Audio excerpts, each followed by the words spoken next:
Chapter 1, Engagement Cancellation. I have no relationship with her anymore. The Star Hotel in the Magic City. The hotel is full of luxury cars outside, as today is the engagement banquet for the Su family's eldest daughter. The Su family is mainly in the entertainment industry, so there are many celebrities coming and going today. But the atmosphere in the banquet hall is a bit oppressive at the moment. It's been more than half an hour since the start of the banquet, and the heroine of this engagement banquet is late. Lin Nan, why don't you hurry up and call Nian Nian?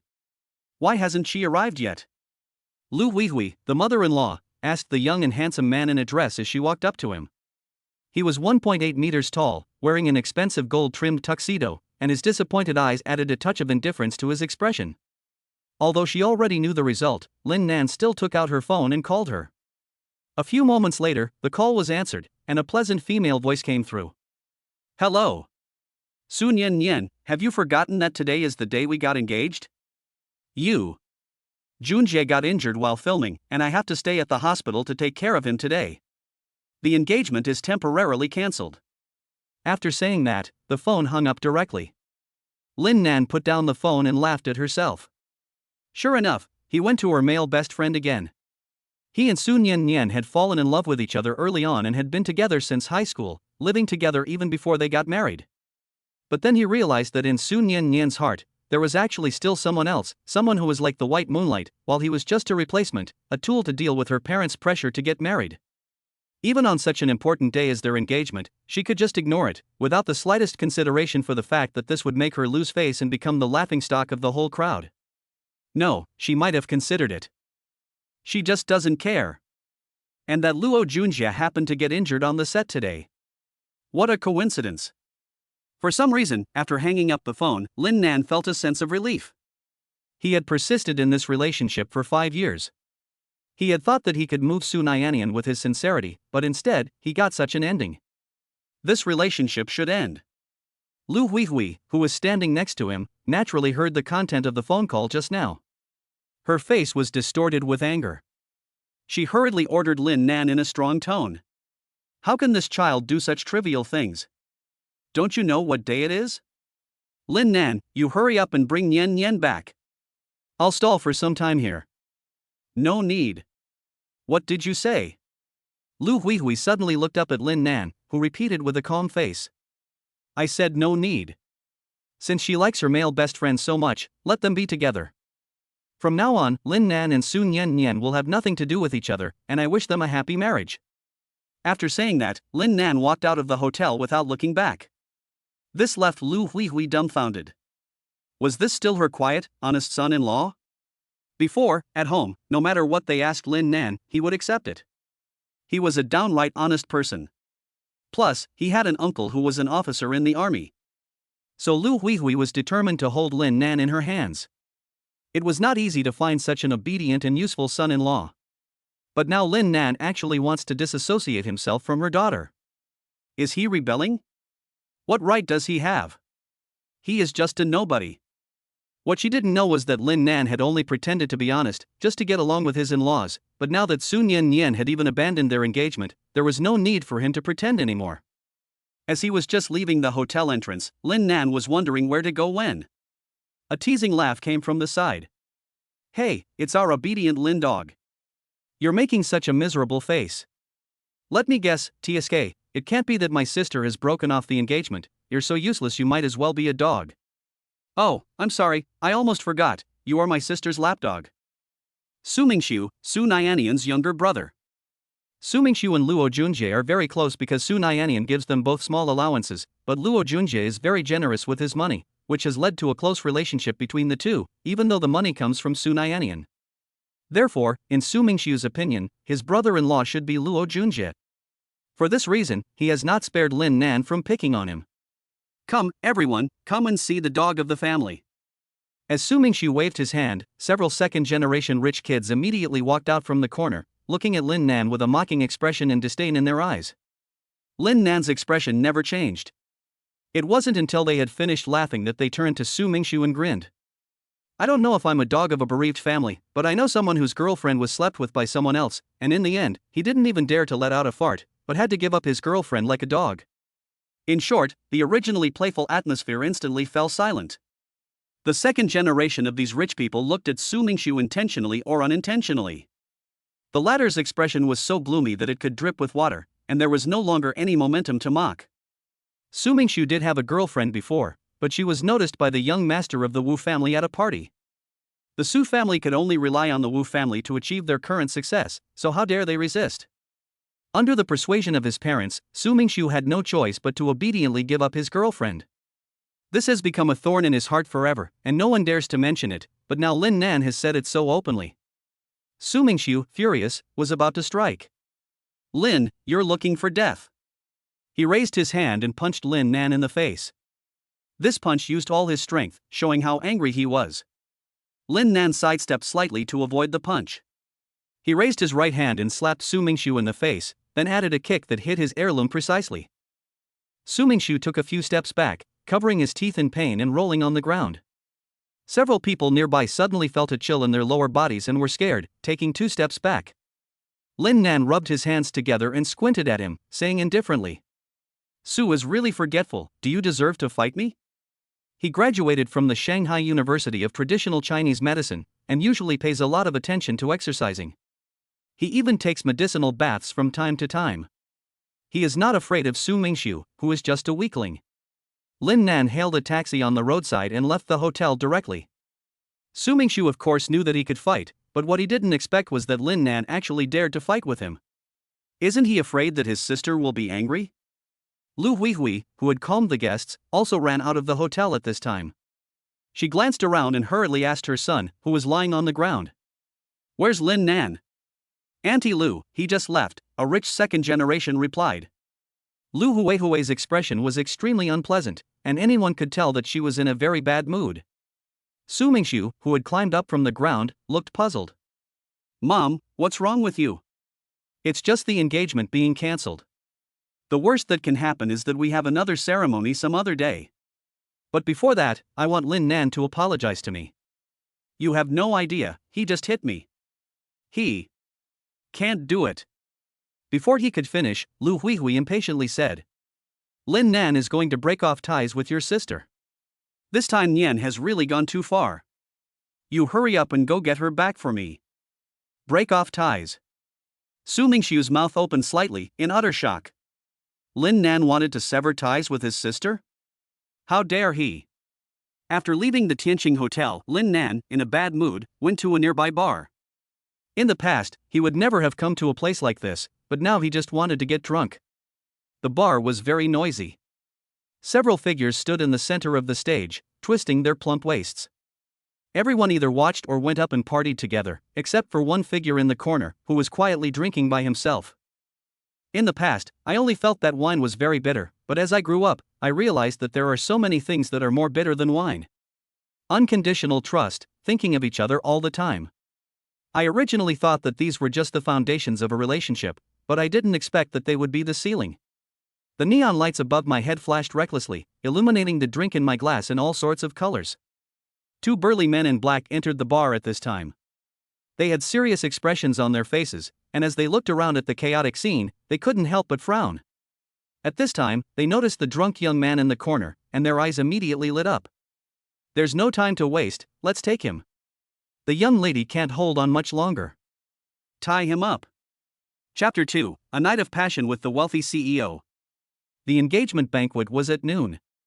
It wasn't until after 9 o'clock in the evening that Su Nian Nian returned to the villa.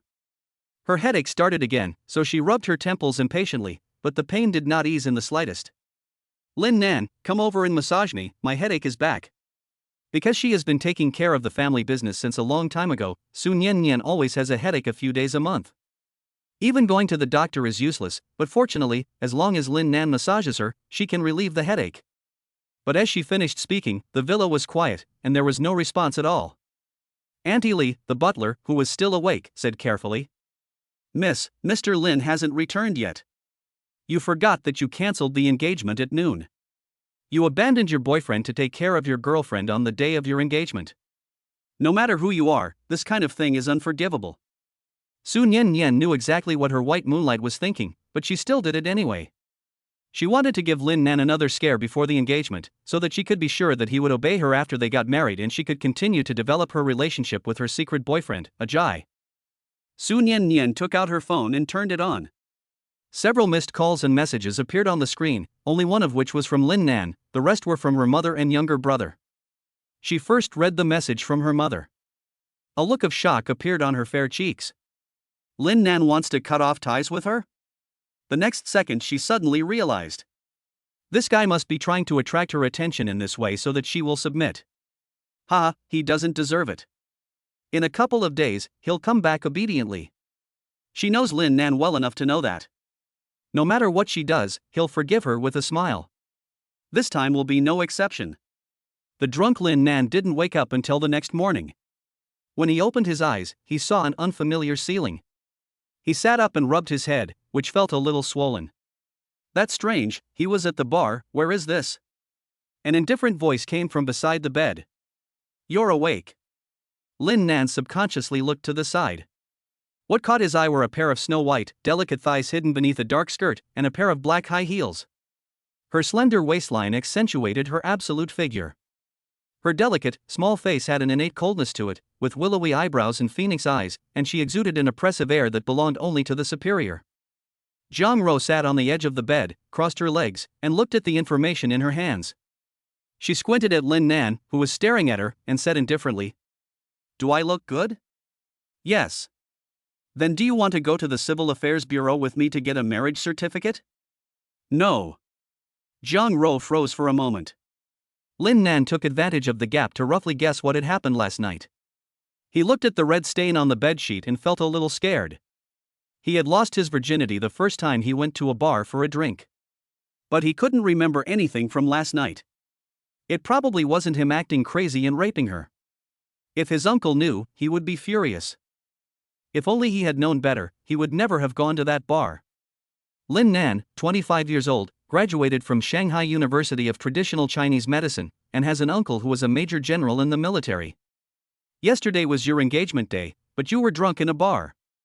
Let me guess, you had a fight with your girlfriend.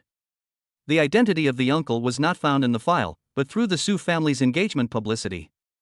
Jiang looked at the information and calmly said Lin Nan's identity information, and finally asked, You've been with that woman for at least 5 years, have you done it yet? No. Lin Nan lowered his head a little embarrassed. It is indeed a shame to say it, not to mention doing it. After being together for 5 years, he and Su Nian Nian are still stuck at the stage where they can only hold hands. He is a conservative person himself, and thinks that it is best to do that after marriage. Unexpectedly, Jiang was relieved to hear this. She was drugged yesterday after being tripped, and eventually escaped with the help of her bodyguard. By chance, she had last night's encounter with Lin Nan. But fortunately, this guy is still a pure virgin, and she is not in the habit of stealing men from others. But since it has entered her mouth, she cannot let it go, otherwise her reputation will be ruined. Lin Nan had just picked up the clothes on the floor and put them on under the covers when a hand picked up her chin. Her exquisite and beautiful face was close at hand, and she said in a cold tone, In that case, you will follow me from now on, and we will go get the certificate tomorrow. I don't know how much you like that woman, but at least on the day of the engagement, I won't go to the hospital to nestle with another man. The Su family is an entertainment company in itself.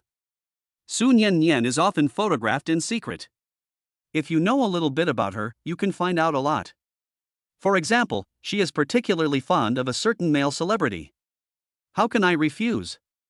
Lin Nan said weakly. Are you kidding? They only met yesterday and they are getting married tomorrow. Anyone who isn't stupid knows there must be something fishy going on. Of course you can. Unexpectedly, Jiang nodded. Then, without any haste, she sat back down in her chair and added indifferently. On the condition that you can accept that tomorrow our business will be in the media. Lin Nan's eyes widened. If this was exposed, and if his uncle found out, he was afraid that he would fly over that night and beat him up. You're threatening me. Despicable. I'm the victim here. Seeing that it was almost time, Jiang got up and walked towards the door. Before leaving, she didn't forget to glance back at Lin Nan, and a faint, charming smile finally appeared on her cold face. I don't want much, I just want the whole of you. I hope to hear from you within 2 days. When you've made up your mind, come find me at Century Building. You won't lose out by following your sister." With that, she turned and left. In fact, there was one more thing she didn't say. Since it had already happened, Lin Nan would never escape from her clutches in this life. Outside the Love Hotel, a Rolls-Royce was parked quietly.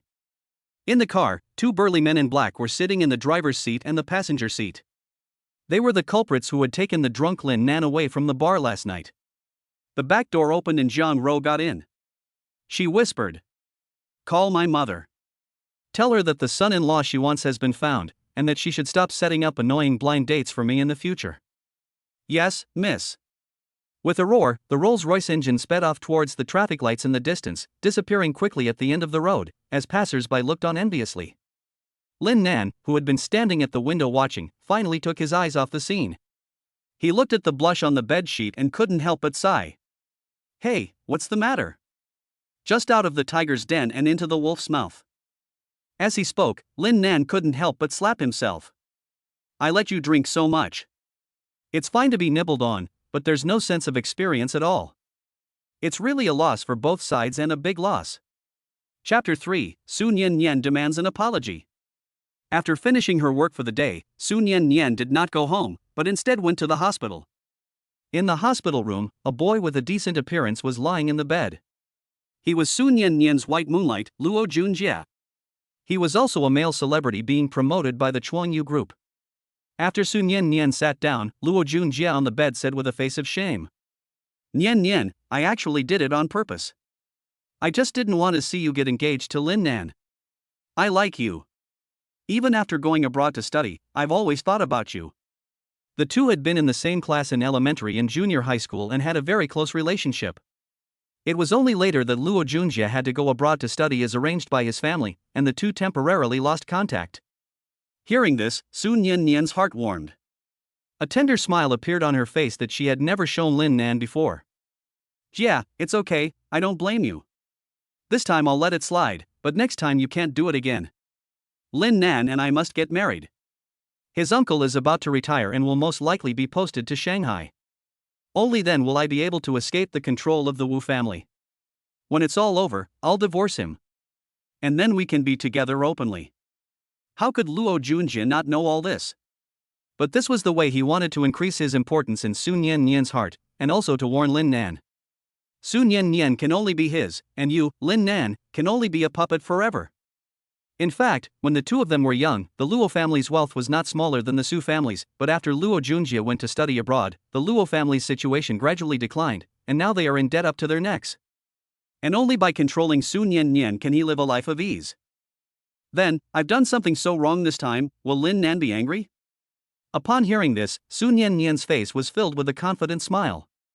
No, at most he'll throw a little temper tantrum. How could he possibly be willing to break up with me? Even if he does get angry, I just need to coax him a little, and he'll still be as obedient as before. The two quietly enjoyed this fleeting moment of beauty. Suddenly, Su Nian Nian's old problem flared up again. It made her frown. Luo Junjie was very observant and asked with concern, "Do you have a headache again?" The Su family has a serious headache disease that can be inherited. Su Nian Nian's father is like this. Even if you go to the doctor, there is no equipment that can detect the problem. Su Nian Nian nodded with some pain. "Come sit here and let me massage you. I studied massage abroad and it should make you feel better."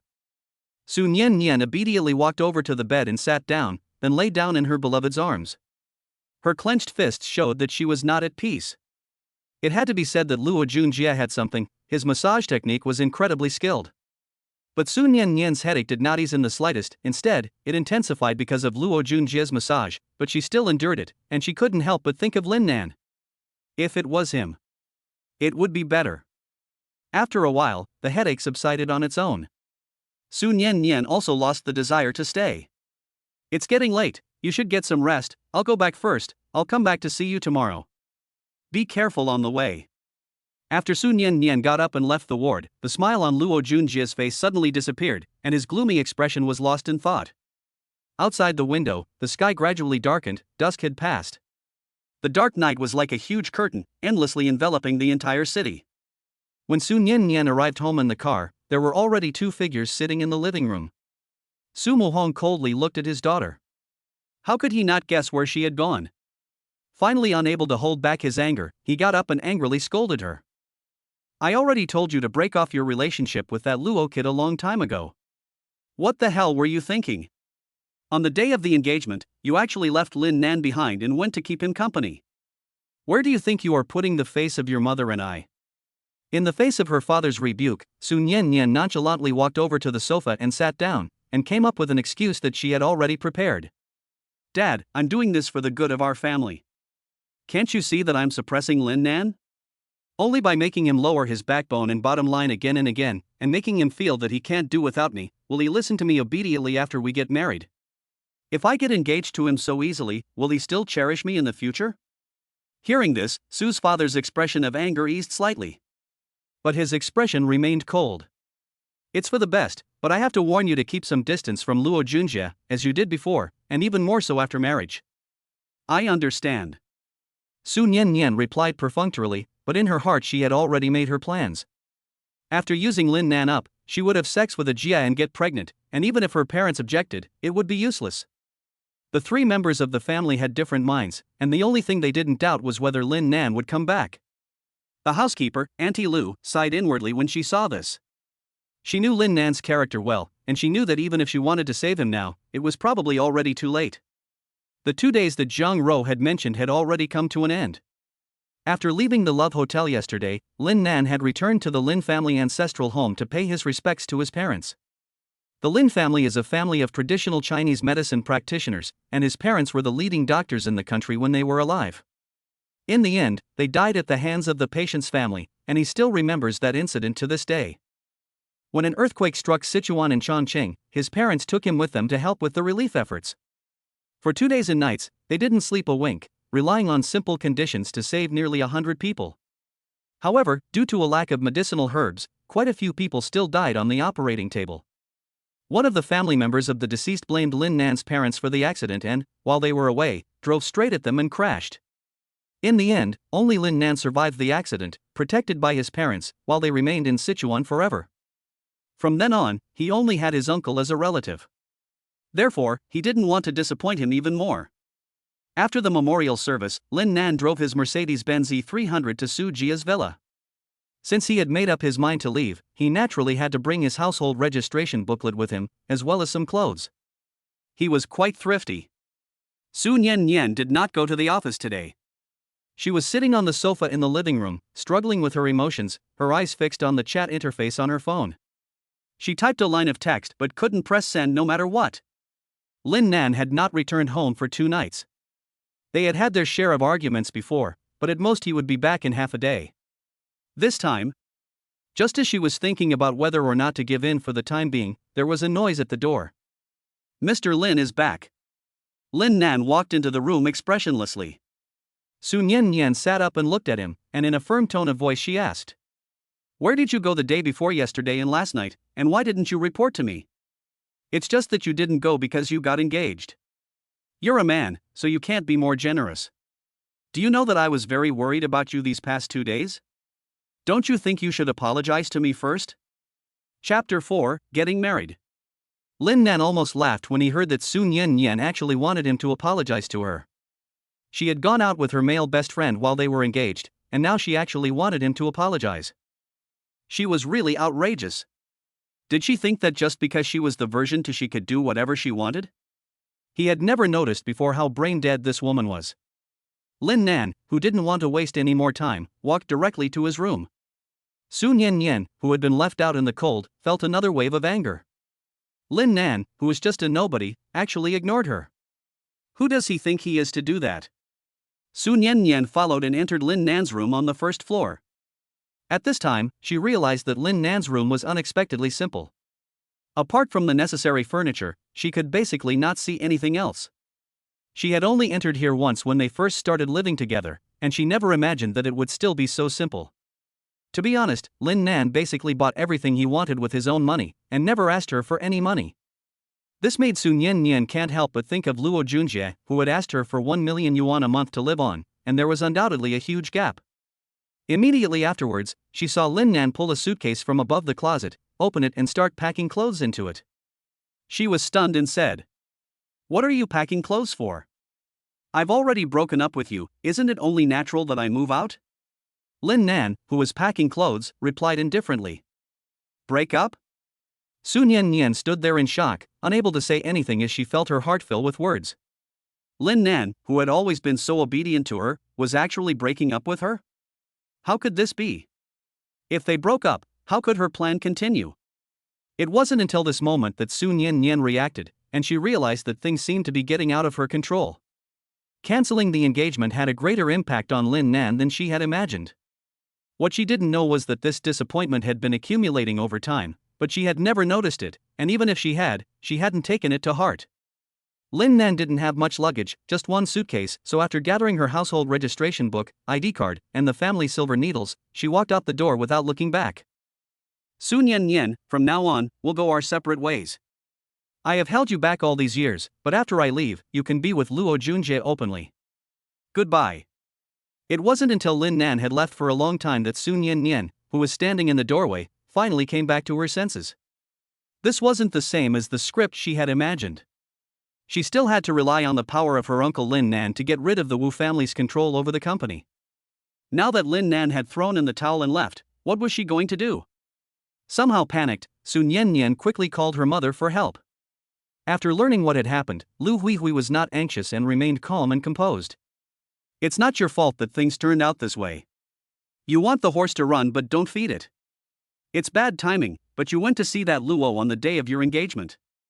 I really don't know what's so good about him. He only went to a foreign school and couldn't even find a decent job after returning to China, so he became a celebrity. And look at Lin Nan, he studied medicine since he was young and can even cure the family's headache. Mom, you'd better tell me what to do." Nian Nian felt bad when she heard her mother belittle the person she liked, but she also knew that her mother was telling the truth. But like is like. How can Lin Nan, an orphan, match her? Lu Huihui said after a long pause. "Don't go see Lin Nan for a couple of days. You two should calm down. When you've calmed down, he likes you so much, and then you can apologize humbly. Do you think Lin Nan will refuse? You'll learn from your mistakes. This is only treating the symptoms, not the root cause. You should still spend less time with Luo Junjie in the future." Nian Nian bit her lip and hung up the phone. Yes, in the final analysis, Lin Nan is still angry with her for not showing up on her engagement day, which made him lose face. As long as she apologizes, she will definitely be able to win him back. Just as she was thinking this, her phone rang again. It was Luo Junjie. "Nian Nian, I got out of the hospital today and bought 2 chickens. I haven't let you taste my cooking in a long time. Are you free now? I'll be right there." Putting Lin Nan out of her mind, Nian Nian took the car keys and drove off, not remembering a word her mother had said. The housekeeper, Auntie Lu, sighed. How could she retain a man's heart when she was so fickle, greedy for the best of both worlds? Lin Nan drove to the Century building in the heart of the city after leaving the Su family. Today was the last day the woman had said, and he was afraid of being late, as the headline tomorrow would be a drunk man raping a young girl. But then he suddenly remembered that he didn't have the woman's contact information, so how was he going to get in? This doubt was quickly dispelled, as one of the 2 bodyguards was standing at the front desk, as if he had been waiting for a long time. The bodyguard didn't say anything, and turned to walk towards the elevator. Lin Nan followed closely behind, while curiously surveying everything around him. The Century building belongs to the Century Group, a well-known enterprise in the Demon City. The most famous are the Century shopping malls all over the country, as well as its beverage company, which together have a market value of 10 billion. It is said to have been established when the national economy was just recovering, and it has a history of at least 50 years. So it turns out that the woman is an executive of this group. But soon Lin Nan realized that he was still too naive. The 2 walked out of the elevator, and the bodyguard led him straight to the president's office, knocking on the door. Knock, knock. Mr. Lin is here. Come in. Jiang, whom Lin Nan had not seen for 2 days, reappeared. She was dressed in professional attire, but her aura was still strong. She looked up and her teasing gaze met Lin Nan's. I didn't think you were going to show up today. I was going to have someone take you to the Civil Affairs Bureau and get you married. You are the president of Century Group? Lin Nan swallowed. Jiang nodded. Lin Nan asked again, then isn't this Century Group? Jiang Ro nodded her head again and calmly replied. It's my family's, is there a problem? Of course there's a problem. After hearing her admit it herself, Lin Nan's eyes widened and his attitude became extremely firm. I won't accept this certificate, and we will never see each other again. Lin Nan finished speaking and turned around, unable to wait to get away. What a joke! He had originally thought that Jiang Ro would at most have a little money and be able to get a divorce after getting married, but she was a top-level rich lady's daughter, and she would definitely find him no good. If he got involved, he was afraid that the divorce lawsuit would take years. This certificate must not be accepted. But while imagination is beautiful, reality is cruel. Two burly men blocked the office door like two steel fortresses. Jiang Ro got up from her seat and said nonchalantly, if you can run past them and escape, then you don't need to get this certificate. Upon hearing this, Lin Nan, who was standing in front of the door, took a deep breath and his eyes suddenly became extremely sharp. After enduring for more than 20 years, it seems that today he has to show some real skills. Everyone around him only knows that he is a great doctor, but what they don't know is that he also has some experience in fighting. Half an hour later, at the Shanghai Civil Affairs Bureau. The staff looked at Lin Nan's bright red palm print on his right cheek and hesitated before saying, well, are you sure you want to take your wedding photos like this? You can come back when you've recovered. Chapter 5, The Barbaric and Unreasonable Jiang Ro. Lin Nan's mouth twitched when he heard what the staff said. It's fine, I just tripped. Who trips and gets a palm print on their face? Although the staff member was speechless, he quickly began the paperwork. After more than 10 minutes, Lin Nan followed Jiang Ro out of the Civil Affairs Bureau. He rubbed his face and muttered in puzzlement. What's the point of just getting a certificate? Do you think I can get past your parents? Maybe not other people, but you, definitely. Jiang Ro said this with absolute certainty, but Lin Nan had no idea where her confidence came from. Does she rely on his peerless good looks, the most handsome man in the country?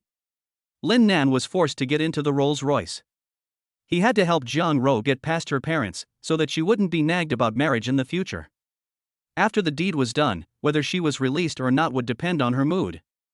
It was obviously an unfair treaty, but Lin Nan couldn't refuse. The slap on his face was the result of resisting.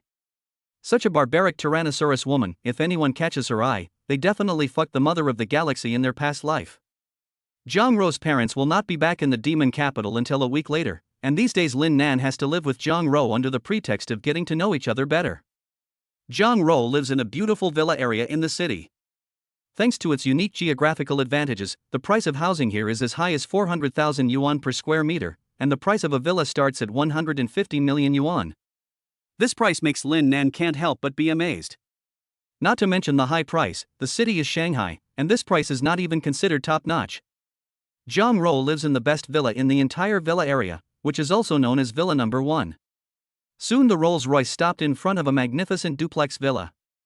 A kind-looking woman with gray hair came out of the inner room. Young lady, why are you back so early today? This is my housekeeper, Huang Ma. Huang Ma, this is Lin Nan, my husband. Upon hearing Jiang Ro's words, Huang Ma's expression suddenly looked very surprised. She had personally watched this young lady grow up, and knew her personality very well. A normal man would make her frown just by approaching, and she especially hated those who approached rich kids with an ulterior motive. Now, she actually... hello, Huang Mama. I can barely consider her my man. Lin Nan smiled rather unnaturally and shook Huang Mama's hand. As for why it was unnatural, it was because his foot was being stepped on hard by someone. Jiang Ro snorted and walked into the house. What do you mean, barely? Is it really that hard for her to find a husband? What a man in need of discipline. Lin Nan followed and entered the interior of the villa, completely stunned by the exquisite and luxurious layout of the living room before him. Everywhere there was the smell of money. Even the toilet was larger than his original room in the Su family, and it also had a small front and back courtyard, covering an area of at least 500 square meters. And at this moment on the other side, Luo Junjie was living in a large flat in an upscale residential area that Su Nian Nian had bought for him. Su Nian Nian sat quietly on the sofa in the living room, looking a little distracted. If Luo Junjie had cooked for her before, she would have been very happy, but for some reason, she just couldn't feel happy now. After a while, Luo Junjie, wearing an apron, came out of the kitchen with a pot of stewed chicken. The chicken gave off a strong aroma, and the surface of the soup was covered in a thick layer of grease, which made Su Nian Nian frown inwardly. Since he started dating Lin Nan, he has basically been in charge of cooking at home.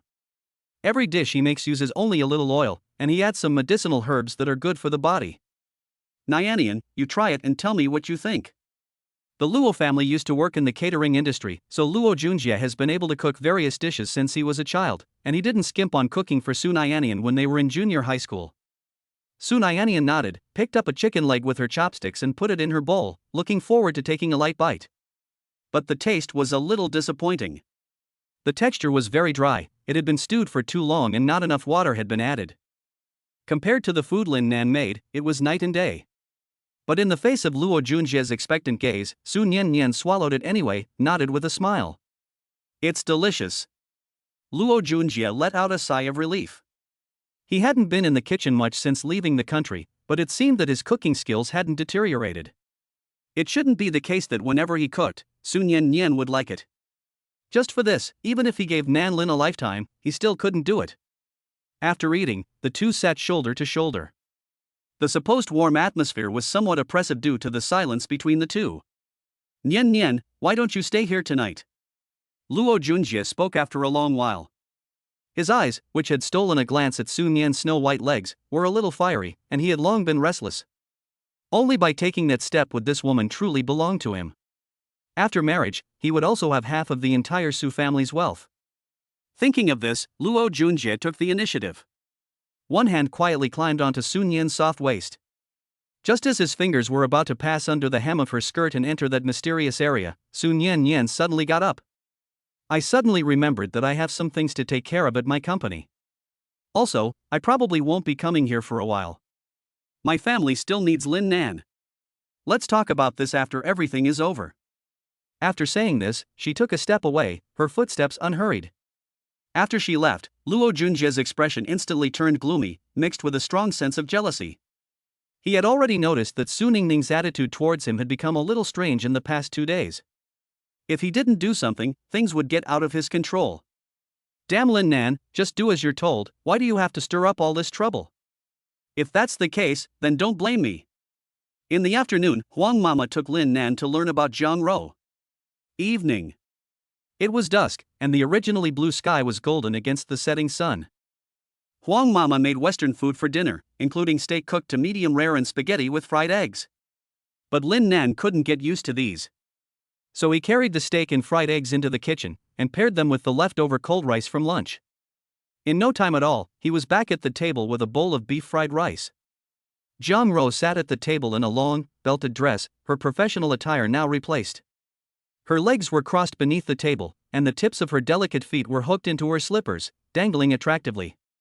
She looked suspiciously at Lin Nan as he sat down with the fried rice. You don't want a nice steak, but cold fried rice.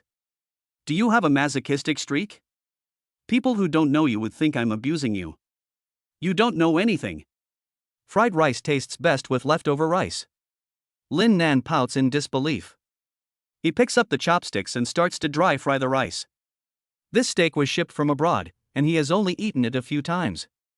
After stir-frying, it can be said to bring out the flavor of the beef to the extreme, and the texture is still very chewy. Finally, a layer of spring onions is sprinkled on top, which is simply a perfect match. Seeing him eating so happily, Jiang couldn't believe it and used her chopsticks to pick up a piece of beef in his dish and put it in her mouth. She chewed it and suddenly her eyes lit up. It seems that in addition to some seasonings, there are also some other things in this fried rice. Without saying a word, she directly took Lin Nan's plate, scooped the fried rice and beef in the area he hadn't eaten into her own plate, leaving only a small portion for Lin Nan. Seeing Lin Nan across the table staring at her blankly, Jiang couldn't help but raise an eyebrow, as if to say, I'm eating your fried rice, do you have a problem with that? Chapter 6, The villa is mine, and so are you. Lin Nan's mouth twitched. This woman is really unreasonable. She has a family fortune of 10 billion and yet she's fighting me for food. There was nothing he could do, so Lin Nan could only take the plate and walk into the kitchen to cook another plate of beef fried rice. As soon as it was cooked, Jiang took half of it again, which made Huang Ma, who was watching, unable to cry or laugh. She never thought that the young lady would be so childish. After dinner, Huang Ma tidied up Lin Nan's room for him, which was next to Jiang bedroom. The environment was much better than what he had at Su's house, although he didn't care about that. It got dark outside. Lin Nan took a shower and lay on the bed, looking at the unfamiliar room before falling asleep quickly. The next morning, the golden sunlight dispelled the thick darkness and shone on the world again, bringing warmth and light to people. Su Nian Nian went to work as usual. The creative entertainment group was established just 10 years ago, but it has already managed to own an entire floor of office space in the Magic City. From a small company to a company with a market value of over 100 million, it can be said that she has been instrumental in its success. She is also very decisive in her work, which makes her employees tremble in fear. As soon as Su Nian Nian enters the office, someone else enters behind her. Nian Nian, I heard that you broke up with Lin Nan. Is that true? Wang Qianqian, Su Nian Nian's best friend from university, is now the senior vice president of the group. In public, they are in a superior subordinate relationship, but in private, when no one is around, they are like sisters. Walking over to her desk, she sat down and turned on the computer on her desk. She spoke indifferently. It's just a minor conflict. After a while, he will still come crawling back. The three of them had known each other since university.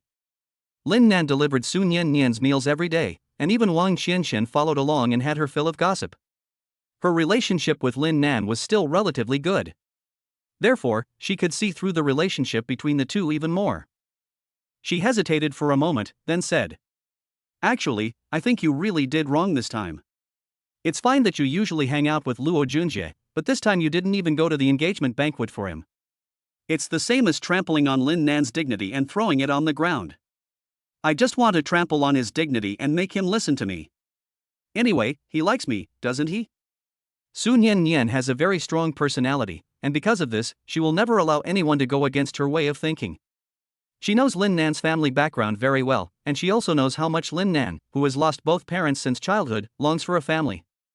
He is a very low desire person, and it is precisely because of this that he is so persistent.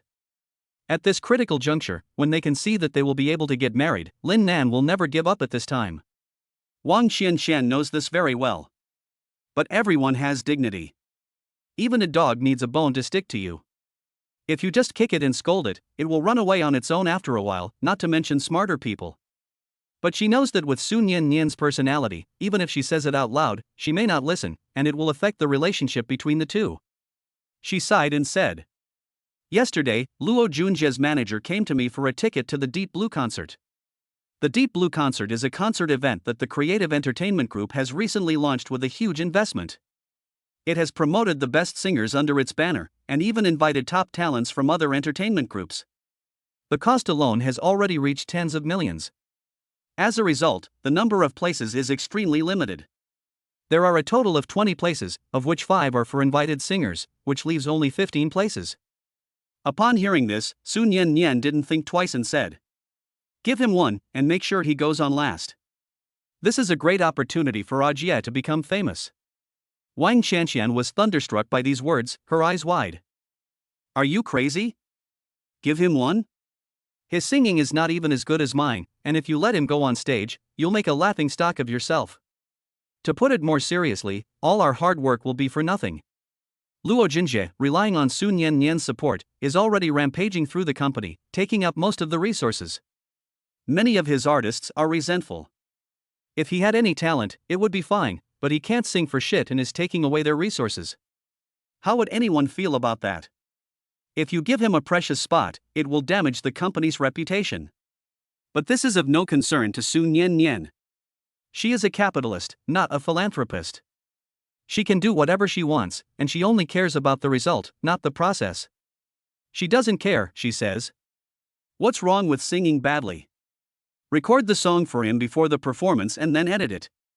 When it's time to perform, just play the pre-recorded music. He just needs to pretend. Wang Qianqian is at a loss for words and is unable to refute. This is indeed possible, but it is very unfair to other people.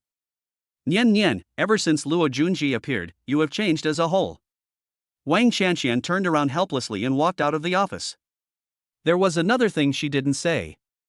One day, you will regret it. For someone you once liked, you abandoned a guy who used to see you everywhere, but how could you not know that people change, not to mention all those years? Panlong Villa District, Villa number 1. Jiang Ro yawned as she came downstairs, still wearing a nightie with suspenders, completely oblivious to the fact that there was a man in the house. Lin Nan, who was in the living room mixing ingredients for a bath, was instantly mesmerized. Those long, silky white legs and the half-exposed cleavage. After he reacted, he blushed and turned his head away, his voice a little embarrassed as he said, You. Why did you come down dressed like that? What's the big deal? You saw me like that the other night, and you even touched me. You were so aggressive then, why are you shy now? Jiang Ro walked downstairs nonchalantly. She picked up some herbs on the table with her hand and said doubtfully, Are you sick? Do you need medicine? Lin Nan. He snapped. You're the one who's sick. These are the ingredients I need for my medicinal bath. It's good for the body. The Jiang family doesn't have any of this, so Lin Nan went to an old friend early in the morning to buy it. He basically takes a bath every day. Medicine has side effects, so he controls the dosage very carefully. Only by persisting over time can you see results, and it's also good for the skin. This prescription is a unique secret formula that he researched himself. With the prepared ingredients in hand, Lin Nan walked towards the upstairs room. Jiang Ro followed curiously. The bathtub had already been filled with hot water beforehand, and it was steaming. As a packet of ingredients was put in, the water in the tub began to become visibly cloudy, and finally turned into a strange black color, which looked a little creepy. In the past, Lin Nan had also wanted Su Nian to take the bath, but she refused because she found the medicinal bath too dirty. He glanced at Jiang Ro, who was still standing nearby, and said indifferently, What are you still doing here for? Do you want to watch me take a bath? Jiang Ro calmly replied, You go out, I'll take a bath first. Lin Nan was stunned. Why? I made the medicinal bath. Looking at her calm expression, a bad feeling gradually welled up in his heart. Could it be? As expected, the next second, he heard Jiang Ro say with an unquestionable tone, This entire villa is mine, and naturally everything in it is also mine, including you. Your things are the same as my things, understand? Now get out, I want to take a bath. Lin Nan. Chapter 7, Lip Syncing Revealed. Jiang Ro didn't come out of the bathroom for half an hour. Her snow-white cheeks were slightly flushed, like tempting apples, and the skin on her arms had become much smoother. The medicinal bath was comparable to some top-notch skin care products. And it had no side effects. She looked at Lin Nan, who was sitting on the sofa full of resentment, with satisfaction. Well done, Linner. I didn't realize you were so capable. From now on, prepare the ingredients for a medicinal bath for me every day. You're welcome. Linner. You're welcome, my ass. He's never met such a brazen person before. 3 days passed quickly. The Deep Blue concert established by Chuanyu was held as scheduled. This concert used up all of Chuanyu's liquid capital, and the stage was set up in a stadium in the Magic City. The concert started at 5 p.m., and the stadium was already packed with people, most of whom had come to see the singers invited by Chuanyu. Under the dim sky, the neon lights of the signboards flickered inside the stadium. Soon, the big screen at the front lit up. It was a view of space illuminating the faces of the people below, and a singer walked onto the stage with a microphone in his hand. The newly emerged senior singer, Bu Nan, has recently become famous, and his emotionally charged songs have swept the Chinese music scene. Tonight's song is, Someone as Outstanding as Me. As Bu Nan lowered his hand, the stadium, which had been noisy, instantly fell silent. The melodious singing came from all directions. His voice started softly, with a hint of a low tone. Someone as outstanding as me. Should have had a brilliant life. But after more than 20 years, I'm still just a nobody in the crowd. Someone as smart as me. It was during the concert, backstage. Nian Nian found Luo Junjia, who was getting ready, and seeing that he was a little nervous, she spoke softly to comfort him. Jia, don't be nervous, just follow the plan. In fact, Luo Junjia was not nervous, but excited.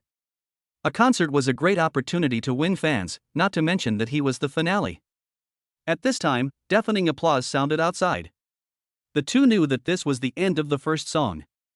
Time gradually passed, and just when the audience was getting a little tired, it was finally time for the last song. Luo Junjie was going to sing a rap song, By the Campfire. Dressed in an expensive black tuxedo, he walked onto the stage. Looking out at the sea of people below, his expression flared with emotion, and he felt his heart surging. Wang Shanshan, who was watching him go on stage, rolled her eyes. The sound engineer had worked for a whole day and night to fix the sound of the song he was going to sing, and she hoped that nothing would go wrong, otherwise all their efforts would be for nothing. Just as she was thinking this, Luo Junjie, holding a microphone, opened his mouth. But no sound came out. A small device clipped to his chest began to emit the fixed sound. You're still sitting by the campfire from when you were a child. Looking at the moon in the sky. It's still the same. Big Dipper pointing ahead of you. So you won't lose your way at night. The audience below looked up slightly, a little surprised. Who is this singer? He sings quite well. Luo Junjie? Why have I never heard of this name before? I think I saw him in a TV series before. Isn't he filming a movie? Why is he singing? He's doing both at the same time? This song is not bad, it's got style. Quiet down, everyone, pay attention. We're about to reach the most important climax. As we all know, when singing, singers do things to attract the audience's attention. Luo Junjie confidently tosses the microphone, takes it back into his hands, closes his eyes and sings along with the song. You say you can't remember the conversation you wanted in your dreams. You say you can't see the stars lighting up your fairy tale in the sky. In the blink of an eye, the stars have shifted and the thorns have been cut down in the dark night. You hear voices discussing your past. The climax lasts for 20 seconds. Before Luo Junjie finishes singing, the voice of Wang Shanshan, who is wearing a Bluetooth headset, comes through urgently and expletively. You stupid idiot, you've got the microphone the wrong way round. It was only then that Luo Junjie reacted, quickly straightening the microphone before continuing to sing passionately. But were the audience members stupid? How could they not understand what had happened? Someone immediately shouted angrily. Damn it, the tickets cost over 700 yuan, and they've given me fake singing. Refund the money. You have to refund the money. I wondered why I hadn't heard of this person before, and I thought he was a rising star. I didn't expect him to be lip-syncing, so I want a refund. Someone just happened to record the scene, and those who were quick got it online. The concert, which had been going well, ended with a big disaster. Those who knew about the lip-syncing only had this one incident to go on, while those who didn't thought it was all lip-syncing, and that's what started the commotion. Backstage. Nian Nian has just learned what happened, and her face is a picture of displeasure. Wang Shanshan then entered from outside, exasperated, saying, I already said that he shouldn't be given this opportunity, and I thought he was unreliable, but I didn't think he was this unreliable. Now everyone outside is demanding a refund on their tickets. What are we going to do? The tickets definitely cannot be refunded. This is a major source of income, and if they are all refunded, it means that not only will we not make a single cent from this concert, we will also lose tens of millions of dollars. Nian Nian calmly responded. Go and calm the audience down immediately, saying that it was because Jay had a sudden voice problem that he had to lip sync, and that he will prove his innocence when his voice is better. As compensation, 1/5 of the tickets can be refunded. Although Wang Shanshan was angry, she knew that this was not the time to make a scene, so she quickly turned around and left the office to calm the audience. They all knew in their hearts that this time, Chuan Yu was afraid it would become famous in the industry. Although it was a bad reputation. It was not until the next day that the matter subsided slightly. Nian Nian returned home looking exhausted. She opened the door only to find her father sitting on the sofa, his face ashen, obviously already aware of what had happened last night. Sumo Hong's eyes were full of disappointment, and he scolded relentlessly. Look what you've done again. The concert was the culmination of the group's efforts, and you've made such a mess of it. Do you know that some shareholders came to me early this morning to complain and demand that you be removed as CEO? Nian Nian bit her lip and was unable to refute. She didn't know what was wrong. Ever since Lin Nan left, it seemed like everything had gone wrong. Jia wasn't as good as she thought, and now she couldn't even return home in peace. At this moment, Sumo Hong suddenly covered his head and fell to the ground in pain. Ah! Nian Nian was scared and quickly went to help him. Knowing that it was a headache attack, she panicked and quickly took out her phone to call Lin Nan. The phone rang twice and connected, and a familiar voice came out. Hello. Lin Nan, my father's headache is acting up again, so you need to come quickly. There was silence at the other end of the line for a long time before Lin Nan's calm tone came through. Oh, what does it have to do with me? I'm not your family's nanny, and I'm not a doctor. If you're sick, go to the hospital and see a doctor. If you can't be cured, prepare a coffin and have a grand funeral. After saying this, the phone hung up. Nian Nian held the phone in her hand and froze in place. She never expected Lin Nan to speak to her like that. It's just about the engagement, isn't it? If you think about it from another perspective, is he right? Why can he be so heartless? I really didn't expect Lin Nan to be such a petty person. How can someone like this be worthy of her? It's just a headache. The worst that can happen is that I have to spend a little more money. Do you really think you're the only one who can cure it? Chapter 8 Dr. Lin? Lin Nan. Lin Nan hung up the phone. Jiang Ro, who was eating potato chips and watching TV next to him, asked. Ex-girlfriend? MMHM. Block her number and put her in the blacklist. I don't allow you to have any contact with her anymore. You are now my person, understand? Although he really wanted to complain, Lin Nan still deleted all contact information with Nian Nian. He had simply forgotten to delete it before. He couldn't help but ask curiously while squinting at Miss Jiang, who was eating potato chips. Aren't you the president of the group? You should be very busy at work, don't you need to go to the office? Of course, someone else will manage the company for me. The most important thing for a person in a high position is to be able to control people. If you are too busy to rest, what kind of person in a high position are you? I'm thirsty, go get me a glass of water. Seeing that this woman actually had the nerve to order him around, Lin Nan was full of black lines. He felt like he had become a nanny. He didn't put up with it either, crossed his arms and snorted. If you want to go, go yourself, don't you have legs? Come here. Jiang Ro shouted out to the outside. Soon, two burly figures walked in. Miss, what can I do for you? Lin Nan did not hesitate to get up and walk over to the water dispenser next to the TV. He poured himself a glass of water from a disposable cup and walked back to Jiang Ro, smiling obsequiously. Here you go, miss. I'm not being a pushover, I'm just being sensible. Do you know how the king of you bore his humiliation? Yes, the two are not related in the slightest, except that he is a bit afraid of pain. What, miss? You should call me wife. Jiang Ro snorted, took it, and waved her two bodyguards away. Lin Nan's phone rang at this time. Seeing the note, his face changed, and he made a shushing gesture to Jiang Ro before answering the phone and saying to the other end with caution. Uncle. The voice on the other end was deep and strong. The phone rang for so long before you answered, what were you doing? The caller was Lin Nan's uncle, Zhang Guodong. Lin Nan smiled awkwardly with the phone in his hand. Nothing, I was just washing vegetables and just finished washing my hands. By the way, uncle, why are you calling? Usually, my uncle only calls me once a month, and he already called at the beginning of this month.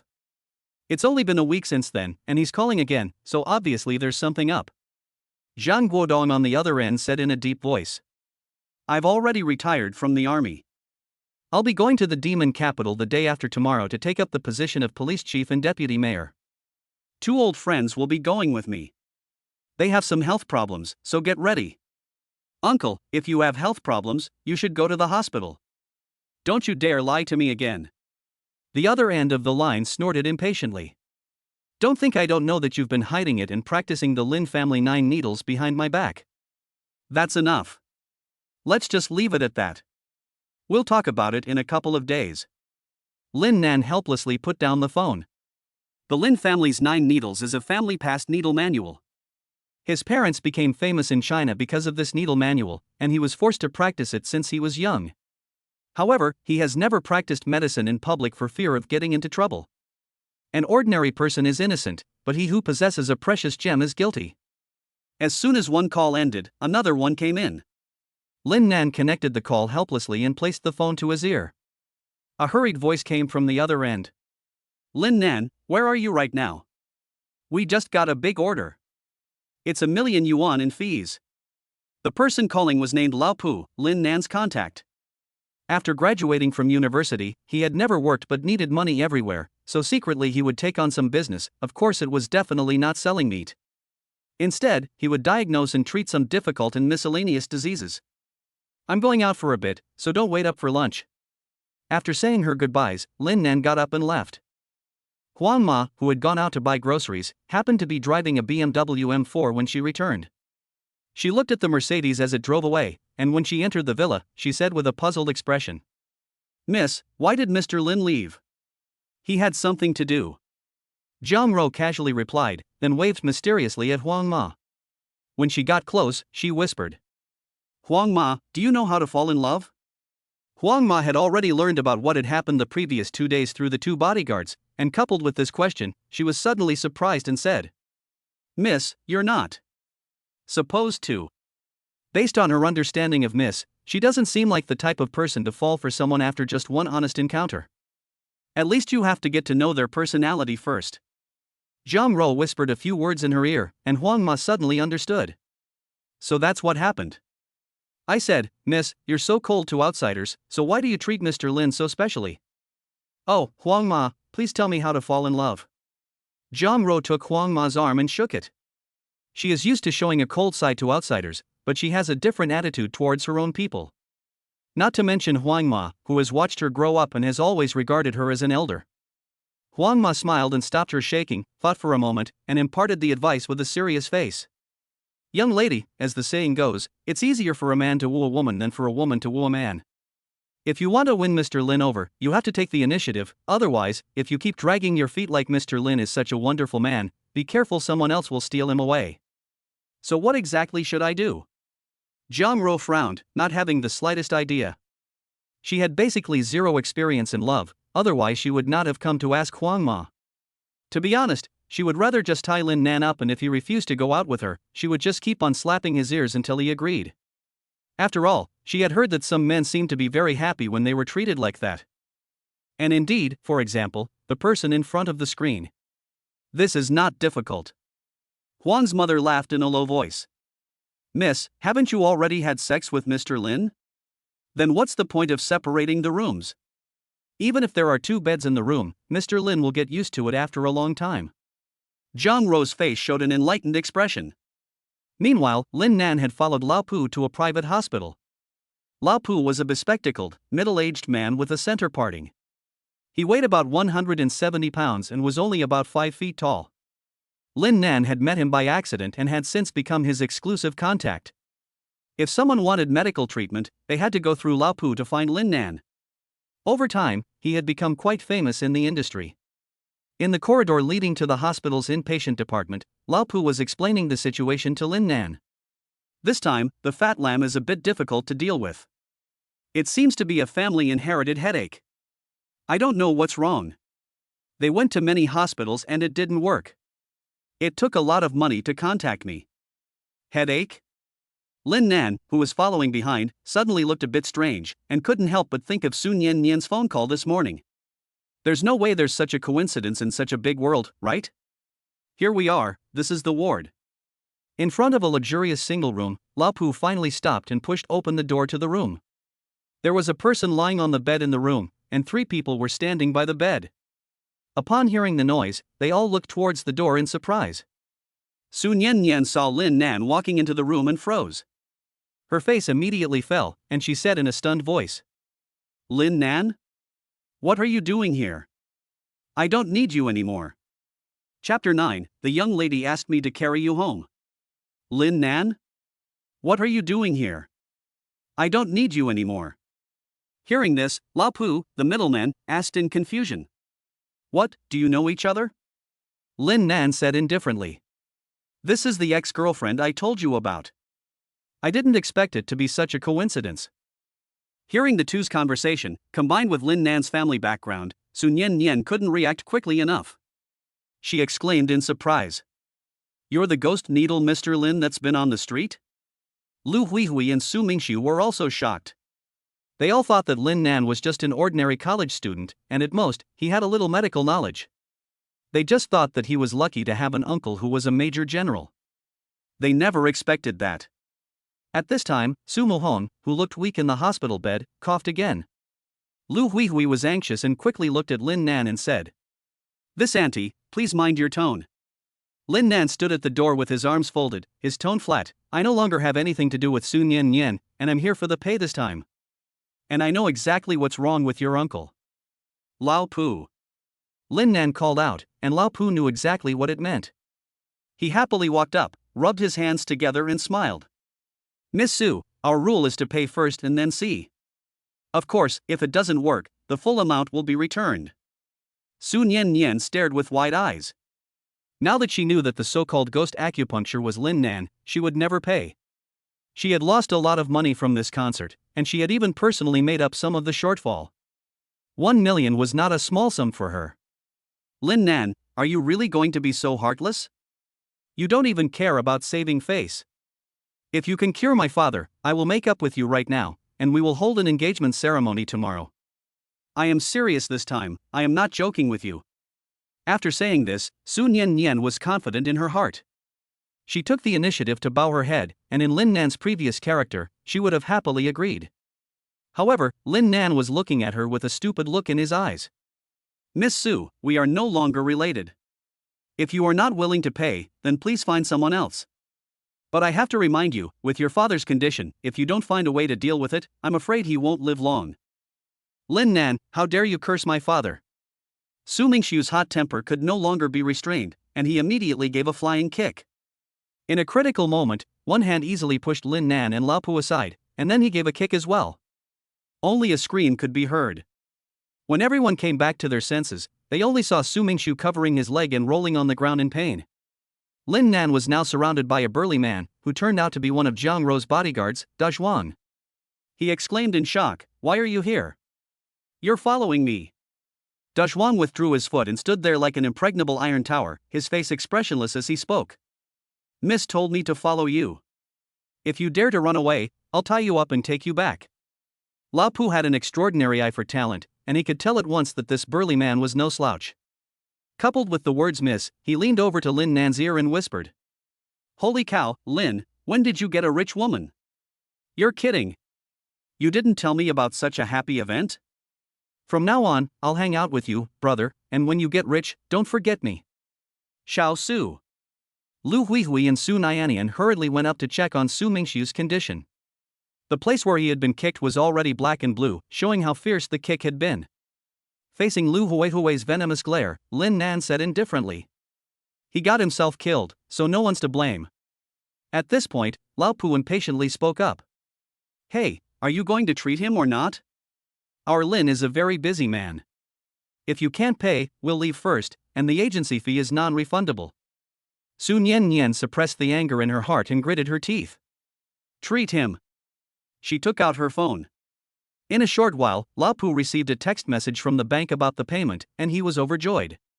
He and Lin Nan had a 28-point system, and he would earn a full 200,000 yuan for this 1 million yuan.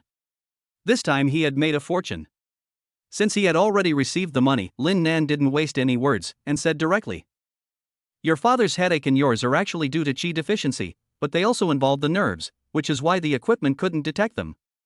Overwork will also aggravate this condition, causing loss of appetite, fatigue, shortness of breath, and spontaneous sweating. This condition cannot be cured, but it can be alleviated through physical exercise and some herbal medicine. Lao Pu skillfully took out a pen and paper from his bosom. Lin Nan spread the paper flat against the wall and began writing the prescription. It was actually a common headache prescription, with the addition of herbs such as Angelica, Rehmannia, and Polygonum multiflorum. After handing the prescription to Su Nian, he went up to Su Muhong, who was lying on the bed, and started massaging his head.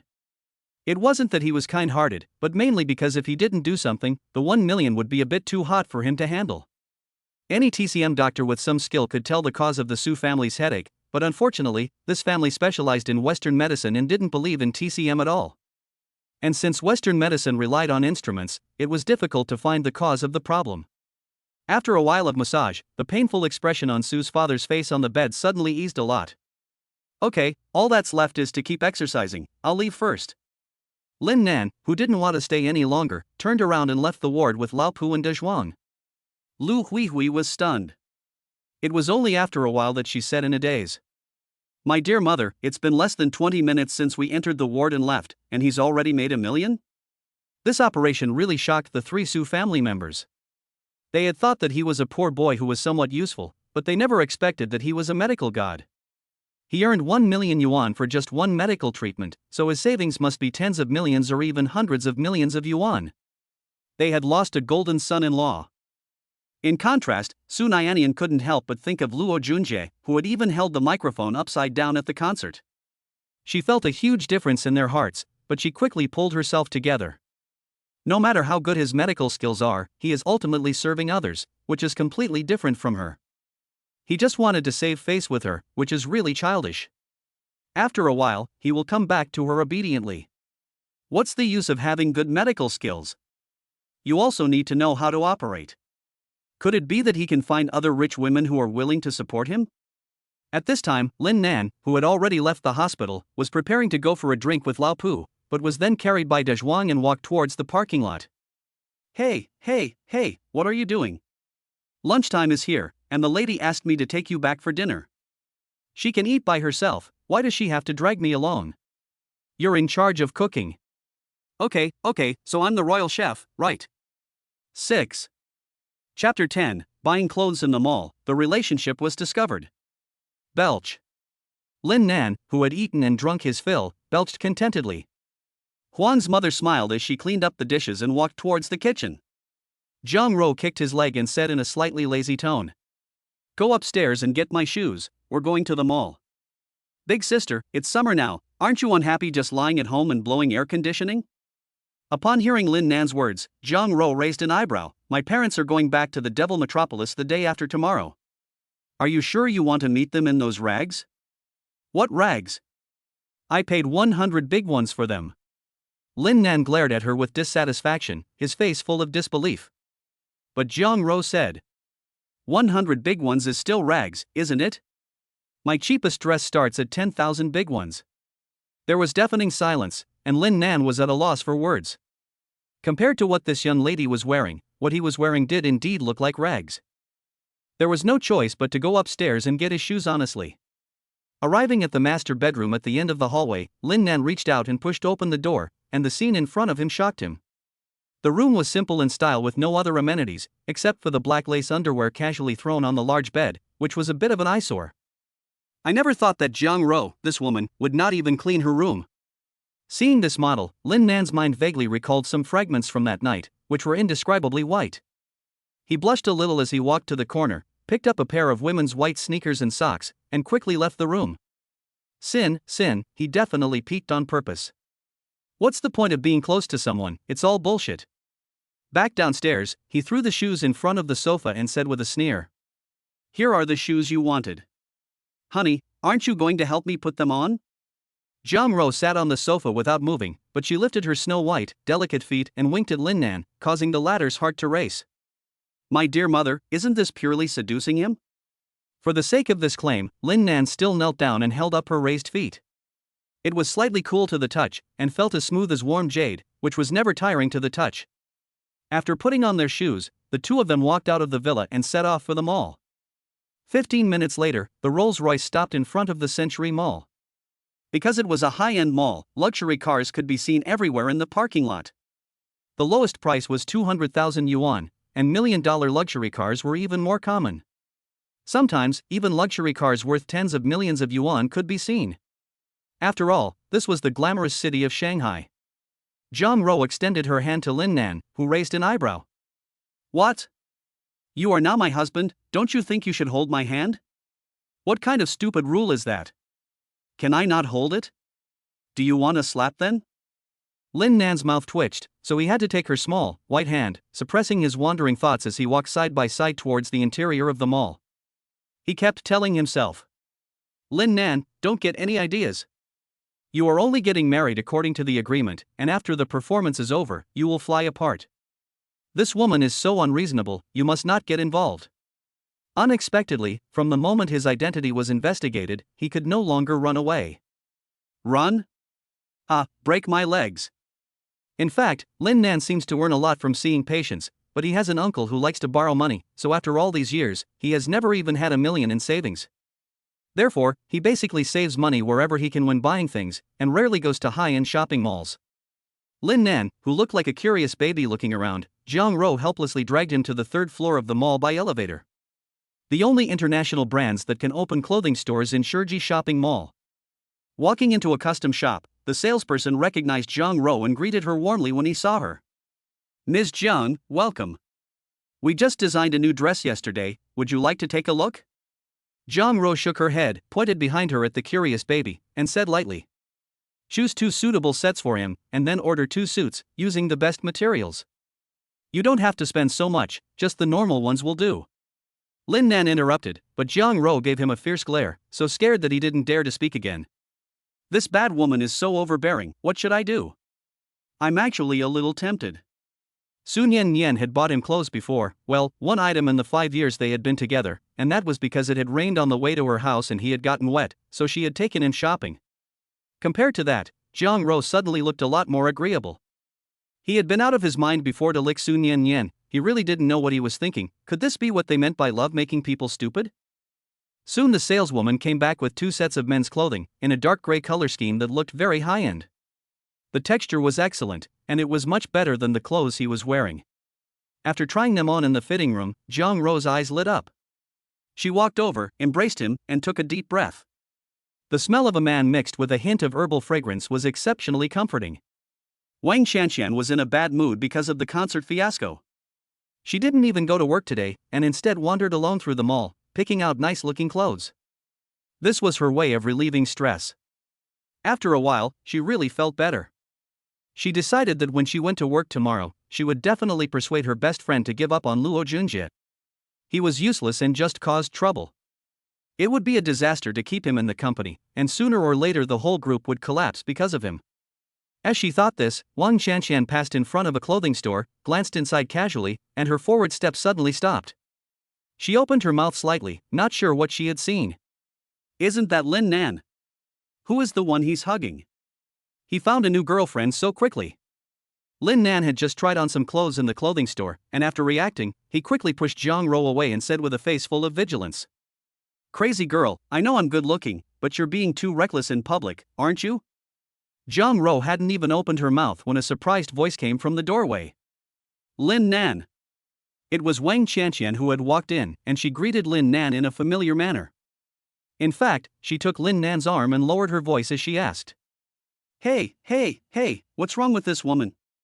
You've only been separated from Nian Nian for a few days and you've already found someone new? Wang Xianxian knew that Nian Nian was still thinking about Lin Nan, but she didn't know that the latter actually wanted to use his connections. I'm his wife, and who are you? It was Jiang Ro who spoke, staring coldly at Wang Xianxian as she took Lin Nan's hand. Her icy gaze seemed to hide a knife, sending shivers down people's backs. The absolute sense of oppression she had cultivated since childhood was on full display. The temperature in the store seemed to have dropped several degrees at that moment. Wang Xianxian was so scared that she subconsciously let go of her hand, and explained in a somewhat flustered manner. Don't get me wrong, Lin Nan and I were classmates before, I just saw him come over to say hello. Jiang Ro didn't know what to say, and grumpily dragged Lin Nan to her side. This smelly man doesn't know how to hide, just let any woman hold your hand, doesn't he have a little self-awareness as her man? It seems that he needs to be properly trained in the future. Chapter 11 Lin Nan, don't think I'll go easy on you. This is my wife. Lin Nan was about to say girlfriend, but then a hand came from his waist and gave a 360-degree twist, which was so painful that he quickly changed his words. Wang Xianxian's mouth was wide open. What did she hear? Wife? He just broke up with Nian Nian less than a week ago, and now they're married. Is he that efficient? You guys take your time, I have to go. Wang Xianxian quickly found an excuse to leave. She had to quickly tell her best friend about this. She had thought that the two of them were just having a lover's quarrel, but she never imagined that Lin Nan would already have a wife. This was not what she had expected. She wondered how Nian Nian would feel when she found out. After she left, Jiang Ro angrily slapped Lin Nan on the butt. He glared at her and said, "You deserve it." Seeing Jiang Ro's righteous look as she struck, Lin Nan's temper could not be restrained, and he immediately got ready to fight. Even if you are a woman, don't think that I will show mercy. Apologize now, and I might spare your life. You can kill me, but you can't humiliate me. How can I bear to be spanked in front of other people? Two female salespersons hid behind the counter and whispered. Oh dear, Miss Jiang's boyfriend is so manly, I thought this young lady would like the puppy dog type. Well, that's true. But if I remember correctly, those two bodyguards said that Miss Jiang won the National Martial Arts Championship in college, and then she focused on her career. This young man speaks with such confidence, I guess he's got some skills too. Although the two were speaking in a low voice, there were only a few people in the store, and it was incredibly quiet, so the sound of their conversation clearly fell into Lin Nan's ears. He twitched the corner of his mouth, looking at Jiang Ro, whose face had already turned gloomy. National martial arts champion? It should be a fake, probably. Without hesitation, Lin Nan turned with a terrified look in his eyes and ran frantically towards the outside of the store. Are you kidding me? With his small frame, he can only deal with ordinary people. If this woman really is the national martial arts champion, she'll have him pinned to the ground with one foot. All's well that ends well. Jiang Ro took out her phone with a gloomy face and called her bodyguard. Tie up that dog man for me, and prepare a dog beating stick for me. On the other side of the street, Wang Qianqian drove to the company as fast as she could. Inside the office, the secretary was reporting to Su Nian Nian when Wang Qianqian hurriedly pushed her way into the office. Nian Nian, something terrible has happened. Guess who I just saw in the mall? It was Lin Nan and his wife. Wife? No way. Su Nian Nian firmly denied without even thinking. She had been with Lin Nan for so many years and knew his character inside out. To use a current internet term, he was in love, and now they were just having a fight because he had lost face at the engagement ceremony. Not to mention, how long had they been separated? So Lin Nan had a wife before he even broke up with her? That was impossible. Really, if you don't believe me, I still have a photo of them cuddling together. Wang Qianqian knew that she could not convince Su Nian Nian with her words, so she took a photo of Jiang Ro and Lin Nan embracing. Looking at the familiar face in the photo, Su Nian Nian froze and quickly hid her phone. She stared at the photo intently, trying to find any signs of photo editing. However, she found nothing. Staring at the woman in the photo, who was obviously more beautiful and elegant than herself, Su Nian Nian couldn't help but clench her lips. Lin Nan. I thought he liked me a lot, but it turns out that he has already been seeing other women behind my back. What a joke. Wang Qianqian, who was standing next to her, couldn't help but complain inside. You don't seem to have the right to say that either. You have a boyfriend and still go to the home of a male celebrity every other day. It's only because Lin Nan has a good personality that other men would have turned their faces long ago. Isn't this like a whore who sets up a shrine to her virtue? But she didn't dare say this out loud. Although her best friend had gone down the wrong path in her relationships, she had still been pretty good to her, otherwise she would probably still be working as a white collar in some company. Su Nian Nian reached out to her best friend. Give me your phone. What do you want my phone for? To call Lin Nan. He blocked me. Wang Qianqian had no choice but to hand over her phone. She couldn't help but say, Nian Nian, I think things are going pretty well now, so let's not bother them. Lin Nan has a family, and you can be with Luo Junjie. Isn't that a happy ending for everyone? But Su Nian Nian could never let it go. After the concert fiasco, many shareholders were thinking of impeaching her as CEO and replacing her with one of their own. She had to produce some results now to reassure everyone. And the Wu family's Longting Group was becoming more and more brazen in its exploitation of Chuan Yu's resources. She had to take advantage of the situation. If Chuan Yu is a medium-sized entertainment company in the City of Demons, then Longting Group is one of the top entertainment companies in the City of Demons. Longting has at least 10 companies like Chuan Yu under its umbrella, and it holds absolute shares and has the power of life and death. Her original idea was to rely on Lin Nan's uncle to make Longting pay attention to Chuan Yu and allocate a lot of resources. After all, Chuan Yu is absolutely controlled by Longting, so why not make your own right and left arms thicker? With this resource, Su Nian Nian could secretly re-establish a new company and escape with the help of this golden cicada. But now that Lin Nan is out of control, she has to use the favor she has never used before. There is only one chance, and with Lin Nan's character, he will definitely return this favor. After all, it is a life-saving favor. The phone in the office rang for a long time, but no one answered. A remote place outside the city. If you listen carefully, you can hear faint cries for mercy coming from the forest. Lin Nan is tied up and thrown into a pit, which is already half full. De Zhuang and Er Zhuang are busily shoveling in the soil, while Jiang Ro is standing playfully by the side of the pit. Weren't you being so cocky in the shopping mall? Why aren't you cocky now? You were the first person in all these years to dare to call me a dog. If it were anyone else, I would have thrown you to the tigers in South Africa a long time ago, but it seems like burying you alive is not a bad idea. Of course, Jiang Ro was just threatening Lin Nan. If she didn't teach him a lesson, this man would definitely turn the world upside down. As she watched the soil level rise higher and higher around her, Lin Nan was scared and quickly begged for mercy. Sister, spare my life. You're not a dog at all. I was wrong to say that. You're a great person. I will follow your lead in the future. It was only after hearing this that Jiang let out a cold snort. Pull him up, and don't fill in the hole. Maybe it will be useful next time. Chapter 12, Uncle returns to meet his in-laws. Another day has passed. Today is the day he meets the parents. Early in the morning, Lin Nan, who was sleeping in his room, suddenly felt something touch his face. He impatiently shook it off, then rolled over and continued to sleep, mumbling in his mouth not to make a noise. The next second, a powerful slap hit Lin Nan's but without any effort. The pain made him almost jump out of bed, his eyes wide open. After seeing the culprit, the words to scold him were stuck in his mouth but he couldn't say them. At some point, there was a 1.9-meter tall, incredibly fit middle-aged man standing by the bed. This figure was even better than that of the two strong men, and his face was full of unshaven stubble, with a typical square face. Seeing the man's appearance, Lin Nan couldn't help but say angrily, "Uncle, why is it you?"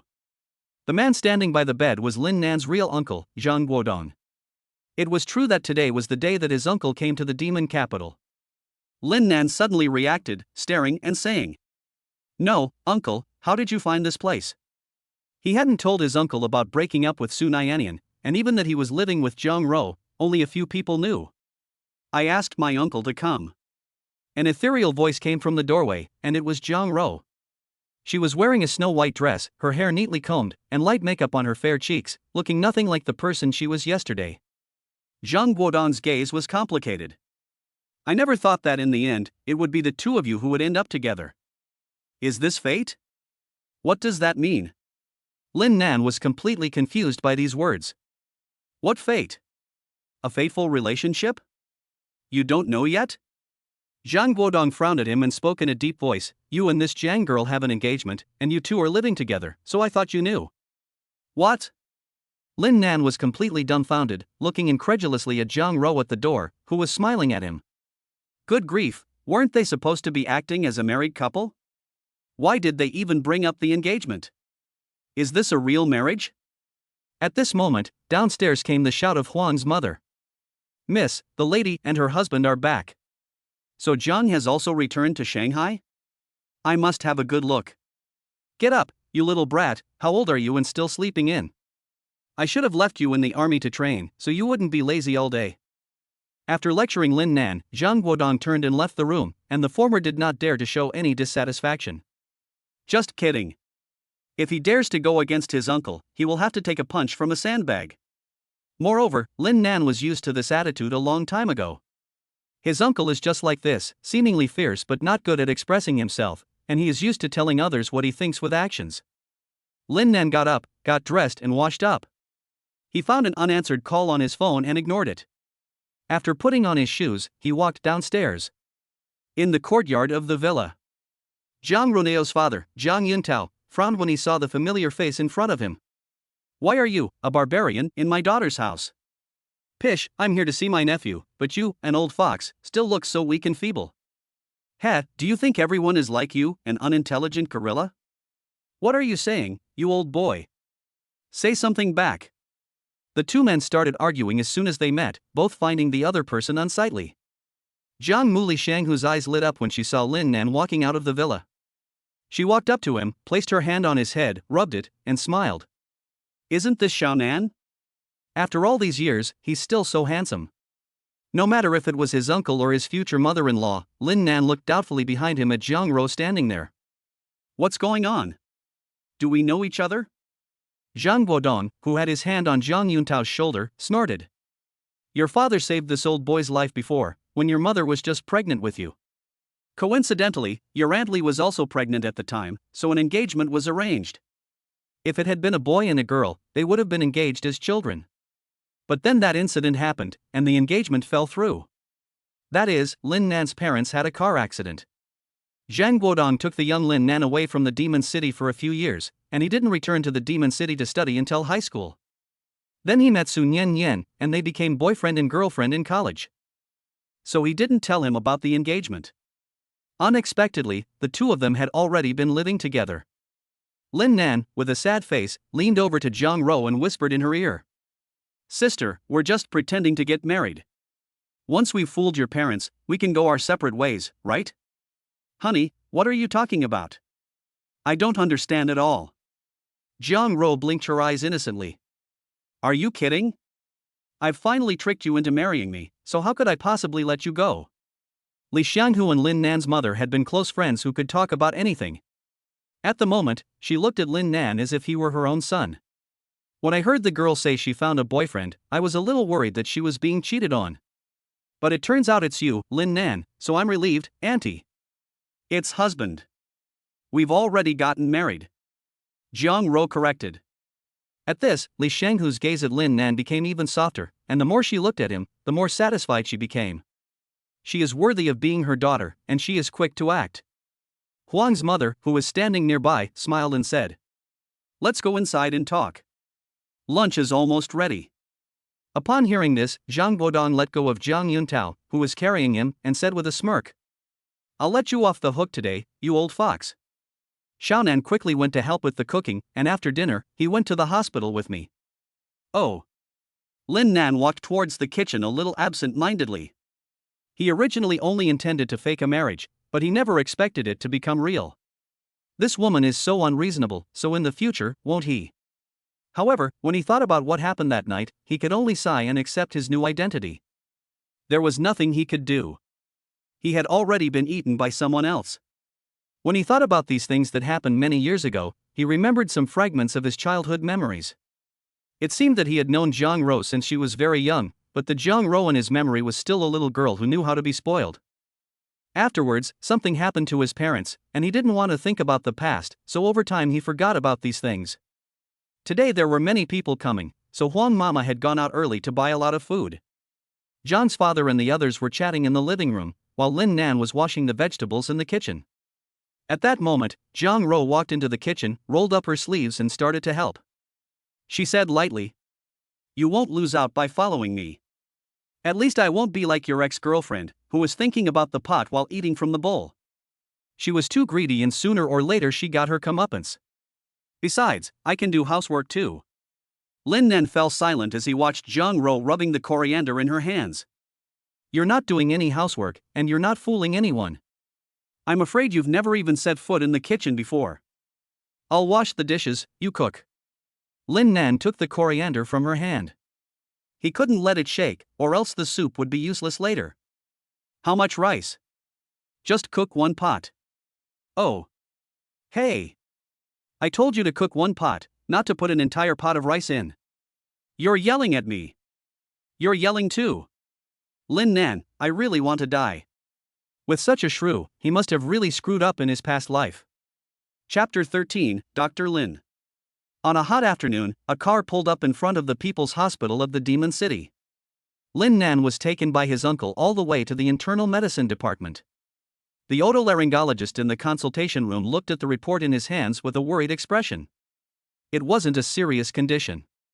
If the condition were serious, it would be fine, at least there would be a way to treat it, but the complete lack of a cause left him at a loss, and in the end he could only say with difficulty, "It could be a case of neurotic tinnitus. Our hospital's conditions are limited, but it shouldn't have a big impact on your daily life. You could try Chinese medicine.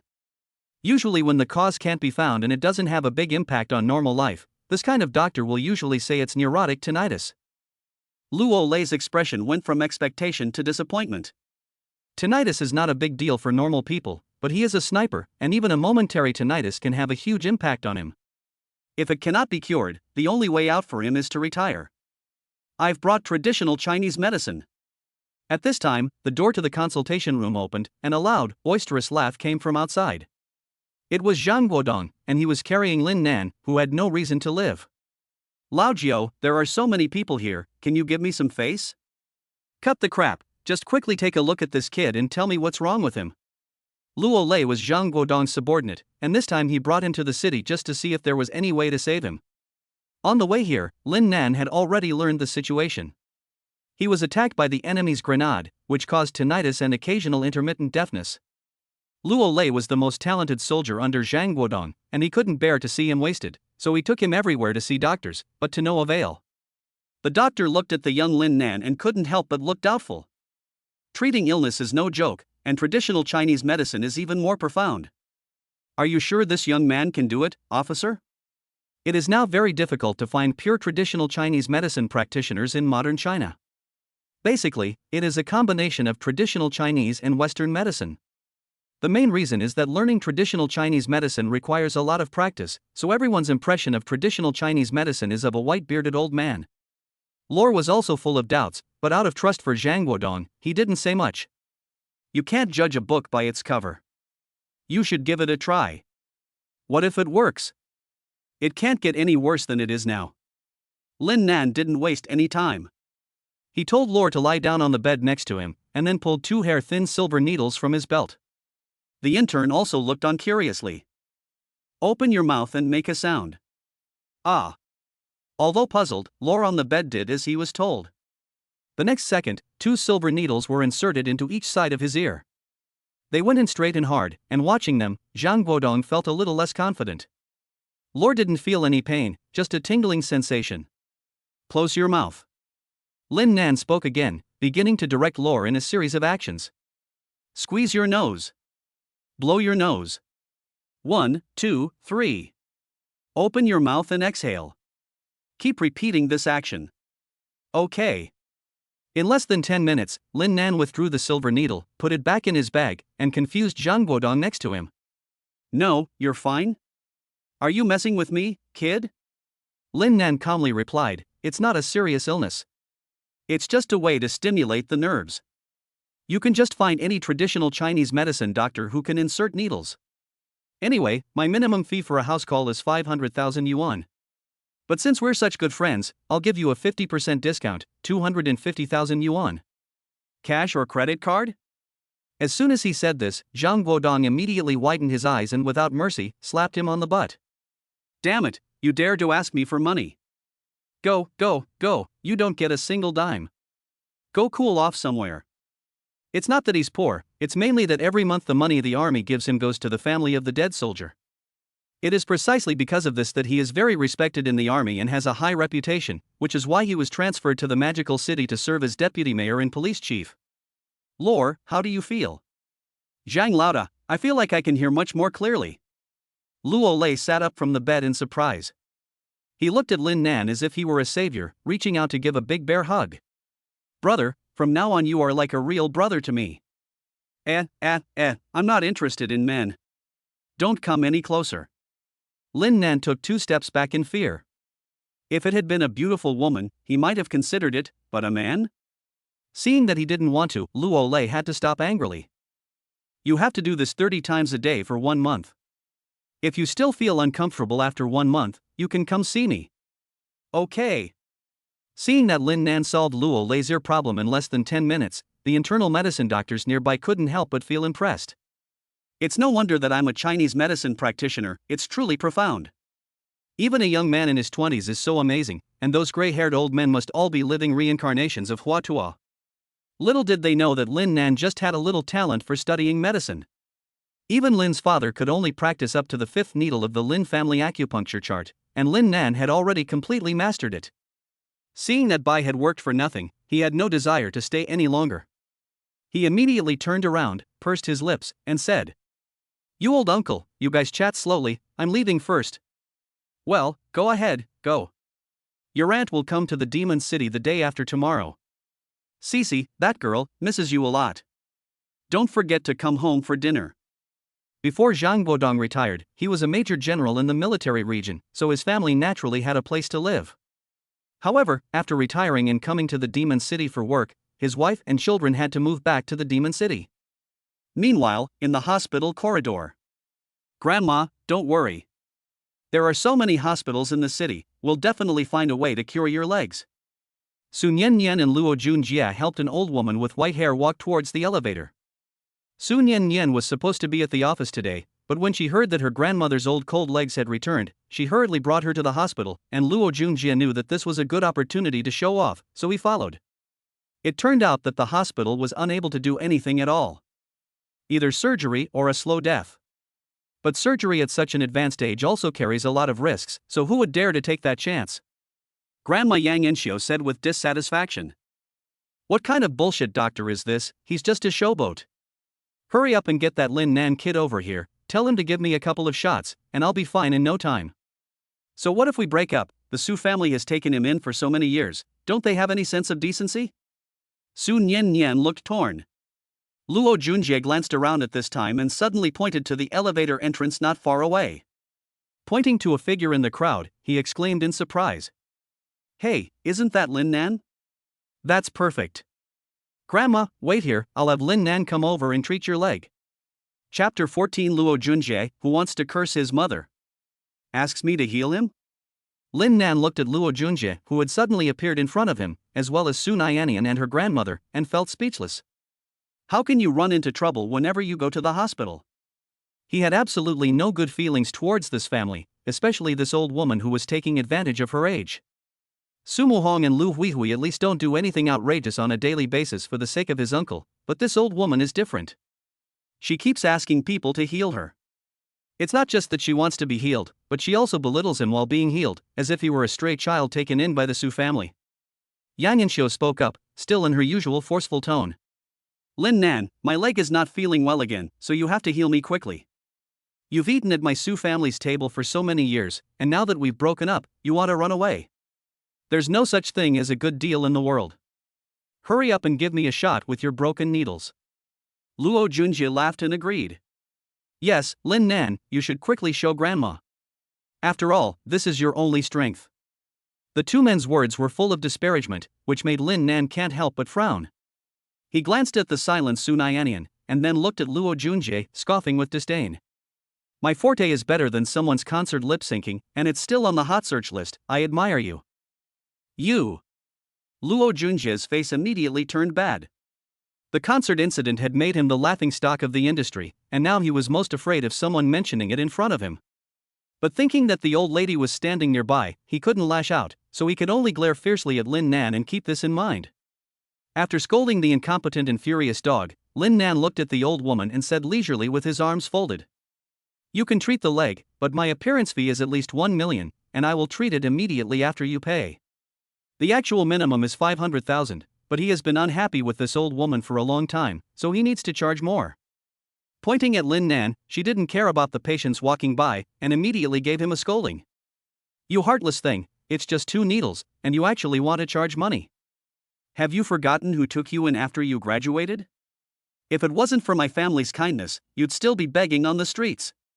It's true that you have no parents, and you lack education.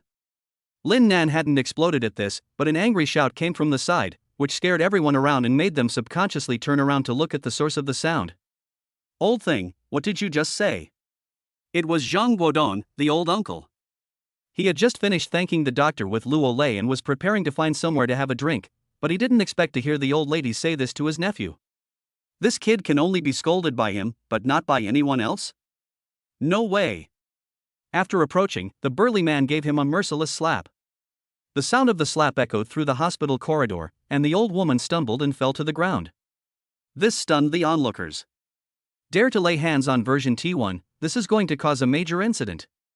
Some people had already taken out their phones and started recording, preparing to get a good amount of traffic. How dare you hit me? After the slap, scarlet blood oozed from the corners of the old lady's mouth, and 2 of her teeth were knocked out, which looked very creepy. But before she could make a scene, a dark muzzle was pointed directly at her forehead. Zhang Guodong scratched his ear, while simultaneously disarming his pistol, a bloodthirsty smile creeping to the corner of his mouth. So what if I hit you? What, do you want me to invite you to have a peanut? Gun. Luo Junjie was so scared that he almost sat down on the ground with his legs shaking. Grandma! Su Nian Nian exclaimed, hurriedly went to protect her injured grandmother, looked at Zhang Guodong who did not recognize his identity, gritted her teeth and said, It is illegal to carry a gun, you are committing a crime. Zhang Guodong took out his gun permit without any panic. Seeing the seal on it, no one dared to say a word. Seeing that things were getting out of hand, and even the gun had come out, Lin Nan hurriedly went over to his uncle and whispered in his ear. Uncle, you're the deputy mayor now, it's not good to point a gun at people. If this gets out, the impact will not be average, and it may even affect your career. Hearing this, Zhang Guodong disdainfully shrugged and said, "What are you afraid of? It's not like I've even taken office yet. At worst, I'll be fired. Anyway, you'll support me, and it's not bad to be a rich man traveling the world with your aunt." Lin Nan's face turned black. Is this how an uncle should behave? Seeing that these people around were still recording, Luo Lei clapped his hands to attract their attention, then said with a serious face, "You can record, but I hope you don't edit the footage, and I especially hope you don't post it on the internet. It was this old woman who insulted the military family, so we couldn't help but warn her with our guns. If we find anyone spreading this maliciously." At this point, 2 female college students in the crowd chimed in. "Yes, I just happened to pass by and heard that this old woman had a bad attitude and even scolded the young man for being ill-mannered, which was really offensive." Yes, I heard it too." Once someone started, many others quickly followed suit. After all, the old woman had spoken loudly, and basically everyone in the corridor had heard her. Zhang Guodong put away his gun, glared fiercely at the pale-faced Yang Laoshi on the ground, and said in a cold tone, "If I hear you say something like that again, it won't be as simple as a slap. Behave yourself in the future, or I'll send you to jail in no time. Eldest nephew, let's go." After the excitement of the crowd watching the gathering of people around them, they quickly dispersed. Looking at Lin Nan's departing back, Nian Nian thought of something and, after handing her grandmother over to Luo Junjie, she instructed, "Take care of grandma, I'll be back in a bit." With that, she chased after Lin Nan's departing back. Since they were taking the elevator, she could only take the fire escape and hurriedly ran downstairs. Looking at her back, Luo Junjie's face was gloomy, but her outstretched hand was shaken off by her grandmother. She had seen the performance of her future son-in-law and said in a bad mood, "I don't need your help, you good for nothing." She was scared when something happened and her legs trembled. "You are no better than Lin Nan, and I don't know why Nian Nian likes such a coward." Grandma said this and walked towards the hospital's surgery. After taking a few steps, she felt a bit breathless again, so she turned her head and angrily said to Luo Junjie, "What are you still standing there for? Come and help me quickly. You don't have any eyesight." Luo Junjie was about to explode with anger, but thinking about the Su family's wealth, he held back and smiled flattery as he went to support the old man. On the other side, Lin Nan followed his uncle as they walked out of the hospital door, when he heard shouting from behind him. "Lin Nan, wait. Chapter 15, I'll only give you 500,000 yuan a month for spending money." Lin Nan turned his head to look, and discovered that it was Nian Nian who had caught up with him. His footsteps subconsciously stopped, and he said coldly, "Is there something else?" He had really liked Nian Nian before, but he liked the Nian Nian of the past, not the Nian Nian of the present, who was now blinded by greed. Although he realized this only after they broke up, it was not too late. Now, when he faced her, Lin Nan's heart no longer stirred. It was as if he was not facing the fiancée he had almost married, but an ordinary stranger. Nian Nian hesitated for a moment, and then said, "It was 9 years ago." This sentence triggered a memory in Lin Nan. 9 years ago, he was still a high school freshman, and had just returned to this magical city full of his parents' memories. Unable to bear the pressure, he wanted to jump into the river and kill himself. He still remembered that it was a hazy night. The moment he jumped into the river, someone pulled him back from behind. It's better to think about how to make those who care about you happy than to die without anyone caring. "You coward." These were the last words he heard before passing out. He vaguely remembered that the owner of the voice must have been a young girl. When he woke up again, he was already lying in the hospital ward. It was Nian Nian from high school who called 120 to send him to the hospital and save his life. It was also from that day on that Lin Nan began to like and pursue her. His wandering thoughts gradually gathered together, and Lin Nan came back from his memories.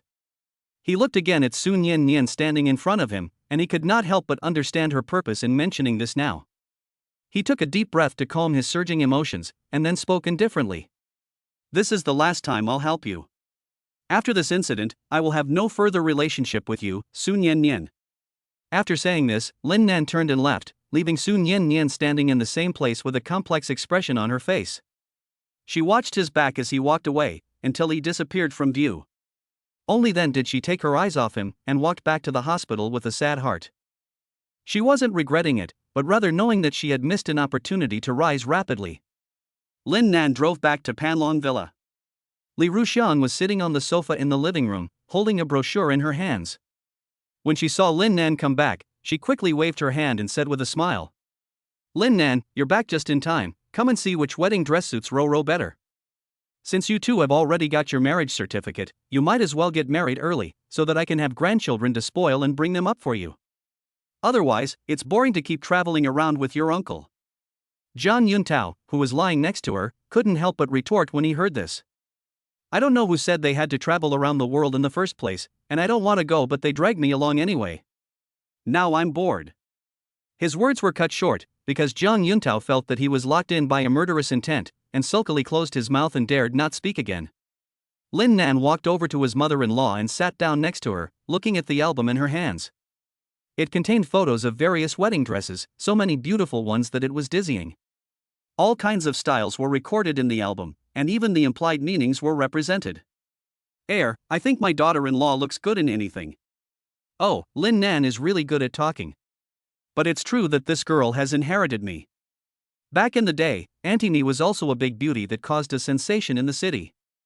Zhang Ro's mouth also lifted slightly at the side. "You're a smelly man who knows how to talk." After chatting for a while, Li Mu, who was a little tired from sitting, took Jiang Fuwa to buy groceries. Lin Nan didn't go with them. After they left, he went over to Zhang Ro and kneaded her shoulders and pounded her legs. After a while, he smiled ingratiatingly and said, "Daughter-in-law, can I trouble you for a favor?" "Say it." Zhang Ro calmly and composedly reached out and ran her hands over his head, very pleased with his performance.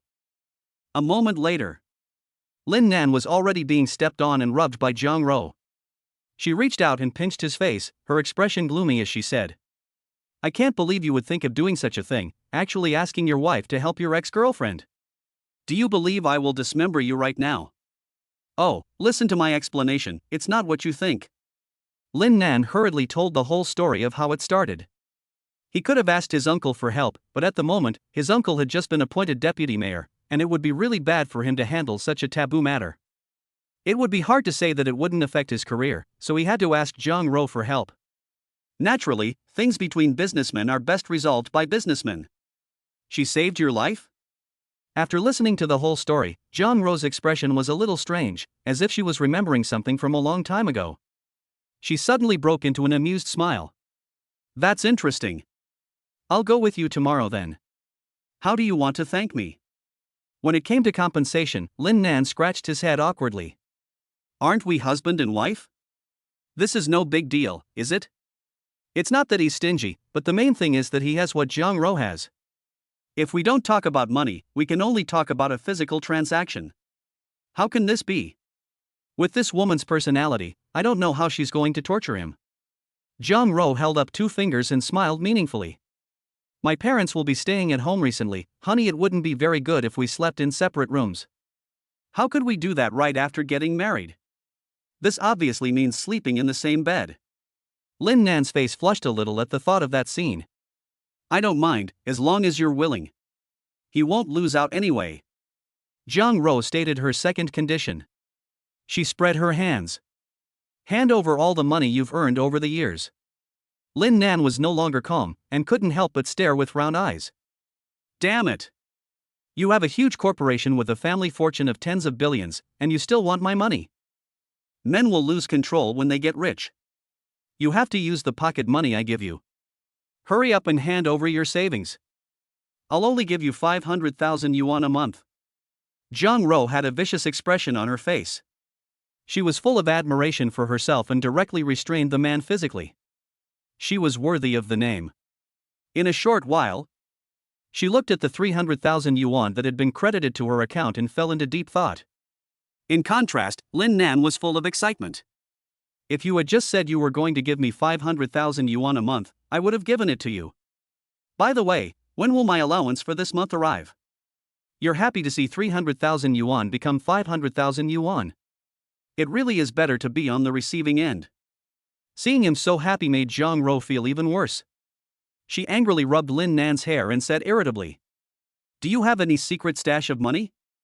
I know everything about you over the years. How could you only have a measly 300,000 yuan in savings? Dazhuang said you earned 1 million yuan from your ex-girlfriend. Where is the money?"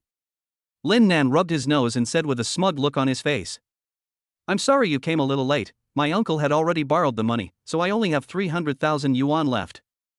Over the years, my uncle has borrowed more than 10 million yuan from him in bits and pieces, all of which has been used to subsidize the families of my uncle's soldiers. After the leader learned about this, he directly arranged for Lin Nan to have the privilege of living in the military compound as an exception. It is mainly because of the relationship with my uncle, otherwise ordinary people who donate more money are not eligible. Although it is useless for Lin Nan, it is at least a kind of status symbol, and he might be able to brag about it in the future. Chapter 16, Current Girlfriend Meets Ex-Girlfriend. That night, the family had a lively dinner. It was already dark outside the window, and only the afterglow of the street lamps illuminated the road a little. Lin Nan, dressed in his pajamas, nervously walked to the front of the master bedroom and knocked on the door. Knock, knock. A response soon came. Come in. Lin Nan then pushed open the tightly closed door. The bedroom was lit by a dim yellow light. Compared to the mess it was in the last time he was here, it had obviously been tidied up a bit. Jiang was lying on the Simmons bed in her nightdress, and she beckoned to him. What are you doing? Hurry up and come over here. The light fell evenly on her snow-white legs, and a little of her cleavage was visible, which was extremely eye-catching. Seeing this scene, Lin Nan couldn't help but slide his throat a little. After closing the door, he walked over to her and lay down next to her. Jiang extended her delicate fingers and drew circles on his firm chest. She playfully laughed when she noticed Lin Nan's tense body. It's been so long, why are you still so nervous? Lin Nan, who was tense, didn't know what to say, so he spoke with some restraint. He looked at the ceiling, afraid to look away for fear of seeing something he shouldn't. Little did he know that his innocent behavior made Jiang even more interested. If there's anything you don't understand, just say it. Why do you like me? I don't seem to be anything special, could it be because we were previously engaged? Well, you'll find out soon enough. Lin Nan shrugged, which was the same as not saying anything. Suddenly, Jiang made a gesture, pointing to the next room, indicating that there were ears on the wall. Lin Nan understood. He got out of bed and started to make a noise by repeatedly hitting the bed with a pillow. In the next room, Li Ruxiang then pressed her ear against the wall and listened quietly to the noise coming from the next room, and then let out a sigh of relief. It is indeed good to be young, making so much noise. Tomorrow I have to stew an old hen for them to nourish their bodies. The next morning, the golden sun pierces the clouds and shines on the earth. The city is enveloped in brilliance, and there is peace and tranquility everywhere. Under the CRE Group building, a red carpet is laid on the ground, with brightly colored flower baskets on either side. In the center, a banner has been pulled up, with the words Welcome XXX to CRE Group written on it. Wang Qianqian, the senior vice president, is personally supervising. Hey, the flower basket over there is crooked. Raise the banner a little higher. Today is about the fate of our company, so buck up. If we successfully get the investment, you'll all get a bonus this month. Wang Qianqian's expression was tinged with excitement. This morning, as soon as she arrived at the office, she received the news that the Century Group, with a market value of over 10 billion, was interested in investing in their company and entering into in-depth cooperation. If they can land this deal, the size of Creative Entertainment will at least triple, and they will also be able to dilute the shares held by Longting Group. It's just that they don't know why a company as big as Century would choose them to invest in. At this time, in the president's office of Creative Entertainment, Nian Nian called in the company's 5 hottest stars, including Luo Junjie. She began to give some instructions, and finally said, Jia, you are in charge of standing in front to welcome that Mr. Jiang. This is a good opportunity, I hope you will cherish it. Don't worry, I will take care of it. Luo Junjie nodded confidently. Although the other 4 were dissatisfied, they didn't dare say anything. Nian Nian looked at the time on her watch and commanded. It's almost time, go down and greet them, be flexible. Yes, President Su. The 5 of them turned and left the office, leaving Nian Nian alone behind. She walked over to the chair behind the desk and sat down. She rested her hand on her forehead, feeling a little tired. She knew very well that Century Group's sudden investment must have something to do with Lin Nan, but she still felt a little sorry. She had wanted to make better use of this favor. Nian Nian's thoughts couldn't help but return to that night 9 years ago. That night, she went jogging as usual and found Lin Nan passed out by the roadside. She called 120, and after he woke up, he thanked her for saving his life. After learning the cause of the incident, she finally reacted. Someone had saved Lin Nan before her, and it wasn't actually her who had saved him. However, Nian Nian chose to hide it in the end. If Lin Nan knew that it wasn't actually her who saved him. Thinking about this, Nian Nian shook her head and comforted herself mentally. It's been 9 years. Besides, there was no one nearby at the time. She was probably the only one who knew about it. It's impossible that the person who saved Lin Nan back then would suddenly appear. No way, absolutely not. How could such a coincidence happen in the world? The probability is lower than winning the lottery. Nian Nian stopped thinking and got up after the break to leave the office. Another 10 minutes passed. In front of the building, under the watchful eyes of numerous employees and executives of Chuanyu, a Rolls-Royce Cullinan with an understated appearance but full of dignity slowly drove up to the end of the road. Luo Junjie, who was standing at the front of the crowd, was full of excitement. This is the daughter of a $10 billion group, and if he can get in touch with her or win her favor, he will surely rise to great heights. Seeing the car stop, he straightened his clothes and walked up to it. As soon as the car door opened, he gave a 90-degree bow. "Welcome, President Jiang, to our humble abode." The voice was strong and smooth, obviously practiced in advance. Just as Luo Junjie was imagining a bright future, a teasing voice entered his ears. "Gee, I can't accept such a big compliment. If you didn't know, you'd think it was the son bowing to the father." The voice was incredibly familiar, and Luo Junjie couldn't help but look up, and when he saw the person who appeared in front of him, he suddenly opened his mouth wide. "Lin Nan? How could it be you? Isn't the person here General Manager Jiang of Shiji Group?" Just as Luo Junjie had this doubt, Lin Nan was pushed aside, and Jiang Ro then got out of the car. She was wearing a long, elegant black dress, and was wearing black high heels. Her face was aloof and exquisite. Her temperament alone made her stand out, as if she were a fairy high above the mortal world. Luo Junjie immediately became transfixed. Nian Nian, who was standing next to him, noticed his expression and felt a little resentment in her heart, but she didn't say anything. After all, Jiang Ro's appearance had even made her subconsciously feel envious. If a woman could feel like that, there was no need to mention a man. Lin Nan, who hadn't finished setting up, looked at Jiang Ro with resentment. "I haven't finished my line yet, what are you doing?" Jiang Ro ignored him, scanned the crowd, and then looked at Nian Nian, smiling and extending her hand. "I presume you are President Su, we meet for the first time. My name is Jiang Ro, the man next to me is my attendant and husband, you should be familiar with him, so I won't introduce you." Chapter 17, The Truth That Came 9 Years Too Late. Many employees at Chuanyu had met Lin Nan before, and they were all speechless with surprise when they heard Jiang Ro's words. Isn't this their CEO's boyfriend? How did he suddenly become the husband of this Ms. Jiang? Nian Nian's heart sank.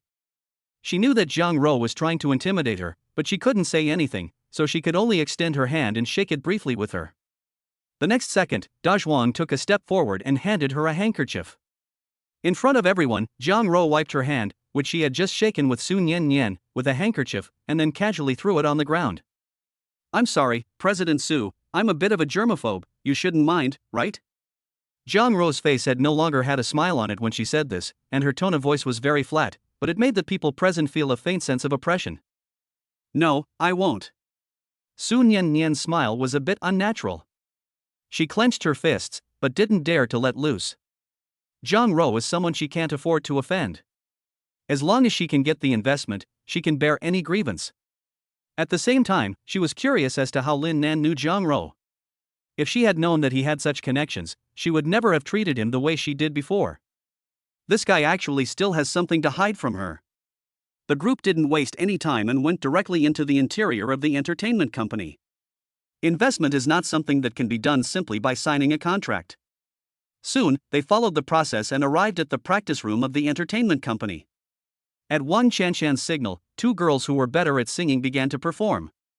These were all rehearsed in advance, but Jiang Ro was not the least bit interested. After they finished singing, she looked around the practice room, and her gaze finally settled on Luo Junjie's. The corner of her mouth lifted slightly. "You must be President Su's current boyfriend. To be noticed by a proud girl like her, you must be extraordinary. Why don't you show off your strengths as well?" Luo Junjie's mouth twitched. If he really had strengths, he wouldn't be hiding in the corner. He scratched his head awkwardly and laughed. I'm just a humble person, so I won't show off in front of President Jiang. Our company has many singing stars, so why don't you go? Are you not giving me face? Jiang Ro's voice was cold, and her indifferent eyes seemed to be able to mesmerize people. Her strong attitude simply does not allow people to refuse. Lin Nan, who was sitting next to her, felt a warmth in his heart, knowing that this woman was sticking up for him. He had never expected that she, who usually looked so naughty, was actually quite nice on the inside. Luo Junjie looked helplessly at Su Nian Nian in the front row, who nodded, and he could only helplessly go forward and take the microphone. Compared to his awkwardness, the rest of the star artists from Chuanyu were ecstatic. Usually, Luo Junjie relies on his connections and has taken up a lot of their resources, and he has been bossy with them. They have long been unhappy about this, and now they can see him make a fool of himself, so naturally they are overjoyed, and some even took out their phones to record it. Let's see how you get out of this one. Luo Junjie, standing in the center holding the microphone, hesitated for a long time before he said, trembling. Well, I'll sing a song that I'm better at. Confession Balloon. The assistant next to him started playing the music. In reality, Luo Junjie didn't know how to sing at all. His main occupation was acting, but obviously he didn't have the conditions to act right now, so he had no choice but to sing. This song Confession Balloon was still a song he prepared to sing to Su Nian Nian to confess his love, so he had practiced it a few times, but that was about it. Sure enough, not long after he started singing, he started to sing out of key. 3 minutes later, Luo Junjie sat back down, full of shame. He had really lost face today, and would be a laughingstock in the company from now on. Lin Nan even added. So that's it, just standing downstairs like that. I thought he was a great singer, but it seems the threshold for singers is quite low. Su Nian Nian couldn't hold back anymore at this point. She suppressed her anger and looked at Jiang Ro. President Jiang, it's about time we got down to business today.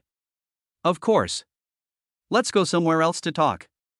The celebrity artists dispersed, leaving only a handful of Chuanyu executives to follow them to the meeting room that had been prepared in advance. However, before and after they walked to the meeting room, Jiang Ro told them to wait at the door. I don't like to be bothered, so you just come in with me, President Su, and the rest of the idle people can just wait outside. Yes, just wait outside honestly. Lin Nan said this with a deliberately provocative look in his eyes as he glanced at Luo Junjie. This guy had caused him a lot of trouble before, and had even sent threatening text messages, so naturally Lin Nan would not let him off lightly. He had just wanted to follow into the meeting room, but Jiang Ro gave him a kick in the butt. You wait outside too.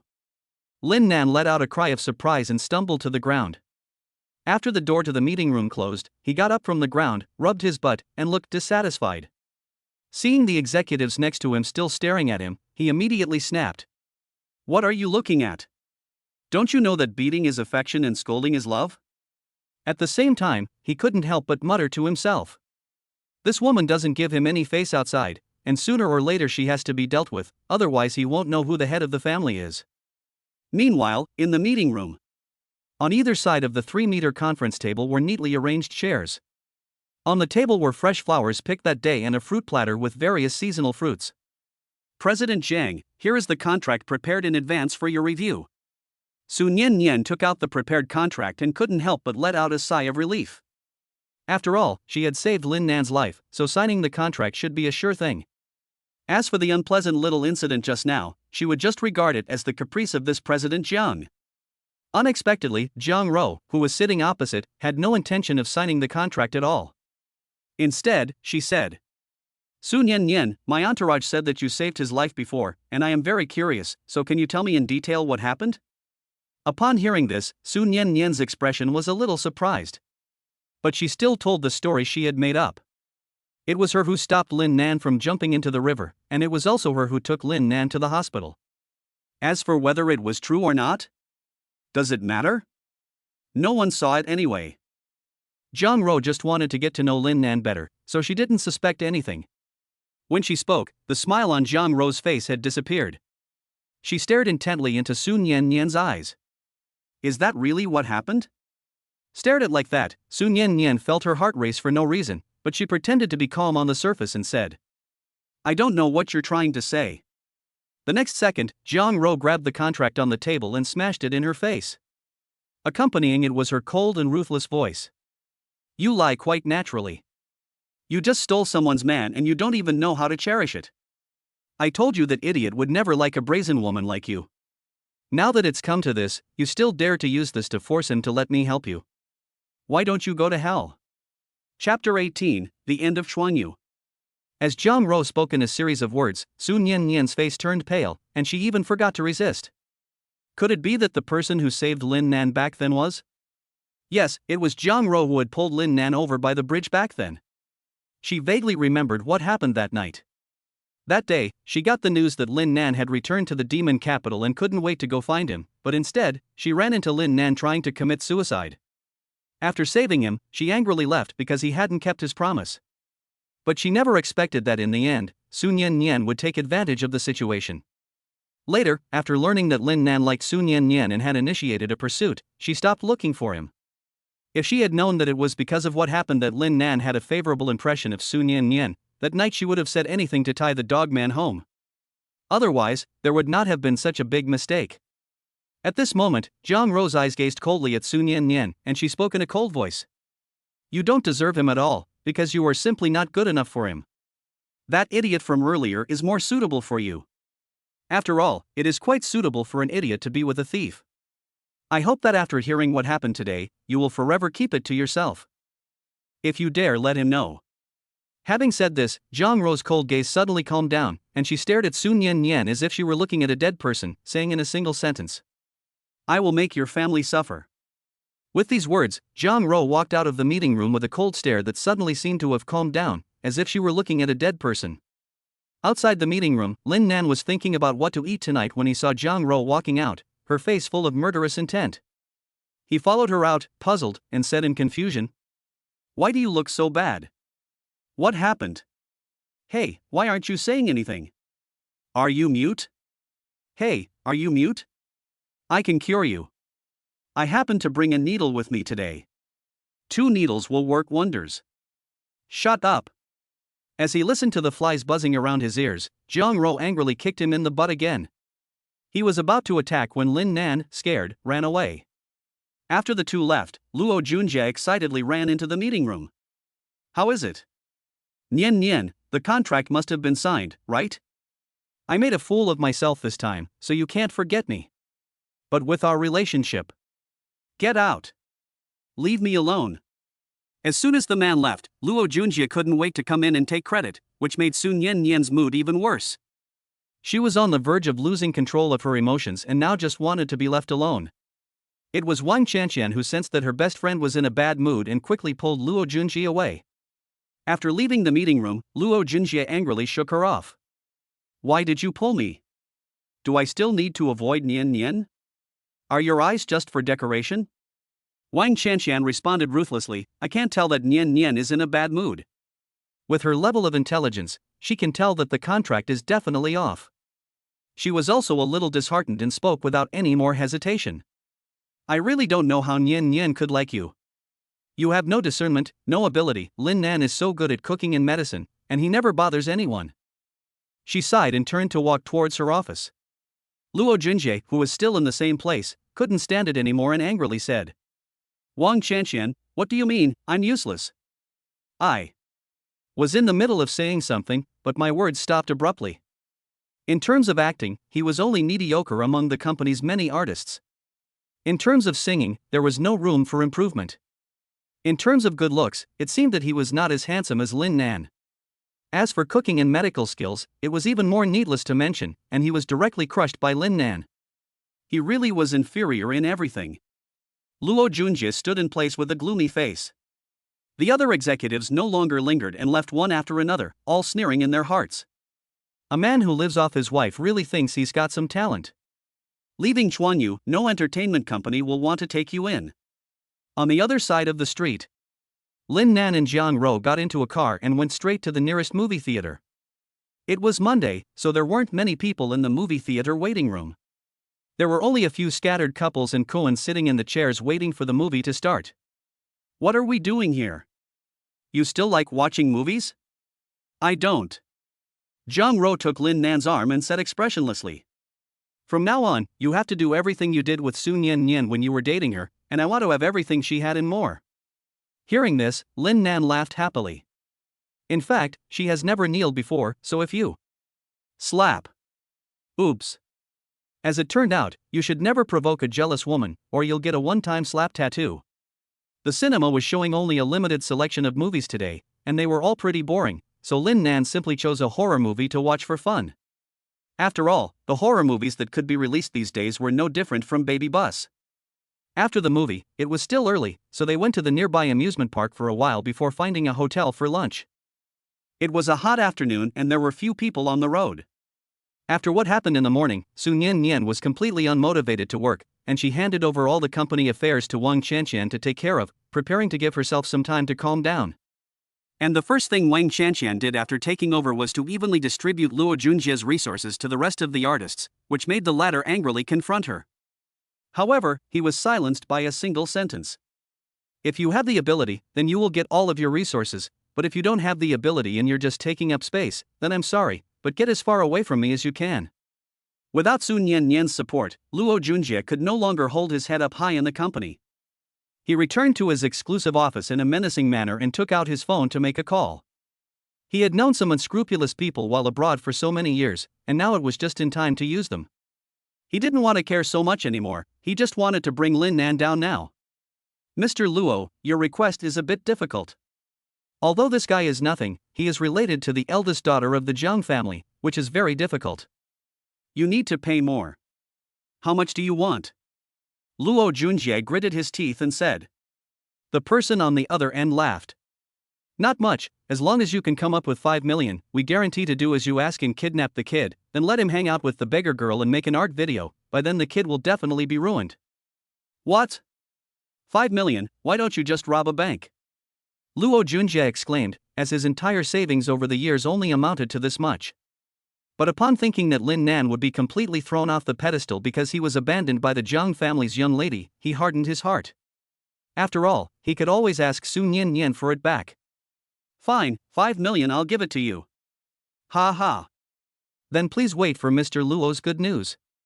Chapter 19, Auntie and the Little Devil Cousin. June 10th, the day of the Dragon Boat Festival. Families began wrapping zonzi to welcome the arrival of the Dragon Boat Festival. In the master bedroom, the morning breeze blew in through the gaps in the windows, rustling the curtains.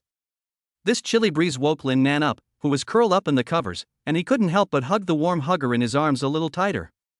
When he opened his eyes, he suddenly lost his sleepiness. Goodness! This is no ordinary body warmer, it is clearly a personal heater, and it is even scented. Jiang Ro was curled up in his arms like a lazy kitten at the moment, her eyes closed, showing no signs of waking up, and it looked like she was sleeping very soundly. This look was simply too much. Lin Nan sighed and said, what happened to the promise that we would each take half the bed? Now it's all become Ruru's territory. She's so unreasonable even when she's sleeping. In order to avoid raising the flag early in the morning, Lin Nan went into the bathroom to wash up after covering her up, and then changed into a neat outfit. The black shirt matched the fresh, disheveled hair, and the whole person looked full of vitality. Looking at himself in the mirror, Lin Nan nodded with satisfaction. He is worthy of the title of the most handsome man in China. After tidying up a bit, Lin Nan did not forget that she had to pick up her aunt and cousin at the airport today. Originally, her uncle was supposed to pick them up, but he had a lot of things to take care of at work today, so the responsibility fell on Lin Nan, the model worker. At 8:30 in the morning, a plane slowly descended from the sky and, after a long taxiing to reduce the impact, stopped at its predetermined position. Outside the airport in the Magic City, there is a huge crowd. Many people have come home from other places especially for the Dragon Boat Festival, and the price of air tickets has gone up quite a bit. The taxi drivers waiting to pick up passengers are beaming from ear to ear at the exits, ready to make a fortune. Lin Nan, who is at the outer edge, is looking around. A young voice stands out from the bustling crowd. Big Demon Brother. He looks towards the source of the voice. A young girl with a pink school bag on her back, 2 small pigtails at the back of her head, and a small, delicate face was sprinting towards him, with an excited smile on her face. Behind her was a woman wearing an elegant long skirt, her face full of gentleness. Little cousin Zhang Sisi, and Auntie Lu Qingxue. The young girl threw herself directly into Lin Nan's arms, looked up and blinked her dark, bright eyes, and said, Big Demon King Brother, have you missed Sisi? In the past, When Jiang Xia liked to watch cartoons, she liked to call herself a little witch, so Lin Nan also became the big devil king and had to act with her. Who would miss you? Hurry up and get off me, you're so fat and heavy. Lin Nan made a disgusted expression. Ah. Xia is not fat, take this. Lin Nan put her down on the ground, then went over to take the suitcase and heavy backpack from his aunt's hands. I'll take it, auntie. Lu Qingxue wore a gentle smile on her face as she looked up and down at Lin Nan. Not bad. Compared to 2 years ago, you've grown a lot taller. You're much more handsome than your uncle and father were when they were young. Your uncle was a big oaf at your age, knew nothing but eating. Because it was a bit far away, Lin Nan only visited his aunt in the military compound every 2 years. Lin Nan put the suitcase and backpack in the trunk of the car. When he got into the driver's seat, the little girl lying in the back was already crying for KFC. There was no choice but to go to the nearest KFC and order a family bucket. This took another half hour, and it wasn't until 10 o'clock that they drove back to the Panlong Villa district. Auntie was full of surprise when she saw the single-family villa outside the car window. Noticing her expression, Lin Nan explained. This is where my wife's house is. We just received the certificate 2 days ago. But you should have met her, auntie. She is from the Jiang family. Lu Qingxue froze for a moment. She knew that Lin Nan liked Su Nian Nian, so why did he suddenly change? However, she didn't ask any questions, but suddenly said. Could it be that girl from the Jiang family? You kept shouting when you were little that you wanted to marry that little girl. Lin Nan was stunned when he heard this. It seemed that there was indeed such a thing. Sharo, you can follow me around from now on, be my woman, and I, Lin Nan, the king, will take you out to eat and drink. When I grow up, I'll definitely marry Lin Nan. So that's it. If that's the case, it's not surprising that the woman likes him. The feelings were created when they were children, and so on. If it's the woman's personality. I'm afraid that she should have been pestering me the day I returned to the demon capital. Why did it have to be just a week ago that I was a flirt? Recalling the past, Lin Nan felt like he had discovered a shocking secret. Thinking about it now, it was just too coincidental. He had just broken up with Su Nian Nian, and that very day he met Zhang Rou, who had been drugged.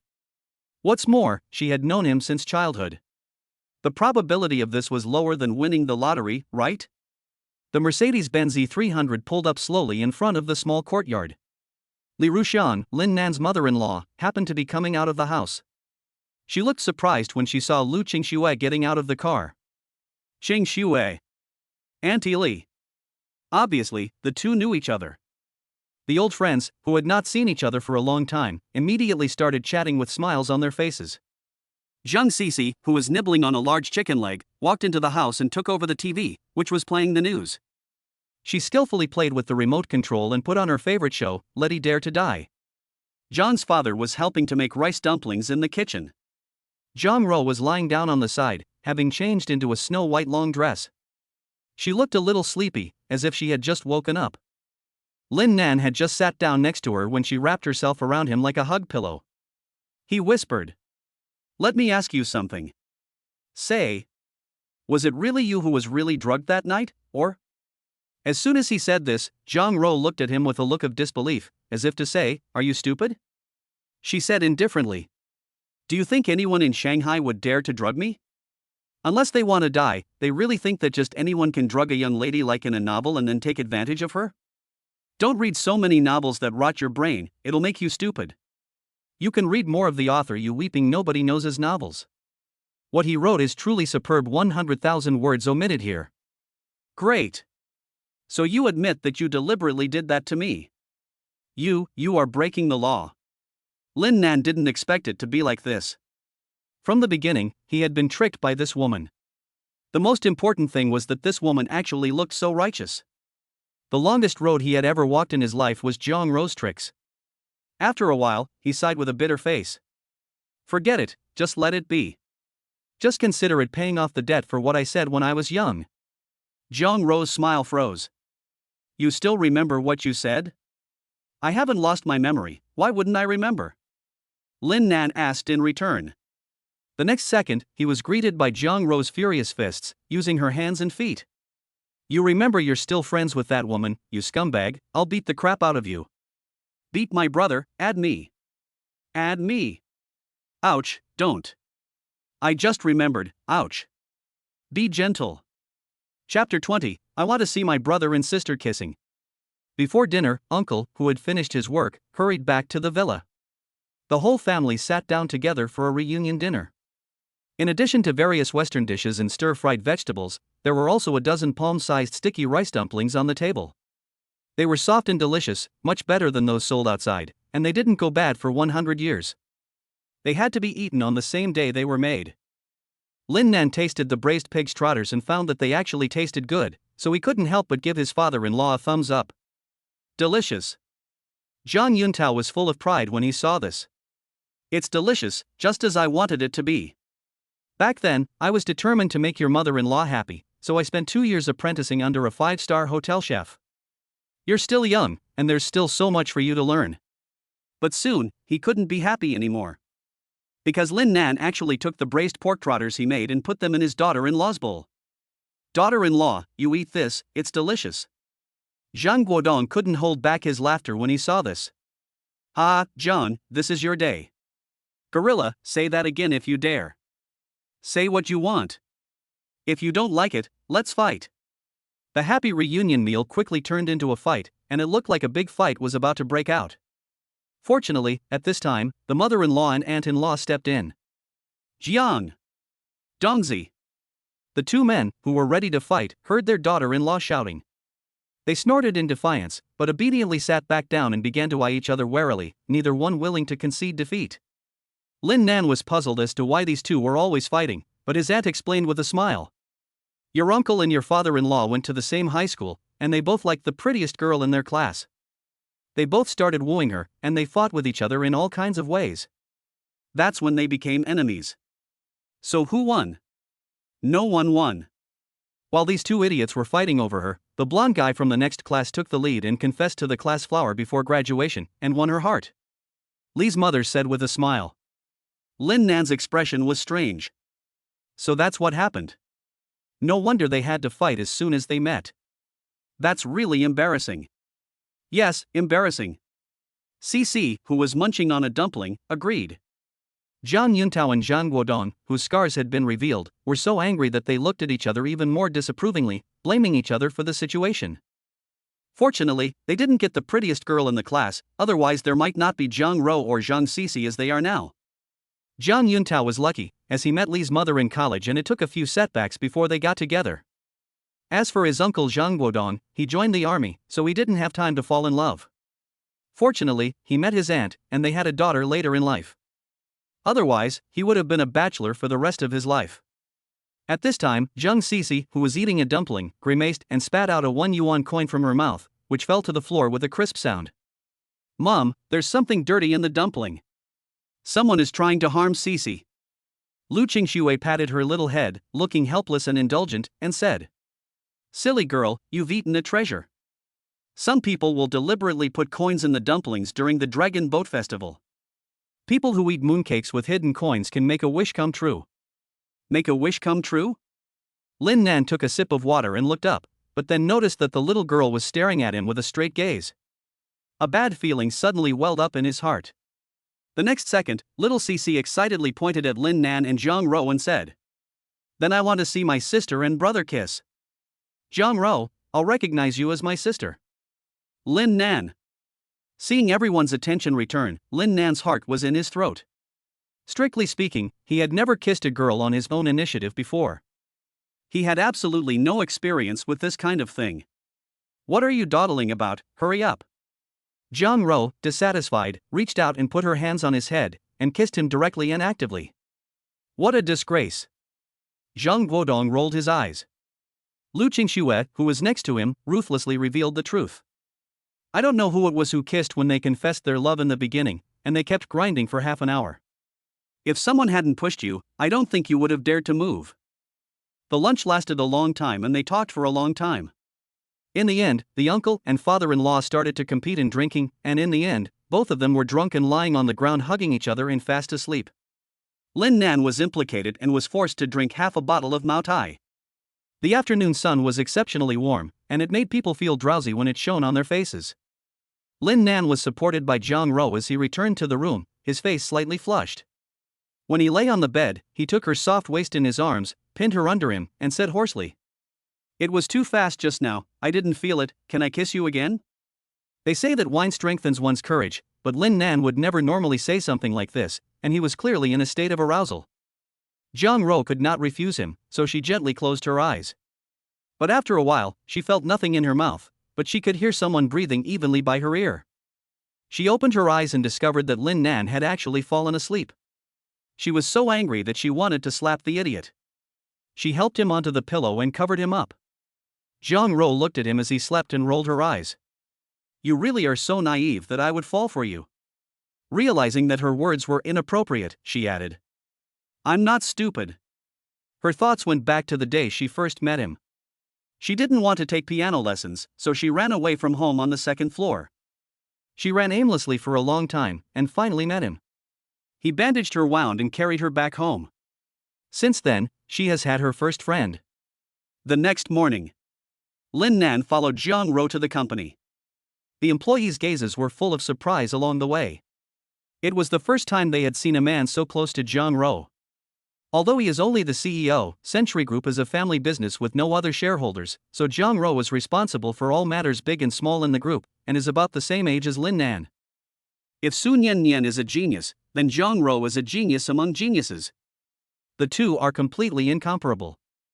Walking into the office, this was the second time Lin Nan had been here, but the difference was that last time he had been forced to come.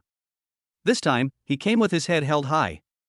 Jiang Ro walked behind the desk and began to deal with the piles of documents. Lin Nan, on the other hand, played with his silver needles, bouncing them one by one onto the hard desk. The needle head sank in. This is called bouncing the needle, and is the basis of both traditional Chinese medicine and Western medicine. Just as he was getting a little bored, a phone call came in. "Lin Nan, here's the list again, this time the reward is 2 million. Location, I'll be right there." Soon, Lao Pu sent over an address. Lin Nan stood up and walked out of the office, not forgetting to wave to Jiang Ro. "Take your time, I'm going to earn money for formula. Don't miss me too much." The secretary, who was reporting on the work, looked at Lin Nan's unkempt attitude and wondered if General Manager Jiang actually liked this kind of man. Jiang Ro took out her phone and sent a message to Zhuang. Chapter 21, Crisis.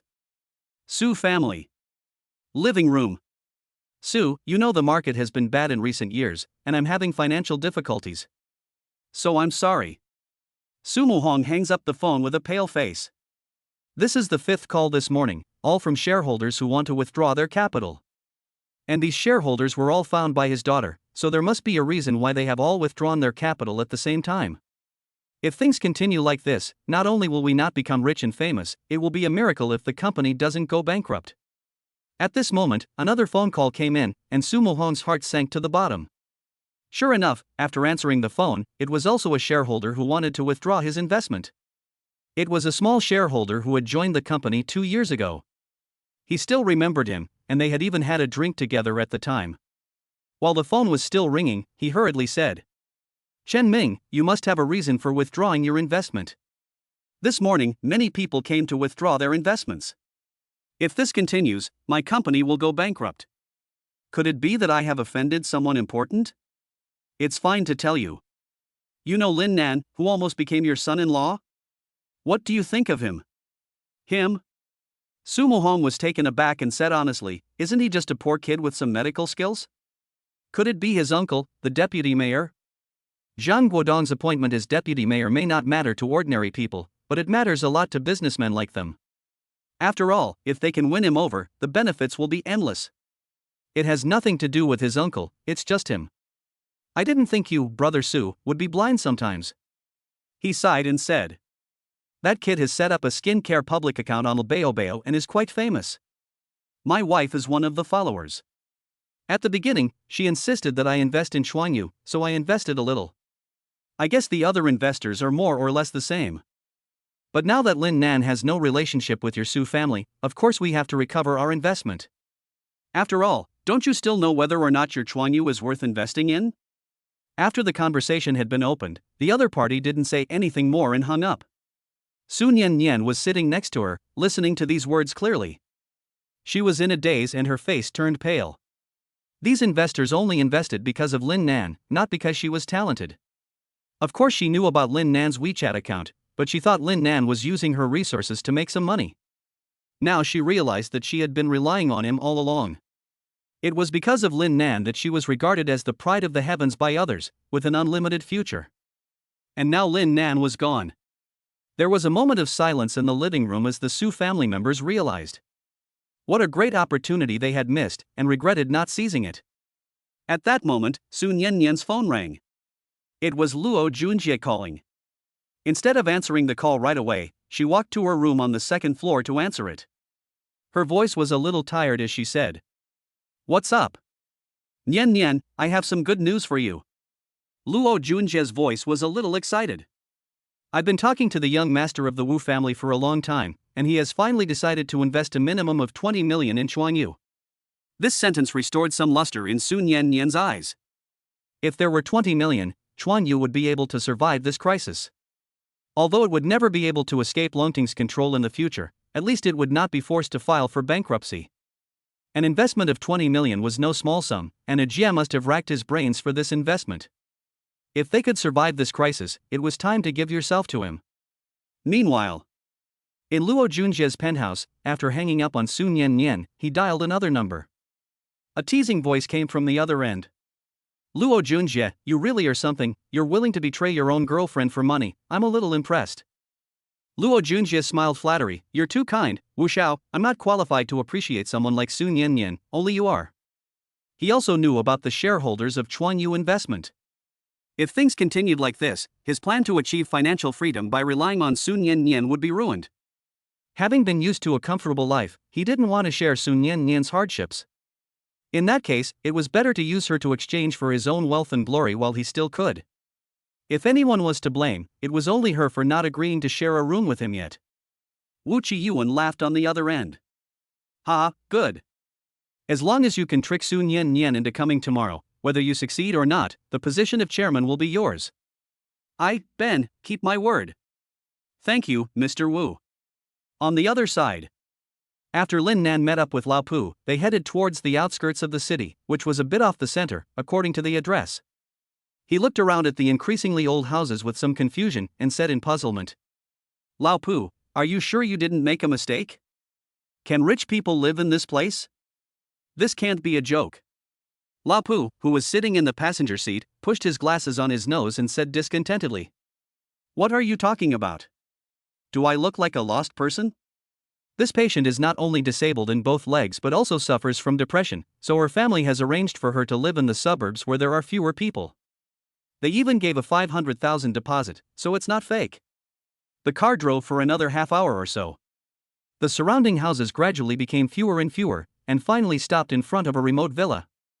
There were only trees around this villa, it was very secluded, with fallen leaves all over the ground, but the courtyard was very clean, obviously someone cleaned it regularly.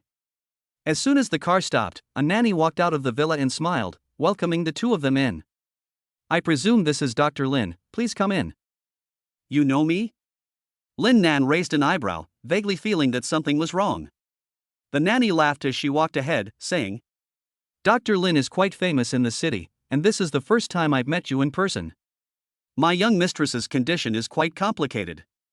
3 years ago, she was in a car accident and can't walk normally anymore. She's seen many doctors, but none of them have helped.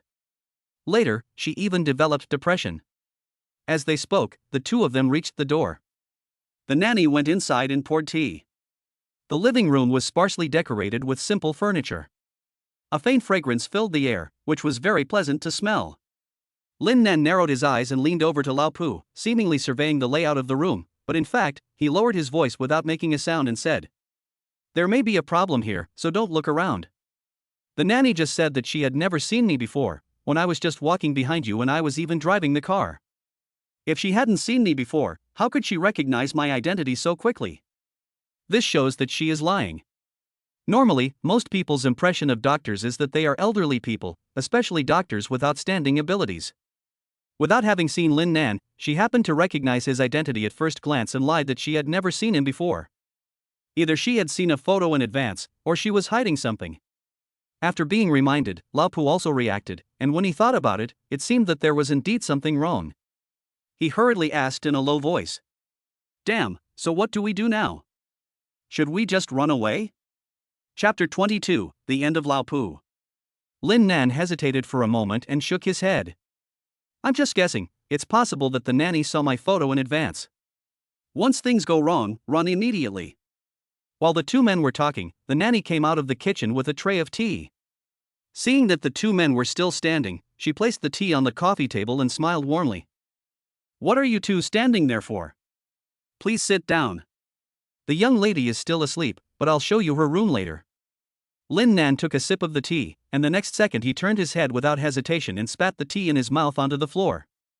He looked expressionlessly at the nanny. Why does this tea taste so strongly of medicine? The nanny's face stiffened. Dr. Lin is joking.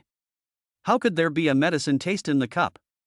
Lin Nan and Lao Pu glanced at each other, got up without hesitation, and ran towards the outside of the villa.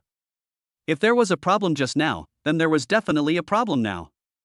Lin Nan had tasted many kinds of medicine since childhood, so he was sensitive to the smell of medicine. The nanny actually lied, so there must be something fishy. Sure enough, after seeing the two men's actions, the nanny's face immediately turned gloomy. She took out a walkie-talkie from her pocket and ordered. If they try to run, just kill them. As she finished speaking, the previously quiet second floor suddenly echoed with the sound of loud footsteps. 10 men with weapons and strong builds ran down the stairs, chasing after them viciously. They won't be able to run far after taking the drugs, so hurry up and chase them. We can't let them get away with the 5 million in our hands. At this time, Lin Nan and the other man had already run out of the villa's small courtyard. When they returned to the car, they discovered that the tire had actually been punctured. Looking at the large group of people chasing behind them, they had no choice but to continue fleeing towards the road they had come from. Soon Lin Nan noticed something was wrong. His body was starting to lose strength. The older, plump man next to him, Lao Pu, was even more out of breath, and his face was abnormally red. Damn, he'd been drugged. There was something wrong with the scent in the living room. Lin Nan quickly analyzed the situation. At that time, the nanny stayed with them, so she didn't suspect anything. Now it seems that she may have taken the antidote in advance. It will take at least half an hour to get to the city from here, and by the time the police arrive, I'm afraid the body will be cold. Just as Lin Nan was thinking of a countermeasure, a familiar figure appeared in the middle of the road not far away. It was Jiang, who had been following them since the beginning. The people who chased after him didn't pay much attention when they saw Jiang stop. After all, they had an absolute numerical advantage. They were all professional thugs. Did they really think they could fight 10 of them like they were special forces? Why isn't the kid running anymore? Keep running. Damn, he can really run. I hope you'll be just as energetic in bed later. What are you waiting for? Attack together. Finish this quickly. Jiang looked at the group of people charging furiously, silently rolled up his sleeves to reveal his well-honed biceps, and his eyes suddenly sharpened as if they were a drawn sword. 10 minutes later. The 10 people who were just now rampant were now lying on the ground, wailing, all with injuries, looking at the burly figure with fear in their eyes. Even their hands and feet were shaking, showing how scared they were. They were basically from boxing clubs or underground boxing, and they thought they could easily knock out a few ordinary people, but in front of this monster, they couldn't even hold their own for a second. Jiang didn't care about their reactions, tied them up with a rope, and threw them into the trunk of the car. He knocked out the two men who were trying to prevent Lao Pu from stealing his lady while he was driving. When Lin Nan opened his eyes again, he was in the familiar office ceiling.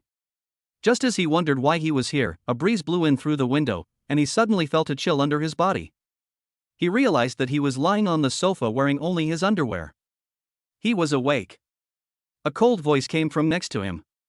Jiang was still sitting behind her desk, looking at her documents. Her collar was slightly open, revealing a hint of snow-white skin, and her hair was slightly messy, so it was obvious that something inappropriate had just happened. Lin Nan knew full well that he had been chewed out again. Thinking of something, he quickly looked up and asked, "Where is Lao Pu?" "He went to a nightclub." Whether it's a blessing or a curse depends on how he turns out. While she was talking, Jiang got up from her seat and walked towards Lin Nan. With each step, her face grew more and more gloomy. When she got close to Lin Nan, she reached out and grabbed his chin. "You've been very naughty. You actually went so far away by yourself. Fortunately, you were under my watchful eye today, and I told Jiang to follow you. Otherwise, you would be lying in another woman's bed right now. Tell me, what should I punish you for? It won't happen again. Lin Nan lowered his head guiltily, afraid to look her in the eye. After all, who would have thought that someone would come to harm him on purpose? But Jiang Ro was not going to let him off so easily. She opened her mouth and bit Lin Nan's neck hard, without holding back. The latter gasped in pain. After a while, she let go and snorted. Hurts? Hurts. If it hurts, it's for the best. Next time you encounter something like this, be careful. It's better to stay at home and think about how to make me happy than to run around and get killed. Lin Nan felt that these words were somehow familiar. At that moment, the sound of knocking interrupted his thoughts. Jiang Ro vented her emotions by roughly rubbing his hair before straightening her clothes and walking back to the table to sit down. Her voice was once again cold and clear. Come in. Entering was Zhuang. He closed the door behind him and reported. Miss, I've already looked into it.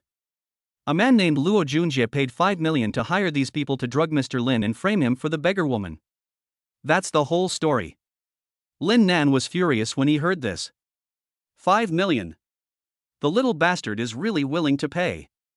He actually played dirty with me. Jiang Ro glanced out the window at the gradually darkening sky. It was already late, after studying too long in the afternoon. Let's go home for dinner first. Zhuang, you go with him tomorrow. Anyone who messes with me has to be prepared to pay the price. That night. In a luxurious private room of a nightclub in the City of Demons. Old Pooh, naked on the big bed, opened his eyes dazedly. At that moment, there was movement next to him. Honey, you're awake. He turned his head and saw a young woman of only 200 pounds lying next to him. She was not wearing anything and was staring at him with a flirtatious expression. Honey, you were so rude to me earlier, but I like you just the way you are. Lapu rolled his eyes and passed out again. He must not have woken up yet. Yes, that must be it. Chapter 23, Opening a Clinic. Thursday morning. Zhuang went out early in the morning to find out some news, and Lin Nan, who had not slept much because he had worked an extra shift yesterday afternoon, got up early. At the moment, he was in the living room giving the two elderly people in Wang Ma a massage. Li Ruxiang took a sip of the well-prepared beauty soup. The faint peach flavor mixed with the medicinal smell filled her mouth and it was very easy to swallow. The way she looked at Lin Nan was increasingly satisfied. Lin Nan is still the best. Ro is really lucky to have found you as her husband. It's just a pity that you have to put up with her bad temper. If she goes too far, you can come to me and I'll teach that girl a lesson. Ro is actually quite nice, just a bit childish, which I also like very much. Lin Nan smiled modestly. Huang Ma sat on one side and couldn't stop smiling. This beauty soup is quite effective. After drinking it, my stomach feels warm and I feel like I have a lot of energy. Well, I added some good medicinal herbs to it. But you can't drink it too much, at most once a month, otherwise it will backfire. This beauty soup was specially researched by Lin Nan for the noble ladies of the Devil City. Originally, he was thinking of relying on these connections to bring some help to Su Nian, but he never expected the bedroom door upstairs to open. It turned out that Jiang Ro, who had just woken up, found that her pillow was gone. No wonder she couldn't sleep well. She went downstairs, took Lin Nan's hand, and walked towards the bedroom upstairs, ready to catch up on some sleep. This scene made Li's mother and Huang's mother unable to decide whether to laugh or cry. Only in front of Lin Nan would the usually aloof Miss Jiang show such a childish side, but thinking about the relationship between the two when they were young, she also felt relieved. After all, they had been engaged since childhood. 1 p.m. In the penthouse office of the Century Building. After what happened yesterday, Jiang Ro naturally could not let Lin Nan run away again. As soon as she arrived at the office, she called her secretary and instructed her. Use my identity to register a private clinic. There are still many vacant spaces in the building, right? Give this guy a whole floor to open a clinic. As for the medicine and equipment, I'll take care of it. Lin Nan raised his hand and said. Professional matters should naturally be left to professionals. Seeing this, Jiang Ro nodded and said. How much do you need? Just go to the company's finance department for reimbursement. If you dare to hide any money, I'll make you sleep with De Zhuang and Zhuang at night. After giving her instructions, the secretary said hello and then turned to leave the office. She was full from eating the dog food. You have to understand that this is the heart of the city. Although this entire building belongs to the Shurji Group, if it were rented out, it would bring in at least tens of millions of rent a year.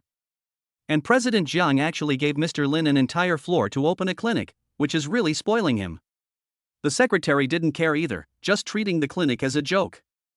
After all, Lin Nan was so young, how good could his medical skills be? He should only be able to treat minor illnesses.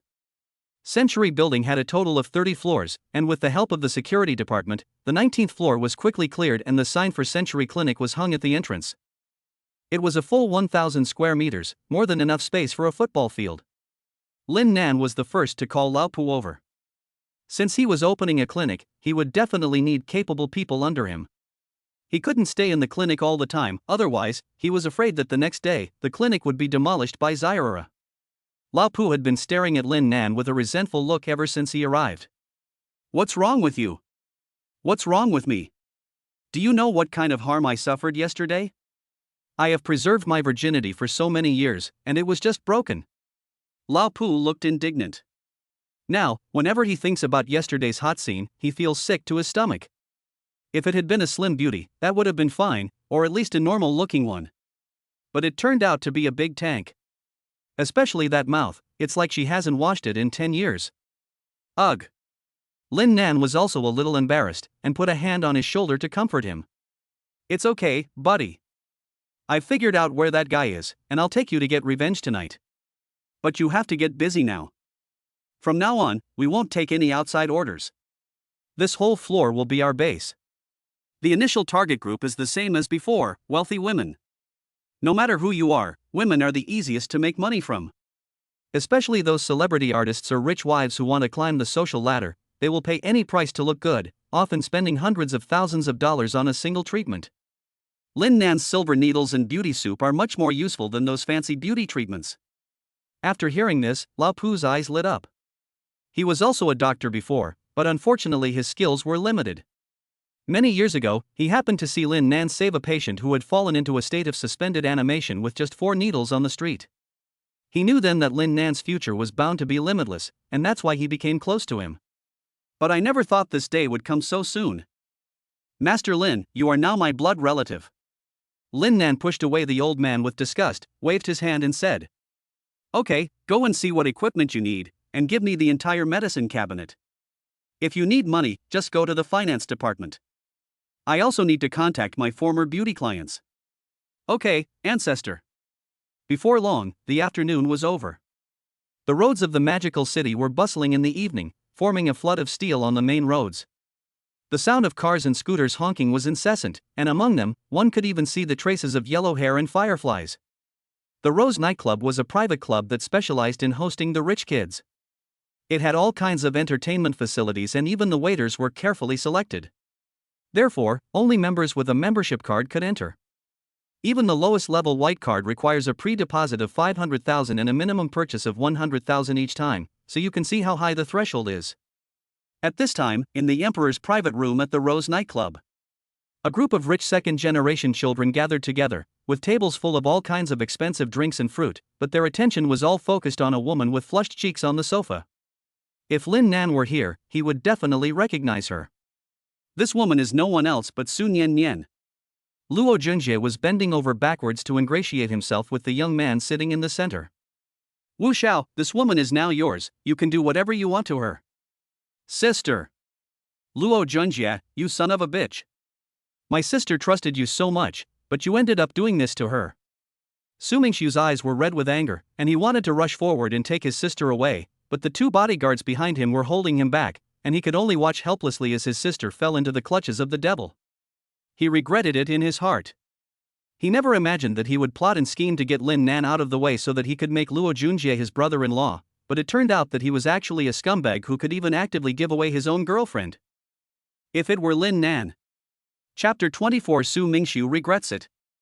In the private room with flashing neon lights.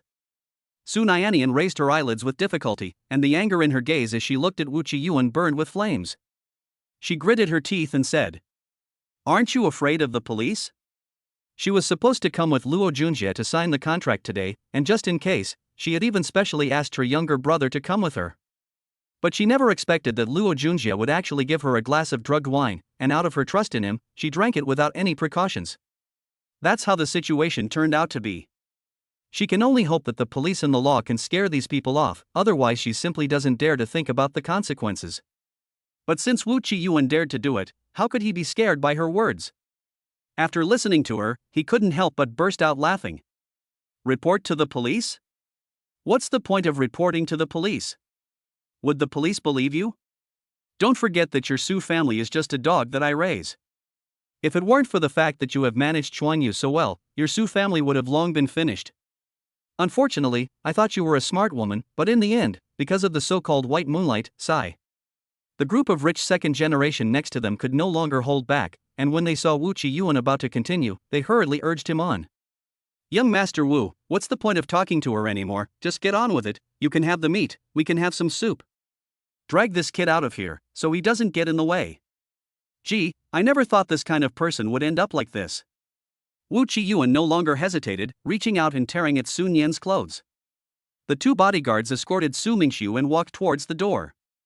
Just as they reached the door of the private room, the door was kicked open with a heavy kick, and it slammed against the wall. Boom! The force was so great that the entire private room seemed to tremble slightly. This loud noise scared the blood-rushed crowd, and they became a little more sober, subconsciously looking towards the door. What the hell? You grandfather! After the private room door was kicked open, three figures entered. Two of them were extremely familiar to Su Mingxiu. As if he saw hope, the dull and vacant eyes of Su Mingxiu once again glowed with some light. He hurriedly called out for help. Lin Nan, no, brother Nan. Please save my sister. This Luo Junjie is a beast, he actually drugged my sister. The people who came were Lin Nan, Lao Pu, and Zhuang, the gold medal bodyguard. Lin Nan couldn't help but frown at the scene in the private room. Combined with what Su Mingxiu had just said, he quickly guessed what had happened. However, he had no intention of meddling in other people's business. After scanning the people in the private room, he quickly locked his gaze on Luo Junjie, who was standing next to Wu Qiyuan. He was instantly infuriated and pointed his finger at him. That's the son of a bitch, Lao Er, bring him over here. Looking at the culprit who let him be ravished, Lao Pu, who was standing next to him, had already thought of how to torture this guy later. Luo Junjie was also shocked at this moment. According to the plan, shouldn't Lin Nan be caught by his arranged people making a sex movie right now? The plan failed. Zhuang walked up expressionlessly. However, two figures blocked his way. They were the two bodyguards brought by Wu Qiyuan.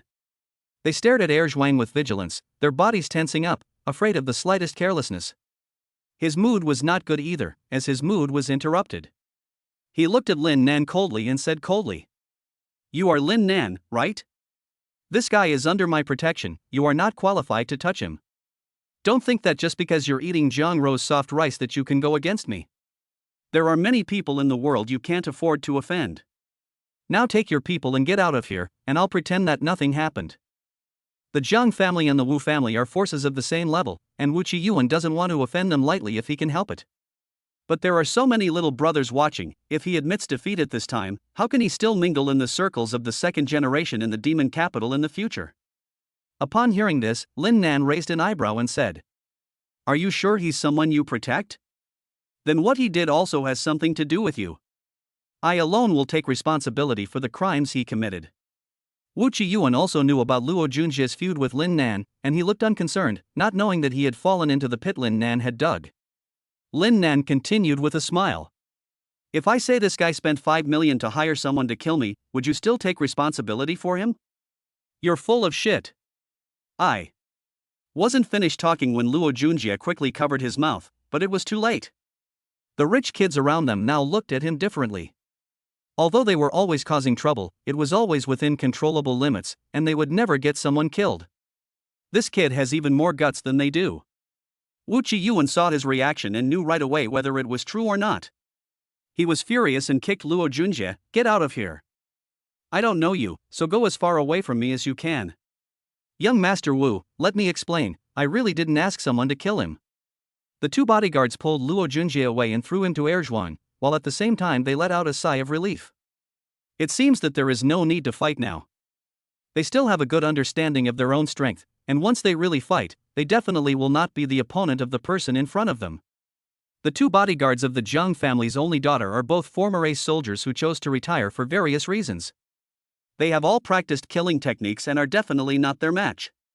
Lapu walked up and gave Luo Junjie 2 slaps in the face, snorted, and said, "You son of a bitch, you'll get yours later. If I don't find you 10 invincible tanks today, my name won't be Park."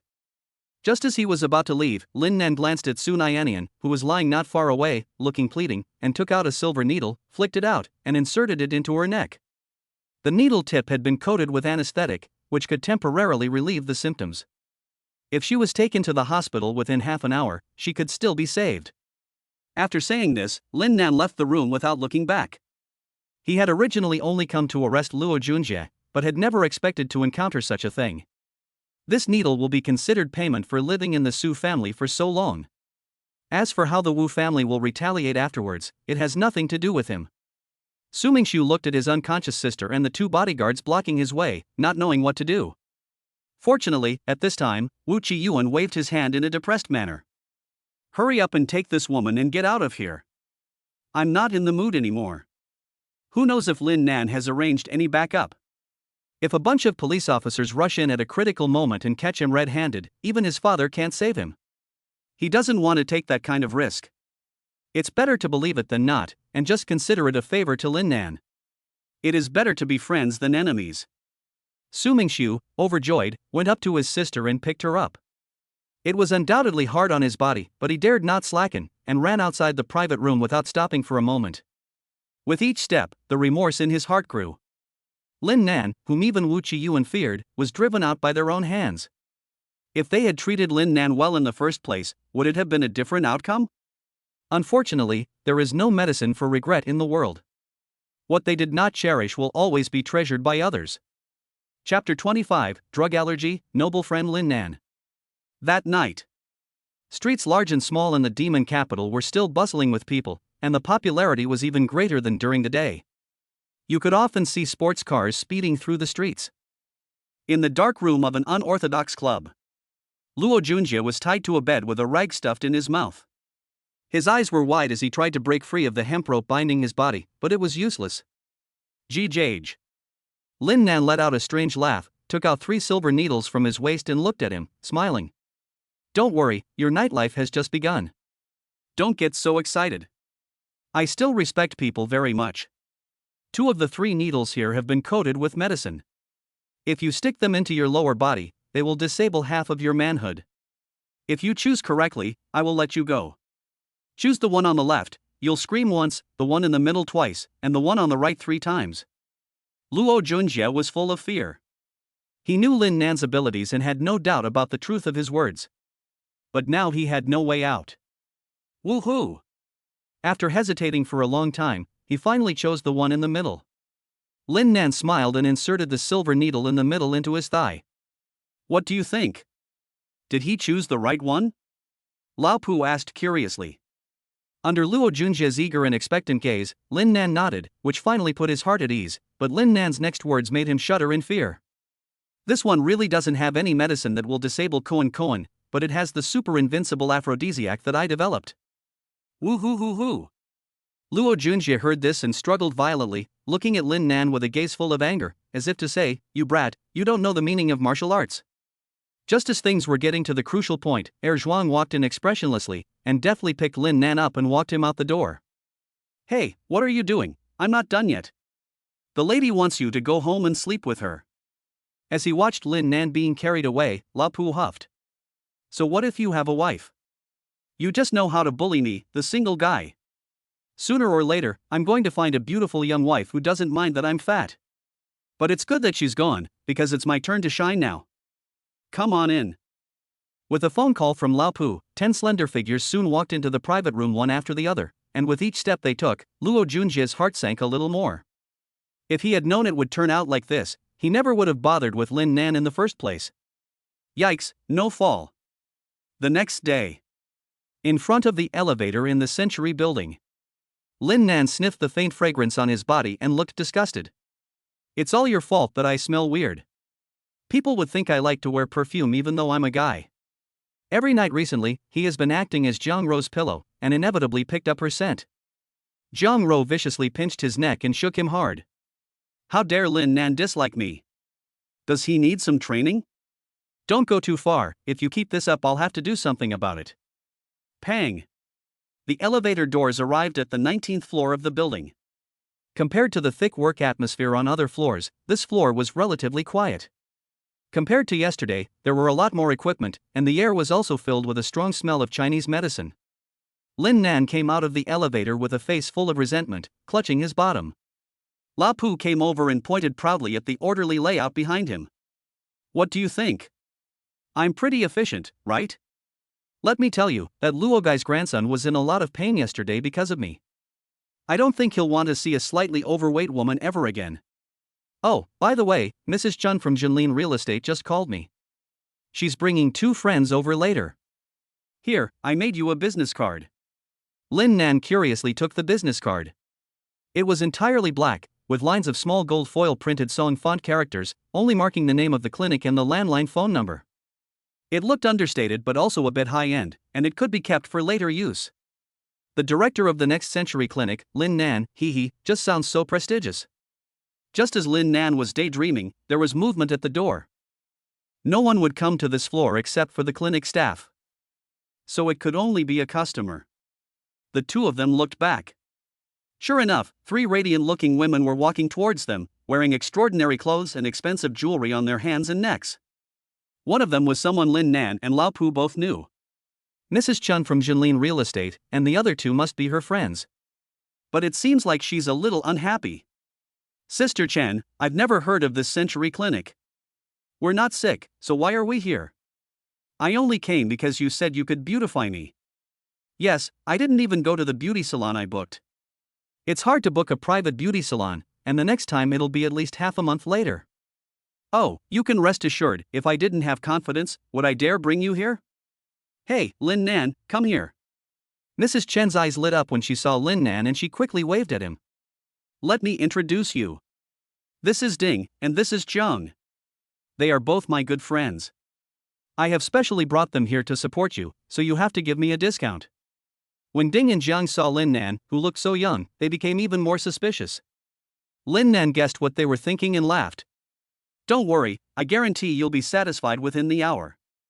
La Pu, bring the soup. Okay. 10 minutes later, 3 servings of watermelon-flavored beauty soup were placed in front of the 3 women. Lin Nan smiled and said, The biggest difference between our clinic's beauty program and outside beauty and maintenance institutes is that beauty salons make you look good on the outside, and you have to go often. Those bottles and jars are even bad for your body after a long time. But our clinic's beauty program uses traditional Chinese medicine to help the body from the inside, making your body better and better and your skin more and more exquisite. And you only need to come once a month, and it only costs a mere 50,000 yuan each time. Cut it out, the young guy is just being nice, who doesn't know how to brag. Sister Ding looked unconvinced. She had to go to the beauty salon at least 5 times a month to maintain her current skin, and each time it cost at least 100,000 yuan. But there was no way around it, she had to spend the money. If she didn't take care of herself, her husband would definitely be unable to resist cheating on her. In comparison, 500,000 yuan a month was a bargain. Now you're telling me that becoming beautiful only costs 50,000 a month and a bowl of soup? If I believed that, I'd be a liar. Lin Nan wasn't angry either. He looked Ding up and down carefully. After just a moment, he said, If I'm not mistaken, you haven't been sleeping well recently. Your body itches at night, and no matter how much you scratch, it doesn't help. How did you know? Ding was taken aback. Lin Nan was describing her current troubles. But how did he know just by looking at me? You have dark circles under your eyes, scratches on your arms, and small pimples on your neck. If I'm right, you've had a drug allergy for at least half a year. Observation, listening, questioning, and cutting are the essential and most basic skills of traditional Chinese medicine. This Ding sister's situation is relatively serious. Although she tried to cover it up with makeup, she couldn't hide it from Lin Nan's discerning eyes.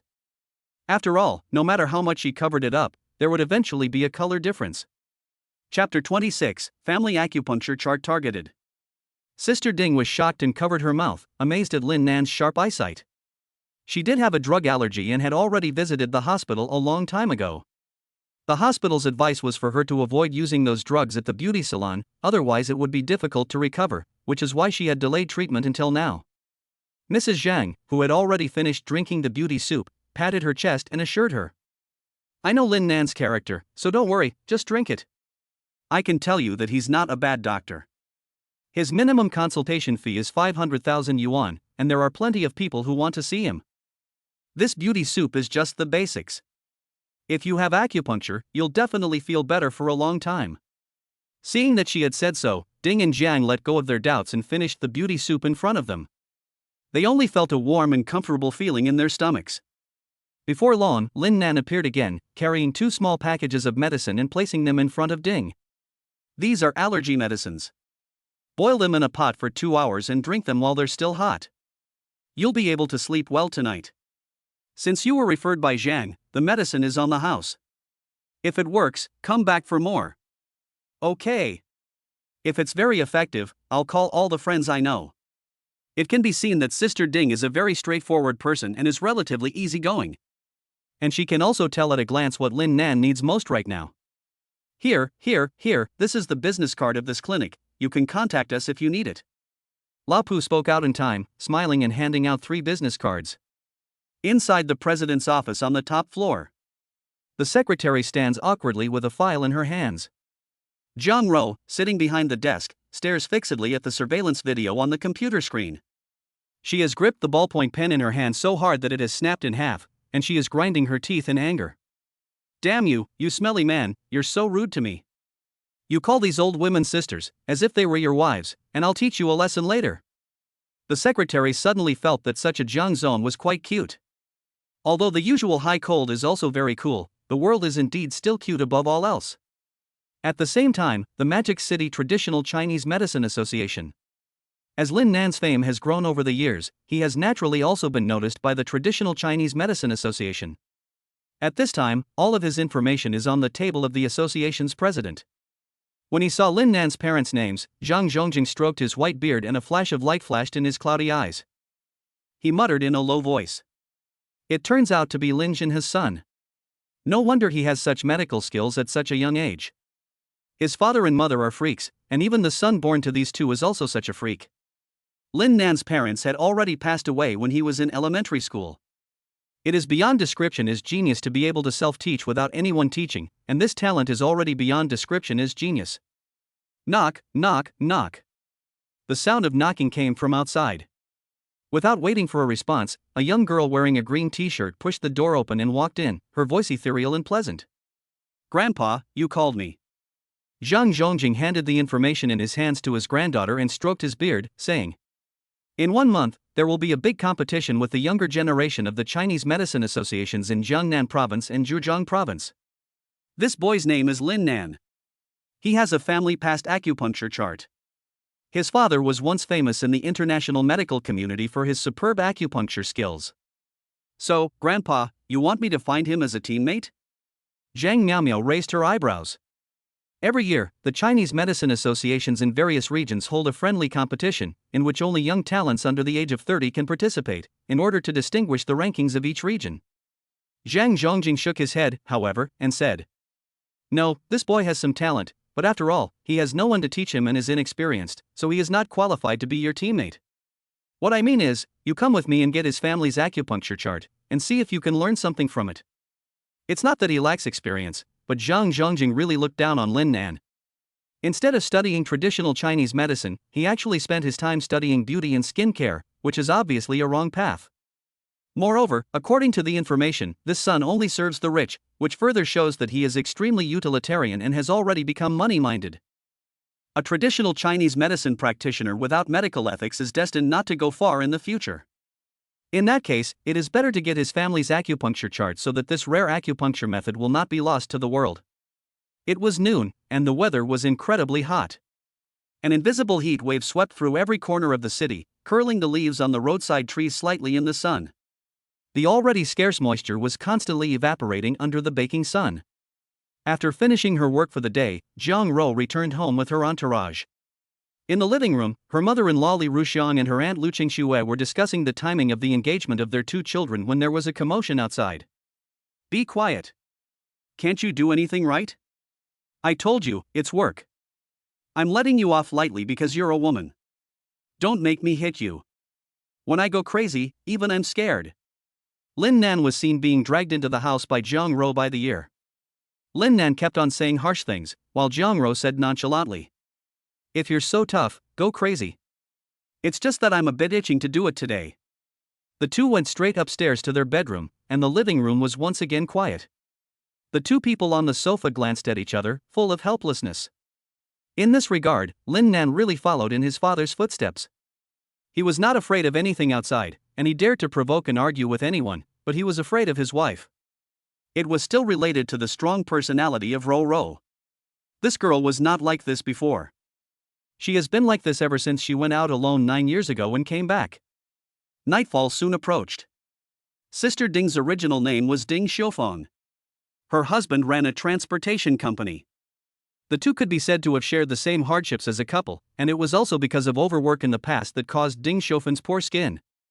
Inside a villa in the Magic City, Ding Xiufen followed Lin Nan's instructions and poured all the medicinal herbs in the bag into the pot and boiled them for 2 hours, causing the entire villa to have a strong smell of Chinese medicine. When she brought out the boiled medicine, her husband, who was sitting in the living room watching TV, couldn't help but frown and say, "All Chinese medicine practitioners these days are frauds, swindling people under false pretenses." You really believed it? Sister Chen introduced it to us, and it's free anyway. If it doesn't work, we won't go again next time. If there's a problem with the medicine, he can't run away with such a big clinic. After saying that, Ding Xiufen gulped down the medicine, despite the overpowering smell of medicine. The next day, her sleeping husband was awakened by a scream. Ding Xiufen, who was already up, was sitting in front of the dressing table. She touched the pimple on her neck and exclaimed in surprise, "Dr. Lin's medicine really works. There are a lot fewer pimples, and I didn't itch at all while I was sleeping last night." God knows how much pain she had been suffering from these pimples for the past 6 months. She had visited many doctors, but none of them helped. Either she had to stop using skincare products or she had to put up with the itch. She never expected to find a cure in an unknown clinic. Chapter 27, Two Big Treasures. As soon as Lao Pu arrived at the clinic, he received a call from Sister Ding, who told him that she would be referring many friends. Lin Nan had offered to pay him 30% of the clinic's profits, so the better the clinic's business, the more money he would naturally make. "No problem, Sister Ding, where is your home? I will send you the follow-up medicine right away." "What, aphrodisiacs?" "No problem." Lao Pu hung up cheerfully, only then remembering that he couldn't dispense aphrodisiacs. If he settled for a bottle of Lu Wei Di Huang Wan, he was afraid that he would lose this hard-won client. Thinking of something, Lao Pu went to Lin Nan's cabinet and rummaged for a while, quickly finding a cloth bag. This was the cloth bag Lin Nan used specifically to store silver needles. Opening it revealed rows of neatly arranged silver needles. There were also labels on the bottom indicating their functions, such as aphrodisiac, cartilage, and anesthetic. These special silver needles were exclusively used by Lin Nan to be thrown into various boiled medicines and left for 77 days before being successfully refined. Heh, the aphrodisiac is ready. Meanwhile, in the Panlong Villa district, Lin Nan, who rarely slept in, suddenly woke up from a slap and was scared. He sat up from the bed and, after reacting, glared at Jiang Ro next to him. "Why did you hit me?" Jiang Ro's face turned slightly pale, and her eyes kept staring in the direction of the door, pointing fearfully with her finger. Seeing her like this, Lin Nan was stunned. Is there anything in the world that can make this woman afraid? He looked over his shoulder in confusion and saw something at the door. His body instantly froze. The drowsiness in his head instantly disappeared. He saw 2 greenish-blue snakes by the bedroom door, crawling around the room at a very slow speed, while spitting venom. Judging from their spread bodies, they were at least 1.6 meters long and belonged to adult snakes. Even if she is normally aloof and self-reliant, when she encounters something she is afraid of, Jiang Ro's reaction is the same as any ordinary girl's, especially when it comes to soft creatures like snakes and caterpillars. She was so afraid that she tried to grab Lin Nan's clothes, but she missed. It was only then that she discovered that Lin Nan had actually shrunk into the quilt. Jiang Ro couldn't help but give him a kick in the butt. "Aren't you a doctor? You've touched corpses before, so how can you be afraid of a snake? Nowadays, medical schools basically all have courses on dissecting cadavers, and Lin Nan is attending the best medical school in the city. He said with a guilty conscience. Dissecting cadavers is one thing, but this snake is still alive and crawling. Who wouldn't be scared of this? Lin Nan is very good at refining medicine from dead snakes, but catching snakes is his weak point. Especially since this snake is a strange green color. Non-venomous snakes have mottled and inconspicuous patterns, while venomous snakes, especially the brighter the color, the more poisonous they are. If you don't get help in time after being bitten, you will meet your maker. It seems that he doesn't feel safe enough in the quilt, so he quickly shrinks from the quilt into Jiang Ro's warm embrace, reaching out to tightly hug her waist. My wife, you're so awesome, you have to protect me. Jiang Ro's forehead was covered in black lines. If she wasn't afraid of snakes, would she have woken you up, an idiot? She would have made snake soup out of it. It was summer, and it was the season when snakes were active. It looked like the snakes had climbed in through the balcony window. Jiang Ro usually left the balcony window open for ventilation, and she never expected to attract two big snakes. There are so many rooms, but they chose to enter the room of the two people who are most afraid of snakes. The reason for this is really unfathomable. Jiang Ro took out her phone and called the bodyguards. The news she got was that the two bodyguards had been taken by her mother to the market to carry things, and even Huang Ma had gone with them, so there were only Lin Nan and Jiang Ro in the villa.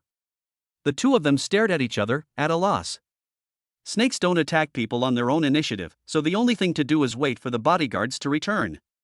Lin Nan was annoyed. If he had known, he would have brought the silver needles back yesterday.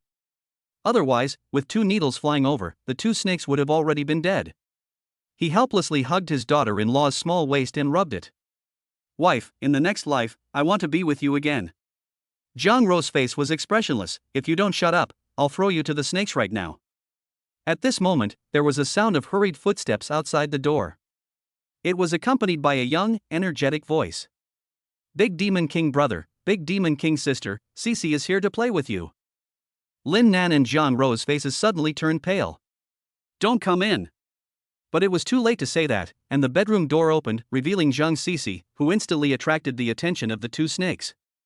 The little girl, with her delicate features and jade-like complexion, looked down at the two large green snakes crawling at her feet and froze. The next second, deafening cries resounded throughout the villa. Another rapid footstep sounded on the corridor, along with the unique rough voice of her uncle Zhang Guodong, mixed with anxiety. My dear daughter, what's wrong with you? Half an hour later. Zhang Guodong took off his apron and picked up his daughter, who was eating snake soup, and couldn't help reaching out to rub her head, smiling lovingly. How about it, Cici, is this snake soup delicious? It's delicious. Zhang Cici took a spoonful of the snake soup and ate it, her little face full of satisfaction, spooning it into her mouth bite by bite until her mouth was full. Today was Saturday. Lu Qingxue had left something in the military compound, so she went back early to get it. Zhang Guodong had to work, so he had to send Cici to Lin Nan's place. He didn't expect to see two big babies as soon as he entered the house. Those weren't poisonous snakes at all, but black-browed brocade snakes.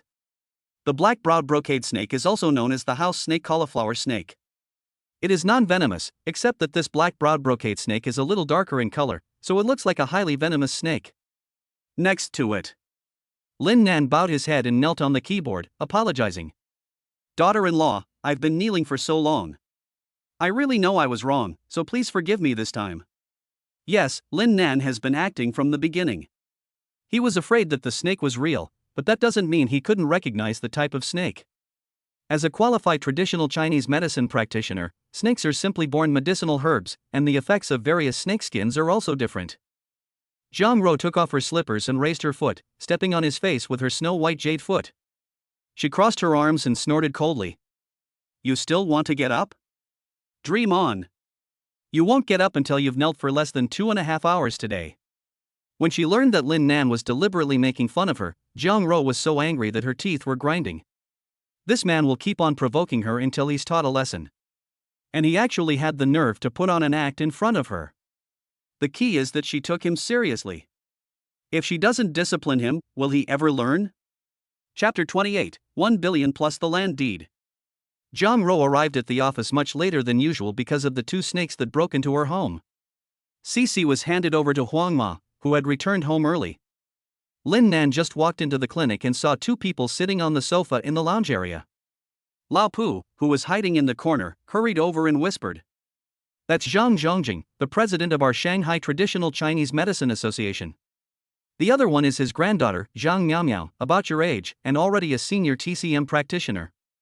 They've come here especially to see you. You didn't do anything to offend them, did you?" Lin Nan hadn't said anything yet, but Zhang Zhongjing, who was sitting on the sofa, had already noticed him. He got up, walked over, and after sizing Lin Nan up, he smiled and extended his hand. "Lin Xiaoyu, you have more charisma than your father did when he was younger." "You know my father?" Lin Nan was a little taken aback, but soon he relaxed. The other person was the president of the Chinese Medicine Association, and his father was a well-known Chinese medicine practitioner in China, so it was inevitable that they would have had dealings. He just didn't know the purpose of the venerable old man's visit. Zhang Miaomiao clasped her hands and looked at Lin Nan, bluntly saying, "Hey, what level of Chinese medicine are you?" Everything has a ranking, and Chinese medicine is no exception. There are 4 levels: no level, beginner, intermediate, and advanced. Generally, a person who becomes an intermediate TCM practitioner can easily find a job in a hospital and earn a monthly salary of 50,000 yuan. A senior TCM practitioner can start with a monthly salary of 100,000 yuan, and they are the backbone of the TCM association. "No level," Lin Nan casually replied. "It doesn't matter what level he is. His goal is not to become a famous medical god in China, and his only hobby is making a little money." Zhang Miaomiao didn't ask any more. A TCM practitioner without a rank is not worth her time. The three of them walked back to the sofa and sat down. Zhang Zhongjing talked to Lin Nan about his father, seemingly chatting but actually building a rapport. Lin Nan didn't think he was important enough for the president of the TCM association to care about, so there was only one reason for the two of them to come. The Lin family's needle manual. Old Jiang must be here for the Lin family's 9 needles. Lin Nan interrupted Zhang Zhongjing, who was speaking, and spoke directly. Zhang Zhongjing, who had been interrupted, paused for a moment, and his smile did not diminish. He said, "It is true that there are always talented people emerging in every generation. Lin Xiaoyu is much smarter than my granddaughter. I won't lie to you. I really came here for your family's needle manual. In 1 month, there will be a ranking competition among TCM associations from all over the country. The honor of the Shanghai TCM Association is at stake. Your father defended the honor of our Shanghai TCM Association several times when he was alive, and Miaomiao is considered to be relatively talented in this generation, but the seeded players from the other associations are also extraordinary, so I hope that these moving words, if you are an honest person, you will really believe them." Lin Nan couldn't help but roll his eyes. He kept talking about honor and glory, and as soon as he opened his mouth, he wanted to get the family acupuncture manual for free. He didn't mention any substantial benefits. This old man really has a thick skin. Lin Nan began to answer irrelevant questions, looking distressed. "Old Zhang, to be honest, my clinic is just getting started and I'm in need of some relatively rare medicinal herbs." And, as a person of talent, Zhang Zhongjing could tell what he meant, and he thought to himself that he had met a rival this time. "Since I can't get it for free, I'll have to pay for it. As long as I can get the acupuncture chart, it'll be worth it. Hey Lin Xiaoyu, if it wasn't for the old man, I wouldn't give it to you. You know that Chinese medicine is now in a weak position. The good herbs have all been taken by the island country and the Qinchi country. The herbs I have are extremely limited. How about this? I'll pay 10 million, and you can buy whatever you want, okay?" Lin Nan cursed the old man in his heart. 10 million may seem like a lot, but when it comes to old medicinal herbs, it's estimated that you can only buy a small amount. And he wants to use 10 million to exchange for the acupuncture chart, which is treating him like a fool. Having said that, Lin Nan was no longer polite. 2 billion. Not a penny less. 2 billion. Why don't you go rob someone? Zhang Miaomiao exclaimed. Lin Nan did not budge and said, "This is my family's needle manual. My father became famous in the international medical community because of it. If I sell this needle manual to foreigners, do you think they will pay 2 billion for it?" The answer is of course yes. Having superb medical skills means being able to serve the upper class exclusively. A single house call can easily cost tens of millions or even hundreds of millions. After all, money is just a number to those people, and nothing is more important than health. I can only offer 100 million plus a land deed worth 300 million. Zhang Zhongjing's face looked a little unpleasant. Without waiting for Lin Nan to speak, he continued. Lin Xiaoyu should think carefully. The Lin family's acupuncture method has limited application in your hands, and all the TCM clinics in this entire city are under the control of my TCM association. If what just happened was considered negotiation, then this is now nothing more than a blatant threat. Lin Nan crossed his arms and snorted. 1 billion plus the land deed. I advise you to think carefully. You can't get by in the demon capital. I'll go somewhere else if I can't make it here, or I'll go abroad. I'm sure I can easily exchange this acupuncture method for a permanent residence permit. The atmosphere between the two sides became extremely tense. After staring at each other for a while, Zhang Zhongjing retracted his momentum and sighed helplessly. Fine, 1 billion it is, but I need 1 day to gather the land deed. I will send someone to deliver it to you in the afternoon. You brat do have some guts. You are very much like your father in front of me. No one has dared to speak to me in this tone for a long time. Where, brat, I am still far from being as good as old Jiang. The needle chart will be handed over once the money is received. With these words, the negotiation came to an end. Zhang Zhongjing did not stay long. He took his granddaughter and turned around to leave. Before leaving, Zhang Miumiu glanced at the clinic in Lin Nan, leaving a comment before leaving with a huff. The acupuncture chart is really a waste of talent to be left with someone like you, who is blinded by money. Hey, how dare you talk like that? Old Pu yelled in dissatisfaction, and he hurriedly ran over to Lin Nan. Lin Nan, are you really going to sell the family acupuncture chart? I'm not saying this, but if we sell it to those foreigners, it will definitely be worth more than this. At worst, we can just open a clinic somewhere else and not take their crap. The head of the Traditional Chinese Medicine Association is actually taking advantage of the situation. If we sell it, they will never be able to learn it in their lifetime. Lin Nan acted very casually and relaxed, as if he didn't care about the family acupuncture chart at all. Although the Lin family's 9 needles are profound, each needle has a different effect, but there is a prerequisite for learning them, and this also involves the Lin family's unspoken secret. Lin Nan was given a strange medicine by his father when he was a child. As long as he concentrates, he can feel the condition of a person's body.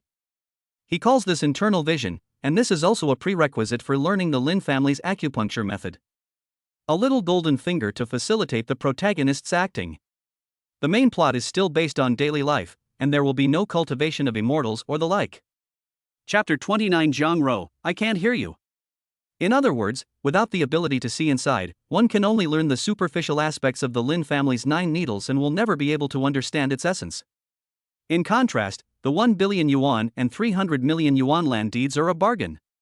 Just as Lin Nan was laughing, a large group of people walked into the clinic. Leading the way was Ding Jie, whom Lin Nan had only met the day before. As soon as she saw Lin Nan, she greeted him enthusiastically. Dr. Lin, I've brought you business. La Pu, bring the soup. Great. There were 13 people in total, 10 of whom came for beauty treatments, and the other 3, like Ding, came for medical treatment for drug allergies.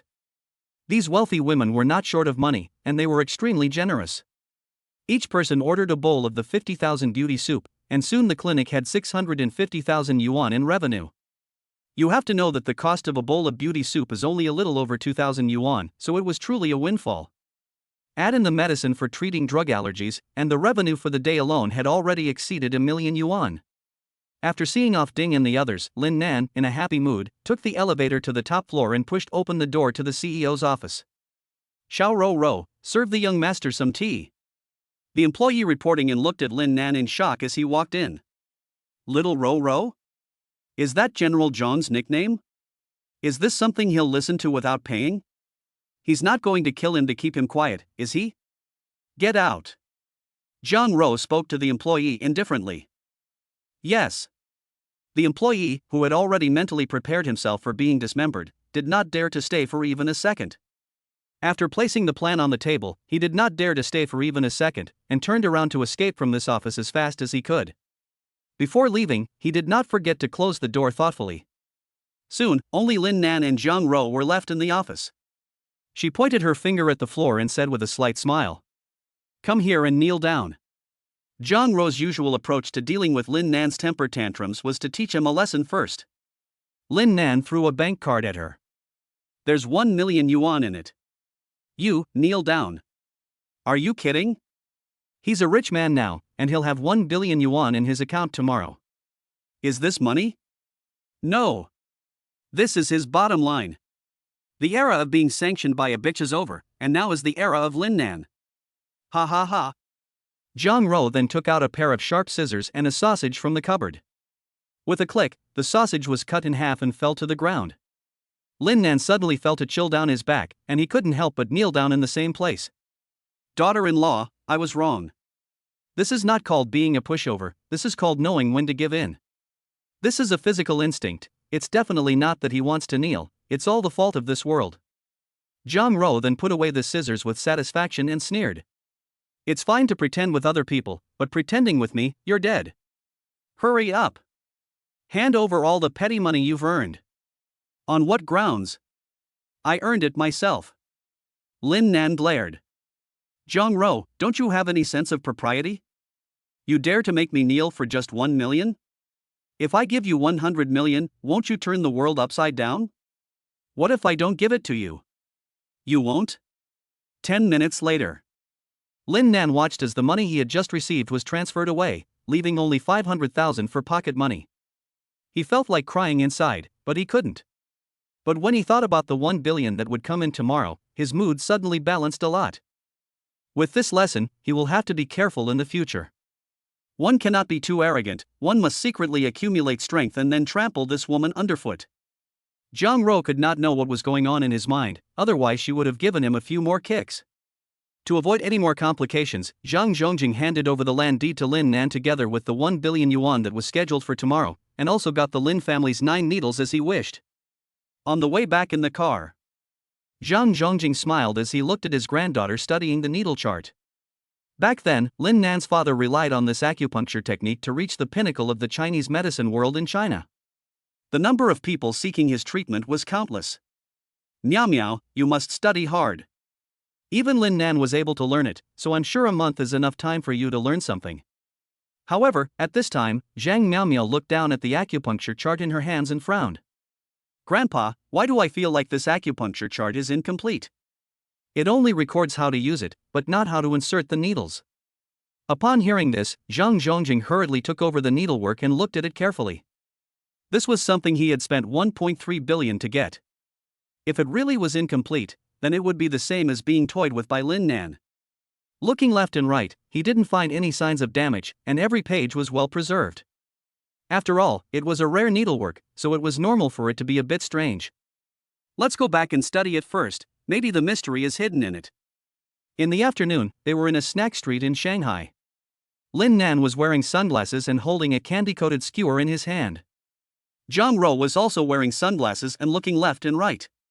Whenever she saw a delicious-looking snack, she would pull Lin Nan over to it and go on and on about it. Her cheeks were puffed out with satisfaction. In the past, she had worked all the time, which meant she rarely went out and about, so she found just about everything on the street very new and interesting. Lin Nan couldn't help but reach out curiously and poke her puffed-up cheeks. They felt very soft. Jiang Ro glared at him unhappily, but unbeknownst to her, this expression looked utterly adorable to others, not at all intimidating. Having such a cute and obedient daughter-in-law made Lin Nan feel much more confident walking down the street. This snack street was built on the bank of the river, with the river's emerald waves rippling and spreading outwards, and you could even see goldfish swimming in it. A cotton candy stand caught Lin Nan's attention. Not the cotton candy on the stand, but the owner, the busy figure that was actually Su Nian Nian. This couldn't help but make him flinch. Why was she here selling cotton candy? Thinking of something, Lin Nan took out his phone and searched for information about Chuanyu on Chengdu. Sure enough, the first piece of information that appeared was that Longtong Group had withdrawn its investment and the owner of Chuanyu had gone bankrupt. Chairman Su Mohong was suspected of serious tax evasion, and even the fact that he was keeping a mistress was exposed. He was arrested yesterday and sentenced to 3 years in prison, with all his assets confiscated. Su Niannian's mother, Lu Huihui, was so devastated that she went insane and was already locked up in a mental hospital in the Devil City. Below is a picture of her with disheveled hair when she went crazy. Not long ago, the Su family, which was thriving, sank in the bottomless abyss of the Devil City in a very short period of time, and there is no chance of turning over. This is Wu Qiyuan's revenge, and also the reality. Jiang Ro found him standing there stupidly, and looked along with his line of sight. She snorted in anger, turned around, and walked towards the fork in the road not far away. Lin Nan, who had come to his senses, hurriedly tried to pull her back, but Jiang Ro shook his hand off. "Don't touch me. If you still like her, just go after her, I'll let you be together." Well, this reaction shows that she has gone from being a cold and aloof young lady to a jealous one. "Oh, let me explain. I was just curious why she was here. I definitely didn't have any other intentions, I swear." "I won't listen. I only like you. I can't hear you." There was no choice but for Lin Nan to go up to her and forcibly take her hand and pull her into his arms. He kissed her overpoweringly, covering her soft lips with his actions to tell her his answer. Jiang Ro's eyes widened slightly, and her eyes narrowed slightly, obviously not expecting Lin Nan to suddenly kiss her in front of so many people on the street. This scoundrel. Chapter 30. Lin Nan, confessing to my wife in front of me? In the evening, the sun set in the west. Lin Nan returned home with his hand covering his mouth, his face full of discontent as he felt the burning pain of a torn corner of his mouth. "You're a dog, why did you bite me when you were so happy? You deserved it for suddenly kissing me. Stupid bitch, what a strange temper. What did you say, dog man?" "I said you're really cute." The car was parked outside the small courtyard. Before the two of them even entered the door, it opened first. Li Ruxiangwa helplessly said to the two of them, "You can hear the sound of you two arguing in the living room. You're both adults, but you're acting like children. Hurry up and come in for dinner. If you're late for a while, you'll only be able to eat leftovers." Cici, who had been playing at home all afternoon, had already been picked up by her aunt. Before leaving, she took a big bag of snacks from Lin Nan's room, beaming from ear to ear, wishing she could come every day for a dollar store. After dinner and washing up, it was time for bed. Li's mother took Jiang's father back to their room early to go to bed, and the living room looked quiet in the darkness, only the sound of the wind whistling outside the window echoing from time to time. Because he was bitten while kissing, Lin Nan was so angry that he didn't go to Jiang Ro's room that night, but instead went back to his room next door. The door to his room, locked. The window, locked. Checking under the bed, no one there. Just to be safe from a night attack, Lin Nan even checked every corner of the room, and only after making sure that no one was there did he feel relieved and lie down on the bed. Tonight he can sleep well. The harsh light goes out and the room falls silent. This quiet environment is perfect for sleeping, and Lin Nan soon falls into a deep sleep, not realizing that danger is creeping up on him. A corner of the ceiling is lifted, and an agile figure jumps down. Because it is the second floor, the ceiling is made of wood, and in order to arrange the wiring, an opening is often left in the corner, and this room is connected to the master bedroom. The light from the street lamp outside reflected into the room, bringing some light to the dark room. Jiang Ro stood barefoot by the bed, looking at Lin Nan, who was sleeping soundly. A strange smile appeared at the corner of her mouth, and then she lifted the corner of the quilt and crawled in. "If you are so careful with me, then I am going to sleep with you tonight." Soon, a shocking battle began under the quilt. With a crisp slap, the battle ended. The room fell completely silent. The next morning, Lin Nan arrived at the clinic with dark circles under his eyes. Damn, what a blunder. I never thought that woman would actually climb down from the ceiling and give him a shock. Looks like he'll have to board up the ceiling next time. By now, quite a few wealthy women who had come for beauty treatments had left after drinking their beauty soup. After washing the pots and pans, Lao Pu walked over to Lin Nan and sat down opposite him, sighing. "I feel like we're not running a clinic, but a beauty salon. Basically, we never see any patients. The main reason is that our clinic is not well known enough. Lao Lin, why don't we go out and hold free clinics to increase the clinic's reputation? Almost every hospital and clinic will use free clinics to increase their reputation. After all, only by giving people a taste of the benefits will they continue to pay in the future." Facing Lao Pu's proposal, Lin Nan shook his head and refused without even thinking about it. "It doesn't matter if the people who come are treated or not, our main goal is to make money, so just keep it as it is. I feel like you've always been resistant to free clinics." Lao Pu was a little puzzled. When he first started working with Lin Nan, he also proposed to increase their reputation by holding free clinics to attract more people to seek treatment from them, but Lin Nan rejected it. Lin Nan replied indifferently. "There are so many sick people in the world, we can't possibly save them all. If you save this person for free this time, then next time someone else will justifiably demand that you save him. If you don't, you'll be condemned by society. What would you choose? This also has to do with Lin Nan's father. His father was very grateful for the fact that he treated people for free and saved them without asking for anything in return. If there had been a short video of that back then, it would have definitely gone viral and attracted the attention of the whole society. But what was the end result? In the end, he died at the hands of the person he was trying to save, along with his wife. Lin Nan grew up without parents, and this is why he resists free clinics. Not to mention that he now has Jiang Ro. He doesn't want her to take even the slightest risk. It's just like Boss Chow's saying, "I'd rather teach the world to hate me than teach me to hate the world." Just as Lin Nan was reminiscing, a group of people came to the door, led by Mrs. Jiang. "Dr. Lin, I'm not here for beauty treatments today. I feel like I've got dampness recently, and I don't feel comfortable when I sleep. I feel like I'm going to be sick all the time, so I want you to take a look at me. It's no big deal.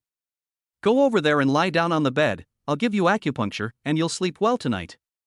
Okay. The morning passed in a flurry of activity. At lunchtime, the canteen was suddenly full. The delicious smell of the food wafted through the air. Lin Nan and Jiang Ro were sitting next to each other in the corner.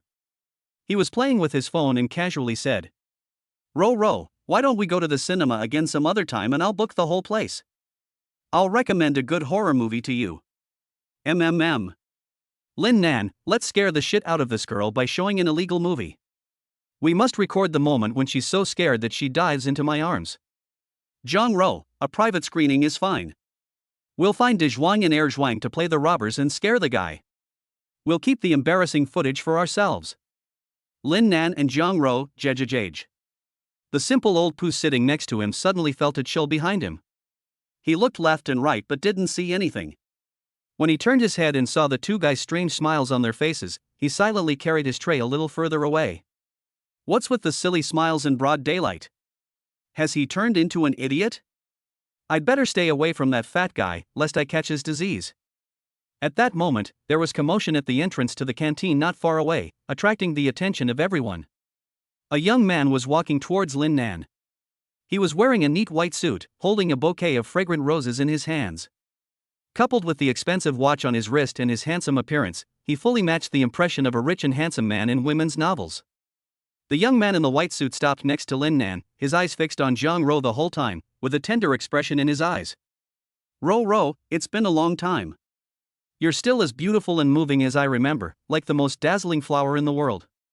As promised, I've returned from studying abroad. I've come back this time to marry you. Marry me. The young man in the white suit knelt down on one knee and offered flowers, his expression sincere and genuine. At this moment, the entire staff of the canteen was stunned, staring at this scene, unable to understand what was happening. Their gazes involuntarily shifted to someone, as if they saw a brightly colored green hat on his head. Lin Nan? So? Chapter 31, 1 million for one goal, a whopping 16 million. Old Lin, calm down. This is a society ruled by law, and you can't fight. In the company cafeteria, Lao Pu desperately used his weight to suppress Lin Nan, who was about to go berserk. The surrounding employees didn't feel strange. After all, their wives were being professed in front of them, with roses and sauci. If they could still tolerate it, what's the difference with eunuchs? The rich and handsome guy looked at Lin Nan strangely, turned his head to Jiang Ro and asked, "Who is this person?" "My husband. And I don't remember giving you permission to call me Ro. Jiang Ro continued eating without expression. The nickname Little Ro can only be called by a dog man, but not by anyone else. No way. Old husband. The rich and handsome guy took 2 steps back in disbelief, his eyes filled with a simmering rage. He never imagined that after only 3 years abroad, his favorite goddess would already have a husband. The secretary saw that the situation was not good and quickly called 3 strong male employees to restrain Gao Fushuai, so that he would not fight Lin Nan. She knew Gao Fushuai. He was the eldest son of the wealthy Gao family in Shanghai, and had attended the same university as Jiang, the CEO. He had pursued her fervently during their university days, but then had to go abroad for further studies because of family arrangements.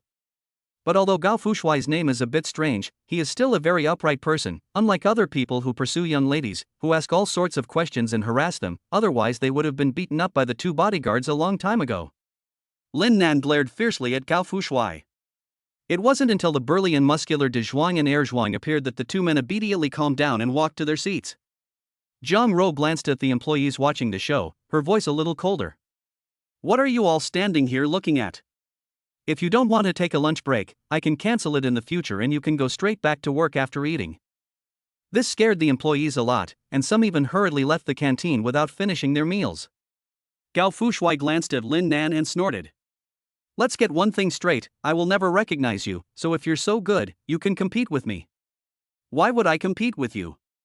What good would it do me if you recognized me? Lin Nan asked in return. This question stunned the rich and handsome guy, as if there was some truth in what he said. He said unwillingly, So what do you want in order to compete with me? What are you good at? Lin Nan asked again. Singing, dancing, and basketball. Besides, I'm a PhD student at a prestigious foreign university, specializing in. Needless to say, let's compete in basketball and see who scores more goals. A ball is worth 1 million. How about whoever concedes first loses? Lin Nan grinned. This guy seems to be quite rich. With a bitch like that by his side, he definitely won't be able to get laid, so let's just take away whatever underwear he has left. That'll be the perfect way to get back at him. Okay, let's do it. Gao Fushuai agreed, but he's not stupid, so he said, but we can only bet with our own money. Do you, a man of leisure, have that kind of money? Lin Nan cheerfully pulled out a diamond card from the Huagua Bank. There are 1 billion yuan in this card, all of which is my personal property. You can check if you don't believe me. Lin Nan, who was only thinking about how to teach Gao Fushuai a lesson, completely forgot who was sitting next to him. The next second, a slender, white hand touched the card on the table. Jiang Ro played with the bank card in her hand and looked meaningfully at Lin Nan, who was sweating coldly behind him. 1 billion, that's quite a lot. Since you've made me so much money, I'll give you an extra 500,000 yuan this month. That's just enough for you to lose a ball. Lin Nan. At that moment, Jiang Ro was a little surprised. She didn't expect this dog of a man to be so profitable. He had made 1 billion in just a few days. He was practically a human-shaped cornucopia, and she could always fleece him in the future. More than 10 minutes later. Because the Century Group has an exclusive staff lounge and indoor sports ground, it saves the trouble of finding a venue. Inside the indoor basketball court, Lin Nan takes the first shot, playing half court. Gao Fushuai confidently gives him the finger. In 1 minute, I'll score the first basket and show you what a mistake it is to play basketball with me. Almost as soon as he finished speaking, the sound of the basketball going in the basket came from behind him. Gao Fushuai turned around and looked at the falling ball, dumbfounded. Shit, this is standing outside the three-point line, how is this seemingly weak kid so powerful? It's open, right? Lao Pu, the referee, whistled and excitedly announced. Lin Nan scores a basket. The current score is 1-0. In fact, it's normal to think about it. Lin Nan's body has been supplemented with medicinal bath exercises for many years, and his strength is already much greater than that of normal people. What's more, there is nothing that requires more control and accuracy than acupuncture. Plus, he didn't lack for playing basketball with his roommates in college, so he could easily handle half the court. Lin Nan followed the same method for the next 2 goals, easily scoring them, and then gave the serve to Gao Fushuai. To be honest, the rich and handsome guy was a little panicked. But when he saw the goddess standing on the sidelines, his heart was suddenly filled with fighting spirit. This guy might just be good at shooting. He wasn't confident about the 3-point shot, so he took the ball directly towards the backboard, and Lin Nan was in his way, so a confrontation was inevitable. Lin Nan calmly took out a silver needle. Under the watchful eyes of the crowd, Gao Fushuai easily passed Lin Nan with a layup, and Lao Pu's heart was in his mouth. But just as he was about to dunk the ball, Gao Fushuai suddenly felt like he had lost control of his body. He stumbled and fell to the ground, and the ball went out of bounds. What's going on? He hasn't been jerking off recently. A moment later, another basket went in. Lin Nan scored another point, making the score 4-0.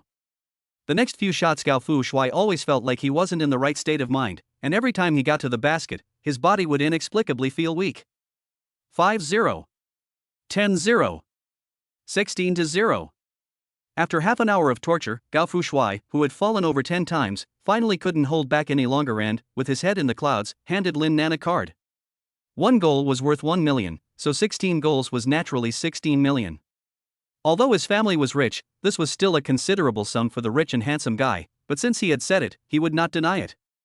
This alone made him much better than the group of idle rich kids like Wu Qiyuan. After getting the money, Lin Nan's anger had subsided, and he walked up to the rich and handsome guy and held out his hand to him. "You're not a bad person, and I won't hold it against you for what happened today. Seeing that you are so weak, come to my clinic when you have time. I will give you some medicine, and I guarantee that after taking it for a period of time, you will become a man who can have sex 16 times a night."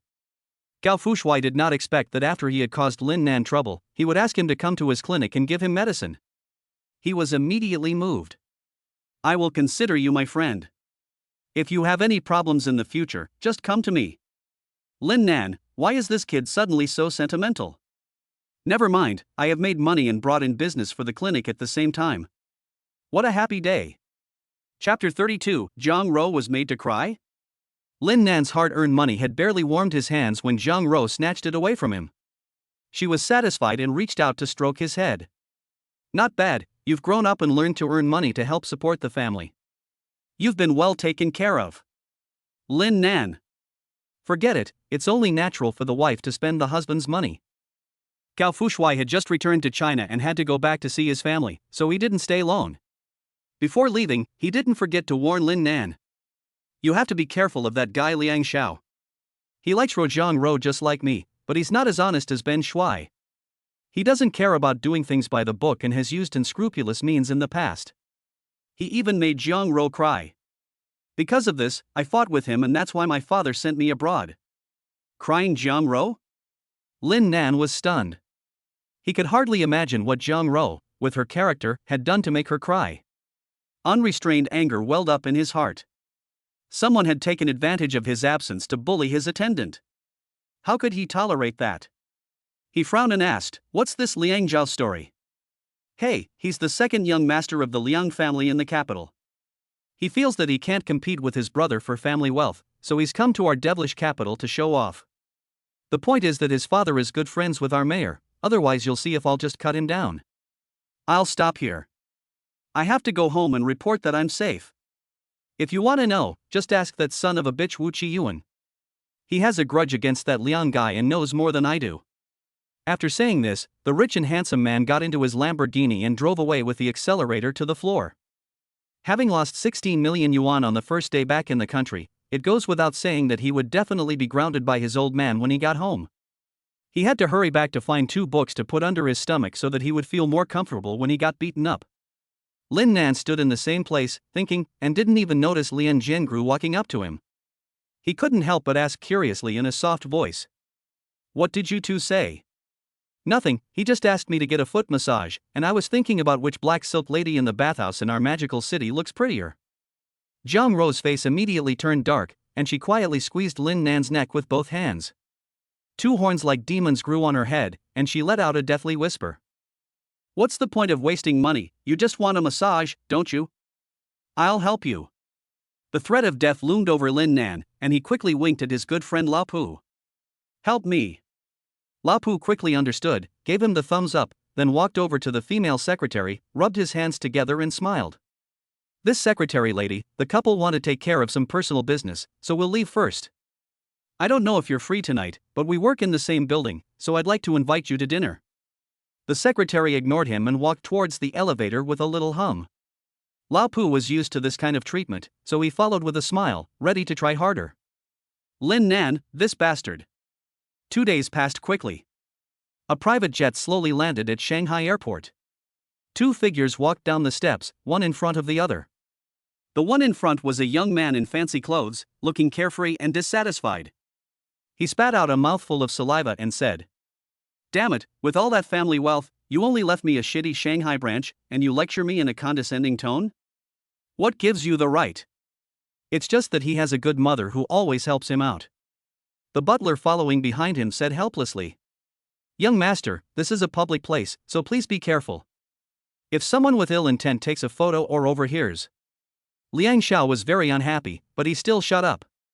If he had previously been qualified to compete for the position of head of the Liang family in the capital, then this trip back to the capital would mean that qualification was completely cancelled, unless his older brother died, in which case he would have a chance.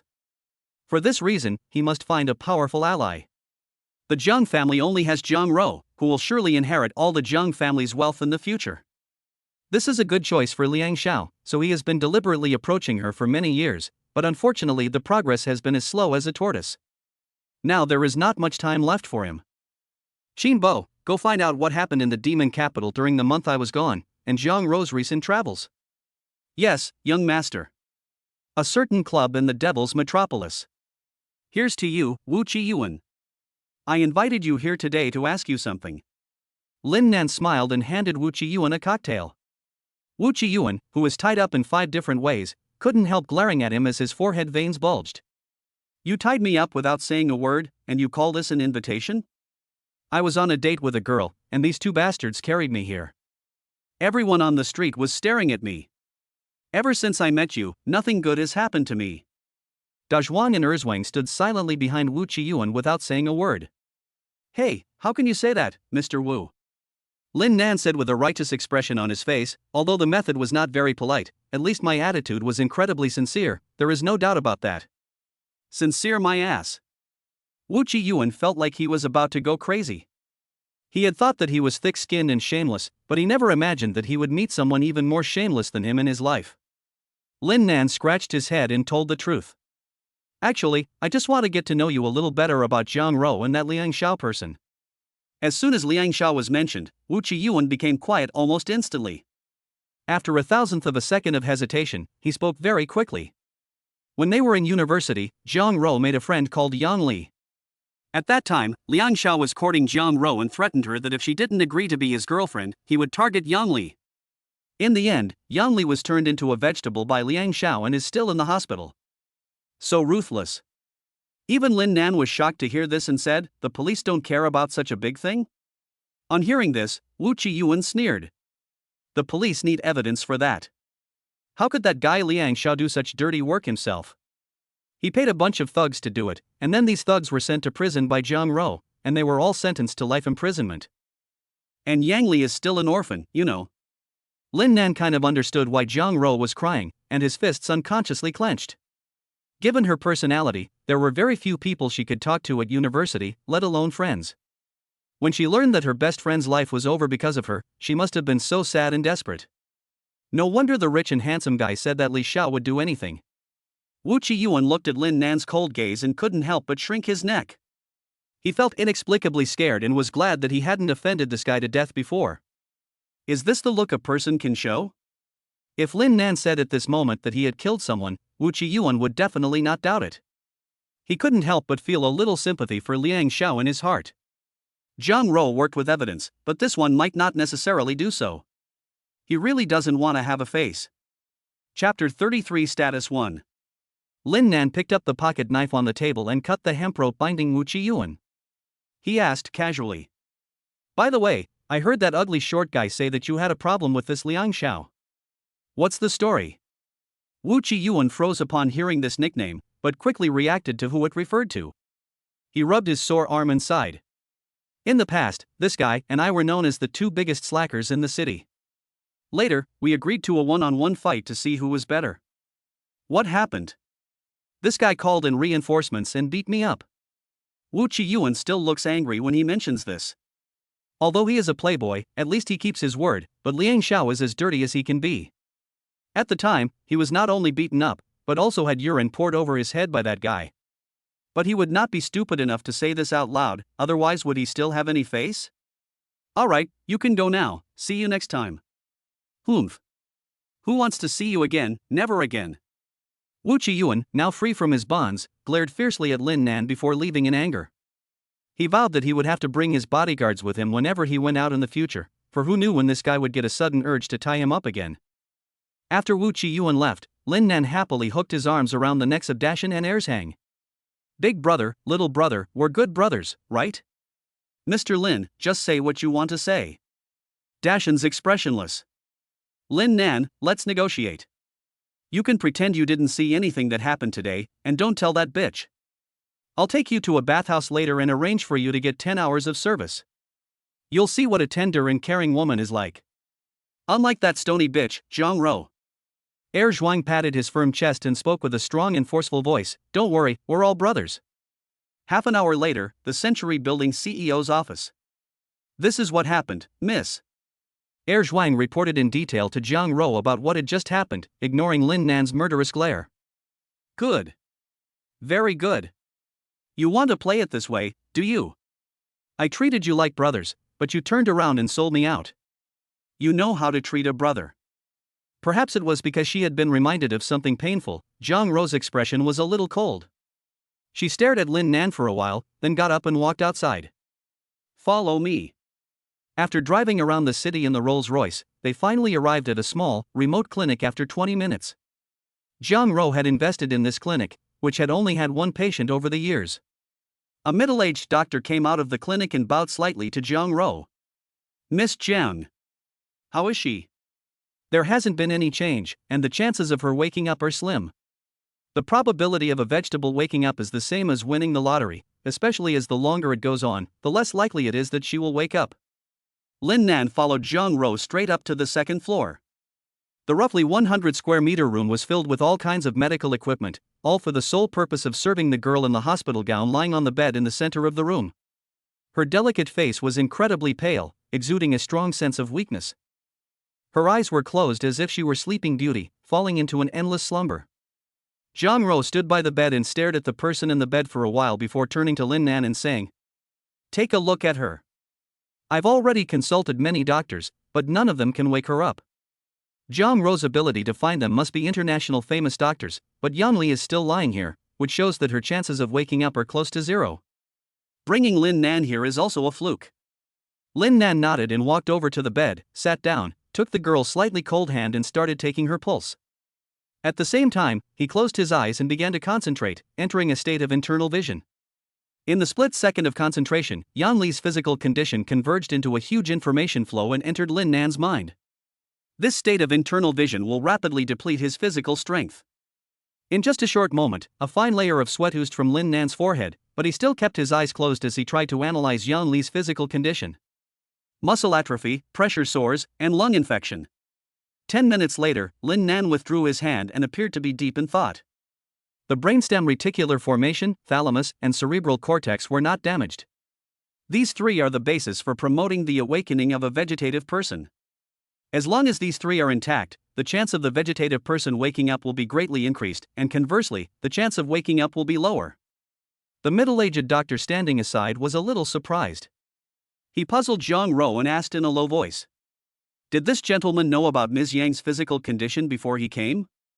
I don't seem to have seen him before." Jiang Ro shook her head. The doctor was shocked. In other words, Lin Nan had no idea about Yang Li's physical condition and had not read any reports, but he was able to understand Yang Li's physical condition just from taking her pulse for a moment. Was this something that a person could do? Is it open? After that, Lin Nan took out the silver needles and successively inserted them into Yang Li's brain acupoints while paying attention to her pulse. Although it was very weak, there was indeed a response. This is something that an instrument cannot detect. Lin Nan's heart suddenly settled, and he looked back at the doctor. "Do you have a pen and paper?" "Yes, yes."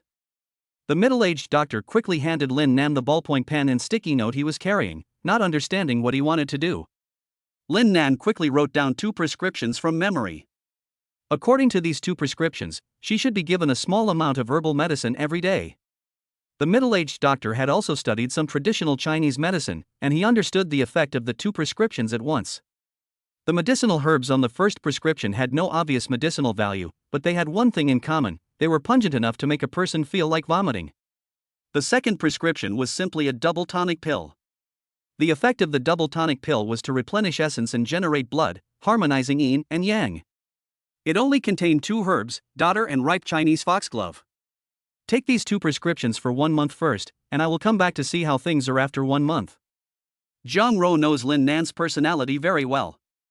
She notices his relaxed expression and immediately feels reassured. She can't help but ask curiously, "How confident are you?" Upon hearing this, Lin Nan mysteriously leaned over to her ear and whispered 2 words. "Take a guess."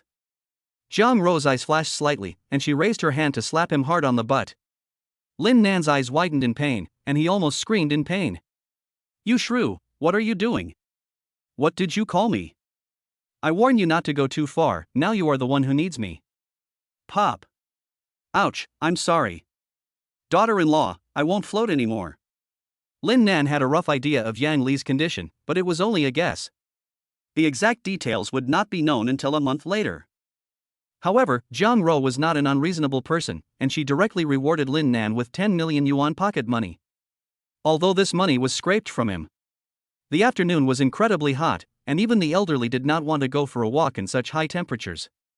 On the way home in the car, Lin Nan glanced at Jiang Ro, who was shopping online in the passenger seat, and said with a sneer, "Daughter-in-law, I've realized that I don't like you very much either. You're lazy and greedy, and you're always scrimping and saving.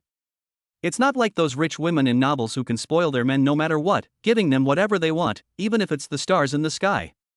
It's true, and even Jiang Ro can't help but look thoughtful when she hears this. It sounds like it has a point. Right? Lin Nan is excited and quickly seizes the opportunity. No one treats their husband like this. You need to reflect on yourself. You don't have to serve me tea and water in the future, but at least you need to change your attitude. No need to change. Jiang Ro said indifferently, since it's such a hassle, I'll just not treat you as my husband. Lin Nan was taken aback and didn't understand what she meant. He asked in puzzlement, then what do you want me to be? A dog, so I don't have to worry about your mood. Good, good, good.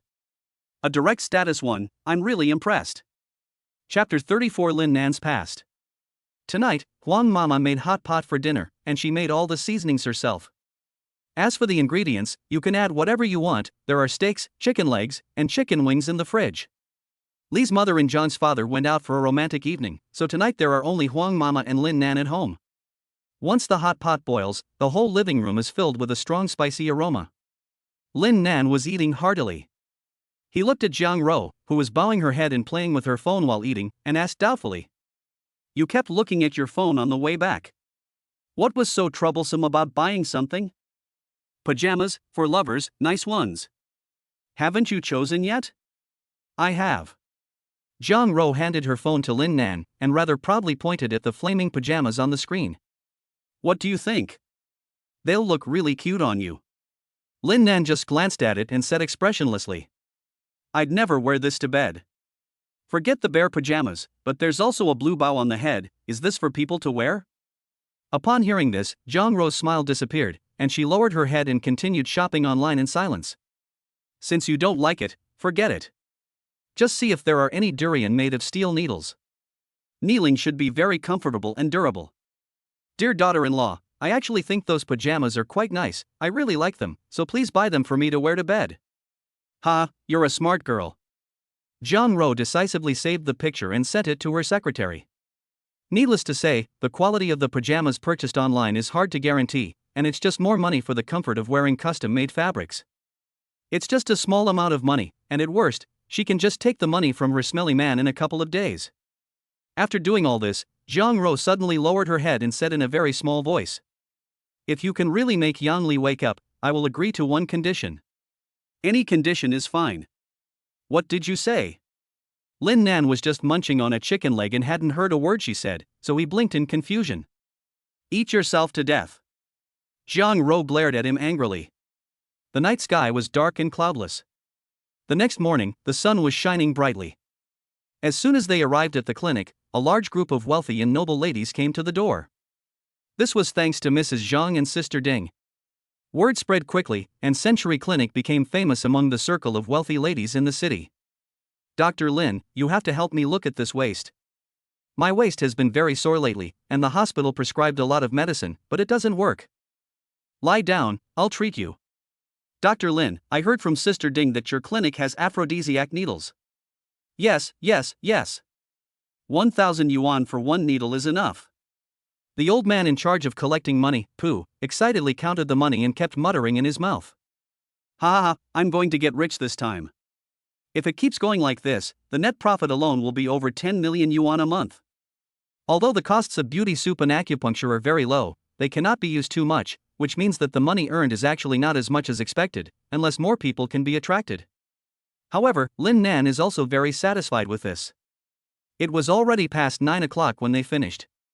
La Pu took Lin Nan's Mercedes-Benz car keys and prepared to go out to buy medicinal herbs. He was busy with the miscellaneous affairs of the clinic, and although he earned a lot, the pressure was not small. Lin Nan went to Jiang Ro's office and directly lay on the sofa to rest and play games. The secretary who reported on her work was already used to it and reported as usual. Her phone suddenly rang, and it was the front desk calling. Hello. Okay, I got it. President Jiang, Liang Xia is here again. The secretary reported with some helplessness. Liang Xia came by yesterday afternoon, but Jiang Ro wasn't here at the time, and I didn't expect him to come back today. Lin Nan, who was in the middle of activating his original spirit, pricked up his ears at this. Just hearing this name made Jiang Ro feel an aversion inside, and she coldly said without looking up. Tell Das Wan Erzwan to bring him up. I want to see what he wants. The secretary nodded and turned to walk out of the office. Lin Nan followed him outside, not looking back, and said, I'm going downstairs to get something. He thought to himself. You son of a bitch bullied my wife, and I haven't even gone to you to settle the score yet, but you've come looking for me first. On the other side, in a coffee shop in the devilish city. The rich and handsome man, who had just been grounded, called Wu Tong Yuan. The coffee shop was quiet, the air filled with the mellow aroma of coffee, and light classical music was playing from all directions, bringing a sense of inspiration and calming the restless mood. Hey, I just got news that bastard Liang Xia went to Century Building. It seems like he went to trouble Lin Nan. Do you think we should go help? The enemy's enemy is a friend? Upon hearing this, Wu Qiyuan took a sip of the coffee in front of him, then snorted. Who is friends with that Lin? Do you know that he had someone kidnap me in the street yesterday? These two are no good. Rich and Handsome made a winking face and said, Don't you want to teach Liang Xia a lesson? Back then, it was because you beat Liang Xia up that he was sent abroad by Lao Deng. He has never forgotten this grudge, and it would be ungentlemanly not to avenge it. Do you really think that Lin Nan is a good guy? Wu Qiyuan was disdainful. He tapped his fingers lightly on the table and spoke in a low voice. After I went back last night, I carefully looked into this Lin Nan. Guess what I found out? What did you find out? Gao Fushuai's eyes showed curiosity. Wu Qiyuan didn't beat around the bush, whispering. When this guy was still in college, he annoyed the son of a gang leader and took a group of gangsters to cause trouble. Guess what? 2 days later, the genitals of all those dozen gangsters were disabled. The point is that the police and doctors couldn't find any evidence that Lin Nan did it. Those people are still eunuchs to this day. Isn't that amazing? Holy shit, that's amazing. Gao Fushuai's shocked mouth hung open, unable to believe it. Wu Qiyuan wasn't surprised by his reaction. He was even more surprised when he found out about this, and he was filled with fear. They say you shouldn't mess with doctors, or they'll stab you 100 times and you'll only get minor injuries. But you definitely shouldn't mess with a Chinese medicine practitioner who knows magic, because they can disable your dick without anyone knowing. Wu Qiyuan was extremely grateful that he had not offended Lin Nan to death before, otherwise he would probably be a eunuch by now. After the shock, the rich and handsome guy got up and wanted to leave. Wu Qiyuan asked in puzzlement, Where are you going? To become a disciple. The rich and handsome guy's words were a little agitated. If he could learn this technique, in the future, whoever dared to offend him would have an inability to get an erection, which was very exciting to think about. With this technique, he would no longer be afraid of the old man at home. Century Group Building. Under the leadership of the two eldest sons, Liang Xiaomai walked into the CEO's office with an arrogant strut. After taking a look at Jiang Ro behind the desk, his gaze fixed on Lin Nan, who was lying on the sofa next to him, and he walked directly over to him. Looking at Lin Nan, who was playing a game, a sneer of contempt appeared at the corner of his mouth. You're the dog the Jiang family keeps? Chapter 35. Lin Nan makes his first move, and Liang Xiao puts the urea bag on the beam. As he watched Lin Nan playing a game, Liang Xiao's mouth revealed a sneering smile. You're the dog the Jiang family raised? This remark made the office atmosphere become delicate. Lin Nan, however, replied with a serious face. To be precise, it should be Shiro's dog, but I should be the one raising her, because she likes to scrounge my petty money. Everyone was speechless. Liang Xiao's mouth twitched, and he felt like he had hit a piece of cotton with his full strength. Would a normal person admit to being a dog? But this made him despise Lin Nan even more, and he bluntly said without any hesitation. I heard that Jiang Ro found a lover while I was away. On my way here, I was looking forward to seeing how capable you were, but now it seems that you were just a jumped-up clown, a useless person with no parents. Liang Xiao ignored Lin Nan. In his opinion, Lin Nan was just a shield that Jiang Ro had found to reject him, and it was not worth his time to think about it. He walked over to the desk and sat opposite Jiang Ro. He boldly looked at her stunning face, but he felt nothing. He had played with many beautiful women, and although Jiang Ro was the most beautiful he had ever seen, she was just that. As long as he became strong, he could have any woman he wanted. Jiang Ro, it seems that Ben Xiao's warning to you was not enough. Do you want this pretty boy to repeat Yan Li's mistake? Liang Xiao's expression suddenly became calm, but it concealed murderous intent, and his words were heart-rending. He knew very well that Jiang Ro could not possibly like him because of her personality, so he used another extreme method, causing everyone around Jiang Ro to suffer because of her, forcing her to give herself up. First, it was the people around her, and then it was the people closest to her. If you dare to touch him, Jiang Ro looked up at him with a calm gaze, I will make your whole family disappear from this world, you can try. Liang Xiaojiang's smile that had just appeared froze on his face, and he couldn't help but look back again at Lin Nan, who was lying on the sofa playing games. He didn't expect this guy to have quite such a heavy status in Jiang Ro's heart. But the more so, the happier he was. Jiang Ro's parents, he really didn't want to touch unless it was absolutely necessary, and now a perfect target had appeared. Liang Xiao got up and walked towards the office door. Without looking back, he waved his hand and said, Keep an eye on your little dog, in 3 days I'll make him a cripple. Lin Nan only had one impression of him, crazy. He was crazy to the extreme. The warm sunshine shone down on the city, and rays of light shone through the huge French windows and shone into the office, causing a flash of silver light. A specially made silver needle was inserted precisely into Liang Xiao's buttocks. He himself was unaware of it and continued walking towards the office door. This is a special silver needle custom made by Lin Nan. It is only 1 millimeter thick and is almost impossible to notice without looking closely. The needle tip is coated with an anesthetic that could knock out an elephant. The amount applied is limited, so it doesn't take effect immediately. Instead, the anesthetic gradually takes effect as the little bit of anesthetic flows through the bloodstream to the heart, over tens of times in a row. That is, in about 10 minutes. Liang Xiao came alone today, and he wasn't afraid of Jiang Ro attacking him, even though there were security cameras everywhere in the city. After entering the elevator, he found a phone and called. The call was quickly connected, and he heard a cheerful voice. Brother Xiao, what can I do for you? Break someone's hands for me. 5 million for each hand. I'll send you the information later. Do it discreetly. Okay, we've been working together for so long, you still don't trust me to do a job? After giving a few more instructions, Liang Xiao hung up the phone. After sending Lin Nan's identity information, he sneered. Traditional Chinese medicine, right? I'll break both your hands, and I'll see how you can be a doctor and treat people in the future. As he finished speaking, the elevator door just happened to open. A flashy Ferrari sports car was parked at the entrance of the building, and Liang Xiao got in directly. He twisted the key, stepped on the accelerator, and was ready to find a club to relax.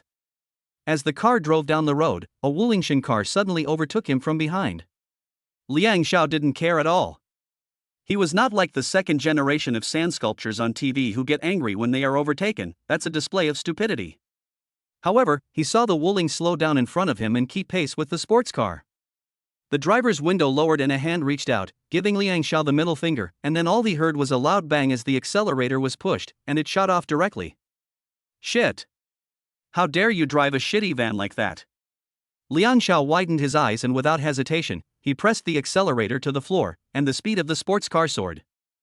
How could he tolerate being provoked by a shitty Wuling that cost a few thousand yuan? They saw 2 cars coming at breakneck speed, one behind the other. The car in front was so scared that it swerved to avoid the other car, and even rolled down its window to say hello. Driving so fast, you must be in a hurry to be reincarnated. So what if you're rich? If you bump into me, you won't get away without paying thousands of dollars. Damn, a plant. Liang Xiao's car was fast, but it couldn't show off on the street. It could only follow the Wuling behind it and breathe in its exhaust, which made him furious. I don't believe it, I can't catch up to your broken Wuling. 5 minutes passed, and the 2 cars had already driven 4 kilometers from the Century Building, speeding furiously on city roads. Finally, they entered a fast section of road with no cars. Liang Xiao sneered and stepped on the accelerator. Finally, it's my turn to show off. The Ferrari's speed instantly increased by a gear, and the distance between it and the Wuling was visibly closing. But at this time, the Wuling began to slow down and pull over to the side of the road. Liang Xia suddenly felt a wave of fatigue, and subconsciously pulled over to slow down and stop. After parking on the side of the road, he felt a wave of drowsiness coming over him, and then a pungent smell of urea enveloped him. Another 10 minutes passed, and Lin Nan drove up slowly in his Rolls-Royce. Lao Pu stood on the side of the road and waved at him. "It's done." The Rolls-Royce stopped by the side of the road. Looking at the bulging urea bag at Lao Pu's feet, Lin Nan's mouth slightly raised. Next, it was time to hunt. Lao Pu wiped the sweat from his forehead. "It's a good thing this grandson's car is pretty good, almost made him catch up to me. Fortunately, I used to be a driving school instructor for a year." Long before Liang Xiaojin Jiang office, Lin Nan had already instructed Lao Pu to get ready, and everything was proceeding according to his plan. Lin Nan and Lao Pu worked together to lift the urea bag containing Liang Xiao into the trunk of the Wuling. Afraid that the guy might wake up halfway, Lin Nan didn't forget to take out the syringe and cleanly insert it into the guy's butt, so he definitely wouldn't wake up for a long time. As soon as the car door was closed, a Lamborghini drove from the end of the road. Hiss! The Lamborghini braked sharply and stopped not far from the two men. The rich and handsome man who got out of the car saw Liang Zhao's car parked by the roadside and immediately understood what had happened. He hurriedly walked excitedly up to Lin Nan. "Brother Lin, beat someone up, take me with you." "Okay, get in the car." Lin Nan did not refuse. According to his plan, he was going to get this guy involved anyway. As the saying goes, the law does not hold the crowd accountable. Today, let this guy see what the darkness of society is like. Chapter 36, Diverting the Blame. Inside the CEO's office. Dazhuan looked at Jiang Ro, who was still working, and said puzzledly, "Miss, Mr. Lin is going to trouble Liang Xiao, shouldn't we help?" "I trust him." Jiang Ro's tone was firm. "Her man is no good for nothing and needs help with everything." After disposing of the Ferrari parked by the roadside, Lin Nan and the others drove to a remote forest on the outskirts of the city. Yes, it was the same forest where Jiang Ro had buried Lin Nan last time. Soon, the quiet forest was filled with the sound of miserable wailing. Lin Nan kicked the urea bag repeatedly.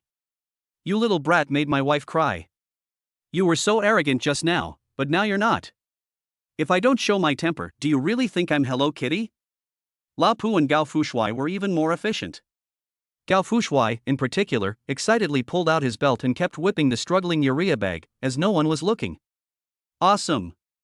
Ah. Oh. You just wait. If I don't kill you, my name is not Liang. Hey, you still dare to say harsh words?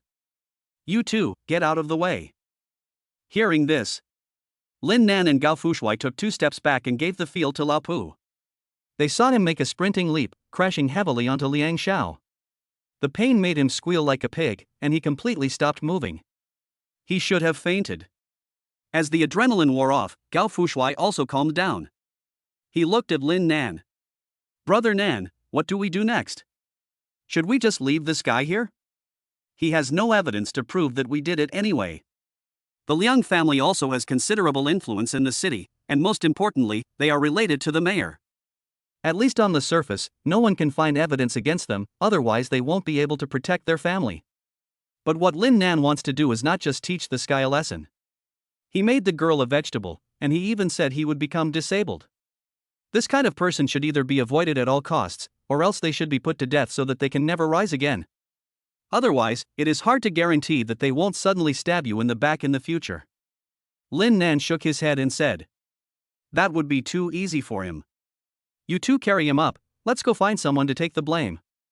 This guy has such a bad reputation in Shanghai, we can't be selfish and only think about ourselves, we have to know how to share." Gao Fushuai was stunned for a moment, and then instantly understood. He gave a knowing smile. "Brother Nan, you're so bad, but I like it." Lao Pu looked at the two suspiciously. What are they talking about? How come he doesn't understand a word? The afternoon passed quickly. Night fell quietly, and the glamorous life of the city revealed just the tip of the iceberg. As a qualified playboy, every night Wu Qiyuan would invite a group of friends to party at the club, then go for a joyride, followed by a late-night snack or a foot bath.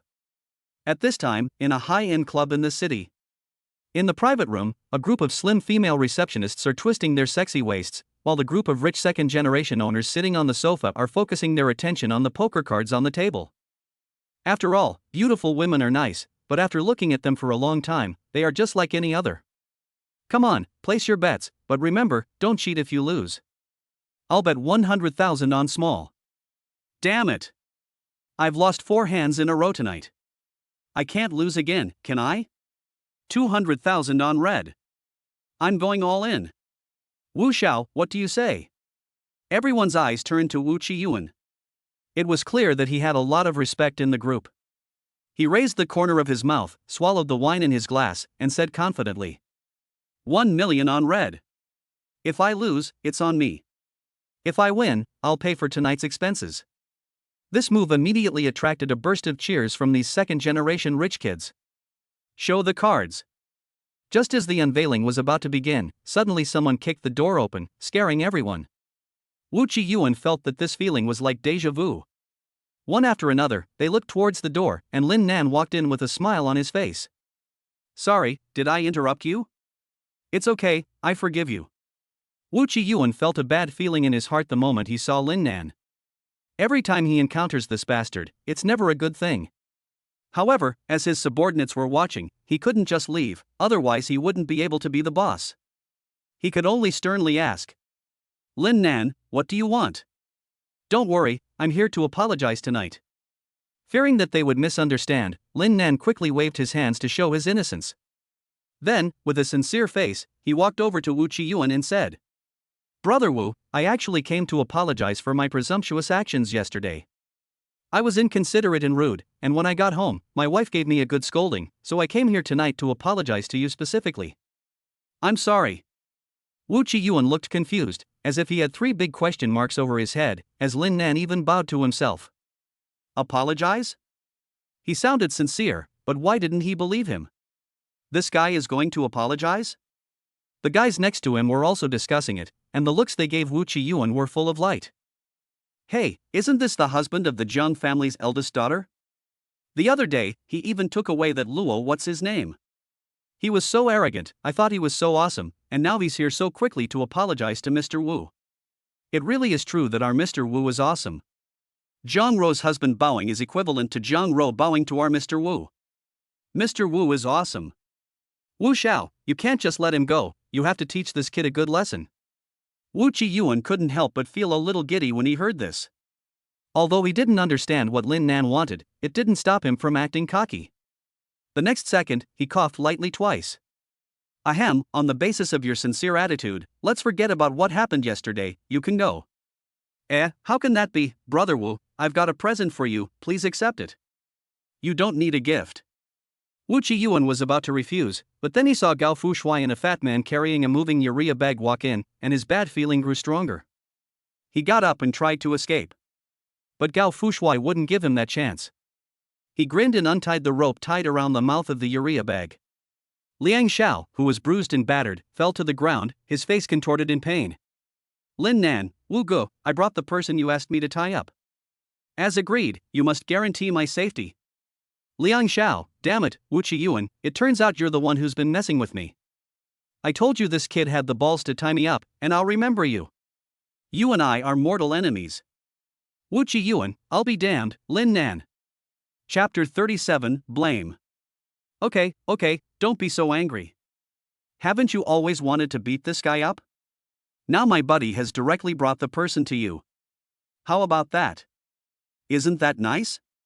Gao Fushuai laughed and put his arm around Wu Qiyuan's shoulders, completely unaware of his darkened face.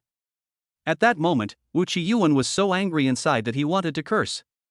Screw you, it was obviously you guys who beat up this guy, and then you thought about dragging yourself into it and taking the blame together. Although he really wanted to beat this guy up, it didn't mean he wanted to get into trouble. The dog beating stick at home wasn't just for show, and he would be beaten to death by Lao Dang.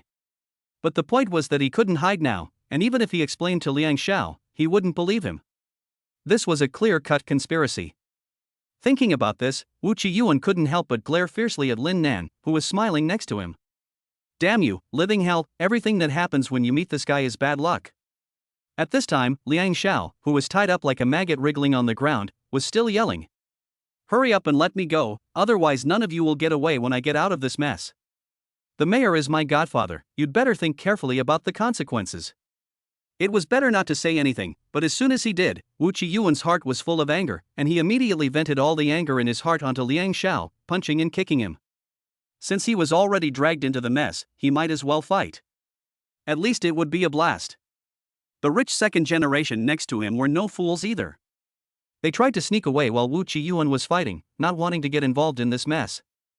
The two Wu family bodyguards who had been guarding the door all along blocked their way. "Where do you think you're going?" Wu Qiyuan, who had stopped moving, turned to look at these brothers with a smile, gave them a thumbs up, and then pointed at Liang Xia, who was lying on the ground like a dead dog. "Come over here, all of you. Each of you has to punch me at least once. Don't say I don't treat you as brothers. Most of you have been bullied by this son of a bitch before. Now is the time for revenge. You should cherish this opportunity, right?" At this moment, Wu Qiyuan revealed a devilish smile. The crowd felt a chill run down their spines at the sight of his smile. Seeing that the opportunity was ripe, Lin Nan added, "Don't let this chance slip away. If you have any good brothers or sisters, call them over. We should all share the good things together." It was clear that he was trying to get more people to join in. The rich second generation looked torn. Those were the brothers they could pour their hearts out to. How could they let them get into danger? After a few seconds of silence in the private room, the sound of phone calls started to ring wildly. "Hey buddy, come over here quickly. I found a beautiful girl. Don't say I'm eating alone, come over quickly, I'll wait for you for 10 minutes. Lao Tai, we have been good buddies for 10 years, how could I let you down? Hurry up and come over, Wu Shaofa is giving out gold. Many people are calling their friends, just listen. Why would I lie to you? A really big star is coming over, it's that what's her name, so pretty and wearing black stockings. Dad." The chaotic scene continued for half an hour before finally subsiding, and the phone calls stopped. Next, it was time to get down to business. All eyes in the private room were focused on Liang Xia. Since it was going to happen anyway, it seemed like a good idea to have a good time before it did. "What are you guys doing?" Liang Xiao's eyes were filled with fear as he kept shrinking back, like a little lamb that had been targeted by a pack of wolves, weak and helpless. "Don't come any closer." As the scene was too unbearable to watch, Lin Nan, Gao Fushuai, and Wu Qiyuan took advantage of the chaos to walk out of the private room. Watching the number of people being deceived into entering the private room continue to grow, they silently crouched in the hallway and watched the show. The club's waiters and manager tried to check on the situation, but were glared at by Wu Qiyuan, so scared that they dared not meddle and just pretended nothing was going on. Wu Qiyuan took out a pack of Zhanghua from his pocket and handed one to Gao Fushuai, who took it and lit it directly and held it in his mouth. Domestic cigarettes are still better, foreign cigarettes don't give you any feeling when you smoke them. Wu Qiyuan hesitated for a moment and handed one to Lin Nan, who shook his head and refused. "I don't smoke. If I go home smelling of smoke, my wife will definitely scold me. What a loser, being controlled by a woman." Wu Qiyuan mocked without mercy. Gao Fushuai nodded in agreement. They were brought up with the education that men are the mainstay, especially in important matters, and that they must never waste their time on women's whims. Throughout the ages, most women in power have had a bad ending. Lin Nan sighed with sadness. "Did you see that big hole in the forest during the day?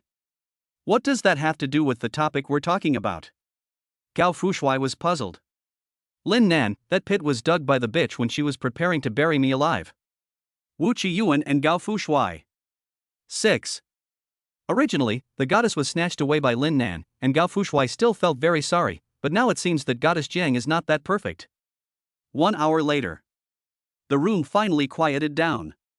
The original group of more than 10 people, plus the people they called, numbered more than 30 people at this point, all of them rich kids from the Magic City. It can be said that at least 1/10 of the second generation of the entire Magic City came tonight. Not to mention that it also included the two top rich boys, Wu Qiyuan and Gao Fushuai. At this time, all the more than 30 second generation rich were standing in the private room. The originally somewhat spacious private room was now a bit crowded, and everyone was quiet, waiting for the next move. Liang Xia had fainted from his injuries. The wounds on his body were only scary to look at, and they were actually all superficial wounds. After all, no one would be stupid enough to go all out. Soon, Wu Qiyuan walked over to Lin Nan with a waitress. "Here is the person you want." The waitress looked to be in her early 20s, and looked a little scared as she looked at the many people in the private room and wondered what was going on. Lin Nan put a hand on her shoulder to comfort her. "Don't be afraid, just do as I say. Whether it's your gambling father, your seriously ill mother, or your younger brother who urgently needs money for school, your broken family will undergo earth-shattering changes tonight. The next day, in the office of the mayor of the Demon City, Liang Dongsheng, who had learned that his son had been beaten and hospitalized, came to the city government early in the morning to complain. Brotherly Jun, you must do something for Xiao Xiao. He is usually very obedient and honest, but now he has been beaten up and hospitalized. This is simply showing no respect for me and you, his godfather. He must be severely punished. Mayor Lu Lijun rubbed his eyebrows tiredly, his eyes filled with anger. Liang Xia is his godson, and beating him is the same as not respecting himself, it's downright rampant. He looked sideways at his secretary and said sternly, "Go and find out, within 2 hours I want all the people involved in this matter to appear in my office." Chapter 38, The Plaintiff Becomes the Defendant. The secretary saw Mayor Lu's angry face and hurriedly walked out without delay. Lu Lijun was not angry that his godson had been beaten. After all, he was not his biological son. Back then, Liang Xiao, his godson, only recognized Liang Dongsheng after Liang Dongsheng got him drunk. Because of the Liang family's relationship, he did not deny it. But to the outside world, he is his godson, which touches his authority as the mayor. He must be severely punished. Especially since the ringleaders were the sons of the Wu and Gao families. If he doesn't punish them, people will think he's afraid of those two families, and what will he use to convince the public in the future? Liang Dongsheng on the side secretly gloated. Although he was only a member of the Liang family by marriage, he was not someone to be trifled with. This was the perfect opportunity to establish his authority. No one would dare to provoke him in the future. The secretary left and soon returned. She had already asked the Wu family to notify the relevant people to come to the city government immediately. Those involved should be the second generation of rich people from the Wu family. It wasn't long before the rich and handsome guy was led into the office by his mother. Liang Dongsheng immediately got up and angrily said, "Wang Xiuli, your son beat my son up like that, you must give me an explanation today." Wang Xiuli glanced at him and snorted defiantly. "Don't worry, you can save that for later. Otherwise, if someone comes, you'll have to repeat it all, and you won't be able to keep up." "What does that mean?" Liang Dongsheng was puzzled and didn't understand the meaning of the words. A bad feeling arose in his heart. Soon, as time passed, dozens of luxury cars suddenly entered the formerly quiet city government. There wasn't even enough parking space, so they had to be parked randomly on the roadside. This scene attracted the attention of many people. Meanwhile, in the mayor's office, Lu Lijun watched as more and more people in the office sat frozen in their seats. Even Liang Dongsheng was dumbfounded. Jiang Don, the chairman of Shuwei Lian Group, the deputy police chief, the Environmental Protection Bureau chief, and Mrs. Su from Lin Nan Real Estate. What's going on with these people? Usually they can't be more different from each other, so why are they all here today? Isn't this because of the rich second generation like Wu Qiyuan? How come so many people are here? Because Liang Xiao was beaten and hospitalized and has not yet woken up, Liang Dongsheng does not know what happened, only that his son was beaten by Wu Qiyuan. But what is going on now?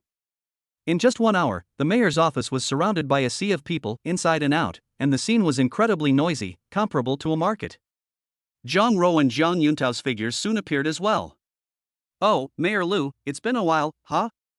This scene is really lively today." The crowd made way for them, and Jiang Yuntao smiled as he greeted Lu Lijun, who was sitting behind the table with a dark face. Lu Lijun gritted his teeth and pointed at him, exasperated. "What are you doing here? Don't tell me your daughter was involved in the beating as well." He now felt that these people were all banding together to protest against him. Things had already gone beyond his expectations and control. If there were people like Wu Qiyuan here, this matter would be very easy to resolve. But now that there are so many people, even if they are in the right, they will become unreasonable. And with so many people fighting, is Liang Xiao breaking the law? Zhang Yuntao smiled and waved his hand. "It's not my daughter, it's my son-in-law." Zhang Rou stood beside him and said indifferently, "My husband started it.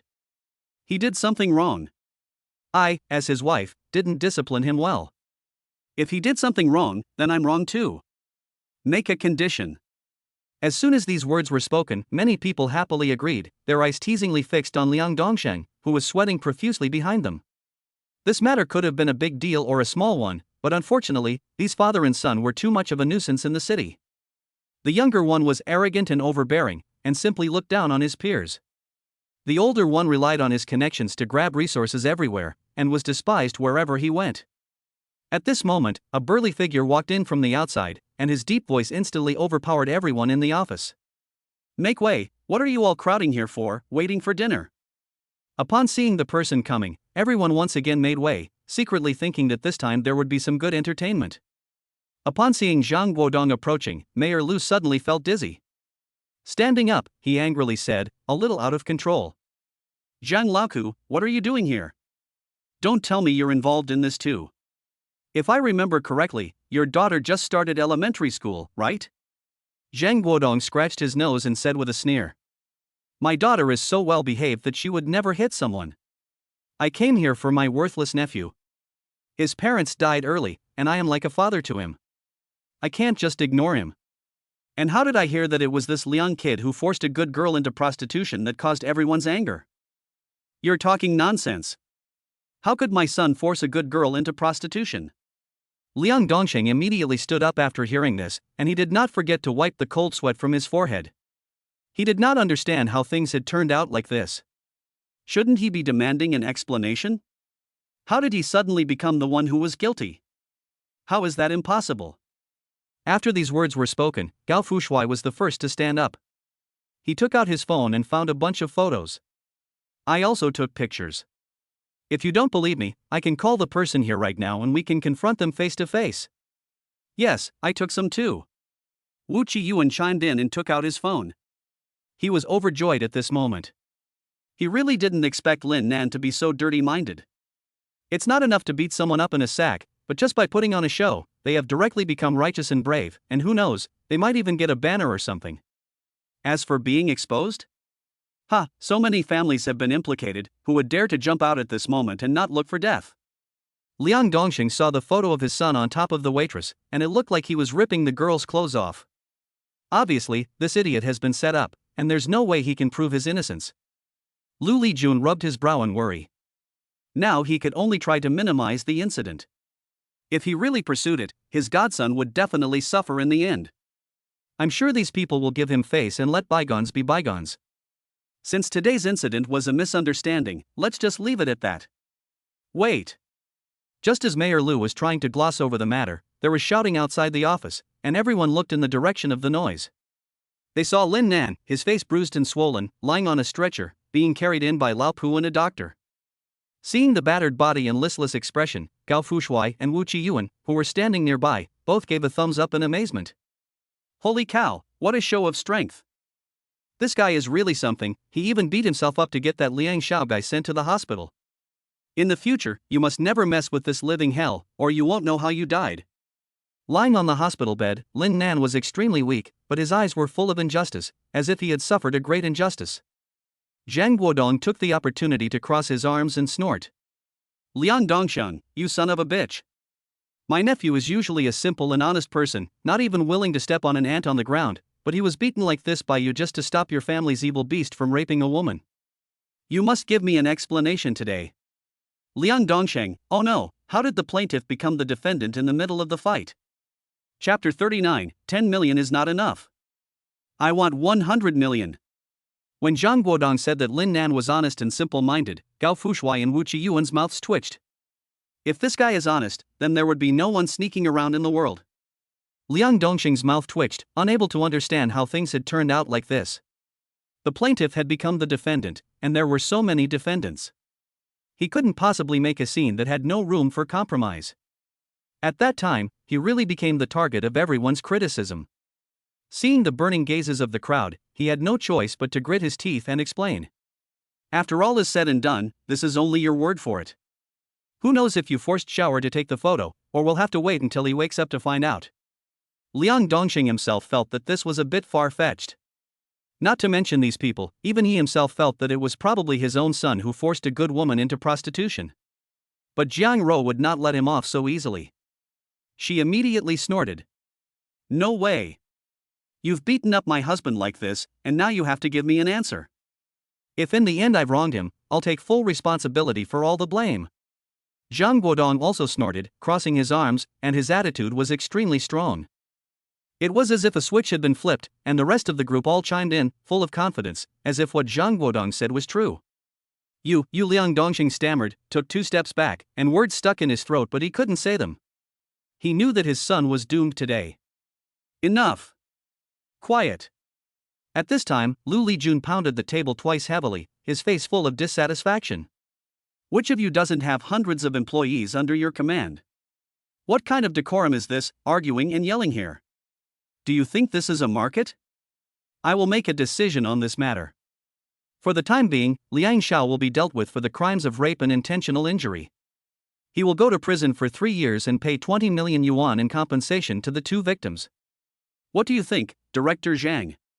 Lu Lijun looked at Zhang Guodong. After all, although the other party was the deputy mayor, he also served as the police chief. Naturally, he needed to make the decision in such a matter. Although he was the mayor, he could not exceed his authority. Before Zhang Guodong could say anything, Lin Nan, who was standing next to him, started crying in distress. You only want to pay 10 million for beating me up like this? Mayor, my clinic makes at least 2 million a day. Now that I've been beaten up like this, I can't even see patients. I'll need at least a few months to recover. Who's going to compensate me for my losses? At least 100 million. What? Zhang Yuntao couldn't help but smack his lips at this. 100 million, you kid really dare to ask for it, but you're gutsy. He likes it. Liang Dongsheng was dumbfounded. 100 million, why don't you go rob it? You can make 2 million a day running a broken clinic? It's clearly taking advantage of the situation. You can't even make that much robbing a bank.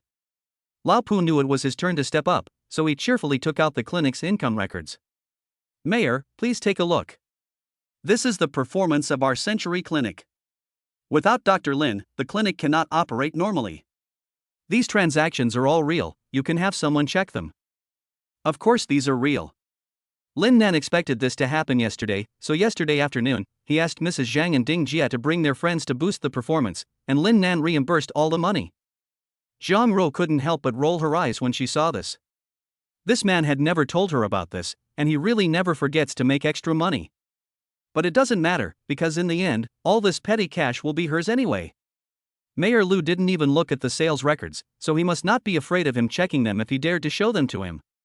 He looked at Lin Nan lying on the stretcher with a slightly narrowed gaze. He suddenly stood up. I was a doctor for 2 years before, so why don't I examine you and discuss the compensation based on the specific situation? As soon as these words came out, Zhang Ro and Zhang Guodong's faces immediately changed. If they were hurt or not, others didn't know, but they still knew, didn't they? It's over. Chapter 40 Liang Xiao, Nanny. Seeing that Lu Lijun was going to give Lin Nan a special examination, Zhang Guodong and the others' hearts immediately went up to their throats. If this was exposed in public, it would be a big joke today. However, after briefly examining the external injuries on Lin Nan's face, Lu Lijun found nothing, so he frowned and grabbed his wrist to carefully check the pulse. You can fake weakness, you can create superficial injuries, but you can't hide a person's pulse. If someone is seriously injured, their pulse will definitely be extremely weak. If it's a fake. Lu Lijun placed 2 fingers on Lin Nan's wrist and felt it for a while, but his frown grew deeper and deeper. After a long while, he withdrew his hand inside helplessly. It's true that he's seriously injured. Alright, 100 million is definitely unrealistic, so let's settle for 50 million. Mayor Lu is brilliant. Lao Pu was ecstatic inside. He had only wanted to extort 30 million, but in the end he got 50 million more. Lao Lin's beating was worth it. Liang Dongsheng, of course, was not happy. The 50 million was equivalent to half of his working capital, which would have a significant impact on the operation of his company. He took a step forward and was about to say something. But then Lu Lijun gave him a stern look, and the words that were about to escape his lips were stopped dead in their tracks.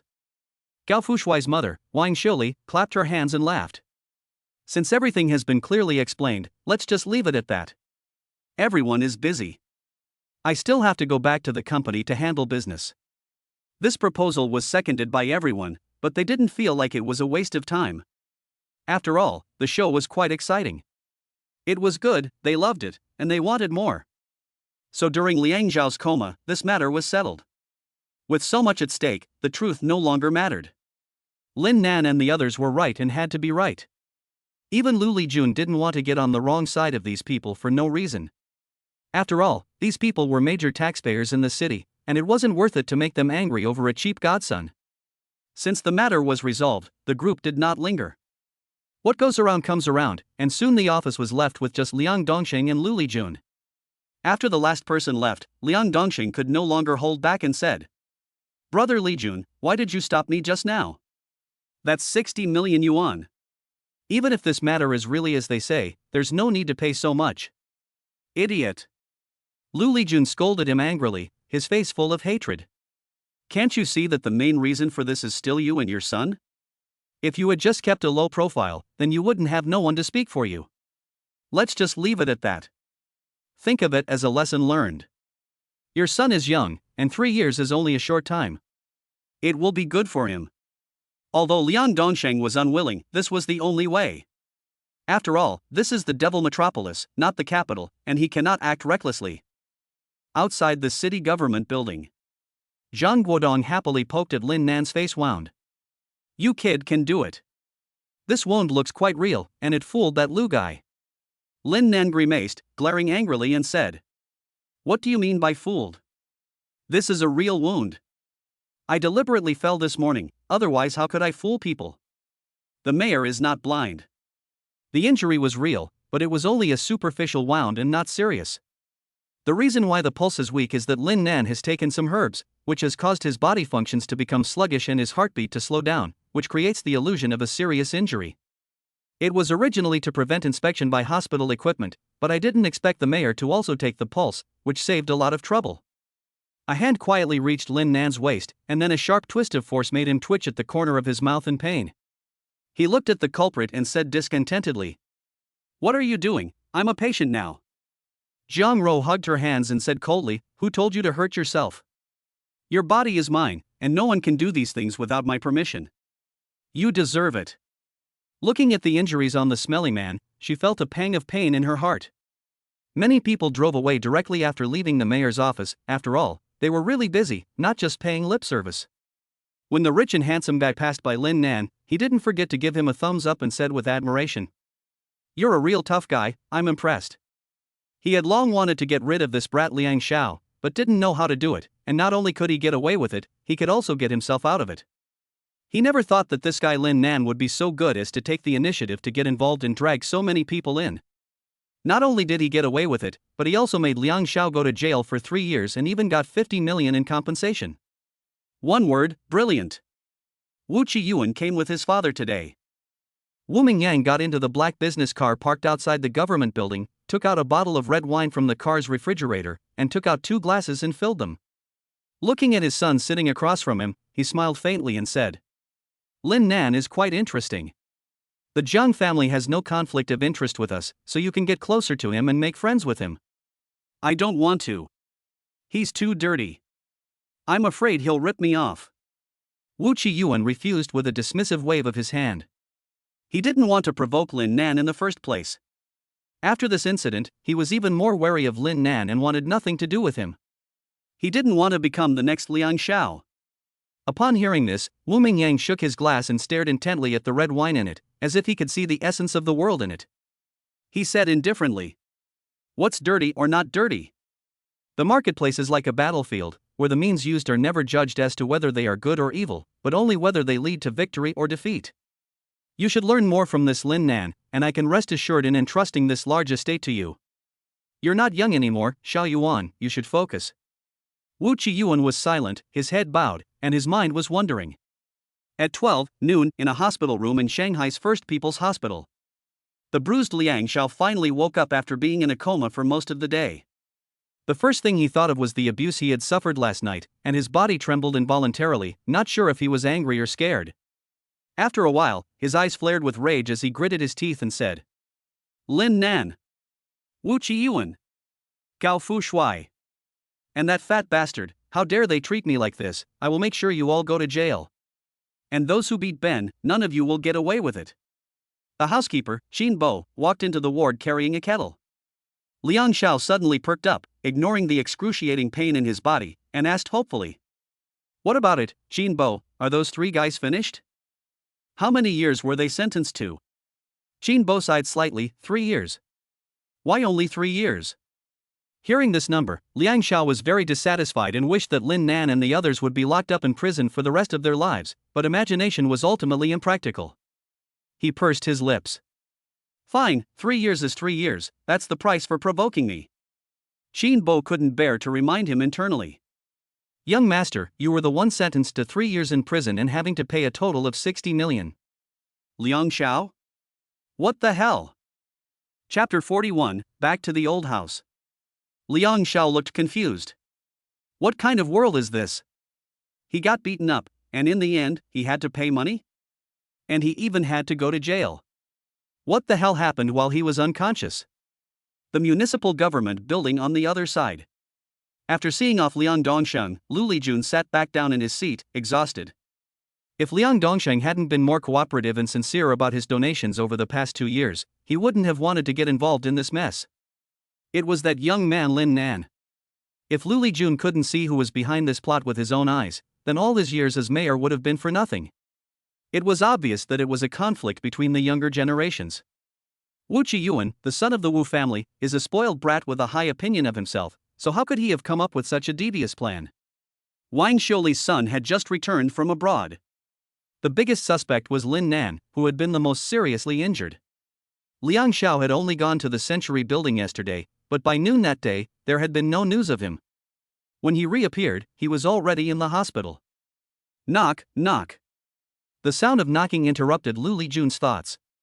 He said impatiently, "Come in." The office door opened, but it was Lao Pu who had just left and returned.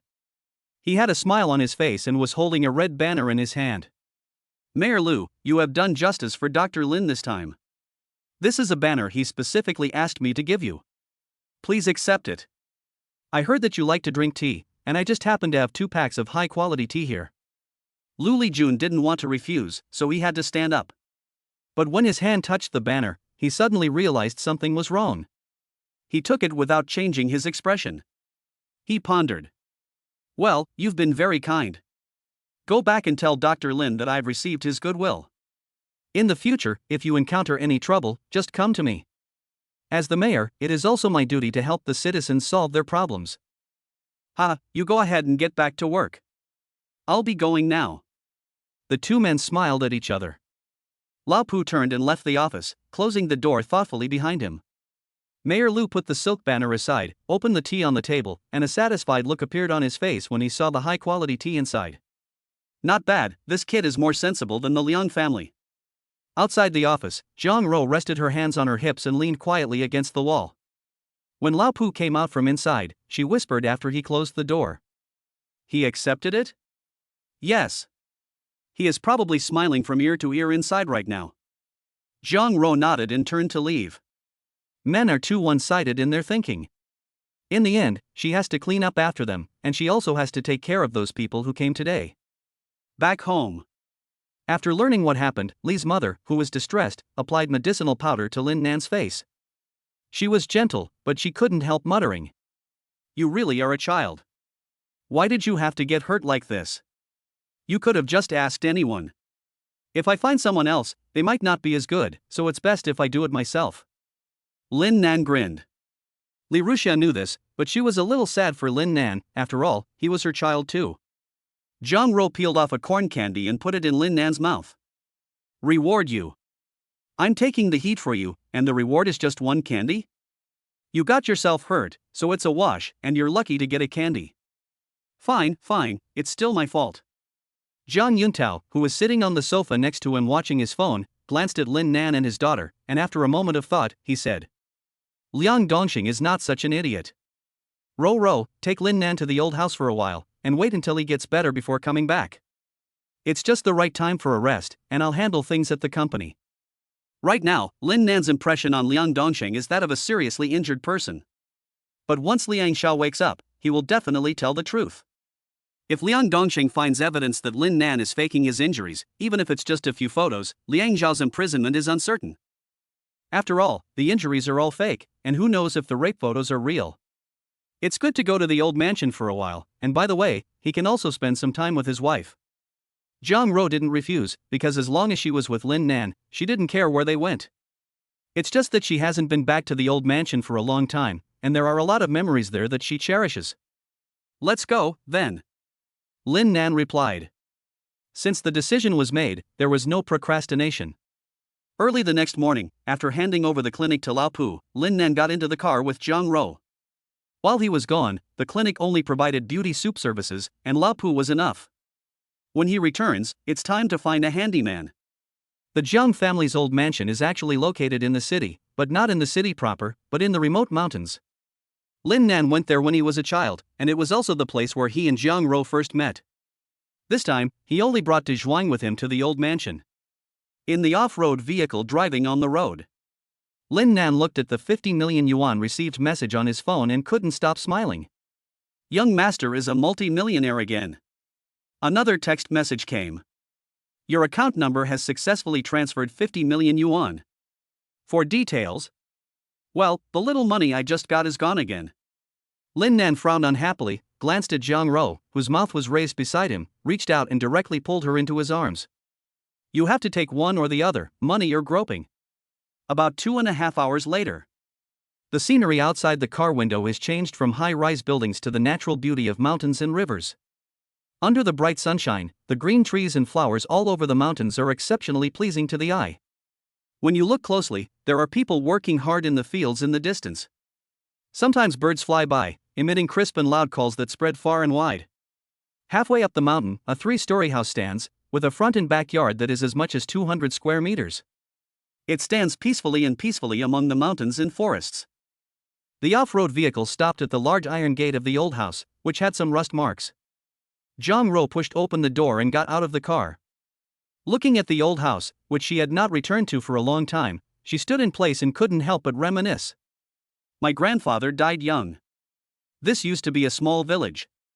Later, many people in the village moved away, but my father couldn't bear to leave, so he demolished the old house and built a big one in its place. I spent the first 10 years of my life here. Lin Nan suddenly pointed to the bushes not far away and exclaimed. I remember that when you ran away from home, I ran into you crouching in the bushes crying your eyes out. Before he could finish speaking, a foot stepped on his foot. Jiang Ro withdrew her foot, folded her arms, and snorted. Erase this memory from your mind. Obviously, even she felt a little ashamed of this dark history. A gentle breeze continued to blow through the forest. The little girl who used to cry all the time and the cheerful little boy returned here again after many years. The wind welcomed them back. Chapter 42, Jiang Ro's Diary. Jiang Ro had not returned to the old house for many years, but Jiang's father and the others had returned to stay for a period of time every year.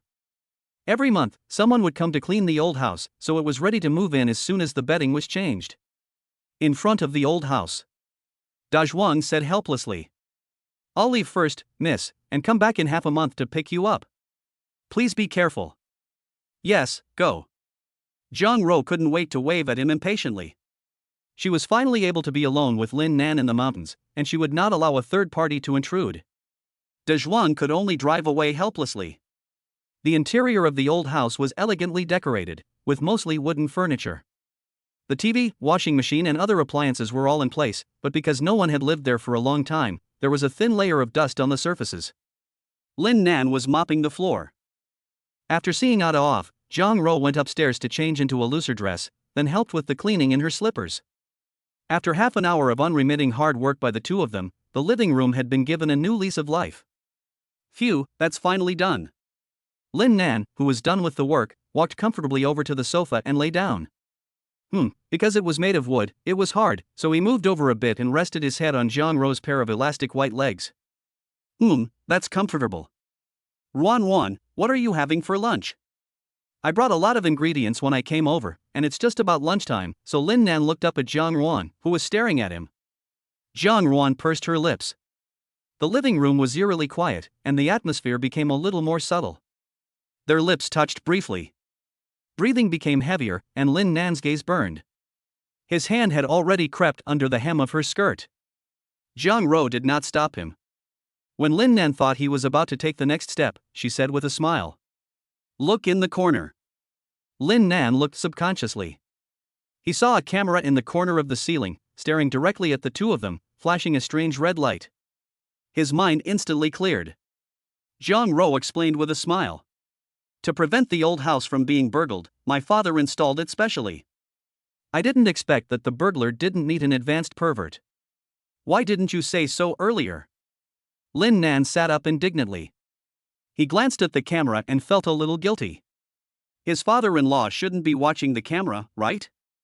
If he saw that scene just now, he would have to punish himself when he got back. Jiang Ro slapped him on the butt. Hurry up and cook, I'm hungry. Oh. There's nothing to eat. Lin Nan put on his slippers and walked into the kitchen in a depressed mood. Soon, the sound of washing and cutting vegetables could be heard in the kitchen. During this time, Jiang Ro was also busy. She went upstairs to tidy up her room a bit, as there were some things that couldn't be seen by the dogman. Since there were only 2 people, Lin Nan didn't cook much, just stir-fried some pork and made a pot of vegetable and tofu soup.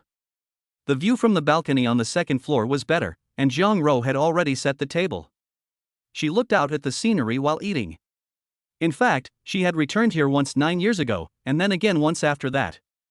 The first time was because she saw Lin Nan, who had given up on himself and was in a bad mood. The second time was because Lin Nan was pursuing Su Nian Nian, and she was confused. At that time, she stood on this balcony, staring into the distance and daydreaming. She even had the thought of ending it all, but fortunately she didn't do it.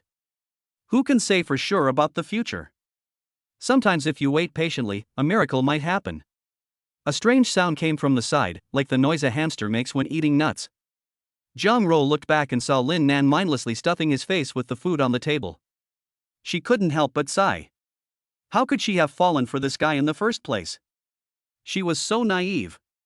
While she was thinking about this, Lin Nan had already finished half of the food on the table. Jiang Ro, who had just come to her senses, glared at him and hit him on the head with a chopstick, exasperated, saying, "Leave some for me. Who cares if you're daydreaming? Eat first, no matter what, and then do the dishes." "Fine, I'll do the dishes, and you kneel at the keyboard." "I'll do it." After eating, Lin Nan honestly carried the bowl downstairs, sighing to himself. He just couldn't understand it. When he was a child, the little brat who followed him around and called him Lin Nan brother was clearly a good kid, but now her personality had become so bad. He had even pulled the quilt up to her when she was sleeping when he was a child. The kitchen is equipped with a dishwasher, but Lin Nan doesn't use it. Although this thing is convenient, it takes time, which is a bit tasteless for him.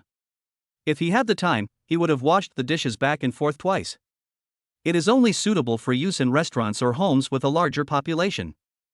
Drying his hands, he walked out of the kitchen. There was no longer any sign of Jiang Ro in the living room or on the second floor balcony. Lin Nan followed his vague memory and went to a room on the second floor. He pulled the doorknob and pushed open the door to find Jiang Ro already lying in bed. Her eyes were closed, and she was obviously asleep. This was Jiang Ro's childhood room, so it was decorated in a rather childish style. There were many pink dolls on the bed and sofa, which was obviously a bit messy. There was a piano by the window, next to which was a slightly outdated desk and a bookcase full of books. Lin Nan curiously picked up one of the books. It was a second-grade elementary school Chinese textbook. He opened a page at random and found it full of dense notes, neatly and beautifully written. This made Lin Nan can't help but think of the Chinese textbook that was still 90% new when he graduated from elementary school. At this time, he glanced in the corner of the desk and saw a worn-out book propped up against it. Why is this book propped up against the desk? When Lin Nan took the book out from under the desk, he realized that it was not a book at all, but a diary. The cover was still quite new, so he curiously flipped open the first page. March 1st, Mom insisted that I keep a diary. Not a happy day. March 2nd, today Dad baked sweet potatoes for me, and he got blackened himself. Happy. July 1st, today I didn't want to go to piano lessons, so while the teacher was in the toilet, I secretly ran away from home. As a result, I accidentally sprained my ankle. I met a big idiot, and he carried me back. He also spanked me, saying that if I cry, I'm not a good boy, and if I'm not good, I'll be spanked. He shouldn't be called Lin Nan, he should be called Lin Idiot. I don't like him. July 2nd, Lin Stupid came again today. He picked me a flower on the way here. It smells so good, I love it. Lin Nan became more and more interested, but there was a large blank area at the back. Just as he thought that was all there was to the diary, he found neat little lines of text without a date at the end. It read, "I found Lin today, but he has changed a lot. He forgot our promise to be together, and he tried to commit suicide. I stopped him and angrily returned to the old mansion. I know he is like this because of the death of his aunt and uncle. If he really dies, I want to be with him and not let him be alone." Upon reading the last sentence, Lin Nan's mouth curled up slightly. The weather was turning cloudy and seemed like it was going to rain. The cool breeze blew along the window and onto Lin Nan. He felt warm inside, but then a bone-chilling coldness came from behind him.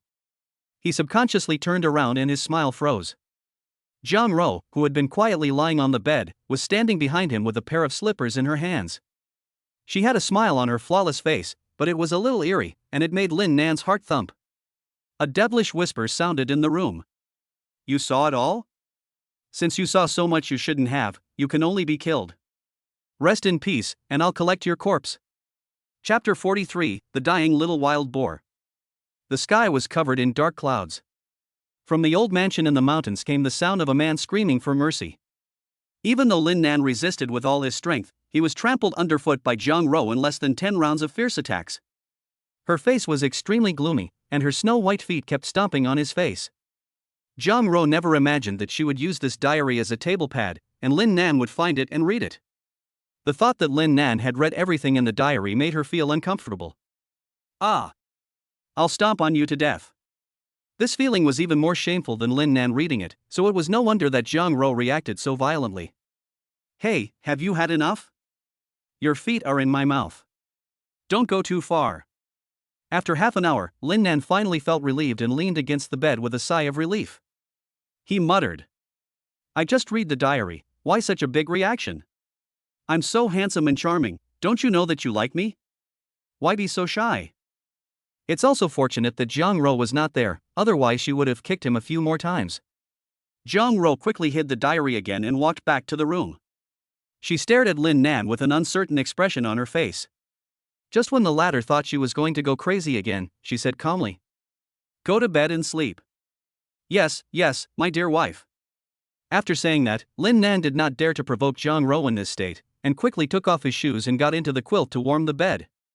It was not to say that the bedding smelled of Jiang Ro's body, which was a strange fragrance.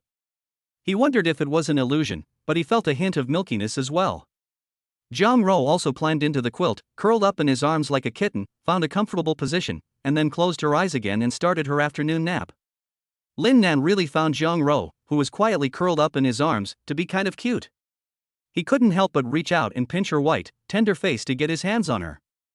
Jiang Ro, who was already in a bad mood, opened her eyes fiercely, and murderous intent appeared in her eyes. Time to hunt.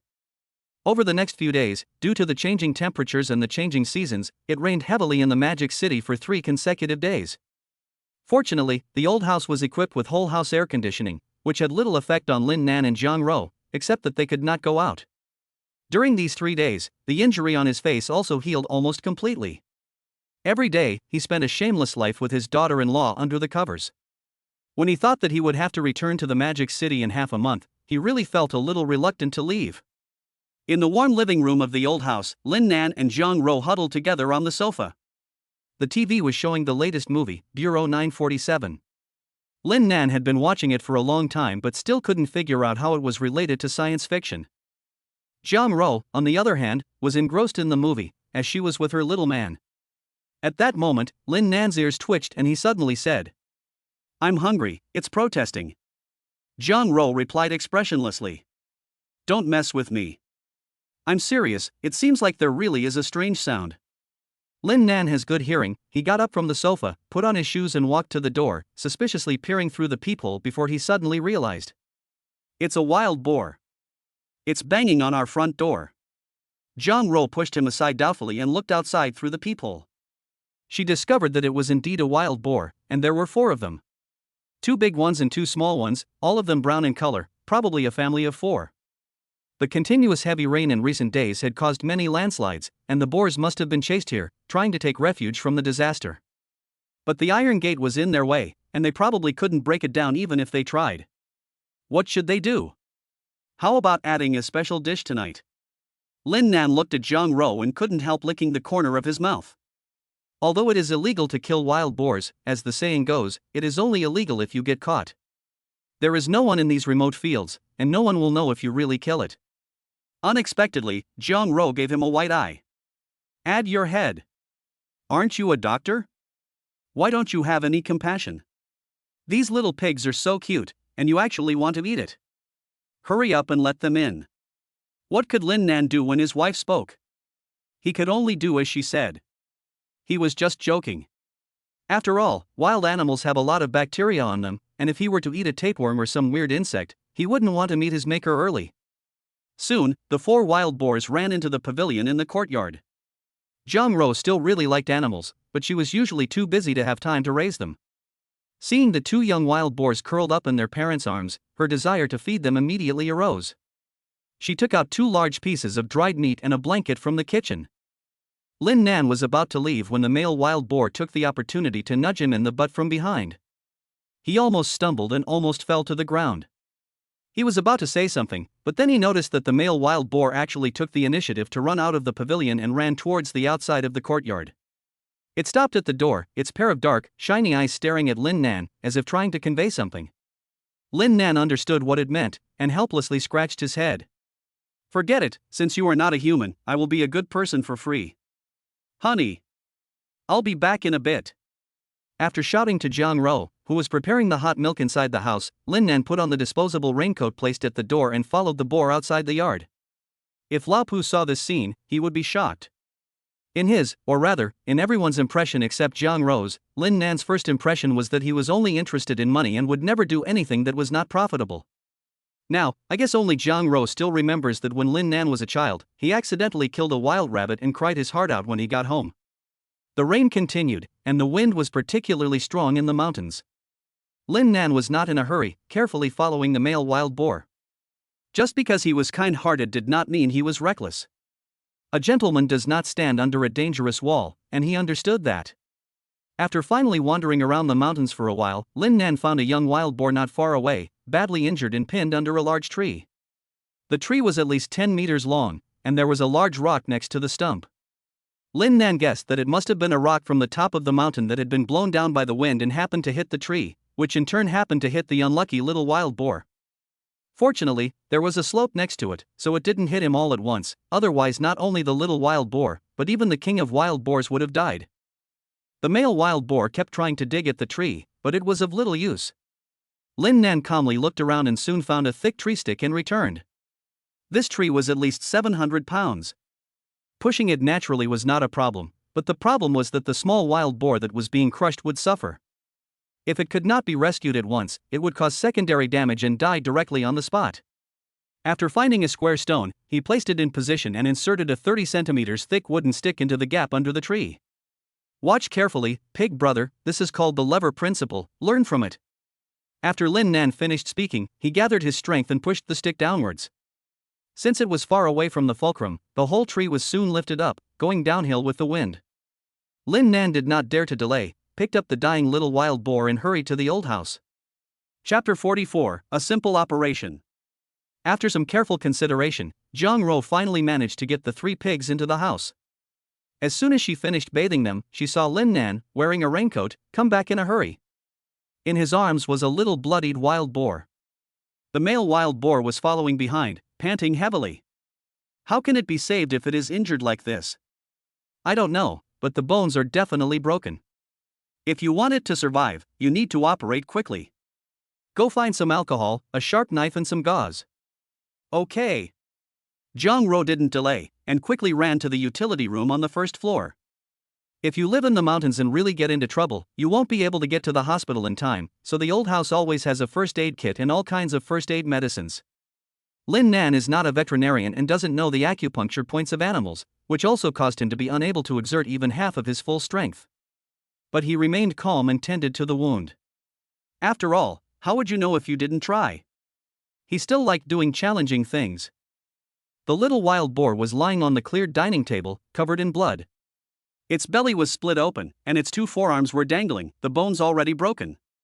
If you had to describe it, it was already halfway to the gates of hell.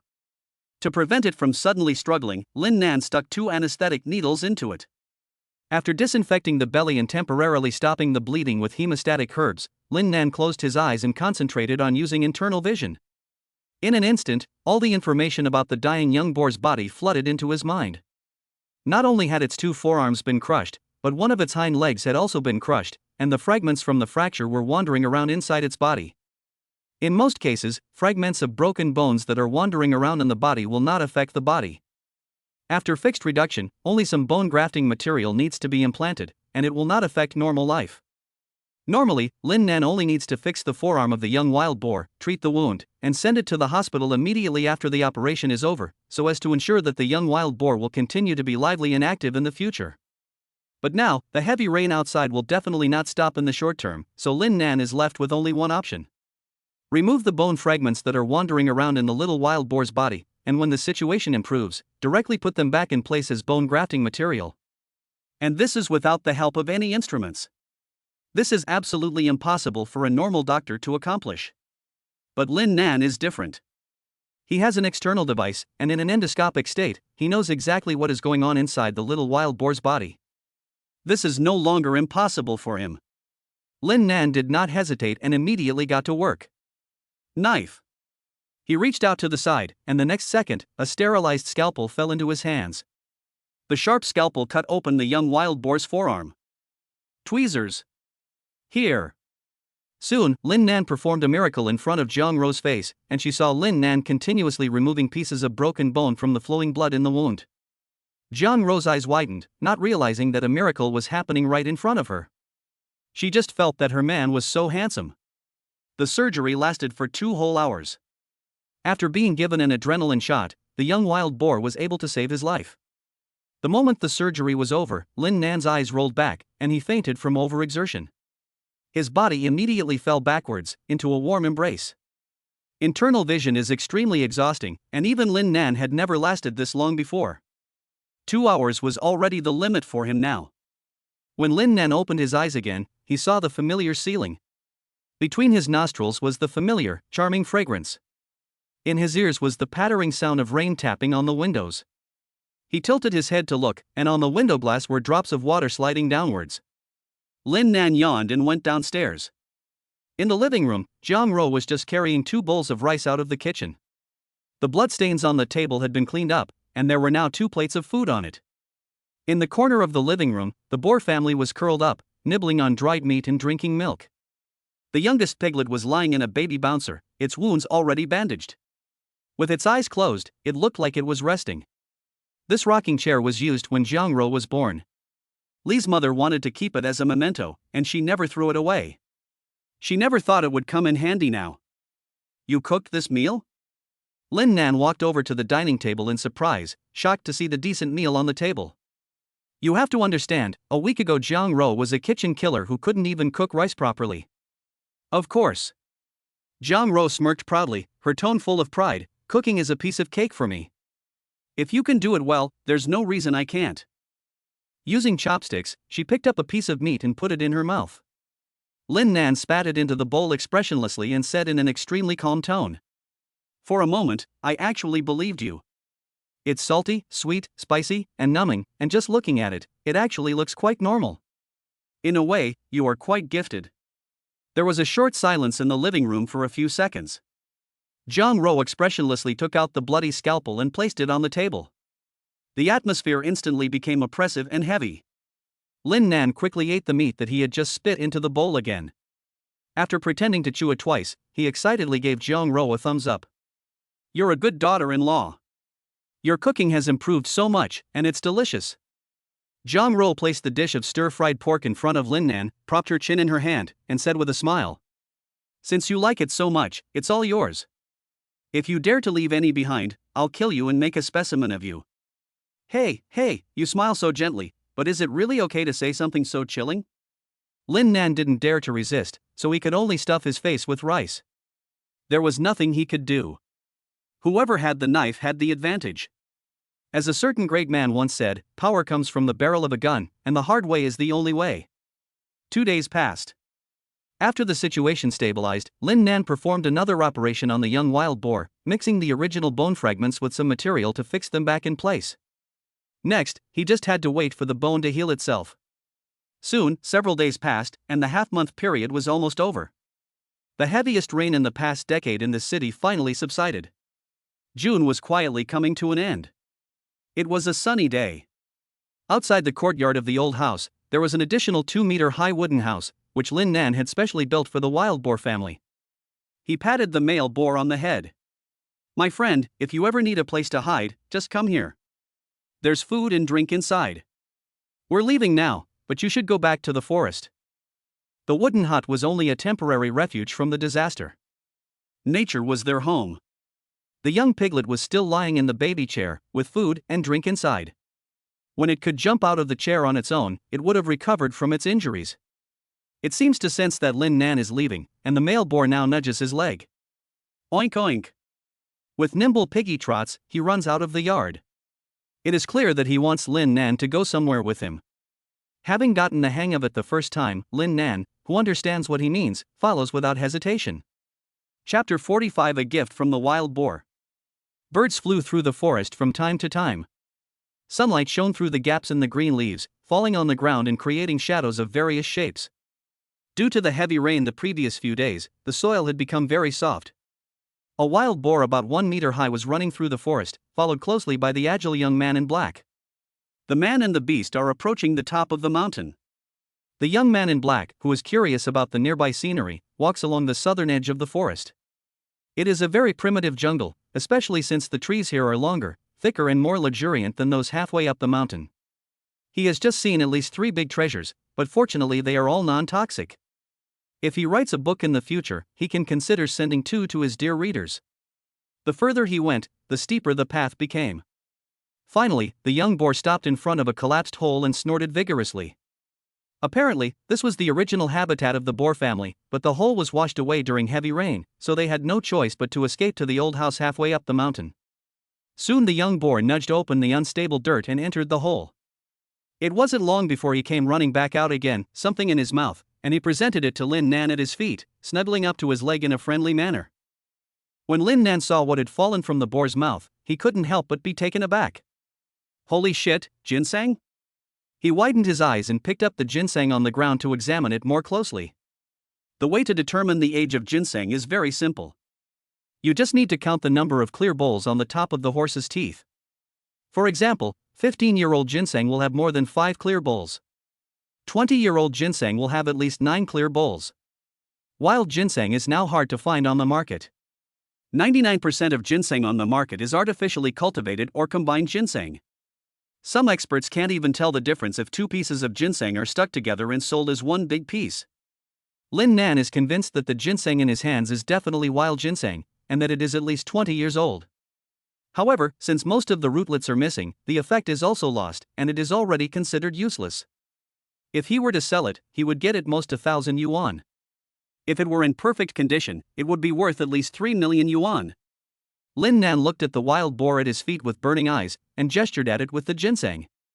"Buddy, where did you find this?" Wild ginseng only exists in the northeast and the country of the giant bears. Since it can be found here, it means there must be an environment suitable for ginseng to grow nearby. "If I can find 1 or 2, I'll make a fortune this time."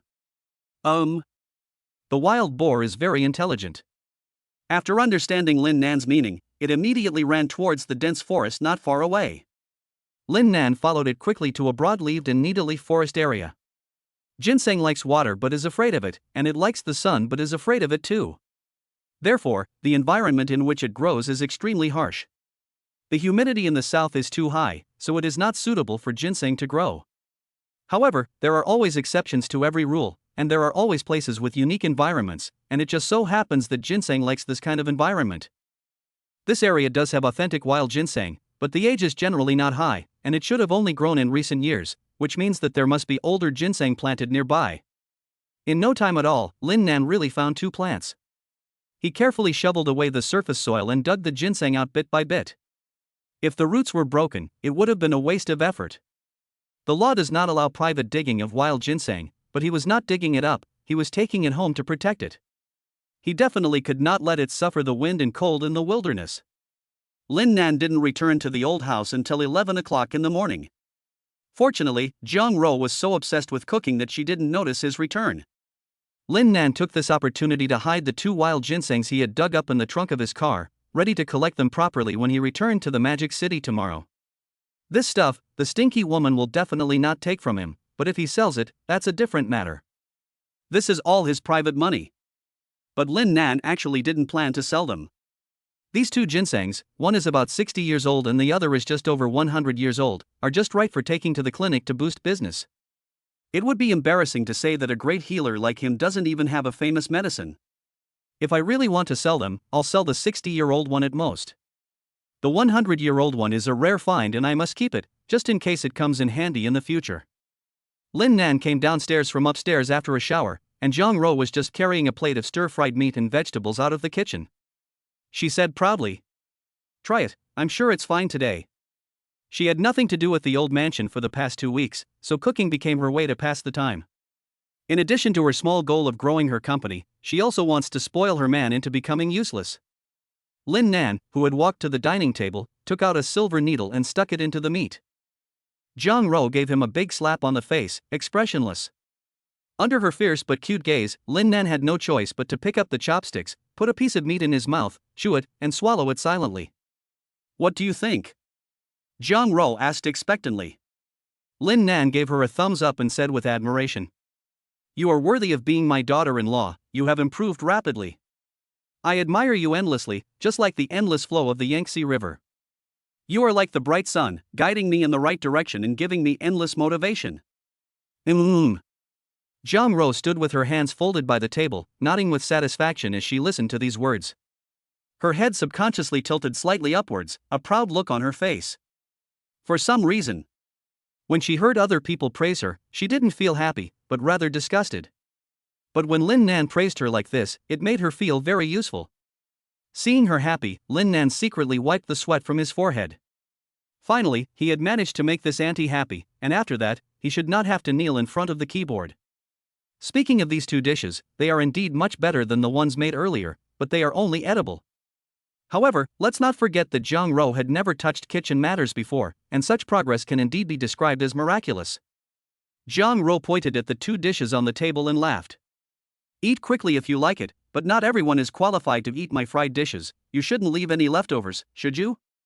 Lin Nan only noticed the band-aid on her hand at this time. Yes, who hasn't cut their hand while cooking?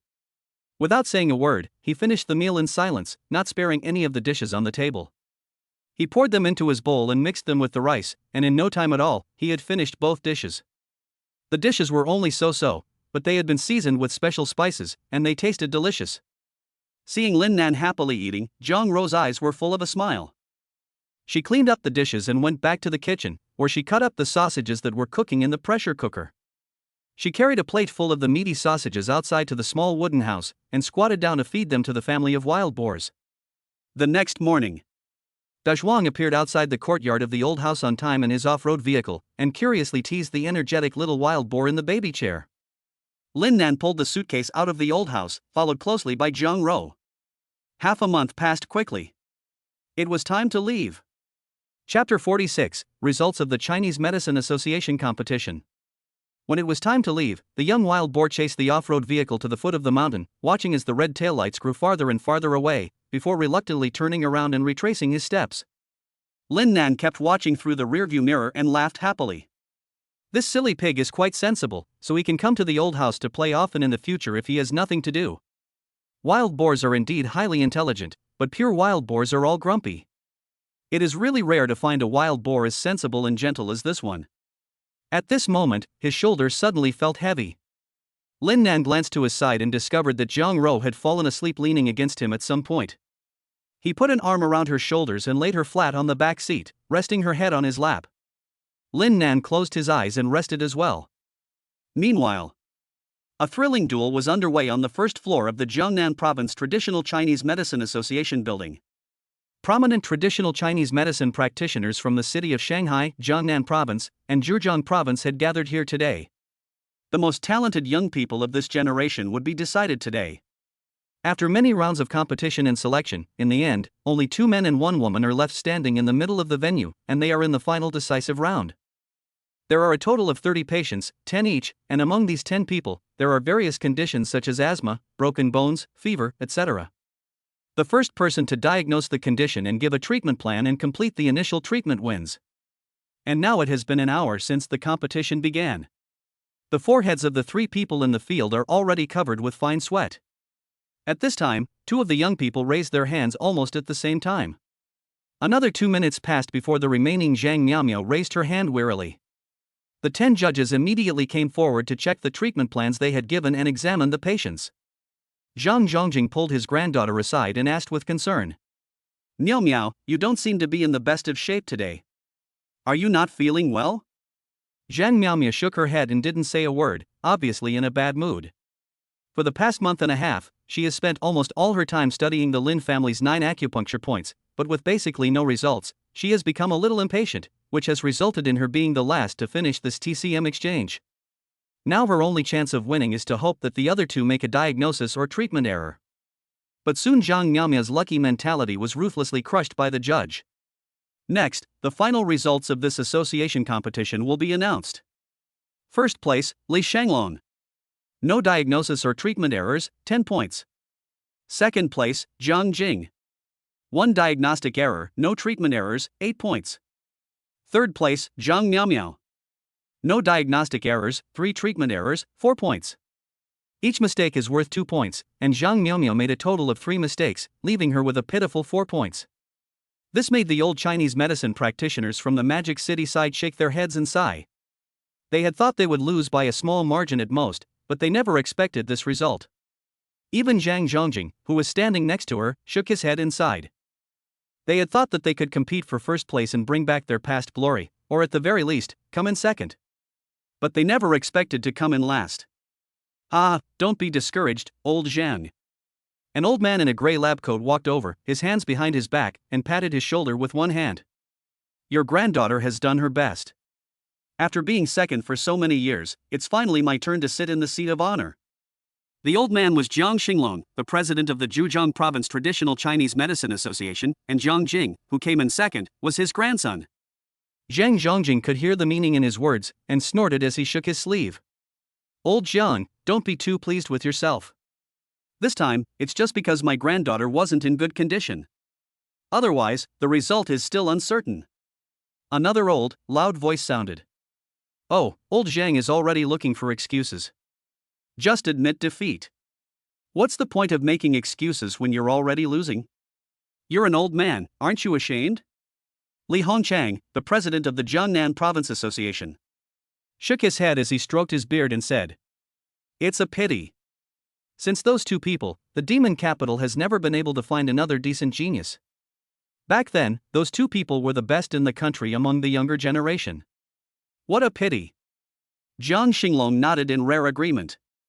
Indeed, Lin Zhenhe's legacy was a heavy one for his generation. I don't know if his mantle has been passed down. It would be a real shame if the Lin family's 9 needles were to be lost. I heard that he had a son before, but I don't know what happened to him. Zhang Miao, who was standing nearby, felt even more ashamed as she listened to the 2 old men's conversation. The good news, she had the Lin family's 9 needles in her hands. The bad news, she couldn't understand it at all. It even made her doubt her own talent for a while. Meanwhile, in the heart of the city, the first thing Lin Nan did after returning was to hide his 2 precious ginsengs in the clinic. When he ran out of money, he would sell the 60-year-old one. He had just hidden the ginsengs in the cabinet when Gao Fushuai, who had rushed to the clinic upon hearing the news, excitedly burst in. Master, I've missed you so much.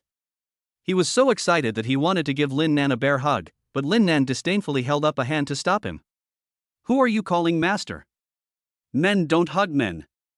I advise you to stay away from me. If my wife sees you, she'll bury you. These words really scared the rich and handsome guy. He believed that Jiang Ro would definitely do such a thing. After all, if she can bury her own man, she can bury him even more. He immediately changed the subject. Brother Nan, you don't know how miserable Liang Xia was when he was arrested. He even dared to escape and beat the police in front of them, and ended up serving an additional year in prison. Really? That's pretty miserable, but it has nothing to do with me, an honest and hardworking doctor. Rich and handsome. You were too honest and hardworking. You were the one who was the most ruthless when you were cleaning up that brat. You kicked him in the groin, and it's questionable whether it can even be used now.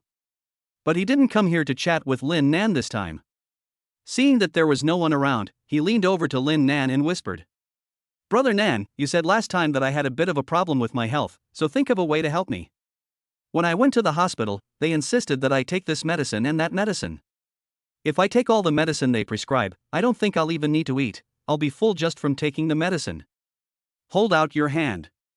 Ah, it's not a good idea in broad daylight. What if your sister-in-law sees?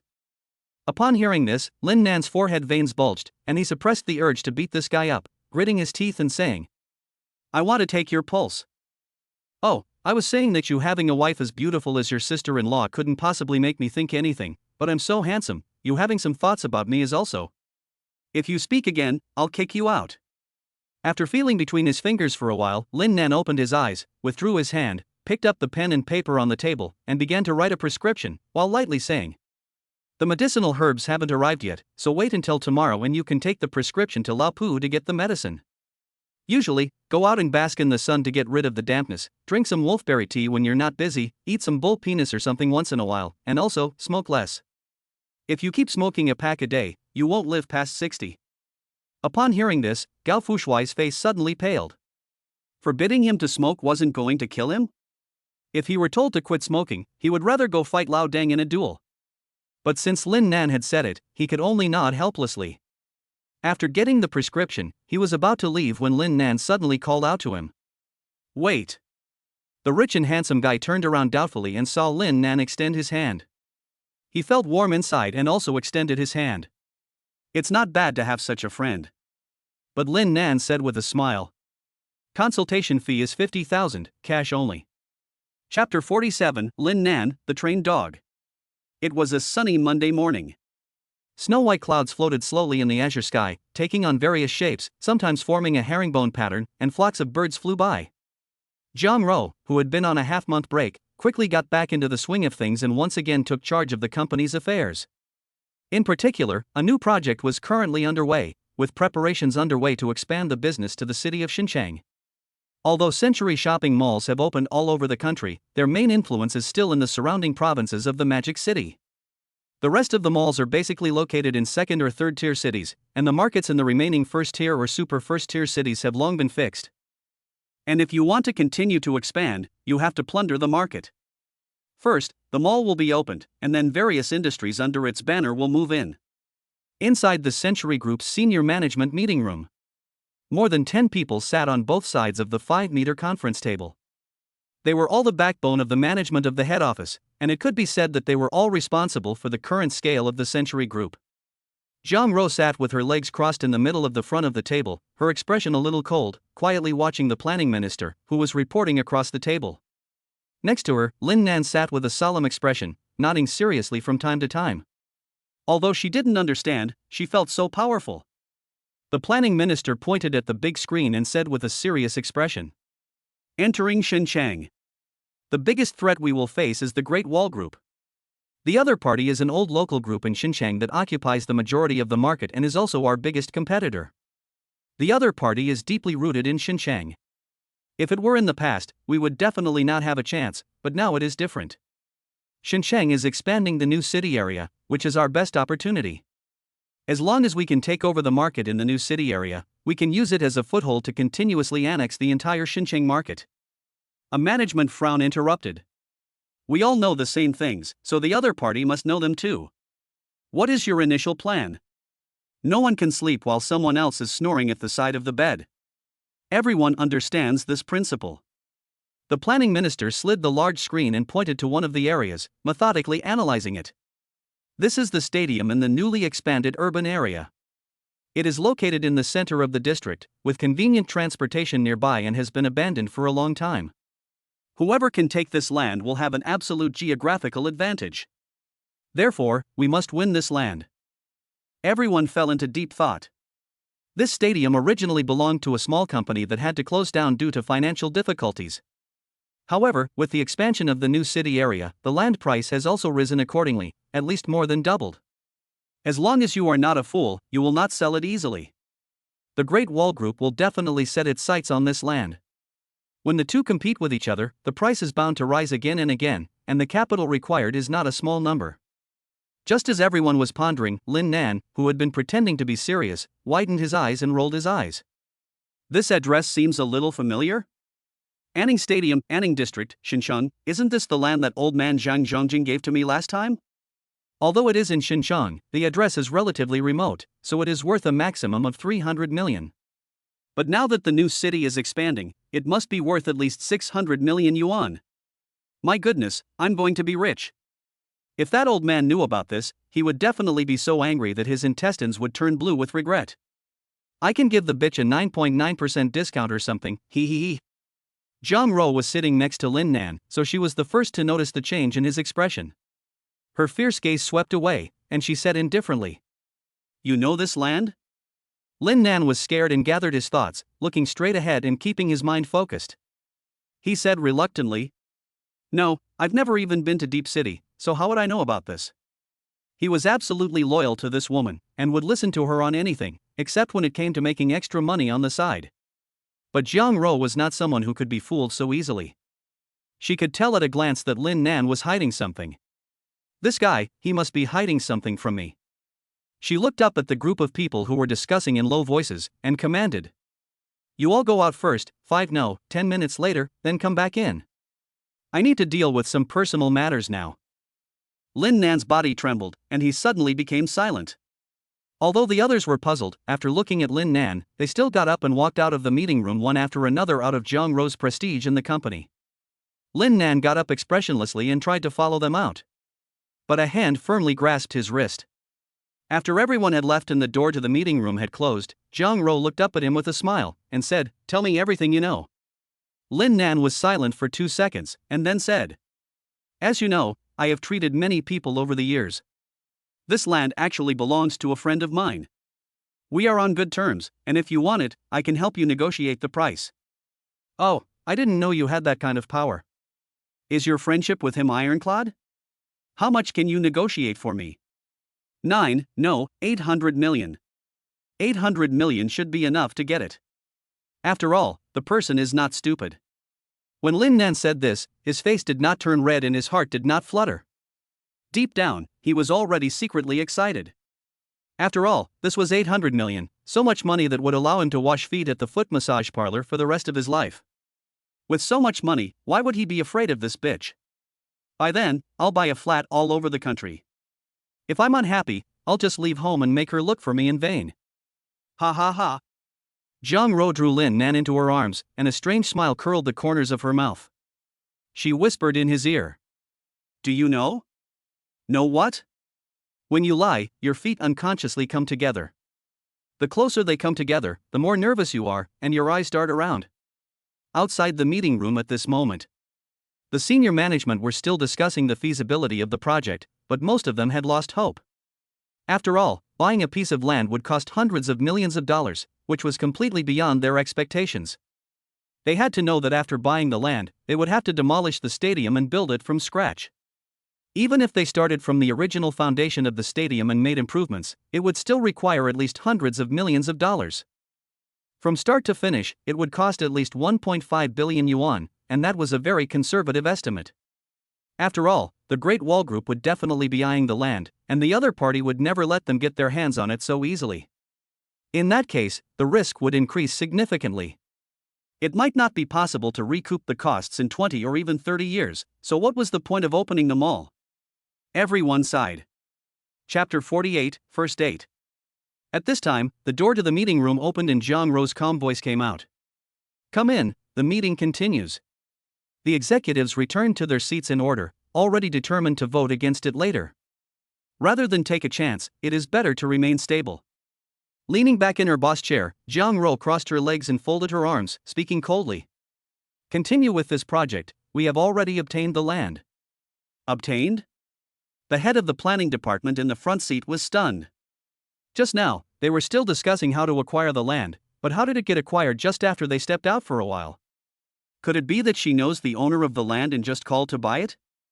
Although President Jiang has always been very efficient, this time her efficiency is too high, isn't it? The Minister of Finance frowned and said sternly, "President Jiang, forgive me for being blunt, but the risk of this project is too high. If too much capital is invested, it is very likely to affect the normal operation of the group. One slap, plus 10 million. What slap? It cost 10 million to buy the land and a slap." The executives in the meeting room were all dumbfounded by these words, and then they all looked at Lin Nan, who was standing next to Jiang Ro with an expressionless face and covering his buttocks. They discussed for a long time, and the result was that the owner of the land was one of their own. Then it's fine. Seeing that they were all staring at him, Lin Nan, who was already upset, glared at them and said, "What are you looking at? I can't help it if my bottom itches, and if you keep looking, I'll give you all a shot and turn you all impotent. Damn you, you wretched woman." His plan to run away from home was just starting to take shape, but it was cut short. He might as well just be a snitch. Thinking about the extra 10 million yuan pocket money this month, Lin Nan's mood eased a lot. Luckily, at least he didn't lose everything. But this slap must be returned when the bitch goes to sleep tonight. She's so afraid of snakes, maybe I can buy a snake and stuff it into her quilt while she's asleep. At the thought of that scene, Lin Nan couldn't help but laugh happily out loud. Jiang Ro didn't know what he was laughing at, but she always felt like he was thinking something bad, so she raised her hand and slapped him on the head. "Don't laugh. What are you doing? I'm in a good mood, I can't even laugh. I said don't laugh, so don't laugh, disgusting. Baka."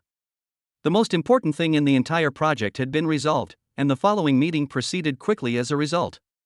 Even towards the end of the meeting, Lin Nan was offered the position of honorary general manager of the group. Although he had no authority, he would enjoy 10% of the group's shares. 10% of the entire group's shares, this was much more valuable than the land that Lin Nan had contributed. The executives knew that Jiang Ro was supporting Lin Nan. Within the group, there were many people who said that Lin Nan was a freeloader, but with the position of honorary general manager, no one would dare to look down on him. They had no objections either, after all, the Shurji group belonged to the Jiang family. What's more, the land contributed by Lin Nan was worth hundreds of millions, and since he didn't have much power anyway, no one was jealous, so it was unanimously approved. Back in the president's office, Jiang Ro sat back down in her seat and said lightly, "Lin Nan, go and get me a cup of coffee."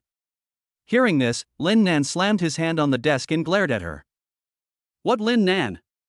Lin Nan, when you're at the company, please address me by my position. You have to call me President Lin.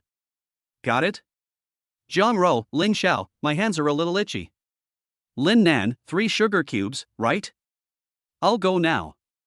The day at the company passed quickly. In the afternoon, Lin Nan went to Yan Li's place.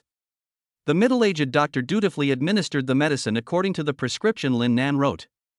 For the past month and a half, Yan Li's pulse has been stronger, but there is still no sign of her waking up. This is within Lin Nan's expectations, so after instructing the doctor to continue administering the medicine regularly, Lin Nan left. After being in a coma for so many years, ordinary methods definitely won't work, so only strong medicine can be used. But Yan Li's spirit is too weak to withstand it, so Lin Nan can only wait and see after half a month. The next day. Today is a special day. Yes, it's a date. Although Lin Nan has already learned from Jiang Ro more than once, he always feels like something is missing. So he invites Jiang Ro on a date. This is different from going shopping for clothes, although he doesn't know where the difference is, but there is definitely a difference. When Jiang Ro learned that Lin Nan actually wanted to invite her on a date, her expression was wonderful. This feeling is like a mother watching her child who can't walk, and she actually starts walking. "Mom and Dad, we probably won't be back for lunch." "Great. Have fun, you don't have to come back tonight." Li Shanghu looked at the 2 children holding hands as they left, with a face full of emotion. "It's good to be young. I don't know if I'll be able to hold my grandchildren next year. I hope they're twins, or even better, a football team. I can afford it anyway." Seeing her like this, Zhang Yuntao, who was standing next to her, thought his daughter-in-law was envious of the young people's love, and immediately took her hand as well. "Don't be jealous, if your daughter has it, you have it too." Although she is already over half a century old, the years have left few traces on Li's mother's face. This is also thanks to her usual attention to maintenance. At first glance, she does not look much different from her 30s, and she exudes the charm of a mature woman at all times.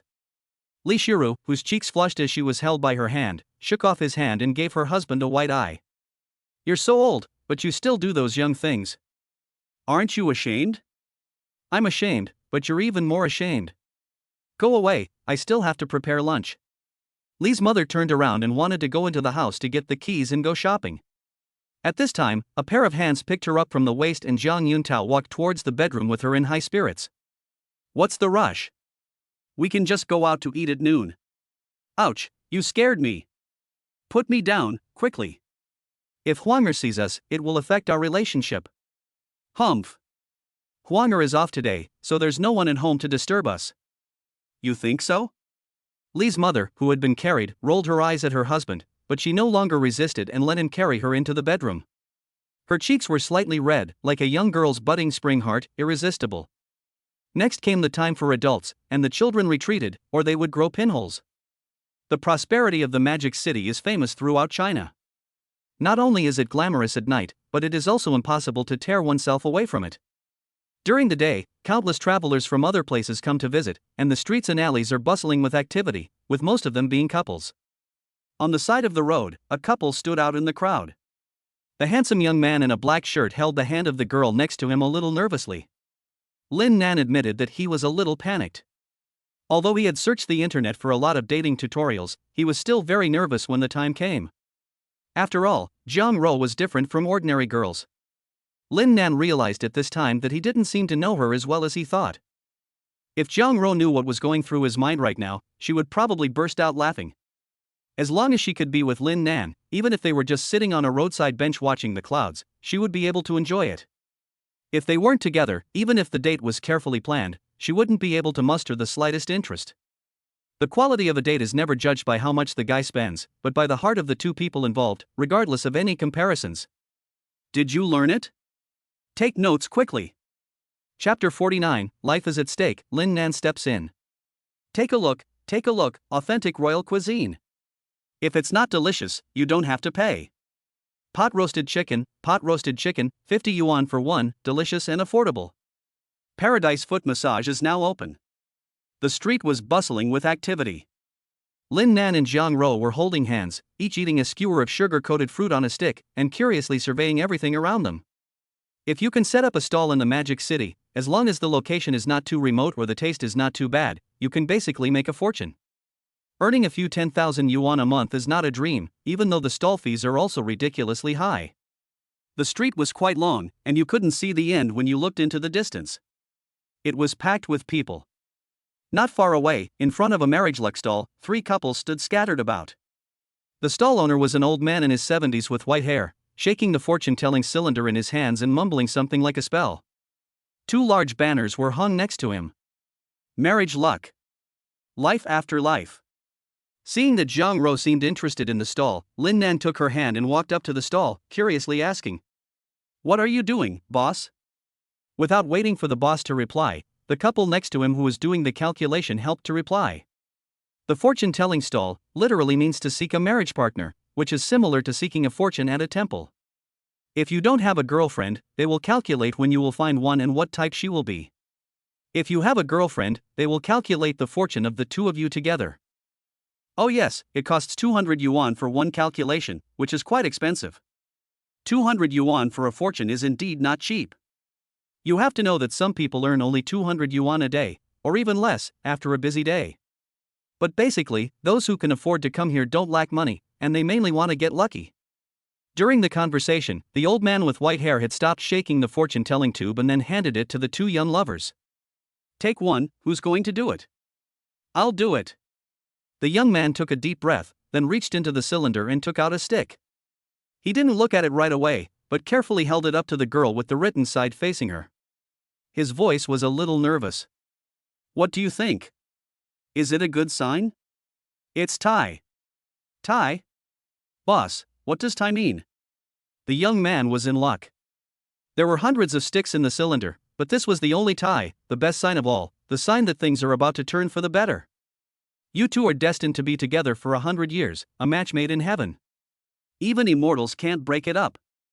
Hearing this, the couple happily embraced in the street. Lin Nan had already lost interest when he heard the old man's congratulatory words.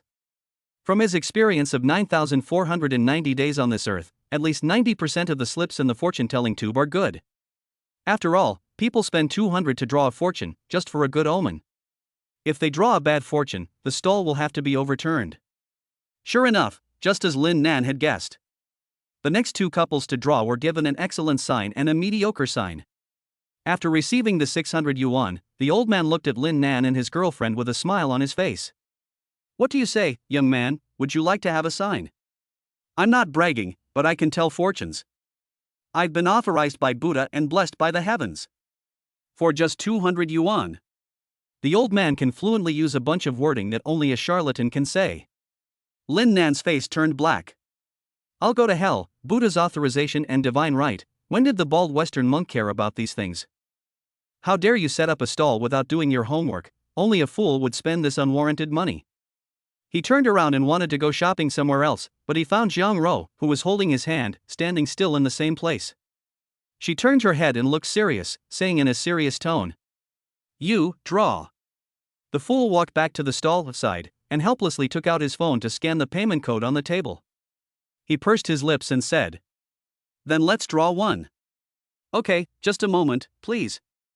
The stall owner beamed and picked up the fortune-telling tube, repeating the same actions and incantations as before. A moment later, Lin Nan randomly drew a fortune from the tube. His face immediately turned black when he saw the words on the slip. Even Jiang Ro couldn't help but feel suspicious when she saw the negative sign in his hand. "Did you go out this morning without washing your hands?"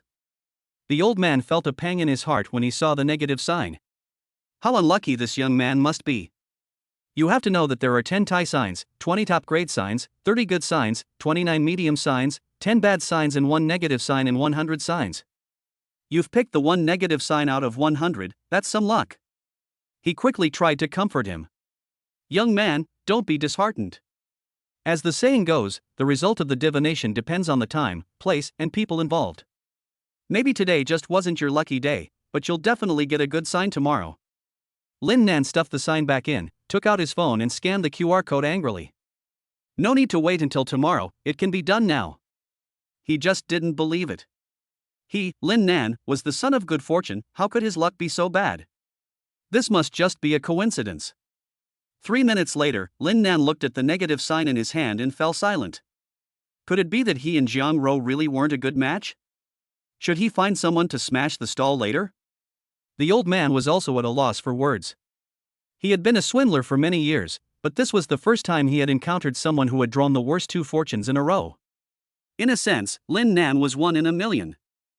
The atmosphere was a little oppressive. At this time, Jiang Ro placed her hand on Lin Nan's head, which was a little lost in his mood, and rubbed it. She spoke softly. "It's okay, don't be sad. We were destined to be together. Even if the heavens don't bless us, so what? The world is big, and there are so many special people, but you are the most special person in my heart. Without blessings, we can be together forever."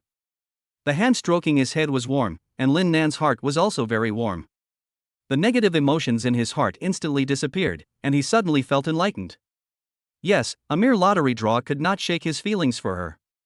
The world is so vast, and people's hearts are even more so, yet they are also incredibly small. They are so small that the innermost recesses of the heart can only hold one person. Sometimes, you don't need to care about other people's objections or opinions. Knowing that the other person has you in their heart, and you have her in yours, is already enough to satisfy the conditions for growing old together. Lin Nan gathered his thoughts and took her hand again.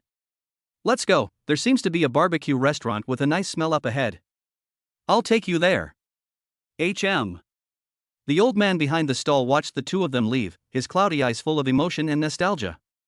He thought of something and quickly pulled out a notebook, taking a pen to write down what Jiang Ro had just said. Hey, in the future, if someone draws the negative lot, just say this, it's practically flawless. It was the same street, full of people. Brother, can you walk faster? You promised me that if we didn't win first place, we would have a great time in the city all day. Your negative attitude is making me lose interest. So shall we go home? No way.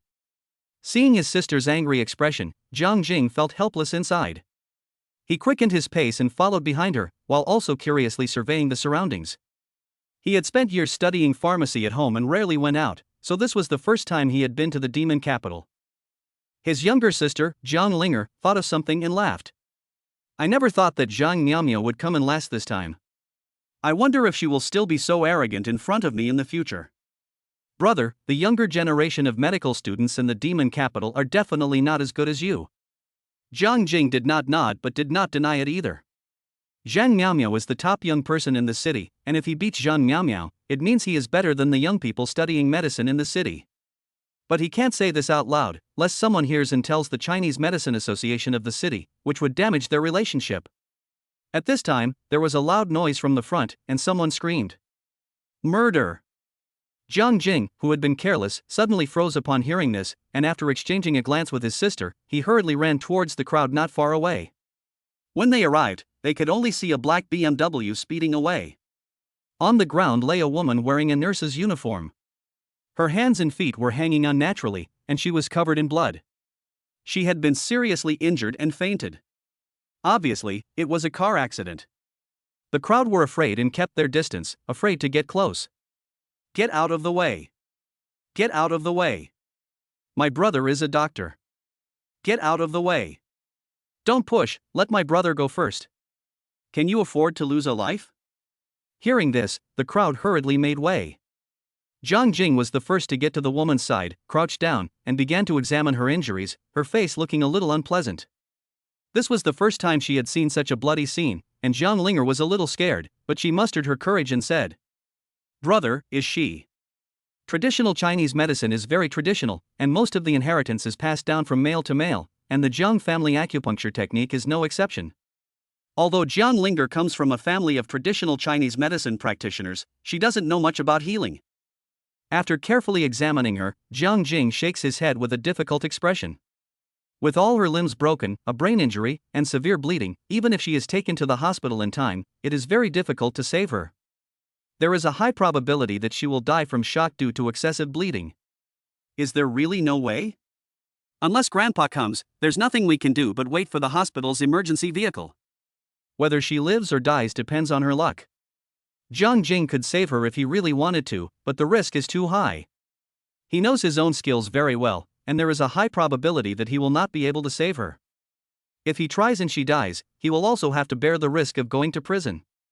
But when he thinks about what Grandpa usually says about doctors having benevolent hearts, Jiang Jing's heart is suddenly filled with great conflict. The commotion attracted quite a few people, including a young couple who had just come out of a barbecue restaurant. Lin Nan chewed on a piece of salted fish, looked at the seriously injured woman on the ground, shrugged his shoulders, and was about to leave without the slightest intention of intervening. With injuries like these, even if he intervened, there would be considerable risks. If he got into trouble afterwards, it would be troublesome. He didn't study medicine to save the world, he just wanted to protect his own family. Don't say the protagonist is cold-blooded, because his parents were harmed by the people they treated, and he has a knot in his heart that will be resolved later. He really suspects that he went out today without checking the almanac. First, he drew 2 consecutive bad signs, and now this happened. This thief of a god really just envies him for being handsome. Zhang Ro, however, held him back, raised her chin, and pointed to the woman not far away, dying in a pool of blood. "What are you doing? Go save her. It's hard to go out on a date like this, and I don't want to encounter the bad luck of a dead person." Lin Nan raised an eyebrow. "Why should I listen to you? I'm not doing it. If you save the person, I'll agree to one small condition." 2. Deal. Tut, that's not enough. Lin Nan made a quick decision and walked over to the woman not far away, impatiently pushing away the crowd in his way. "What are you all standing here for, waiting for the banquet to start? If you block the way, how will the ambulance get in? Are you responsible if the person dies? You don't even pick a good spot to watch the fun." He muttered as he walked over to the seriously injured woman, pushed aside Jiang Jing, who was looking very distressed, and Lin Nan knelt down and placed his hand between her neck. With a broken hand, the pulse-taking function was already very limited, and although he had internal vision, he still had to pretend. "Who do you think you are?" Jiang Linger looked displeased when she saw her brother being pushed aside. Lin Nan, with a salty fish in his mouth, extended his hand towards Jiang Jing after a moment of inspection. Jiang Jing was taken aback and didn't understand what this meant. "What are you doing?" "I don't have enough needles, so I need to borrow yours.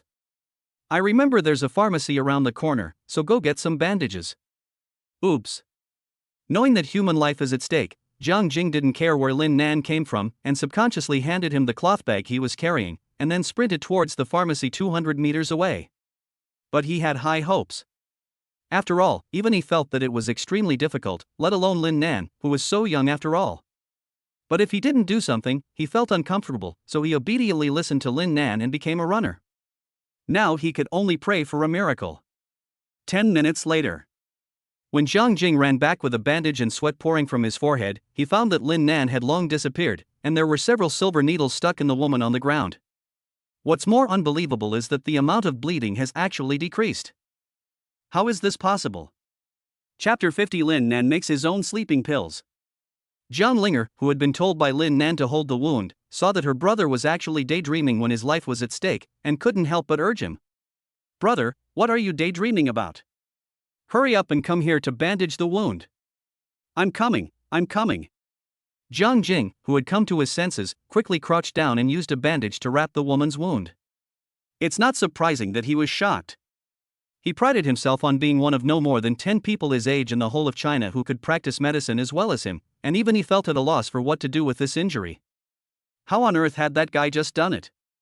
It wasn't long before an ambulance arrived as quickly as it could. 2 emergency doctors and an accompanying nurse got out of the car. They were shocked when they saw the woman covered in needles. After they loaded her onto the stretcher, Jiang reminded them, "If you don't want her to die, don't move these needles. It's best to wait until you can give her a blood transfusion before removing them." Okay. The ambulance came and went in a hurry. As he watched it disappear at the end of the road, Jiang couldn't resist his curiosity and asked his younger sister, "What happened while I was getting the bandages?" You know that in traditional Chinese medicine, it is simply unimaginable to reduce heavy bleeding like that just by acupuncture. Even if Li Shanglong, who won first place in this traditional Chinese medicine competition, came, I'm afraid he couldn't do it. And just now that person was no more than 2 years older than him, but he had such superb needle skills. Why had I never seen it before at gatherings and medical exchange meetings of various associations? Jiang's brows slightly furrowed. The time went back 20 minutes. Lin Nan examined the woman's body through internal inspection. The external trauma was actually quite manageable, but the internal trauma was more fatal. It should have been caused by the impact of being hit by a car, affecting internal organs and other organs. It can be said that her life was hanging by a thread. To put it bluntly, if she did not receive timely treatment within 10 minutes, she would definitely die. He quickly opened the cloth bag, and inside were silver needles that shimmered with a silvery light in the sunlight. Each needle was as long as a finger. Jiang, who was standing nearby, believed in Lin Nan 100% that he could save this woman. Even her brother couldn't do it, so how could this guy? Just as she had this thought, Lin Nan moved. After taking off the woman's shoes, he quickly took out 5 silver needles and inserted them into the Higu, Yinbai, Shangmen, Yongquan, and Mingmen acupuncture points. These 5 acupoints have the effect of stopping bleeding and inducing paralysis. Jiang felt a flash in front of her eyes, and the 5 shiny silver needles were already inserted into the woman's body. She was surprised and opened her mouth wide. What a fast speed of inserting needles! But that was not enough. Lin Nan took out 2 pills the size of marbles from his bosom and stuffed them into the woman's mouth, forcing her to swallow them. These are the sleeping pills he made. He used them to drug the woman half a month ago when he seriously injured her. They have the effect of numbing and slowing down the body's functions. They were originally used to fake death, but now they can just be used to slow down the woman's internal injuries. Hey, since I've already saved you, I might as well give you a hand, so you don't have to waste money going to the hospital. Lin Nan reset the woman's broken limbs in a few moves. Then he took off his black shirt and pressed it against the woman's abdominal wound. He looked sideways at Jiang, who was standing next to him, stunned. Come here, press on the wound, and we'll bandage it up as soon as we get some bandages. Okay. Perhaps she was shocked by Lin Nan's actions, because Jiang's body moved unconsciously, and she stepped forward, squatted down, and reached out to press on the wound. Lin Nan had worn a black shirt when he went out, but after taking it off, he was now shirtless. His well-defined abs and perfectly proportioned body could definitely not be described as muscular, but they gave Jiang a pleasing feeling. Just this body type alone would already beat those so-called young fresh meat, not to mention Lin Nan's appearance was already top-notch. But Lin Nan didn't have the habit of being appreciated for his figure, and after giving his instructions, he quickly took off. She found the nearest clothing store and bought a short-sleeved shirt. Jiang Ro looked at Lin Nan, who was walking out of the changing room, with a sad expression on her face, and snorted. I told you to save people, not take off your clothes. Did you do it on purpose? She had just seen clearly that when Lin Nan took off his clothes, quite a few women were secretly taking pictures of him, which made her feel very uncomfortable. It was like someone had taken a bite out of the lollipop that originally belonged to her. She extended her hand and poked him hard in the side in dissatisfaction. Lin Nan was at a loss for words. You're the one who told me to go, and there was nothing else to replace it at the time. Jiang Ro, fuming, took her phone and walked to the counter to pay, then, in the envious gaze of the salesperson, left with Lin Nan holding hands. They had delayed so much in the middle of the day that it was now lunchtime. The brilliance of the scorching sun filled the streets, and the heat was everywhere. The two walked side by side in the bustling street. Jiang Ro suddenly said, Right, I promised you 2 conditions, and since I said it, I won't go back on my word. What do you want to do for you? Well, I originally wanted to let you see a snake to scare you, but after thinking about it, I'd rather not. Why? This kind of opportunity is rare. Because I would be heartbroken. Lin Nan said this sentence with righteous indignation. Under Jiang Ro's stunned gaze, he shrugged and said, You're my wife, and you've met such a kind, handsome, and impressive husband as me. You must have saved the galaxy in your past life. Idiot. Although it wasn't as perfect as she had imagined, and the process was even a bit thrilling, overall, today's date was perfect enough for Jiang Ro. She would definitely make Lin Nan completely emerge from the shadow of his parents and return to his old self. After being rescued for a day and a night, Huang Xinran, who had been hit by a car, finally left the operating room alive. She opened her eyes to see a white ceiling and looked confused. It seemed as if she was wondering why she was here. She remembered that she had been hit by her ex-boyfriend's car, hadn't she? Could this be heaven? Or hell? The thoughts of the young girl who had just woken up were a little confused. At this time, the door to the ward opened, and a middle-aged woman dressed in gorgeous clothes pushed the door open and walked in. When she saw her daughter who had already woken up, she said with a tone that seemed to be a little regretful. You're not dead yet, so why did you call us over in such a hurry? The nurse who followed behind her couldn't bear to see it, and frowned. Hey, how can you talk like that? She is your daughter, right? Has a mother ever talked to her daughter like that? The woman glared fiercely at the nurse. How dare you? This is our family business, and it's none of your business. A part-time worker like you, if you keep talking, I'll go to your director and report you. Get out. The humiliated nurse felt a burst of anger inside, but as a woman, she was not simple, so she could only turn around and leave. The door to the ward closed again. This is a luxurious single room. In addition to the pungent smell of disinfectant, there is also a light floral fragrance in the room, which is simply decorated. The mean woman walked over to the bed and lifted the quilt. Looking at her adopted daughter, who was wrapped in bandages, she pressed mercilessly on her abdomen wound with a cold face. The girl lying on the bed screamed in pain. Ah! The sound was miserable. Huang Xinran's already weak face turned even paler. The woman's eyes showed no mercy. It wasn't until the blood reddened the bandage again that she whispered viciously in her ear. If you know what's good for you, you'll disappear from this city. You're a burden to the Huang family. That guy should have just run you over, so you wouldn't come and compete with my son for the family fortune. People like you shouldn't even be born into this world. Chapter 51. Zhang Miaomia comes to the door to ask for the secret. Golden sunlight pierces the clouds and falls on the city. The streets of the magical city in the morning are full of cars and trucks, forming a flood of steel. There are electric cars, bicycles, and cars, just like people, divided into different classes. Zhang Miaomiao arrived at the association early and went to her exclusive room to start studying the Lin family 9 needles method. The morning is the best time to study. Since she was 5 years old, the first thing she did every morning was study the needle chart. But no matter how hard she thought about it, she could not understand it. Her brow furrowed deeply. Just then, the door to the room was knocked from the outside, interrupting her thoughts. Miss Jiang, there is someone downstairs named Jiang Jing looking for you. Jiang Jing?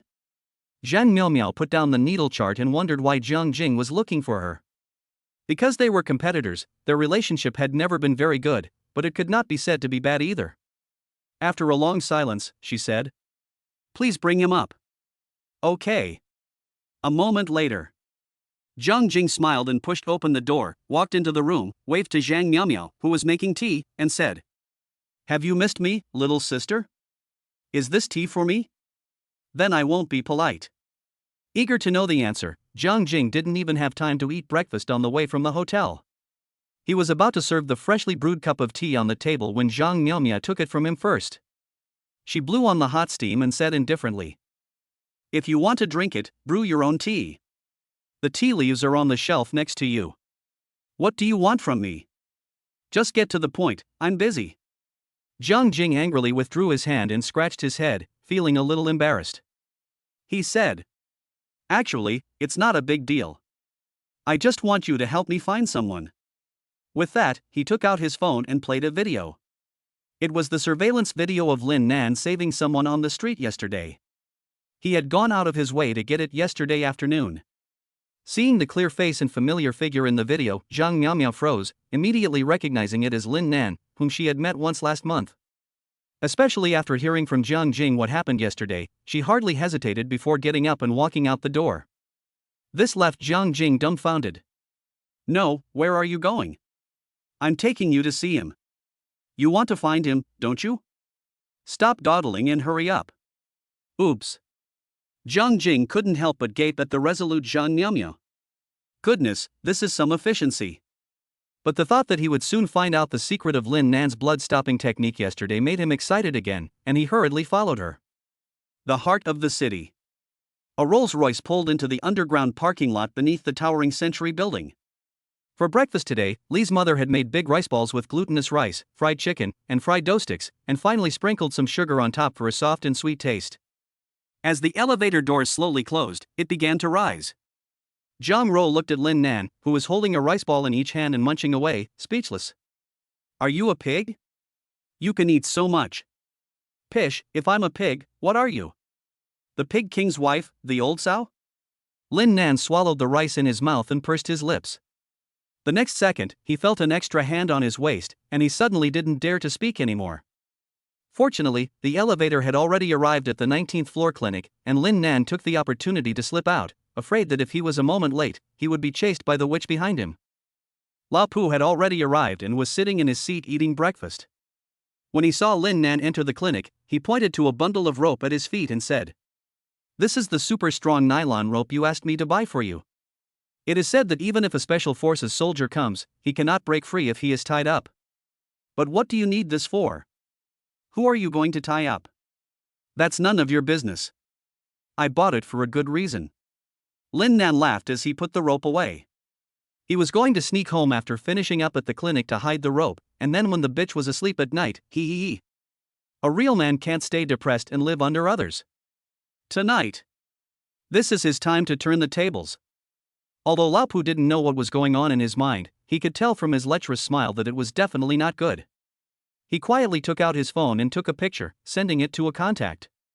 Changjiang, picture 1. Huang He, received. Time passed slowly. After the two men finished breakfast, the clinic door was pushed open from the outside. It was filled with elderly ladies, all of whom had perfectly maintained skin. For them, the Century Clinic's beauty treatments were definitely not comparable to those of top beauty salons. However, they had no side effects, took less time, and were good for the body. Compared to this, the loss of some beauty effects was simply a bargain. Lin Nan and Lao Pu washed their hands and then smiled as they came forward to greet them. "Have a seat. Would you like something to drink?" "No, thank you, Dr. Lin, just some water for me." "Dr. Lin, my sister told me that you have some amazing needles here. I heard that if you give a man an injection, he'll have it." What surprised Lin Nan most was that the aphrodisiac needles he made casually had become a hot commodity. But then again, most of these business owners are now over 50 years old, and their physical abilities are long gone. It's only natural that the aphrodisiac needles are selling well. Just as Lin Nan was busy, two familiar figures walked in through the clinic door. It was Zhang Miao and Jiang Jing. Jiang Jing couldn't help but say when she saw Lin Nan actually mingling with so many women. What is he doing? His clinic is specialized in beauty acupuncture. Zhang Miao shrugged, and even now she still thinks Lin Nan has gone astray. Since he has superb medical skills, he should not be wasting his time doing something as frivolous as beauty treatments, but instead contribute to national medicine. Therefore, even if Lin Nan's medical skills are amazing, she does not care to be associated with him. The two walked over to the sofa and sat down, waiting quietly. After all, they have come here to seek help. Lin Nan naturally noticed them, but ignored them and instead concentrated on the task at hand. It was like licking a dog's bottom to rush to serve people as soon as they arrived. Anyway, at his salon, no matter what status you have to follow the first come first served rule, except for Xiao Ro Ro. Don't ask why, just ask. 2 hours passed. Just as Jiang Miao was getting a little impatient, Lin Nan finally sent away his last customer and walked across the counter to sit down opposite the two of them, carrying 2 ice-cold bottles of Coke. Go ahead, tell me what you want. Thanks. Jiang Jing cheerfully accepted. Jiang Miao didn't beat around the bush. She stared straight into Lin Nan's eyes and said bluntly, I want you to teach me the secrets of the Lin family's acupuncture technique. After she said this, there was a brief silence in the clinic. Seeing that she had no follow-up, Lin Nan couldn't help but raise an eyebrow and ask, What about compensation? What compensation? Jiang Miao frowned and crossed her arms, saying, My grandfather paid a lot of money to buy the needlework from you. Don't think I don't know that the price of land in Xinjiang has gone up. And this needlework definitely requires a secret technique to learn. You should have handed over the secret technique when you bought the needlework in the first place. I'm here to get back what should have been mine. Why should I pay you? Chapter 52, It's time to switch roles. Hearing Jiang Miao's tone of such righteous indignation, Lin Nan wanted to laugh inside. This woman really has a thick skin. An old one and a young one originally coveted his family's needlework manual and even threatened him with words, but now they shamelessly came to his door to ask him to teach them the tricks, as if they owed him. Jiang Jing, sitting next to him, looked surprised. Could it be that Jiang Miao was so arrogant as to ask for his tips? Lin? It seems that I haven't heard of any master with this surname in recent years. Wait, could Lin be? Upon thinking about it, Lin Nan's superb medical skills made him feel relieved. Facing Jiang Miao's questioning tone, Lin Nan's answer was also very simple and rude. The trick? There is no such thing. It's just that you don't have enough insight.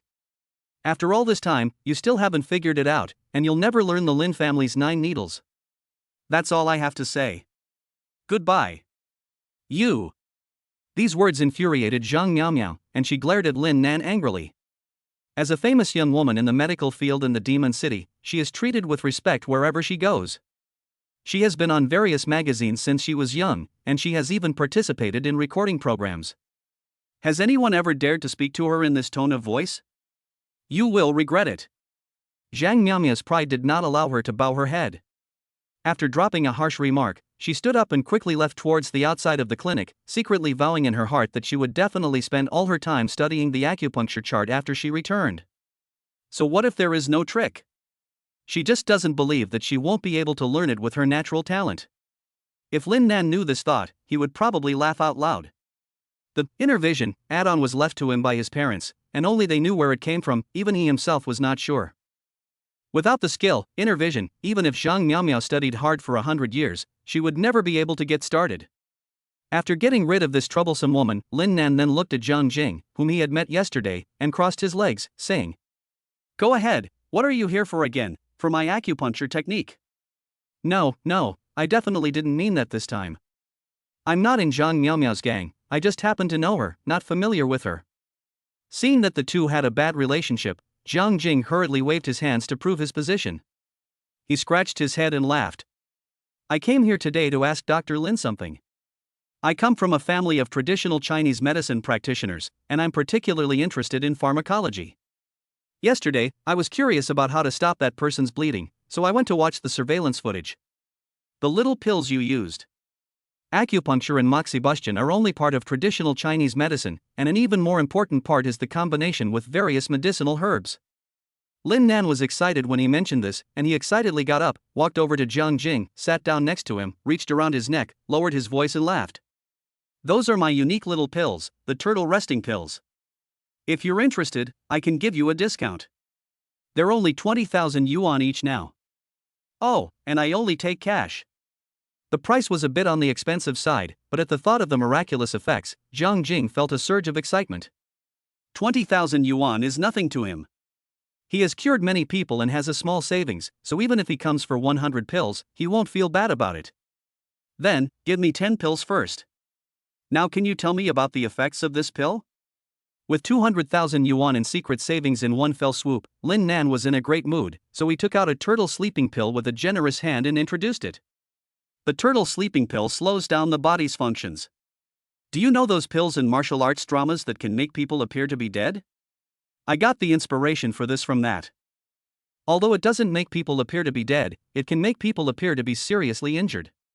If you take too many, you can fall into a state of suspended animation.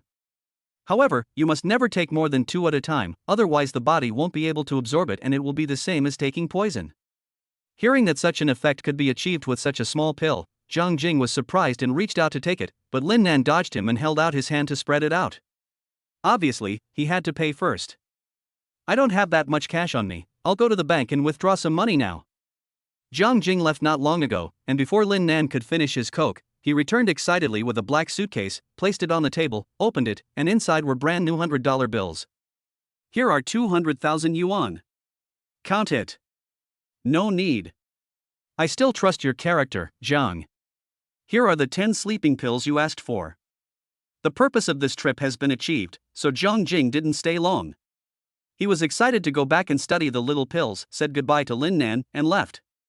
After giving Lao Pu 50,000 yuan, Lin Nan walked out of the clinic with the money in the box. He had to hide the money quickly, and he also had to take the rope home and hide it in the quiet CEO's office.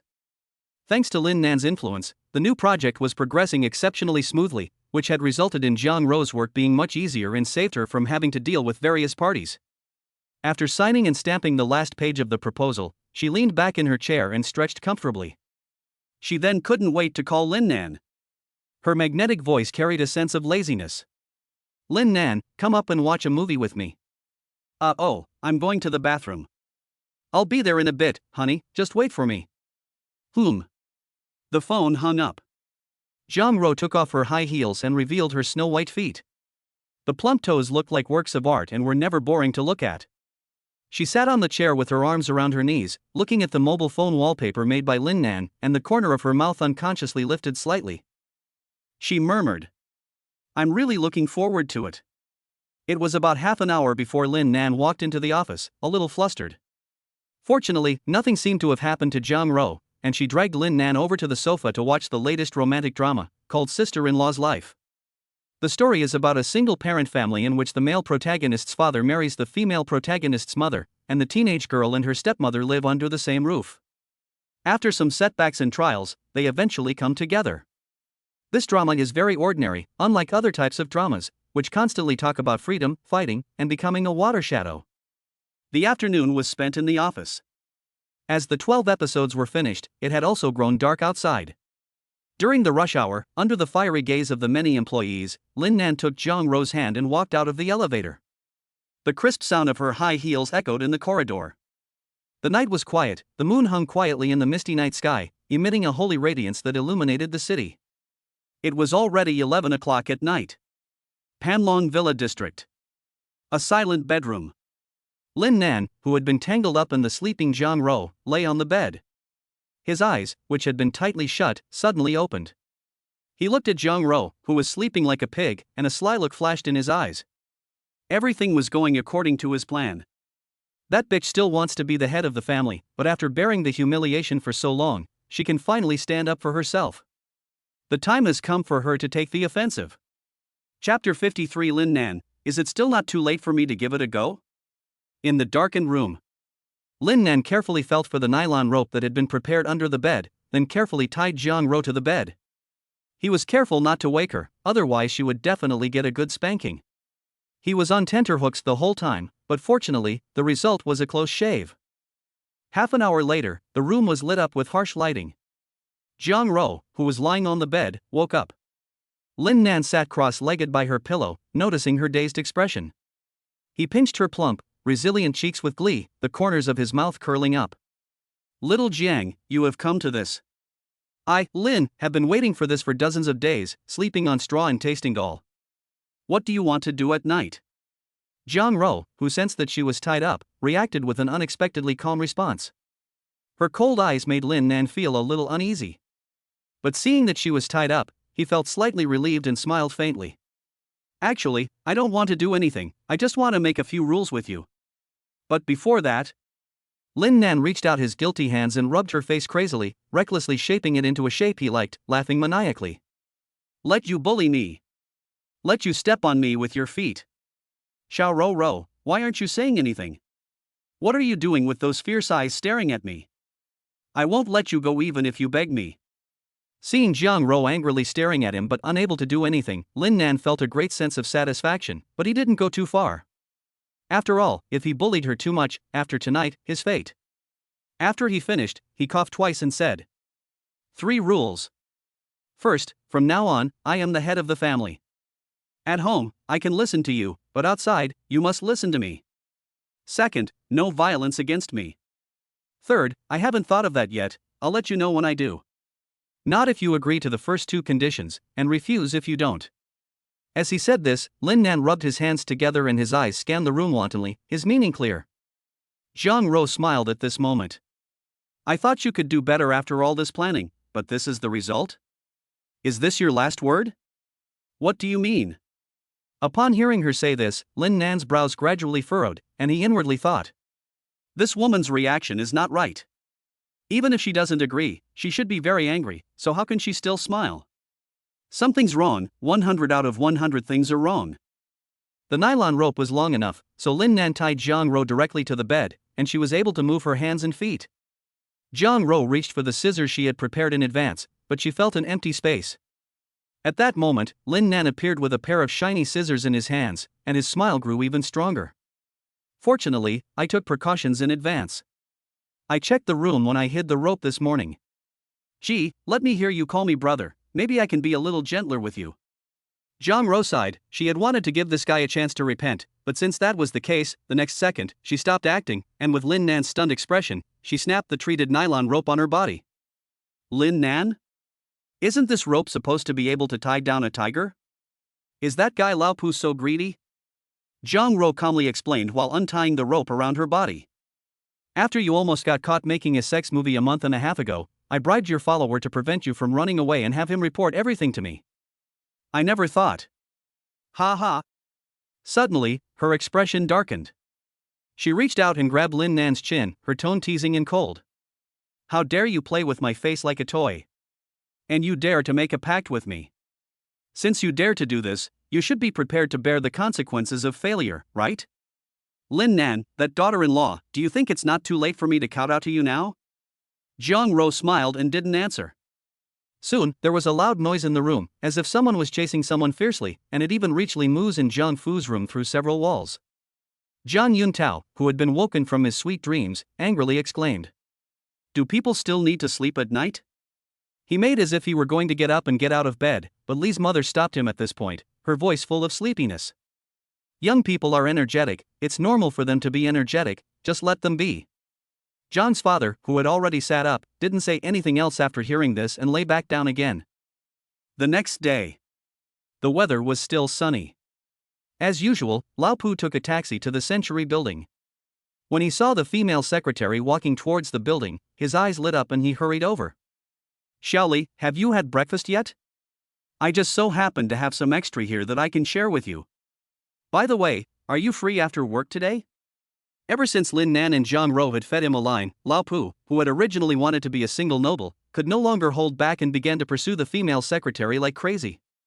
The female secretary, who was walking towards the building in black silk high heels, glanced at him and said in a calm tone. Compared to chatting up with me here, I advise you to run as fast as you can. Lao Pu was stunned. What did she mean? Why run? He looked back along the secretary's line of sight and was instantly scared out of his wits. A Rolls-Royce stopped by the curb and a figure, unable to wait, rushed towards them with a cleaver in his hand. It was Lin Nan, with an imposing air and red eyes. You fat bastard, don't run. How dare you play spy with me? I'll kill you. God knows what he went through last night. According to his expectations, he was supposed to be lying on top of Jiang Ro, bullying her. But what happened? He was chased all night last night. He was even less able to sleep than usual, and in the end, he had to sleep on the floor. And the culprit for all this was this fat guy. Seeing him, Lin Nan could no longer hold his temper. At that moment, Lao Pu could no longer care about flirting. Knowing that he had been exposed, he ran away. Fortunately, De Zhuang and Zhuang stopped Lin Nan in time, carried him back to the side of their lady boss, and no matter how Lin Nan struggled, it was useless in front of the two monsters. He could only give up his struggle with depression before he was let down. The group walked into the elevator. The secretary reported. President Jiang, the boss of the Shangjing Great Wall Shopping Mall, would like to invite you to have lunch together today. It seems that they want to discuss the matter of the land, and they want to ask if you have time today. Apparently, the other party, having learned that the most important piece of land in the new city is in the hands of the Century Group, could no longer sit still. They were left with only two options. Either they could win-win, or they would be forced to give up the big cake that is the new city market. Zhang Ro didn't want to cause a major rift either, as it would do her no good either. So she instructed. Just tell them that I'm busy and don't have time. You go negotiate with them. I can give them some of the cake, and as for how much, it depends on their sincerity. Chapter 54, A Crumbling Child. Ding. The elevator arrived at the 19th floor, and the door slowly opened with the sound of machinery. Lin Nan was about to go out when he was firmly stopped by a hand. He turned his head and saw Zhang Ro with a serious expression on her face, saying, "You are not going anywhere today. Stay by my side." "Why?" "I have nothing to do, I'm bored." Woman, who do you think you are you ordering me?" Pang. A moment later, the elevator arrived at the top floor. Lin Nan, rubbing his butt, followed Zhang Ro out of the elevator expressionlessly, and they walked into the office one after the other. Even though there wasn't much official business to attend to at the company, Zhang Ro still needed to come to the office every day to sit in charge. This was undoubtedly a torment, but she looked at Lin Nan, who was lying on the sofa taking out his phone to play games, and her mood immediately improved. On a whim, she took out a drawing board from her office cubicle. Painting was also barely one of her hobbies, but she was usually too busy to find the time, and over time she lost her interest in painting. Now there was an excellent subject in front of her, and she couldn't help feeling a little itchy. "Just stay in this position on the sofa and don't move, I want to paint." "Pfft, do you think you can capture my handsome appearance?" That being said, Lin Nan still cooperated by not moving around and just lying on the sofa, opening a game. Peace and warmth, start. He started the Animal Island mode, because he couldn't hear the footsteps without headphones. Instead of jumping directly to the activity location, he jumped to the nearby G-port and started searching for supplies. In fact, it's still very easy to kill people in eating chicken, as long as you are cunning enough. He noticed a car fleeing across the river. It should have picked up the recall signal gun or an airdrop, so it escaped so quickly. Lin Nan controlled the character to shoot and install the humanoid. Sure enough, the sedan that was originally running towards their city turned around and drove directly towards G-port after hearing the gunshots. There were only two people in the car. After approaching, one Black Voldemort couldn't wait to jump out of the car, and then happily received a volley of 762 bullets. This scared his teammate, who was about to get out of the car, and in order to rise, he didn't hesitate to drive as fast as he could to escape the scene. This teammate's decision to sell was resolute. Lin Nan was about to finish him off when a childish voice with a crying tone came out. "Team member 2, you son of a bitch, help me ah. Ah. Ah. I'm going to die, you guys watch this. I'm going to kill all my teammates today. Damn it. Team member 2, I have to report you. Team member 2, I'm reporting you." It can be seen that this little comrade is very desperate at the moment. Lin Nan couldn't help but laugh, and he felt a little heartless, so he put away his gun and took control of the character to punch the kid to death, and then silently turned off the microphone. He successfully helped a kid kick the internet addiction. This round lasted half an hour, and Lin Nan successfully got the Elimination King by relying on various underhanded means, and finally successfully got the chicken dinner with a Lu Ruyan and a Big Thunder. Only then did he look at Zhang Ro, who was sitting behind the drawing board, holding a brush. Her head was slightly bowed, her pair of heroic willowy eyebrows deeply knitted together, as if she was struggling with some kind of century-old problem, and she didn't notice at all that Lin Nan, who had originally been the subject, had quietly walked up behind her. Lin Nan's gaze was involuntarily drawn to the painting on the drawing board. When he saw Jiang Ro's brain-racking work, his mouth slightly opened in surprise, as if he had seen some kind of rare and extraordinary painting. On the white drawing paper, every line was unexpected. He vowed that he had never seen such a painting before. If he had to describe it in 4 words, he would say it was truly extraordinary. The next second, Lin Nan's palm landed on Jiang Ro's head, who was deep in thought about how to draw her. The latter immediately covered her head in pain. He had a dark face. "I seriously suspect that you deliberately drew me like this. This can't even be called a drawing, it's more like a high-level stick figure, but the smirking version. The lump on the head is so obvious, anyone who doesn't know its hair would think it's a lump of gold. And those 2 obvious dots." Jiang Ro, who had her creation interrupted, couldn't believe it as she turned her head to look at Lin Nan. Her beautiful face visibly darkened, and her voice was cold and piercing. "Stupid man, you actually dared to hit my head. And you insulted my drawing. It seems that the lesson I taught you last night wasn't enough." At this time, Lin Nan put one hand on her head and rubbed it, coaxing her like a child. "Good girl, this is not how you draw, let me teach you."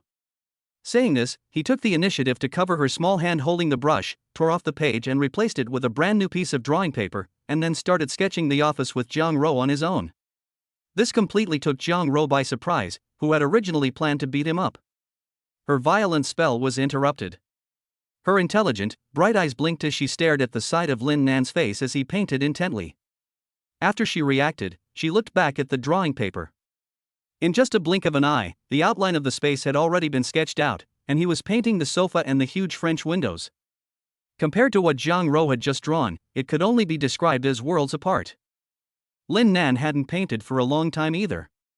He had taught himself this skill in college, but at the time, he had no intention of making a living from it or becoming famous for his good work.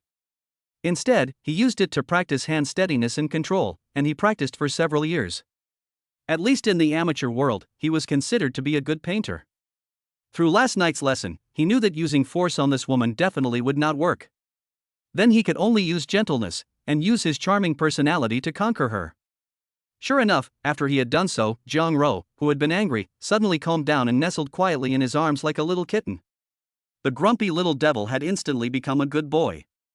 Outside the office at this time, knowing that her son-in-law had opened a clinic, Li Ruxiang had specially brought some of her friends there today to get beauty treatments and have their bodies checked. Since she had to spend money at the beauty salon anyway, she would not let any of the benefits go to outsiders, and she would consider it a small token of her appreciation as the mother-in-law. When she arrived at the clinic, she couldn't find Lin Nan, so she went to the top office. The wooden door was ajar, and Li's mother looked inside through the crack. She saw Lin Nan gently teaching Jiang Ro to draw, and her words stopped immediately. Her mouth opened slightly, and then a heartwarming smile appeared at the corner of her mouth. She didn't want to disturb the two, so she turned around and quietly left. Half an hour passed. A sketch of an office appeared on the drawing paper. In addition to the office, Lin Nan also drew him and Jiang Ro and according to his imagination, just as he was rubbing Jiang Ro's head a moment ago. "Okay, you play by yourself, I have to go downstairs and get busy. I can't keep the guests waiting." Lin Nan called out and couldn't wait to sneak out of the office. God knows if this woman reacts, she'll probably cut him down, so it's best to sneak out first. As soon as he left, the acting secretary came in. Jiang Ro took the painting off the easel, looked at the worn-looking man and woman in the painting, her mouth curling up slightly, and ordered without looking up. "Go find me a suitable frame, I want to hang this painting in my office." "Yes, Ms. Jiang, I'll go right away." After the secretary left, Jiang Ro stared at the painting, becoming more and more delighted as she looked at it, her mind full of the scenes Lin Nan had just taught her. "I never thought this man had such talent. In that case, for the sake of the painting, I'll let him kneel less at the keyboard tonight." Chapter 55, Business Opportunities of the Tortoise Pill. Noon. In an old mansion in Zhejiang province, Jiang Jing, who had been researching for a day and a night without results, helplessly took the last tortoise pill and went to his grandfather's room. Jiang Xinglong was originally reading a medical book, but after hearing his grandson's words, he suddenly became interested. After taking the last remaining tortoise pill, he held it between his fingers and sniffed it, then closed his eyes as if to feel the mixed flavors in the pill. After a while, the old man opened his eyes slowly and said, "It's quite something. This tiny pill is mixed with at least 20 different herbs, Pinellia ternata, Rhizoma corydalus, Radix aconitii, Herba aristolochi, Mandragora, cannabis, and I can't even begin to name them all." He looked at his proud grandson. You just said that Lin Nan might be the son of Lin Nan? Jiang Jing nodded and replied truthfully. Yes, Grandpa, I saw it with my own eyes. The Lin family's 9 needles technique was obtained by the Jiang family, but it seems that Jiang Nian and Lin Nan are having some kind of disagreement, as if they have a grudge. This is not even worth thinking about. Jiang Xinglong put down the turtle sleeping pill and laughed, stroking his beard. How could a normal person possibly give away a family's needle technique to someone else? For a family, this needle technique is even more important than their lives, but the old Jiang still managed to obtain it. This shows that the Jiang family used some unscrupulous means to obtain the acupuncture manual, such as threats. As a leading figure in the field of traditional Chinese medicine, Jiang Xingtai naturally knows a lot about Jiang Zhongjing's character. After all, they have clashed more than once, and their relationship is neither good nor bad. But Jiang Jing doesn't care about that. He asks expectantly. So, Grandpa, can you make this pill? No. Jiang Xinglong shakes his head without hesitation and says lightly. One wrong step in the art of pharmacy can make a world of difference in the finished product. It is possible to replicate a simple pill, but for a highly complex pill like the turtle repose pill, even the most sophisticated equipment cannot replicate the pill without the correct sequence of ingredients and method of preparation. Speaking of which, he looked at his grandson with interest. You have seen him save people. Compared to him, do you think you are stronger or weaker? I am no match for him in acupuncture or pharmacology. Jiang Jing decisively gave his answer without the slightest hesitation. In terms of acupuncture, at least in China, there is no more powerful acupuncture technique than the Lin family's 9 needles. In terms of pharmacology, just from this tortoise pill, it can be seen that he is far inferior to Lin Nan. Seeing his grandson's appearance, Jiang Xinglong was not only not angry, but praised him. Not bad, you know your own shortcomings. You are far superior to that Jiang girl in terms of character alone. The study of traditional Chinese medicine has no end. You should always maintain an apprentice's heart, which is most rare. Go buy 2 tickets to the demon capital. I want to meet this little guy in person. Jiang Xinglong's eyes flashed with brilliance. He saw business opportunities and an opportunity to permanently put the demon capital Traditional Chinese Medicine Association below him. Jiang Nian was distracted during this competition, otherwise it would be hard to say who would come out on top between him and his grandson. If he could take this opportunity to pull Lin Nan over to his side, they might be able to compete for the title of number 1.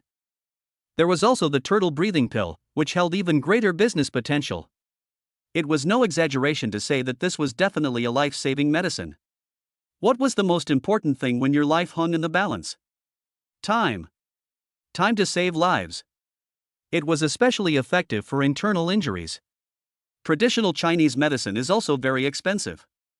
All kinds of medicinal herbs cost money, and sometimes they have to be bought abroad at high prices for some reason. Therefore, Chinese medicine associations all over the world basically cooperate with medical companies. If this little pill can be mass-produced, its value is incalculable. He had to win Lin Nan over as soon as possible, otherwise it would be too late when the old guy reacted. Evening.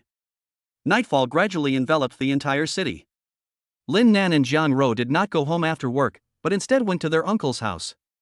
The assigned house was in a building next to the city government, a 3-bedroom house. Since his uncle's family returned to the Devil Metropolis, this was the first time Lin Nan had been a guest. As soon as they entered the door, they heard the little girl's excited shouts. Brother Demon King! Sister Rou Rou! The crisp voice still had a baby tone, which sounded very pleasant. Dressed in a skirt and with a face like jade, Jiang Xia excitedly threw herself into Lin Nan's arms and rubbed against him. Lin Nan reached out and pinched her little face, speechless, and said, Tell me, why did you have to ask me to come over?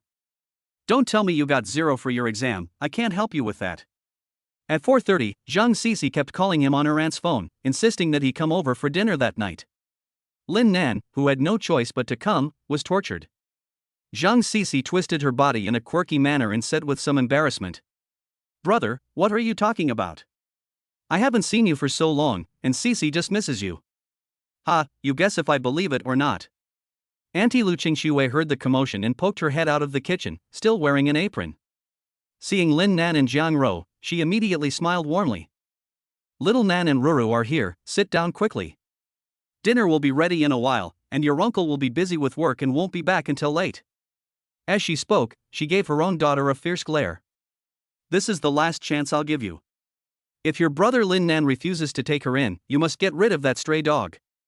Auntie, let me help you. Jiang Rora would not let go of this opportunity to learn cooking, and volunteered to go into the kitchen to help, which made Lu Qingxue very happy. Who wouldn't like such a well-behaved niece-in-law who knows how to enter the kitchen? Little did she know that the well-behaved niece-in-law in her eyes had ridden on top of Lin Nan last night and tortured him enough. Jiang Xia was so shocked that she pouted and said the truth with a grievance. It turned out that she had picked up a stray dog at the school gate and fed it every day on the way to and from school. Lu Qingxue knew about it but didn't care. After all, it was good that the child was kind-hearted, but the day before yesterday the dog bit one of the girl's female classmates. The next day, the child's parents went to the school to make a scene, and in the end the school came up with a solution. Compensation was definitely necessary, and the other party demanded 100,000 yuan. Then the dog had to be disposed of. After listening to the little girl's story, Lin Nan understood that this was definitely not the brat looking for him, but definitely his unscrupulous uncle who instructed her to do so. 9 times out of 10, Jiang Xia was not doing well at school, being bullied by her classmates, and then the dog she fed helped her take revenge. Otherwise, why did the dog bite her classmate and not anyone else? As the uncle, it would be a simple matter to resolve this. But the little girl goes to a public school, and if her identity were to get out, not to mention whether Jiang Xia would be targeted by people with ulterior motives, the classmates in her class alone would be driven by their respective parents to approach with ulterior motives, which would have a bad psychological impact on the child. Therefore, it would be most appropriate for Lin Nan, as an older brother, to step in this situation. Chapter 56 Huang Xinran. Looking at the little girl staring at him with a pitiful expression, Lin Nan sighed and helplessly rubbed her head. Okay, I'll personally take you to school on Monday. Today is already Friday, and the next 2 days are rest days, so students don't go to school. Jiang Xia, who was hesitant inside, immediately excitedly hugged Lin Nan's neck after hearing this. Yes. Brother is the best. A moment later, Auntie came out of the kitchen with a tray of fried dishes. The family sat around the table, started eating, and began chatting about Lin Nan's childhood in the military compound. Jiang Ro was particularly interested. As they chatted, it became completely dark outside the window. Lin Nan didn't stay long after dinner. It wasn't until 11 o'clock at night that Zhang Guodong, who had been busy entertaining, returned home with a strong smell of alcohol. He burped and walked over to the dining table to sit down. At this point, Jiang Xia had already gone to bed, and only Lu Qingxue was still sitting on the sofa in the living room. She rolled her eyes at her husband and said, "You're only just getting home so late, I think you might as well just sleep outside." "Hey, that's not a good excuse. How did it go with my precious daughter?" Little Nan said he would take care of it. "Well, the boy is clever. Speaking of my wife, I'm hungry. During the reception, I was basically kept busy drinking, and could only eat a peanut every now and then, which could not fill my stomach." This remark drew Lu Qingxue's white eyes. "Hungry? Then stay hungry." Although she said this, she still got up and walked to the kitchen, taking out the dishes that had been set aside in advance from the microwave. Zhang Guodong cheerfully took the steaming white rice and began to tuck in. The next day, the clinic welcomed a visitor early in the morning. As he walked towards the clinic, Lin Nan looked suspiciously at him and asked, "Is she a beauty? Or is she here for me?" Nodding vigorously, La Pu whispered, "Hey, is it because you haven't settled the debt of love you left behind that she's here?" "Fuck you, do I look like that kind of person?" Lin Nan, who scoffed, walked to the entrance of the clinic, pushed open the door, and saw the graceful figure sitting on the sofa in the clinic at a glance. For some reason, he felt familiar, and after a little thought, he remembered that this was not the woman he saved from being hit by a car the other day. Today, Huang Xinran had just been discharged from the hospital. She was wearing an elegant dress and looked dignified and graceful, like an ancient rich lady who never left the house. Although her appearance could not compare to Jiang Ro's, she was definitely considered a beauty. Upon seeing Lin Nan, she stood up happily. "Mr. Lin, I..." had barely spoken when she felt the world turn upside down before her eyes. A strong, irresistible sense of weakness came over her, and she fell backwards onto the sofa, losing consciousness. Lin Nan, who had walked up to her, had an expressionless face. He now seriously suspected that this woman had come to his clinic to die. If she died in his clinic, would he still be able to keep his reputation as a miracle healer? About an hour passed. Huang Xinran, who was lying on the hospital bed, slowly opened her eyes and looked at the unfamiliar ceiling with confusion. As she was about to sit up, a steady voice came from beside her. If you don't want to die, just lie still. If you faint again, I won't be able to save you. Lin Nan was boiling medicine and said indifferently. You really have a lot of guts. You were knocked into such a state and you dared to run around after surgery. It's a real shame that you were able to come to me alive. Upon hearing this, Huang Xinran's eyebrows drooped and her gaze dimmed as she whispered. I couldn't afford the money to stay in the hospital and buy medicine, so I was kicked out by the hospital. I came here this time specifically to thank you, Mr. Lin, and I didn't realize that I really caused you trouble. Lin Nan had originally wanted to make a profit from the medical fees, but on hearing this, he could only shrug and dismiss the idea. Thinking that Huang Xinran was wearing a nurse's uniform when she was hit the other day, he asked again. You're a nurse? Well, I studied traditional Chinese medicine, and my family runs a pharmacy. Lin Nan was intrigued and asked doubtfully. If you run a pharmacy, how come you can't even pay the hospital fees and medicine fees? The pharmacy business is definitely a highly profitable industry nowadays. Any random pharmacy on the street can easily make millions a year. There's literally one around every few dozen meters, and once they're up and running, they rarely go out of business. Lying there, Huang Xinran pursed her lips without answering, obviously having some special reason. Lin Nan didn't press the issue, but instead asked a professional question. If a syrup agent produces sediment, how would you solve it? A syrup is a concentrated sugar solution containing medicine, herbal extracts or aromatic substances, and it is common for it to leave sediment due to improper handling. Huang Xinran froze for a moment and subconsciously said, add ethanol to precipitate. Lin Nan then asked two more questions in a row, both of which involved professional knowledge of pharmacy, and Huang Xinran answered them fluently, clearly showing that she was highly accomplished in this area. Finally, Lin Nan said with satisfaction. Very good, you have passed. From now on, you'll be an employee of our clinic. We'll cover all your insurances and housing, and you'll even get free meals and accommodation. Lao Pu appeared at the right time and gave a warm round of applause. Who wouldn't want to work with a pretty girl? Lao Pu found himself falling in love. What? Employee? Huang Xinran was dumbfounded. She came to say thank you, but she's been hired? Lin Nan calmly took out his phone and turned on the computer while speaking very quickly. My starting price for a cure is 500,000 yuan. You took 2 of my turtle sleeping pills, so that's 100,000 yuan. And since you just fainted in my clinic, I'll charge you a paltry 200,000 yuan for the treatment. And the herbal medicine I'm brewing right now is made from precious herbs, so that's another 100,000 yuan. In other words, you owe me 900,000 yuan, and after a discount and rounding up, it's 1 million. If you agree to join the company and sign a 20-year labor contract with me, I'll forget about the money and I'll also pay you 20,000 yuan a month. Without a doubt, at this moment, Lin Nan is an angel radiating holy light in Huang Xinran's eyes. 20,000 yuan, she had previously only made 7,000 yuan a month at the pharmacy. Mr. Lin is a nice person, not only saving her life but also giving her a job opportunity. Seeing that the atmosphere was almost ripe, Lin Nan handed the finished soup to her and said with a heroic air. Come on. Drink this bowl of medicine, and you will be mine from now on. In this city of demons, I will protect you. Huang Xinran excitedly took it. At this time, Lao Pu poked Lin Nan in the back, and the latter turned his head impatiently and said. What? Can't you see I'm busy? Lao Pu pointed towards the door. Jiang Ro had appeared without warning. She looked around with a gloomy face, then quickly walked to the corner, picked up a broom and charged straight at Lin Nan. Lin Nan was so scared that he ran away. Oh, my daughter-in-law, you've misunderstood, I didn't mean what I said just now. What's there to say, let me hit you first. You bitch, don't go too far.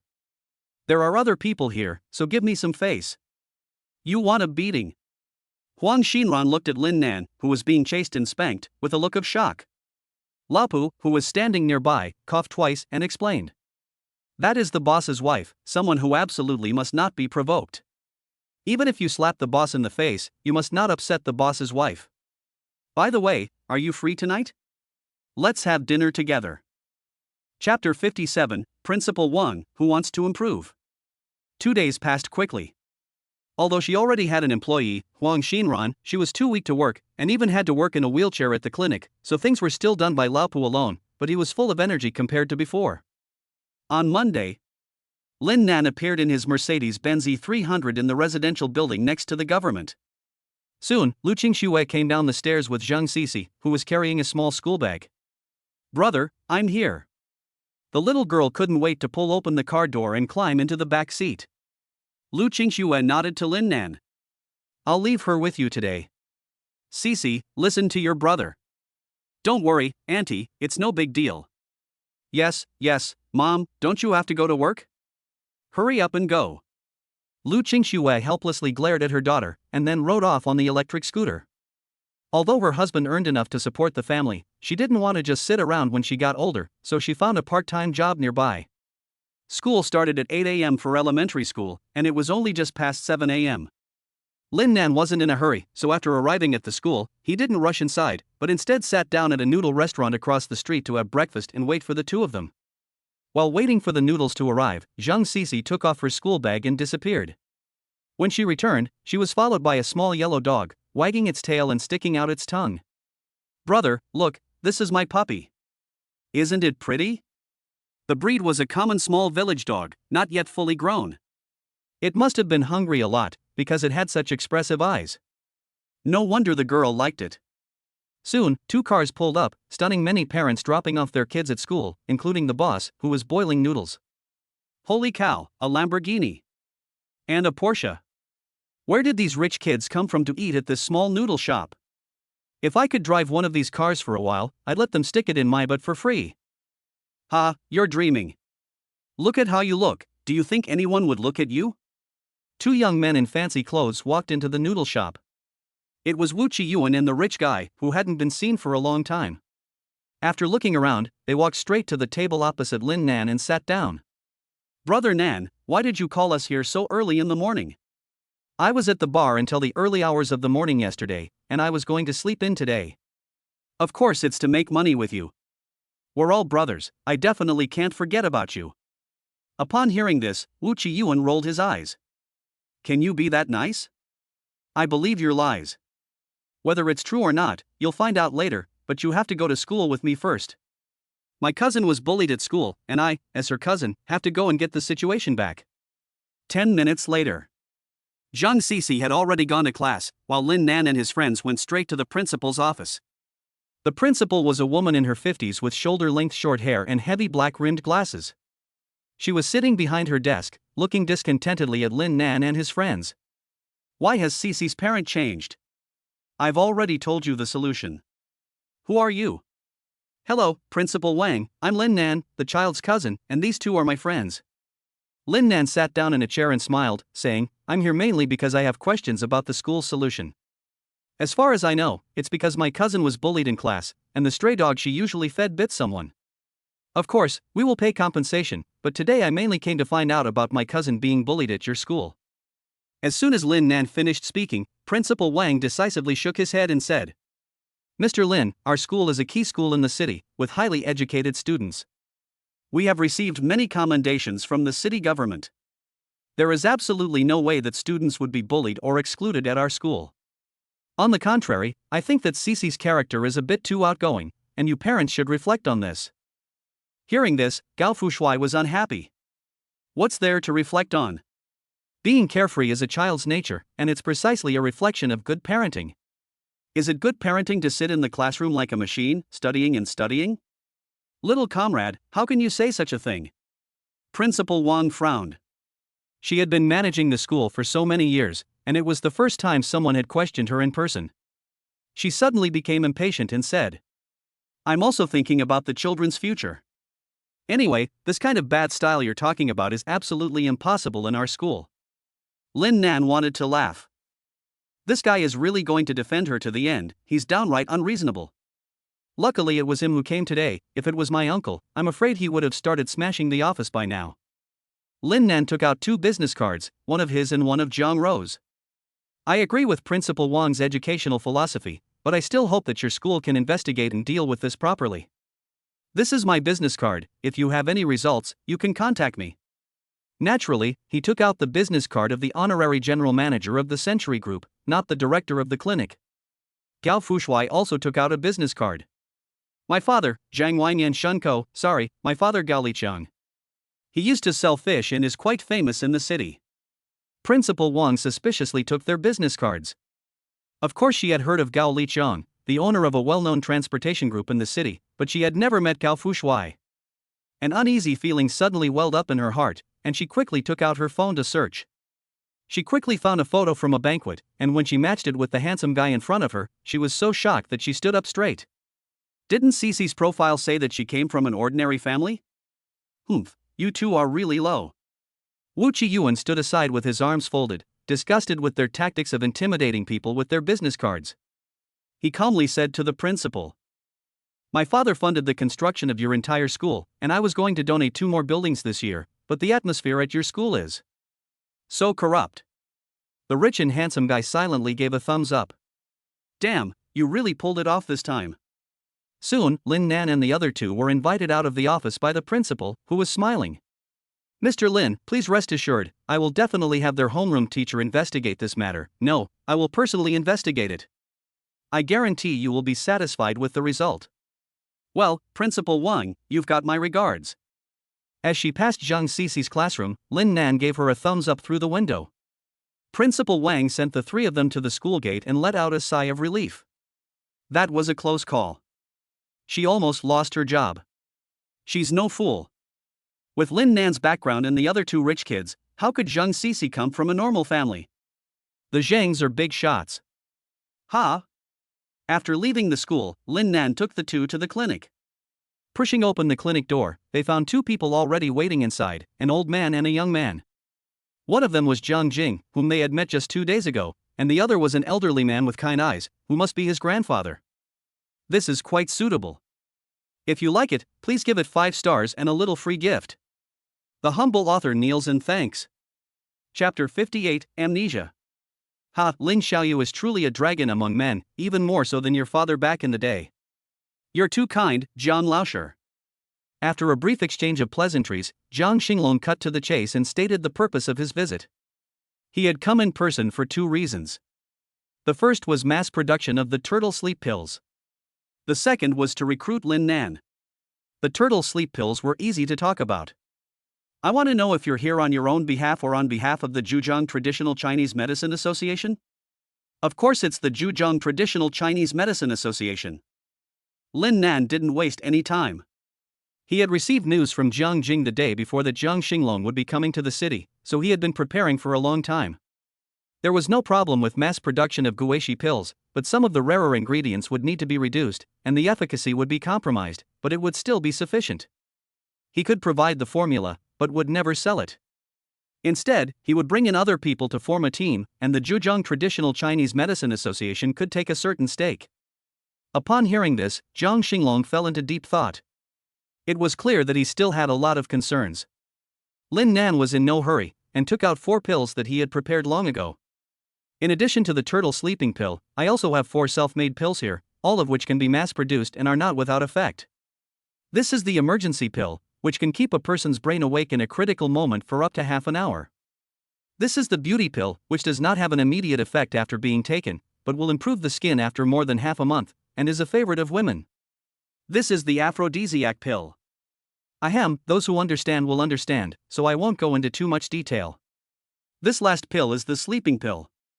Just one will let a person sleep soundly all night, and the side effects are almost negligible. Except for the first pill, the other 3 pills seem to be average, but Jiang Xinglong was shocked by this.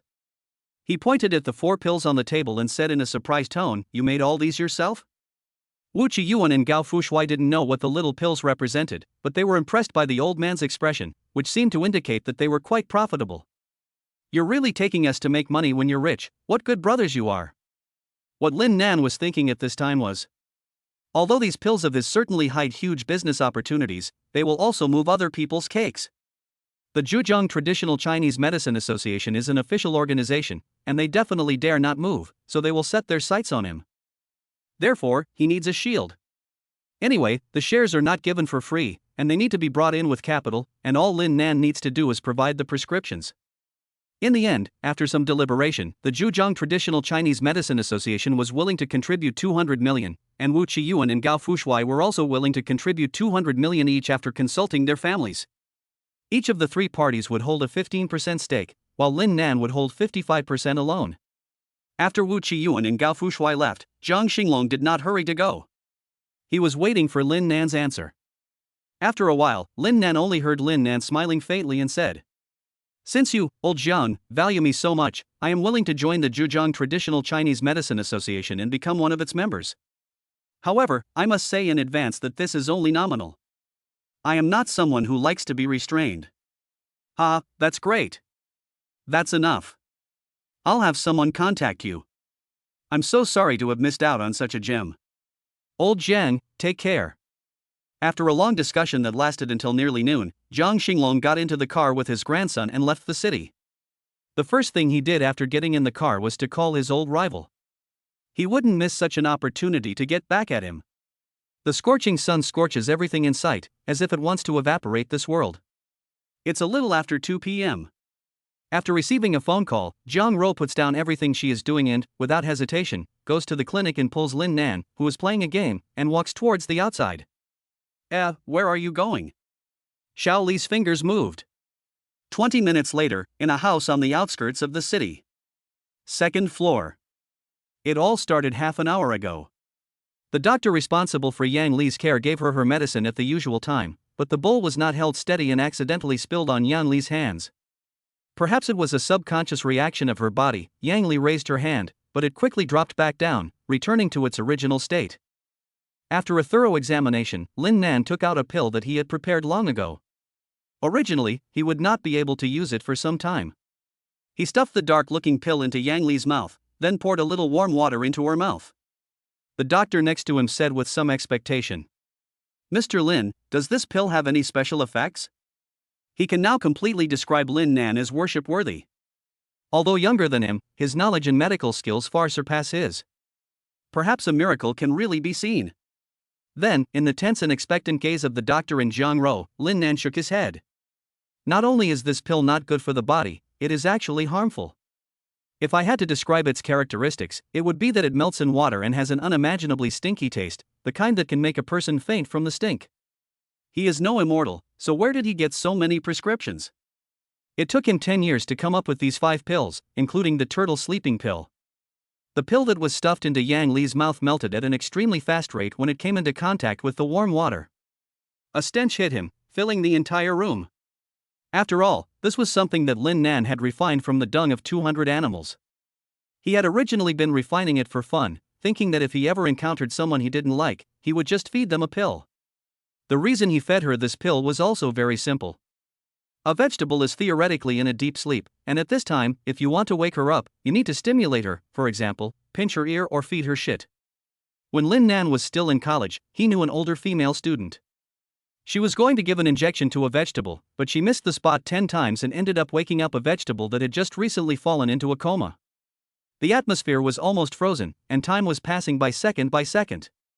Just as Jiang Ro and Lin Nan felt disappointed, Yang Li, who was lying in bed, suddenly opened her eyes wide, and then she started to retch desperately. However, she basically lived on nutrient solutions, so even if she vomited, it would just be stomach water. Ugh! A miracle, a miracle! She actually woke up. The doctor was so excited that he danced around, and immediately went over to Yang Li to give her water to dilute the strong foul smell in her mouth, while keeping an eye on the various instruments next to her. All the indicators on the body were gradually rising. Finally, after Yang Li had recovered a little, Jiang Ro, her body trembling, walked forward and looked at her only friend. She happily held out her hand. "Li, you've finally woken up." Yang Li looked at her and tilted her head. She opened her mouth and stopped repeating it several times in a row before she finally said hoarsely, "Who are you? Do we know each other?" Chapter 59 Lin Shuang. In the evening, the wind gradually turned cool. It was the time when the sun gathered its last, desolate rays. As it went out and walked downhill, it was also blazing at the top of the mountain on the other side of the world, releasing the morning glory. Not only did the number of people on the street not decrease, but it was getting more and more crowded. It was clearly the hot and dry season, but Jiang Ro felt incredibly cold inside. A moment later, the doctor who had been examining her came downstairs. He rubbed his furrowed brow and announced the results he had just obtained. She had already fallen asleep. Ms. Yang's current memory should be from when she was 5 years old. She has forgotten everything that happened afterwards. According to my initial guess, it is likely that she received too strong a stimulus before going into a coma, so her brain selectively forgot some of the memories, leaving only the best ones. When she was 5 years old, Yang Li was still in the orphanage. It is understandable. After being in a coma for so many years, it would be hard to believe that she would wake up and everything would be fine. Lin Nan didn't know what to do when it came to these matters. He stood silently by her side, quietly comforting her in her loss. This was the only thing he could do for her right now. Zhang Ro was indeed extremely lost at this time, but this sadness could not defeat her. It's better not to remember, because these are all painful memories. Retrieving them would only cause more grief. It's better to treat the present as a new starting point and begin her new life. She looked at the doctor who had taken care of Yang Li for several years. I plan to send Yang Li back to her old orphanage after a while, let her grow up there, and work as a caregiver. I'm also going to trouble you to take care of her for a while, until she can support herself and still get paid. Ms. Jiang, don't worry, Ms. Yang is my patient, I should do this. Thank you. After giving some more instructions, Zhang Ro finally took one last look at Yang Li before getting into the Rolls-Royce parked by the roadside. Lin Nan got into the driver's seat and drove towards home. He glanced at Zhang Ro, expressionless in the passenger seat, wondering what she was thinking, and whispered, "If you want to cry, go ahead, I won't laugh at you." Unexpectedly, she shook her head slightly, her eyes reflecting the afterglow of the city in the distance and the bright street lamps stretching out into the distance. She felt a sense of relief, as if a long-standing burden had been lifted. Yang Li's problems started with her and ended with Lin Nan. She looked out the window and muttered, "I'm not as fragile as you think. In fact, I've been prepared for this for a long time. If Shelley still can't wake up in 5 years, I'll let her die peacefully, so she doesn't have to suffer half alive in the world. After all, from the moment we're born, we're destined to die. After she dies, I will still live the same life as before. Losing my memory is already the best outcome. Thank you." It seems that she is infected by her heavy mood. Lin Nan stares at the road ahead, steering the car around each bend while saying lightly, "You are my daughter-in-law, your business is my business, we are family." Zhang Ro smiled, and her head leaned against his shoulder. If Yang Li had been replaced by Lin Nan, she would never have been as calm as she was now. Even though she had long been prepared for the death of those around her, he was the exception. No matter how important other people were, they were ultimately just transients in her life, and sooner or later they would all leave, no matter how important they were. But the only person who could always walk with her was the fool by her side, who was willing to be bullied by her. This is the belief that has kept her alive for more than 20 years. If she no longer has this belief, she would rather be with him and experience death together than live as a zombie. After all, he only has her as a family member. If no one is with him, he will be lonely. The scorching sun. The sound of waves crashing against the rocks resounds through the heavens and earth. Countless splashes of water burst forth in the sunlight before returning to the sea. Looking into the distance of the blue sea, a small black dot can be faintly seen. The black dot is approaching at a very fast speed, and the distance from the beach is visibly decreasing. Those with sharp eyesight can already see that it is a yacht. Every month on a certain day, a yacht will appear here, bringing someone who has just been released from prison. The man driving the yacht is wearing a flowery shirt, with a cigarette in his mouth and a full beard. Behind him lay a woman in her 30s wearing a black tank top that showed off her snow-white skin. Her hair was flying in the wind, and her appearance was dignified and unrestrained. She looked full of manly energy. The bearded man could faintly see the admiration in his eyes for the woman. He tried his best to make his coarse voice softer, and rather reluctantly advised, "Lin Xuan, you might as well stay in Tianluo. What's so good about the outside world? All kinds of backstabbing and scheming, that's why your brother died. In Tianluo, my word is everything. I can give you everything you can enjoy outside." Tianluo Prison, one of the prisons in Hua country, is responsible for imprisoning prisoners who have made great contributions but have made mistakes. The environment is relatively speaking among the top 3 prisons in Hua country. Lin Xuan looked at the beach, which was getting closer and closer, and said expressionlessly, "I still have a family. I'm not interested in spending time with you bunch of roughnecks in that dark and gloomy place. How's the investigation going?" Seeing that his persuasion was to no avail, the bearded man controlled the yacht to stop and then handed her a file. "This is the file on your nephew. You can come back and visit as often as you like. I'll give you a personal ride." After saying this, the bearded man felt that something was wrong. How could he come to a place like a prison often? It was inauspicious. When he came back to his senses, Lin Shuang had already jumped from the yacht to the beach with the file. She was walking further and further away. Lin Nan had not woken up until 10 o'clock that day, even though he had accompanied Jiang to the movies until after 3 o'clock the night before. At the moment, he was curled up in the covers, holding Jiang close. No way, there's no way that someone else is still asleep without a dainty young wife by their side, is there? However, this peace was soon shattered. The bedroom door opened, and Li's mother, looking at the two people still sleeping in the covers, helplessly pounded on the door. Bang!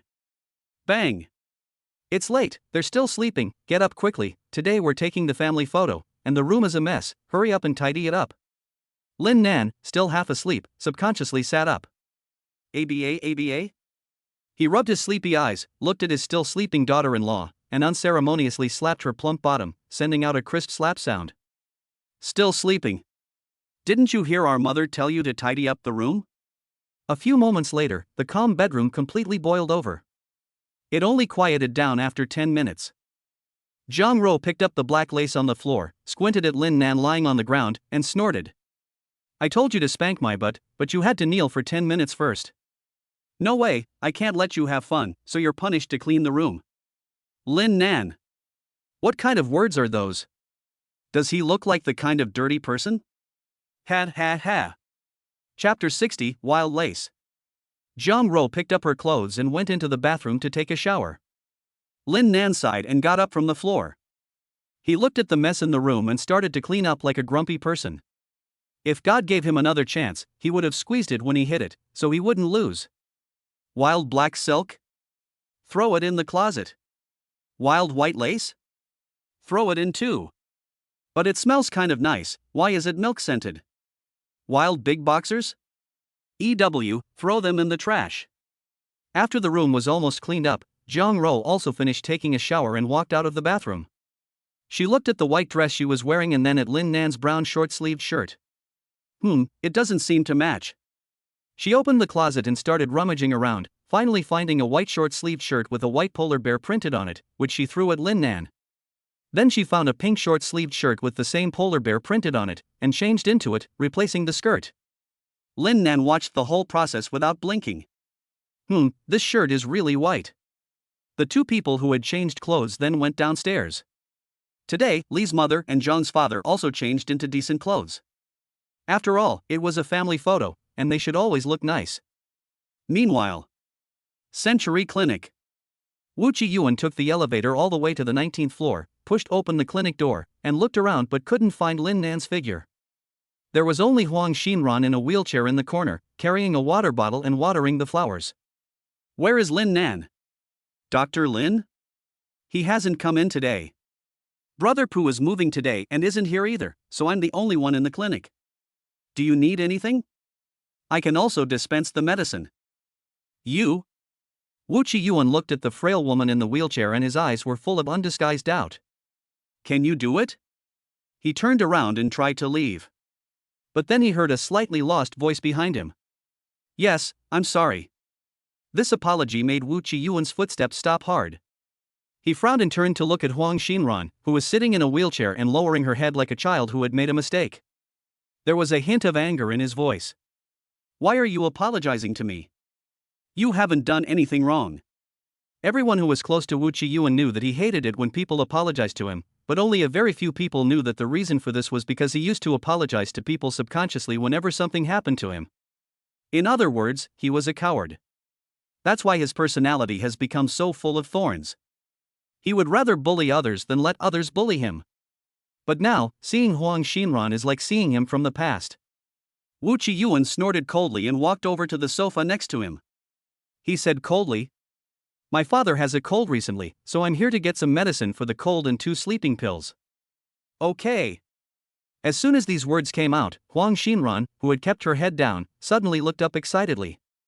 She controlled her wheelchair and walked to the medicine cabinet, skillfully pulling open the cabinet to get the medicine.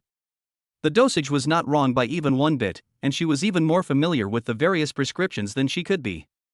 This was the reason why Lao Pu dared to let her look after the clinic alone. Soon the packaged medicine was placed in front of Wu Qiyuan. After paying, he didn't linger and walked out of the clinic with the medicine. As he walked out the door, he brushed past a young man wearing designer clothes, and he didn't care as he walked straight into the elevator. As soon as the elevator door closed, he heard a crash from the other side of the door. Wu Qiyuan was silent, and he had a bad feeling in his heart.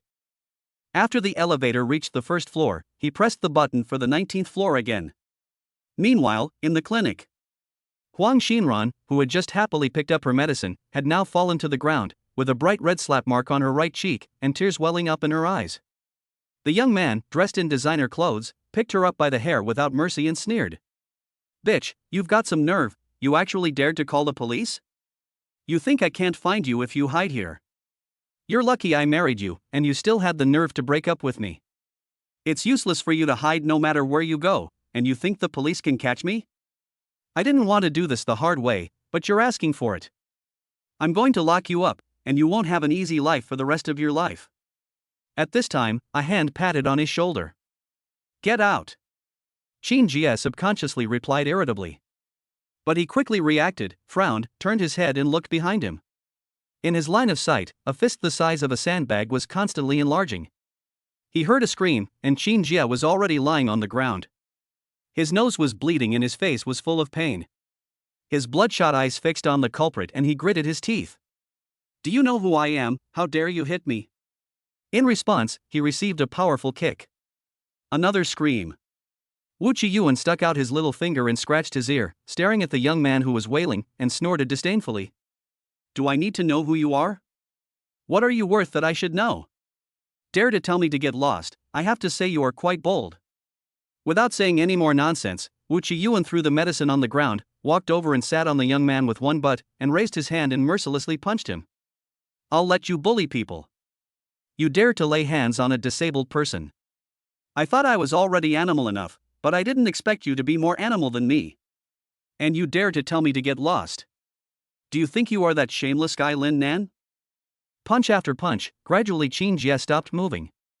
Huang Xinran, who was watching from the side, had never seen such a scene before and was too scared to move. Fortunately, Wu Qiyuan did not want to kill him, so after venting his anger, he stopped beating him, got up, glanced at Qin Jie, who was pretending to be unconscious, and felt like laughing. "I'll give you 3 seconds. If you don't get out of here, don't blame me for continuing." Hearing this, Qin Jie dared not stay any longer. He endured the severe pain all over his body and got up neatly, running out of the clinic in a disheveled state. Before leaving, he did not forget to threaten. "You just wait. I'll make sure you go to jail." Wu Qiyuan, who had a short temper, immediately wanted to go after him and beat him up again, but was stopped by Huang Xinran, who was sitting on the ground. She shook her head. "Don't go after him, his family connections are too dangerous." "Thank you just now." Lin Nan came in from outside, smiling as he walked in with a bag of snacks in his hand and said, "You guys don't know, I just saw a live pig's head, huh?" But seeing the mess in the clinic, the slap mark on Huang Xinran's face, and the smashed antique vase, Lin Nan couldn't help but laugh. He was silent for a long time and said, "What happened?" Wu Qiyuan helped Huang Xinran back to his wheelchair and sat down. He glared at him and said, "You can still laugh? Someone came to trash the place. If it weren't for me, that guy would have smashed up your clinic for sure." "Nanny." Lin Nan didn't realize that eating melons would actually involve eating his own melons. He had just taken a family photo at home, which delayed things a bit, and as a result, the clinic was smashed up and the staff were beaten up? How could he stand for this? "I'll show them." Lin Nan grabbed the broom in the corner and chased after them.